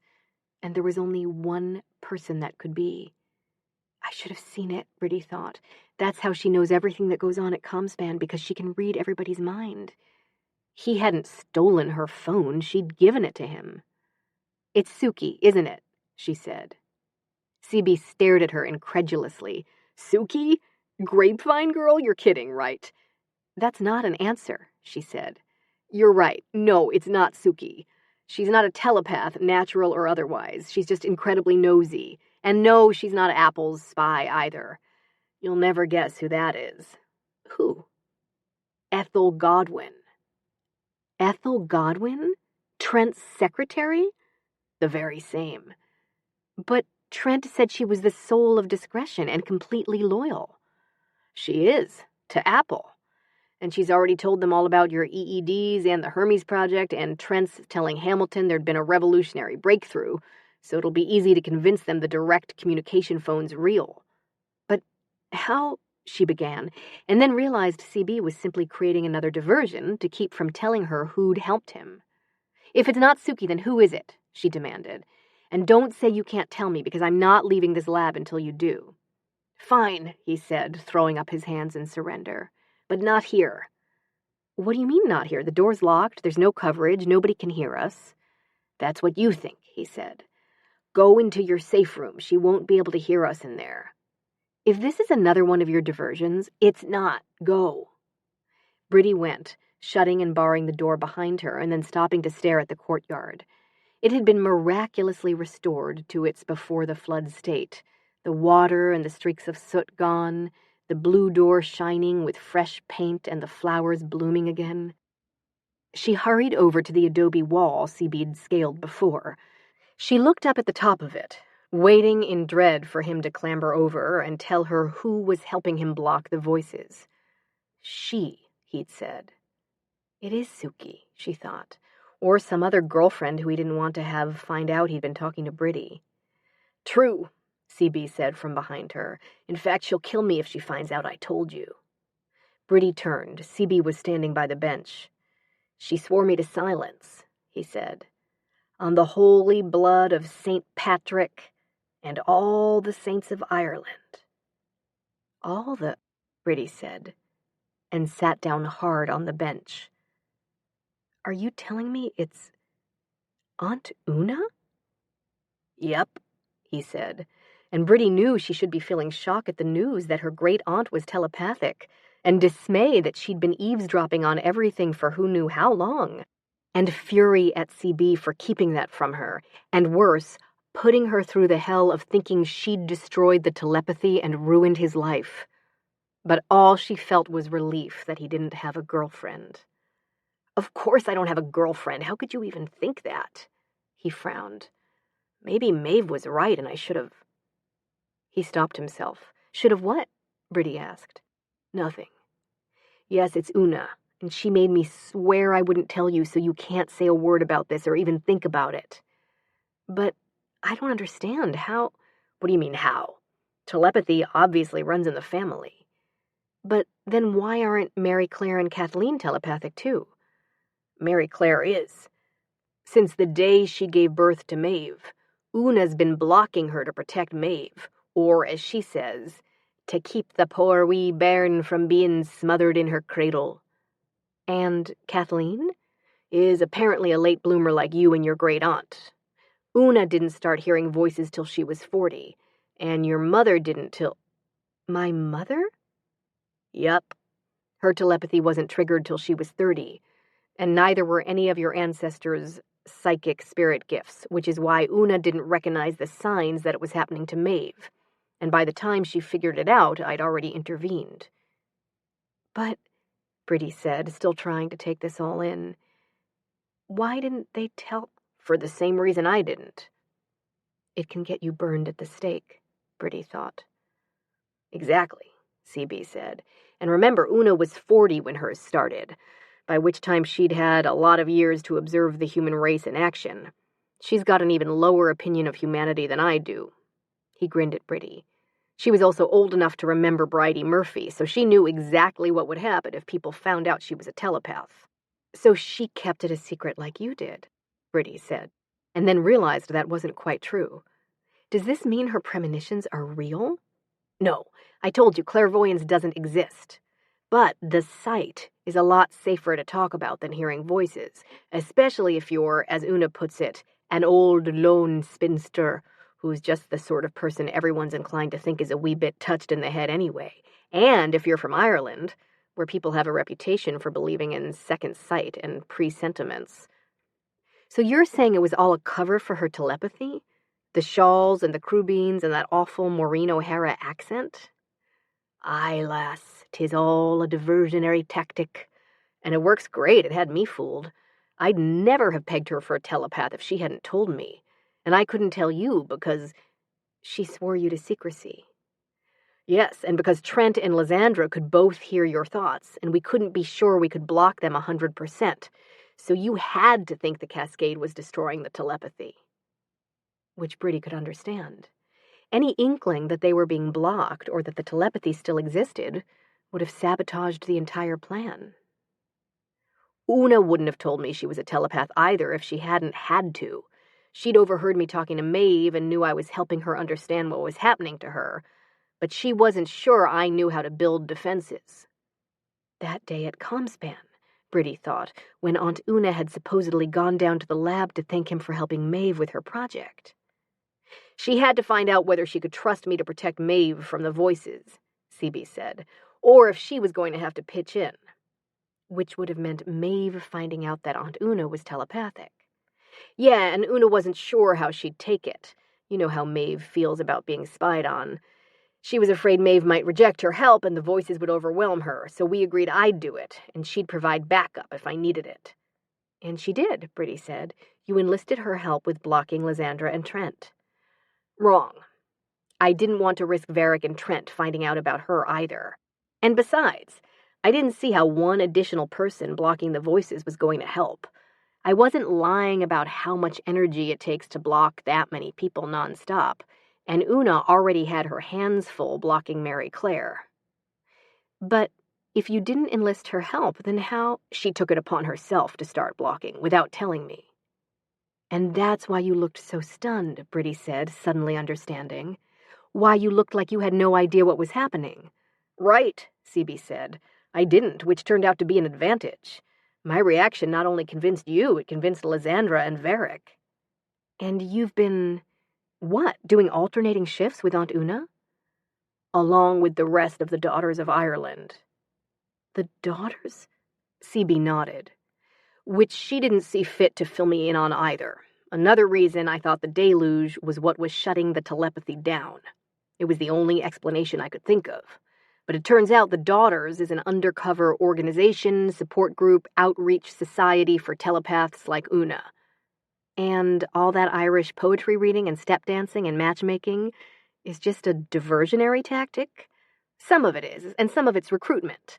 If my mother hadn't taken my stepdad's name, I've no doubt they'd have found me and invited me to a meeting long ago. And some of it, the most important part, is the Irish version of the reading room, with them reciting the harp that once through Tara's halls, and the Lake Isle of Innisfree, and reading Finnegan's Wake, which may well be the best screening device ever written." "And that's who's been blocking the voices? The Daughters of Ireland?" "And their daughters and sons, including my chief competition, Sean O'Reilly, who, in addition to having very little hair and living with his mother, can block up to 6 people at once." "And all of them are on board with this? They're willing to give up being telepathic too?" He nodded. "They know it's the only answer. They've all been blocking 24/7, and they're really good, but even with them calling in the reserves, they're fully aware that they can't block the voices forever, and they know what'll happen if they don't." "But for now they're doing alternating shifts with you?" Briddey asked, trying to understand how all this worked. "Yeah, though actually they've been doing the lion's share of the blocking so I could work on the jammer. And Una's been blocking you and Maeve. She told me she didn't trust me not to break down and tell you everything, especially on the 3 a.m. shift." He smiled ruefully at her. "She was probably right." So he hadn't been there listening to her pour her heart out about him, thank goodness. On the other hand, oh God, Aunt Una had been. That's the other reason she swore me to secrecy, CB said. She knows how you feel about the family constantly barging in and not respecting your privacy, so she didn't want you knowing that she could read your mind. And that she's been doing it for years. That was why she'd been so against her dating Trent. She'd been listening to him just like CB had and knew what he was up to. She'd just been trying to protect her. She doesn't want the rest of the family knowing about her telepathy either, CB was saying. She doesn't want them to think she's been meddling. You mean she doesn't want us to know she has been? True, CB said. But you still can't tell them, and you really can't tell Maeve. Tell me what? Maeve's voice cut in. That you guys lied about the telepathy being gone? She said, outraged. And Briddey could almost see her standing there with her hands on her hips, looking daggers at them. You were blocking me the whole time, weren't you? I knew it. How long have you been listening to us? CB demanded. Oh, don't ask that, Briddey thought. That'll just make her determined to find out what we were talking about. What I want to know, she said aloud, is what you're doing here, Maeve. This is my safe room, and we are having a private conversation. I didn't know it was private, okay? You should have put a sign on the door or something. And besides, I didn't even know you could have conversations. You told me that big mob of voices destroyed the telepathy, but it didn't, did it? You guys just put up a really good barricade. Yes, CB said. How'd you get through it? Maeve ignored that. I want to know why you blocked me. Because CB had to convince Dr. Varick and Trent that the telepathy had shut down completely, Briddey said. But if you wanted to do that, how come you didn't ask me? Maeve asked. I'm way better than Aunt Briddey at blocking. I know all kinds of things. No, CB said. Absolutely not, I told you. We can't risk anyone finding out about you. You aren't to say or do anything, including talking to us like this. If what we're saying should happen to leak, it won't, Maeve said confidently. We're in Aunt Briddey's safe room, and I've got the drawbridge up and like 15 firewalls and a zombie horde. You know, like the one in Zombiegeddon? I don't care, CB said. I don't want you eavesdropping or talking. You've got to act like you think the voices are gone till I get my zombie horde done. What zombie horde? She asked. Oh, you mean the jammer. I know all about that. How? CB and Briddey said in unison. I can read your minds, remember? Briddey thought, and the first thing that's going to pop into CB's is, oh my God, she'll find out about Aunt Una.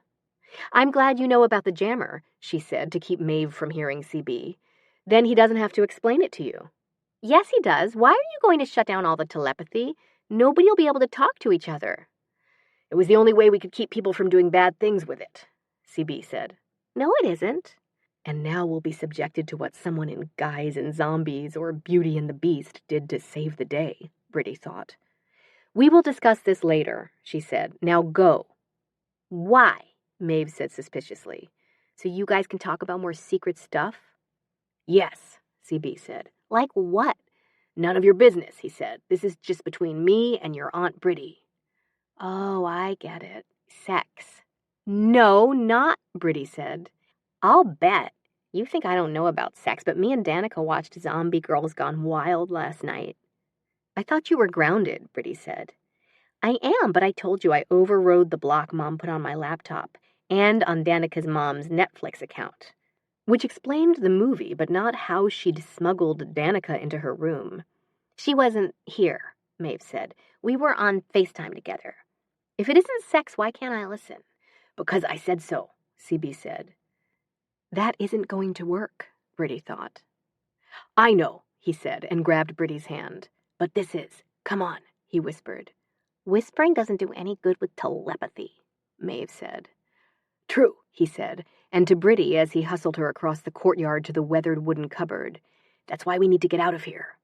He opened the cupboard doors, pulled out the clay pots, stacked them on top next to the radio, and then yanked out the shelves and dumped them onto the flagstones. What are you doing? Maeve asked. CB didn't answer. He stepped inside the cabinet and then reached back out to take Brittey's hand. Hey, Maeve said. Where are you going? Narnia, CB said. Duck, he told Brittey. and pulled her into the cabinet. Chapter 36. A quote from Walk, Don't Run. There's someone at the door. There should have been a wooden back to the cupboard and, behind it, the adobe wall of the courtyard. But there wasn't. There was a white plastic wall with a control panel at waist height. CB pressed a button, and a door irised open. "Blast door," CB said, standing back so Briddey could precede him. "Sorry, relic from my Star Wars phase." He stepped through after her, and the door whooshed shut, leaving them in a torchlit stone passage with an arched wooden door at the end.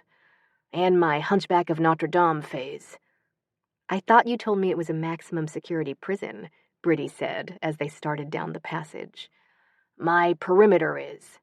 "It's no use running away," Maeve said. "I'll just find you." "You were right. Telepathy is a terrible idea," Briddey said. CB grinned, unlocked the wooden door with a huge iron key, hustled her through it, relocked the door from the other side, and led her down a corridor with a tile floor, and a wheelchair and an IV stand. "We're in the hospital?" Briddey said. "Yep. But you hate hospitals. We won't be here long," he said, hurrying her along the corridor past her room. "Come on, where are you guys going?" Maeve called. "Death Valley," CB said. "Where are we going?" Briddey whispered. "My safe room," he said, pushing the door open onto the stairwell she'd taken refuge in that first night. "This is your safe room?" Briddey asked as they clattered down the stairs. "No," he said, hurrying across the landing where she'd sat and on down the steps to a door marked second floor, which opened not onto another hospital corridor, but into a different stairway. "You built all these layers of defenses to keep the voices out?" Briddey said, following him down it. "No. Remember, I was figuring it out as I went, so some parts of this were just early attempts, and a lot of it," he said, indicating the stairwell they were in, which she now saw was the one that led down to his lab at Comspan, "is here for frequency hopping to keep the voices from finding out where you are. I intended to teach you how to do this at the deli while we had breakfast, but then we were rudely interrupted." He hustled her down the last few steps, through the door to the sub-basement, and over to the elevator. "Right now," he said, pushing the up button, "we're using it to keep a certain small child from finding us." And it must have been working because there was no outraged, "I am not a small child," from Maeve. The elevator dinged, and they stepped through the opening door into the hallway they'd sneaked along after the library closed. Halfway down it, he said, "Hang on," and darted into the staff lounge. The half-eaten birthday cake and the donations jar were still on the table. CB began opening drawers and rummaging through them. "What are you looking for?" Briddey whispered. "These," he said, holding up a roll of Scotch tape and a flashlight. He stuck them in his pocket, grabbed a sheet of paper off the counter, scrawled something on it with a marker, dropped the iron key in the donations jar, grabbed the key to the Carnegie room and Brittey's hand, switched off the light, and hurried her along the darkened hallway to the stairway that should have led up to the Carnegie room. But it didn't. It led to Comspan's parking garage. And no wonder she hadn't been able to read his mind. Nobody could find their way through this maze of defenses. "Yeah, well, that's not the only reason," CB said, racing her along the rows of cars, their steps echoing toward the door. "What's the other one?" "I'll tell you when we get there." "Get where?" she asked, as he pushed through the doorway, into the stacks. And apparently she'd been wrong about nobody being able to follow them through the maze, because before they were halfway along the row of books, Maeve called, "Come on, you guys, tell me where you're going." "Havana," CB said, opening the door to the stairs, pulling Brittey through, and shutting it behind them. They were in the lobby of the theater. "This is no fair," Maeve wailed as CB raced Brittey across the lobby. And it seemed to Brittey that Maeve's voice was growing fainter as they went. They ran up the carpeted stairs to the theater doors and through them to the stairway that led to the Carnegie room. He bent to unlock the door. His safe room's the Carnegie room, she thought, touched. If this is the Carnegie room. It was. As they ran up the narrow stairs and through the oak doorway, She could see the fireplace and the bookshelves and the table. On it, a box of Lucky Charms. "You might as well give up," Maeve said. "You can't get away from me." "Oh, for the love of Mike," CB said, pushing Briddey into the room and dropping to his knees in front of the card file. "I don't believe this. Nobody's ever been able to find my safe room. Not even your intrepid aunt. Poor wee bairn my foot." He pushed the Persian carpet back from the floorboards. "Come on." He pulled up a square section of the polished wood floor, dropped down into the dark hole it exposed, and extended a hand to Briddey. She clambered down to him. He pulled the trapdoor shut, and they hurried along what might have been the street in front of her apartment, though it was too dark to tell. "Where are we going?" she asked. "Inner sanctum," he whispered, "where even Maeve won't be able to find us, I hope." He rushed her around the corner and up another dark street to the library's front door. "We need to hurry here," he said, handing her the flashlight and taping up the sheet of paper he'd brought from the staff lounge. It read, "Keep out. This means you, Maeve. I mean it." He took the flashlight back from Briddey and opened the door. Onto pitch darkness. "In, hurry," he whispered, stepping inside after her and pulling the door shut. "Come on." He fumbled for her hand and led her into the impenetrable darkness. "Where are we?" she asked. "The black hole of Calcutta?" "No," he said, finally stopping. "What happened to the flashlight?" "It's right here, but before I turn it on, there's some stuff I need to tell you." "You do have X-ray vision?" she said. "No, I'm serious, Briddey. The reason I've been able to read your mind and you couldn't read mine wasn't just my safe room. I've been intentionally blocking you because you were afraid I'd hear you thinking about Trent and find out what a creep he was being, and you didn't want me to be hurt. I know. That was part of it. Plus, I was hearing the voices, and you didn't think I could handle the idea of hearing any more thoughts than I was already, and then Trent showed up, and you didn't dare send any thoughts because he might hear them. True. But that's not the only reason I blocked you. You know how I said it was just as well that the telepathy wouldn't be around anymore? Well, I meant it. He stopped, took a deep breath, and started again. Remember what I said about things having unintended consequences? Well, it turns out telepathy's no exception. You know how that first night in the hospital you... "Here you are," Maeve's voice said from the darkness beside them. "I told you I'd find you. I can't believe you guys tried to ditch me."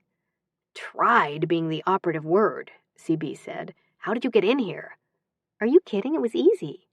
"Yes, well then it should be easy to get out," CB said. "I told you I needed to talk to your Aunt Briddey alone." "You mean you guys still didn't have sex? Did you at least kiss her?" "That is none of your business," Briddey said. "Kissing is a private..." "No, it's not," Maeve said. "It's not even PG. They kiss in the 12 Dancing Princesses and Frozen and Enchant..." "I don't care," CB shouted. "Go away." "Let me handle this," Briddey interjected. "Go away," she said quietly. "Or I'll tell your mother you watched Zombie Girls Gone Wild." "You wouldn't dare." "And Zombie Terror, and World War Z," Briddey went on ruthlessly, "and saw Reborn, Revenge of the Zombie Torturers." "I did not," Maeve said indignantly. "I know that," Briddey said, "and you know that, but your mother doesn't. And who do you think she's going to believe? Now, are you going?" "Yes," Maeve said grudgingly. "I hate grown-ups."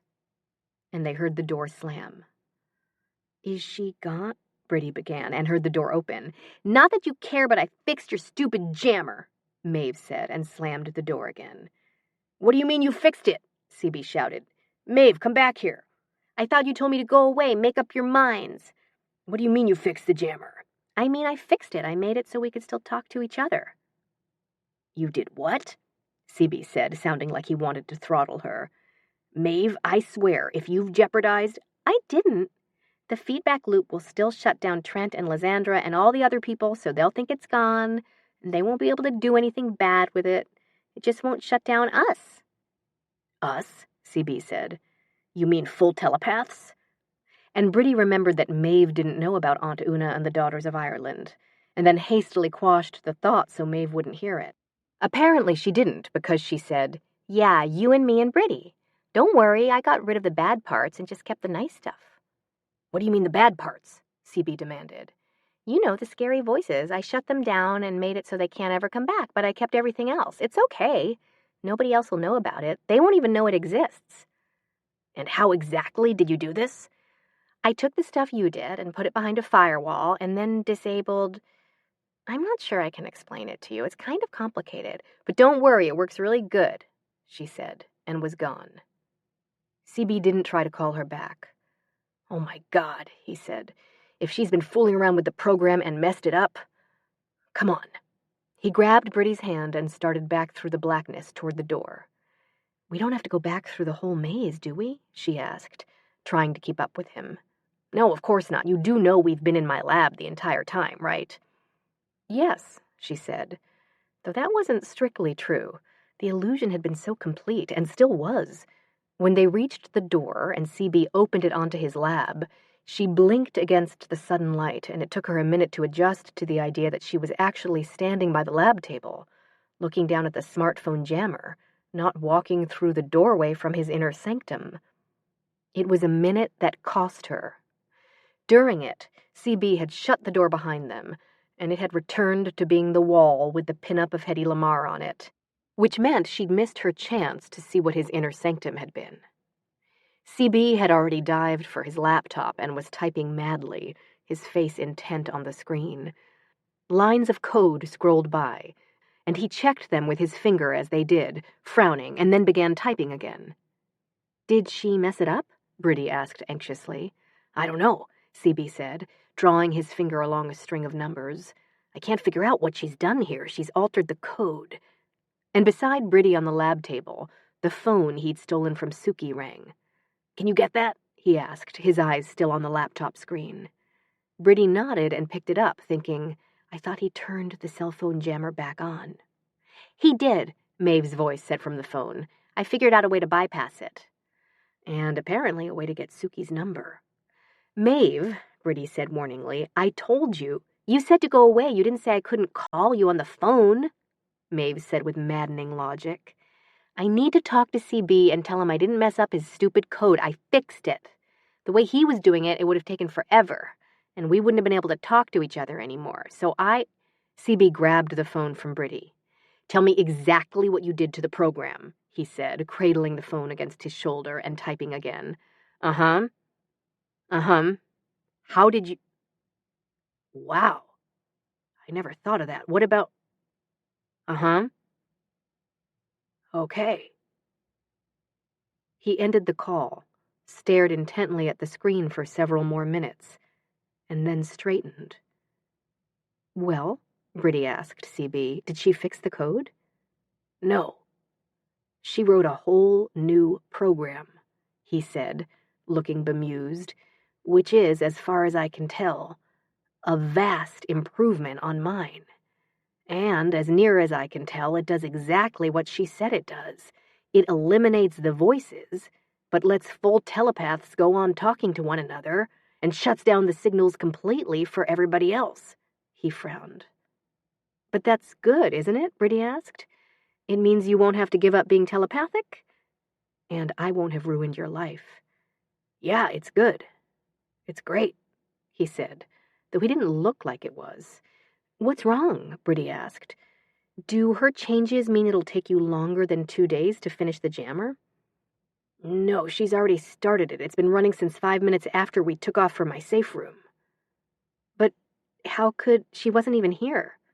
She did it on her laptop and sent it to my computer. At least that's what she said. And let's hope she's telling the truth, because otherwise I was wrong and telekinesis does exist. Which was a very scary thought, especially in Maeve's hands. But it was impossible to feel worried about that or about anything. The jammer was up and running, and telepathy had officially vanished off the world's radar. Neither she nor Maeve nor Comspan's customers would ever be in danger from the voices again. Telepathy would return to the realm of crackpot internet theories and sci-fi movies, and telepaths would find themselves free from the voices, and able to go to movies and malls and kosher delis, even when they were full of people.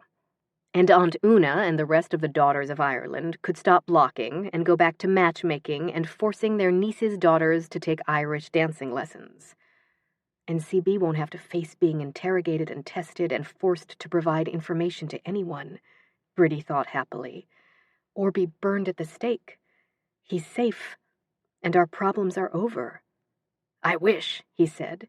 There's still Maeve, and sooner or later she'll figure out how you did the blocking, and once she does, it's just a matter of time till she realizes Aunt Una's telepathic, or worse, that Mary Claire is, and she'll completely freak out. Yeah, well, she's not the only one who may be freaking out, CB muttered. He looked seriously at Briddey. Remember in the hospital when you were trying to figure out why we'd hooked up, and you said the connection might be due to crosstalk? You told me it wasn't. It wasn't, he said. But Suki's phone rang and Briddey snatched it up. Maeve, I thought I told you not to call again. I know, but I have something to tell you.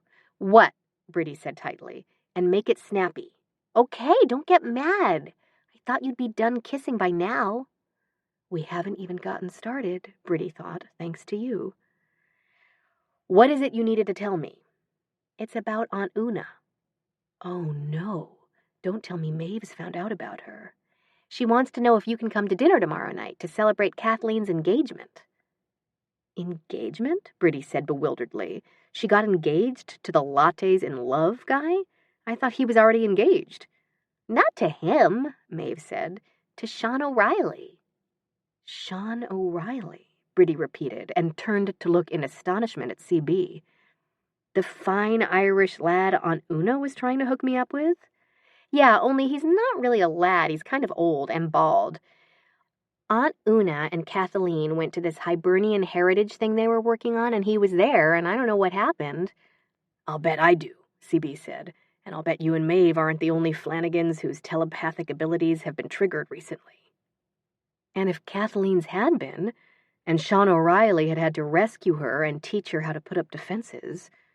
Anyway, they're engaged, Maeve was saying. Mom's having a fit. She says nobody can fall in love that fast, but I think they can.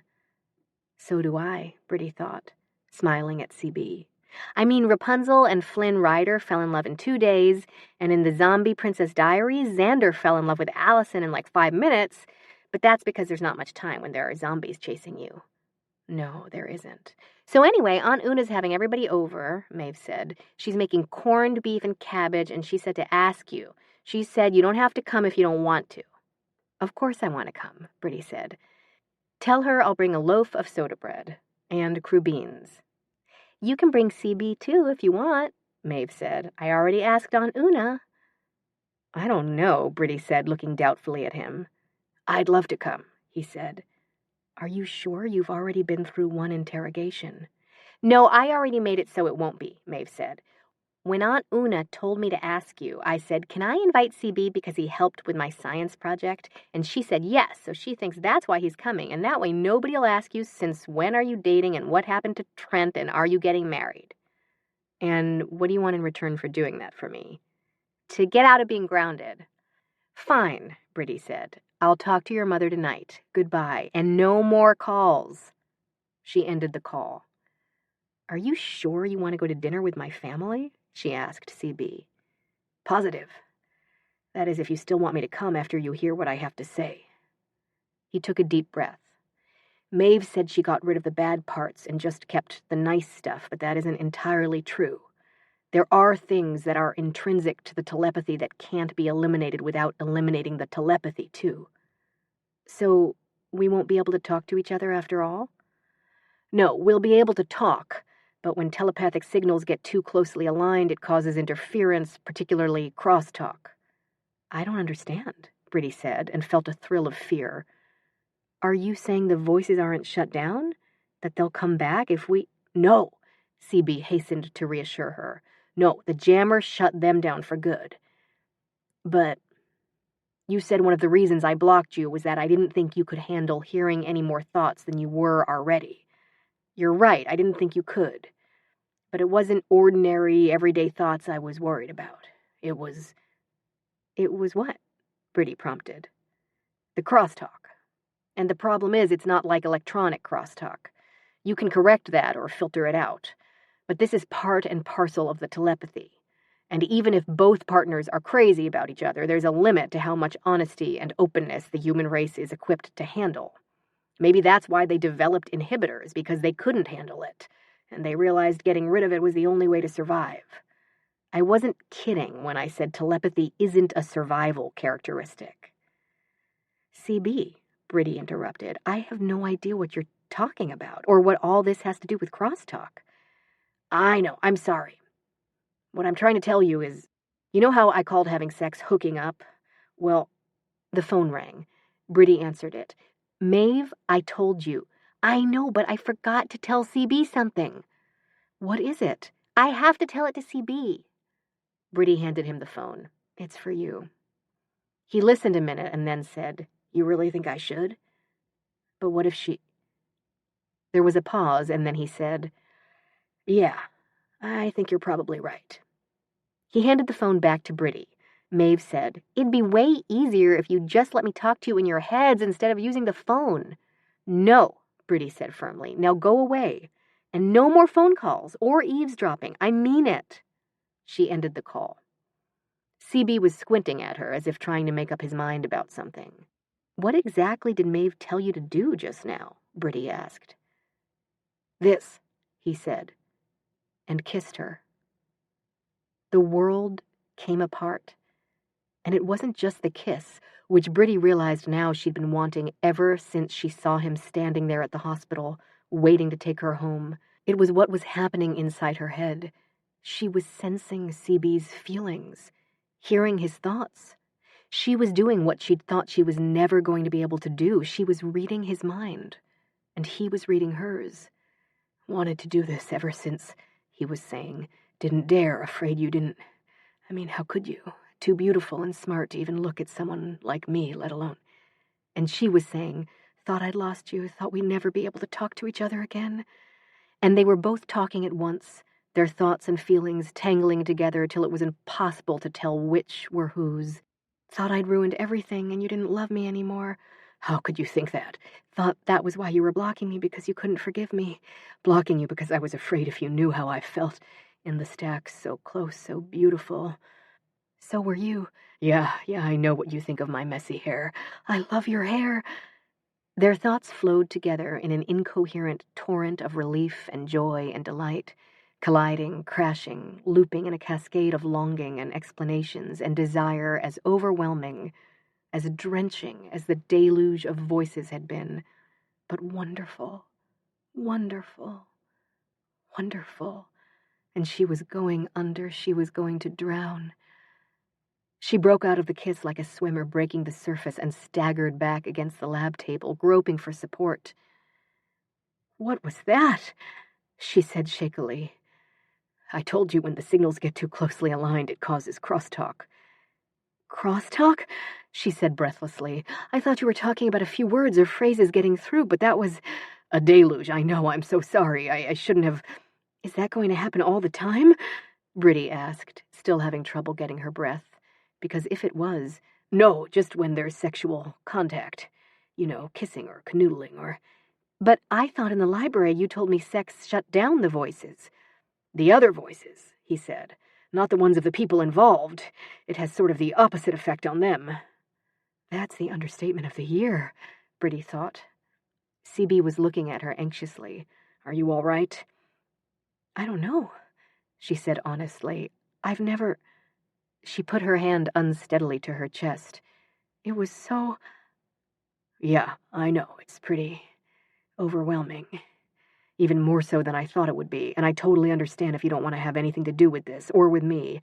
After all you've been through, being deluged with even more thoughts and feelings is probably the last thing you want. And I'll totally understand if you decide you want to forget the whole thing. Forget the whole... CB?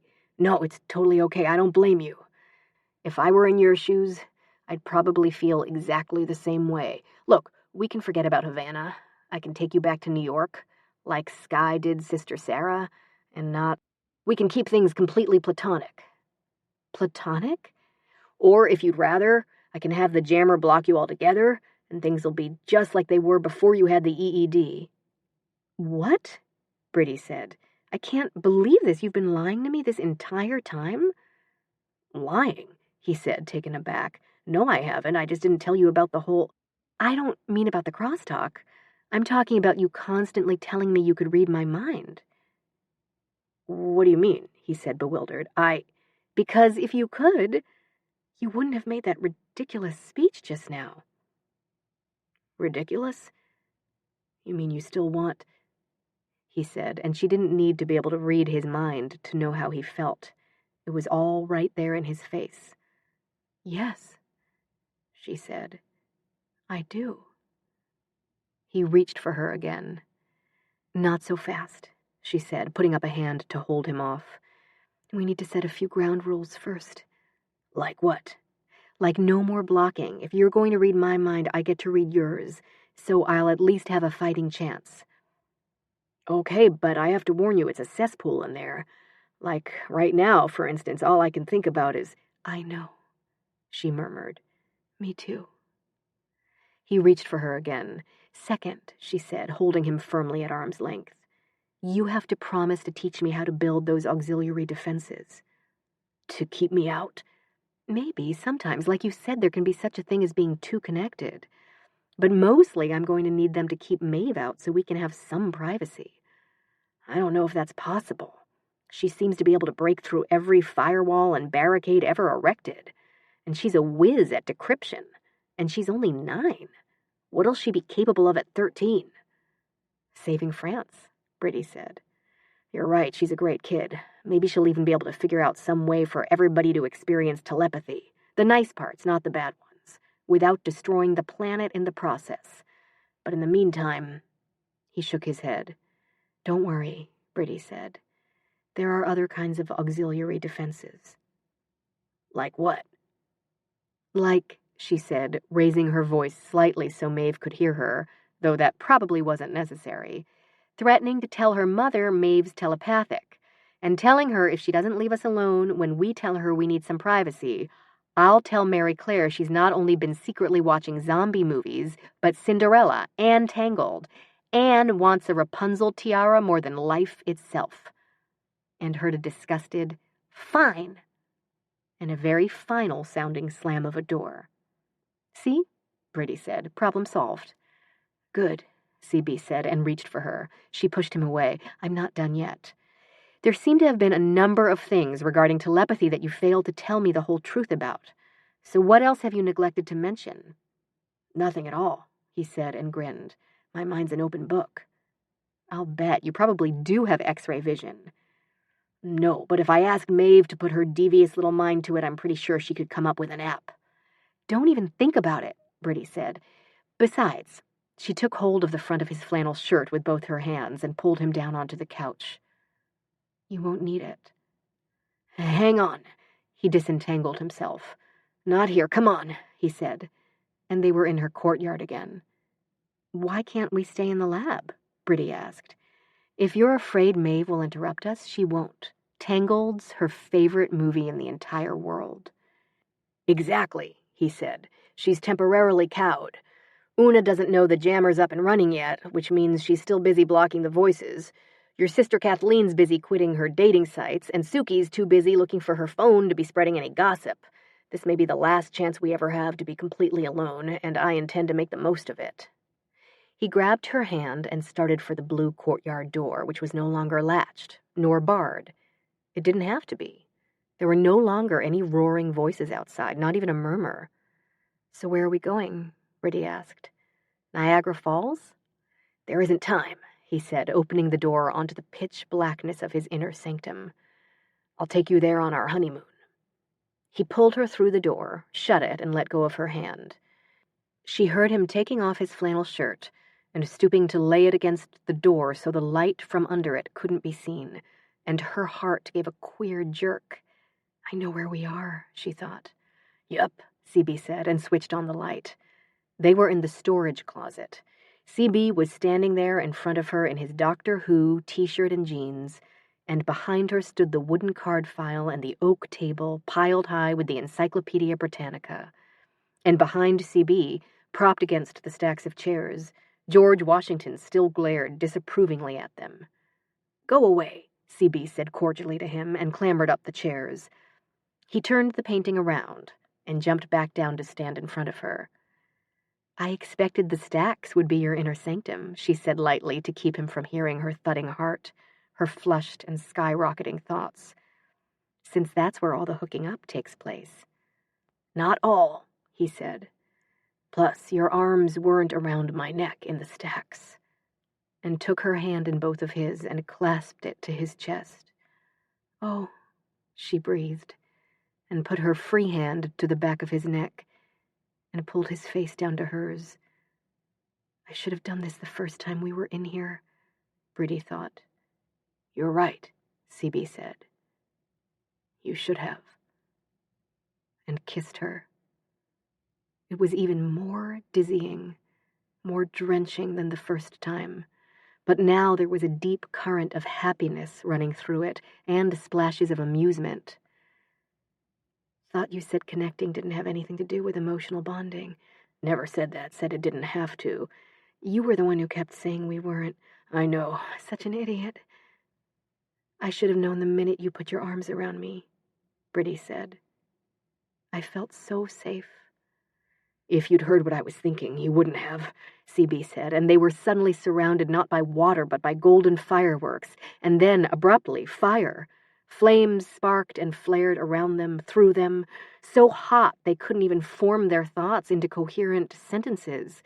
"No idea how much—" "Me too. Want and love. Oh, me too, me too." This time it was CB who broke off the kiss.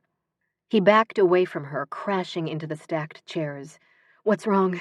Briddey asked. "What's wrong?" he said. "We practically spontaneously combusted. If that's what kissing you does, sex is liable to—" "Kill us?" she said. She shook her head. "It doesn't work like that." "But what if—" "We'll cross that bridge when we come to it," she said, and put her arms around his neck. Someone banged on the door. "Aunt Briddey," Maeve said. "CB, let me in. I know you're in there. I can't believe you guys didn't tell me about Aunt Una." The end.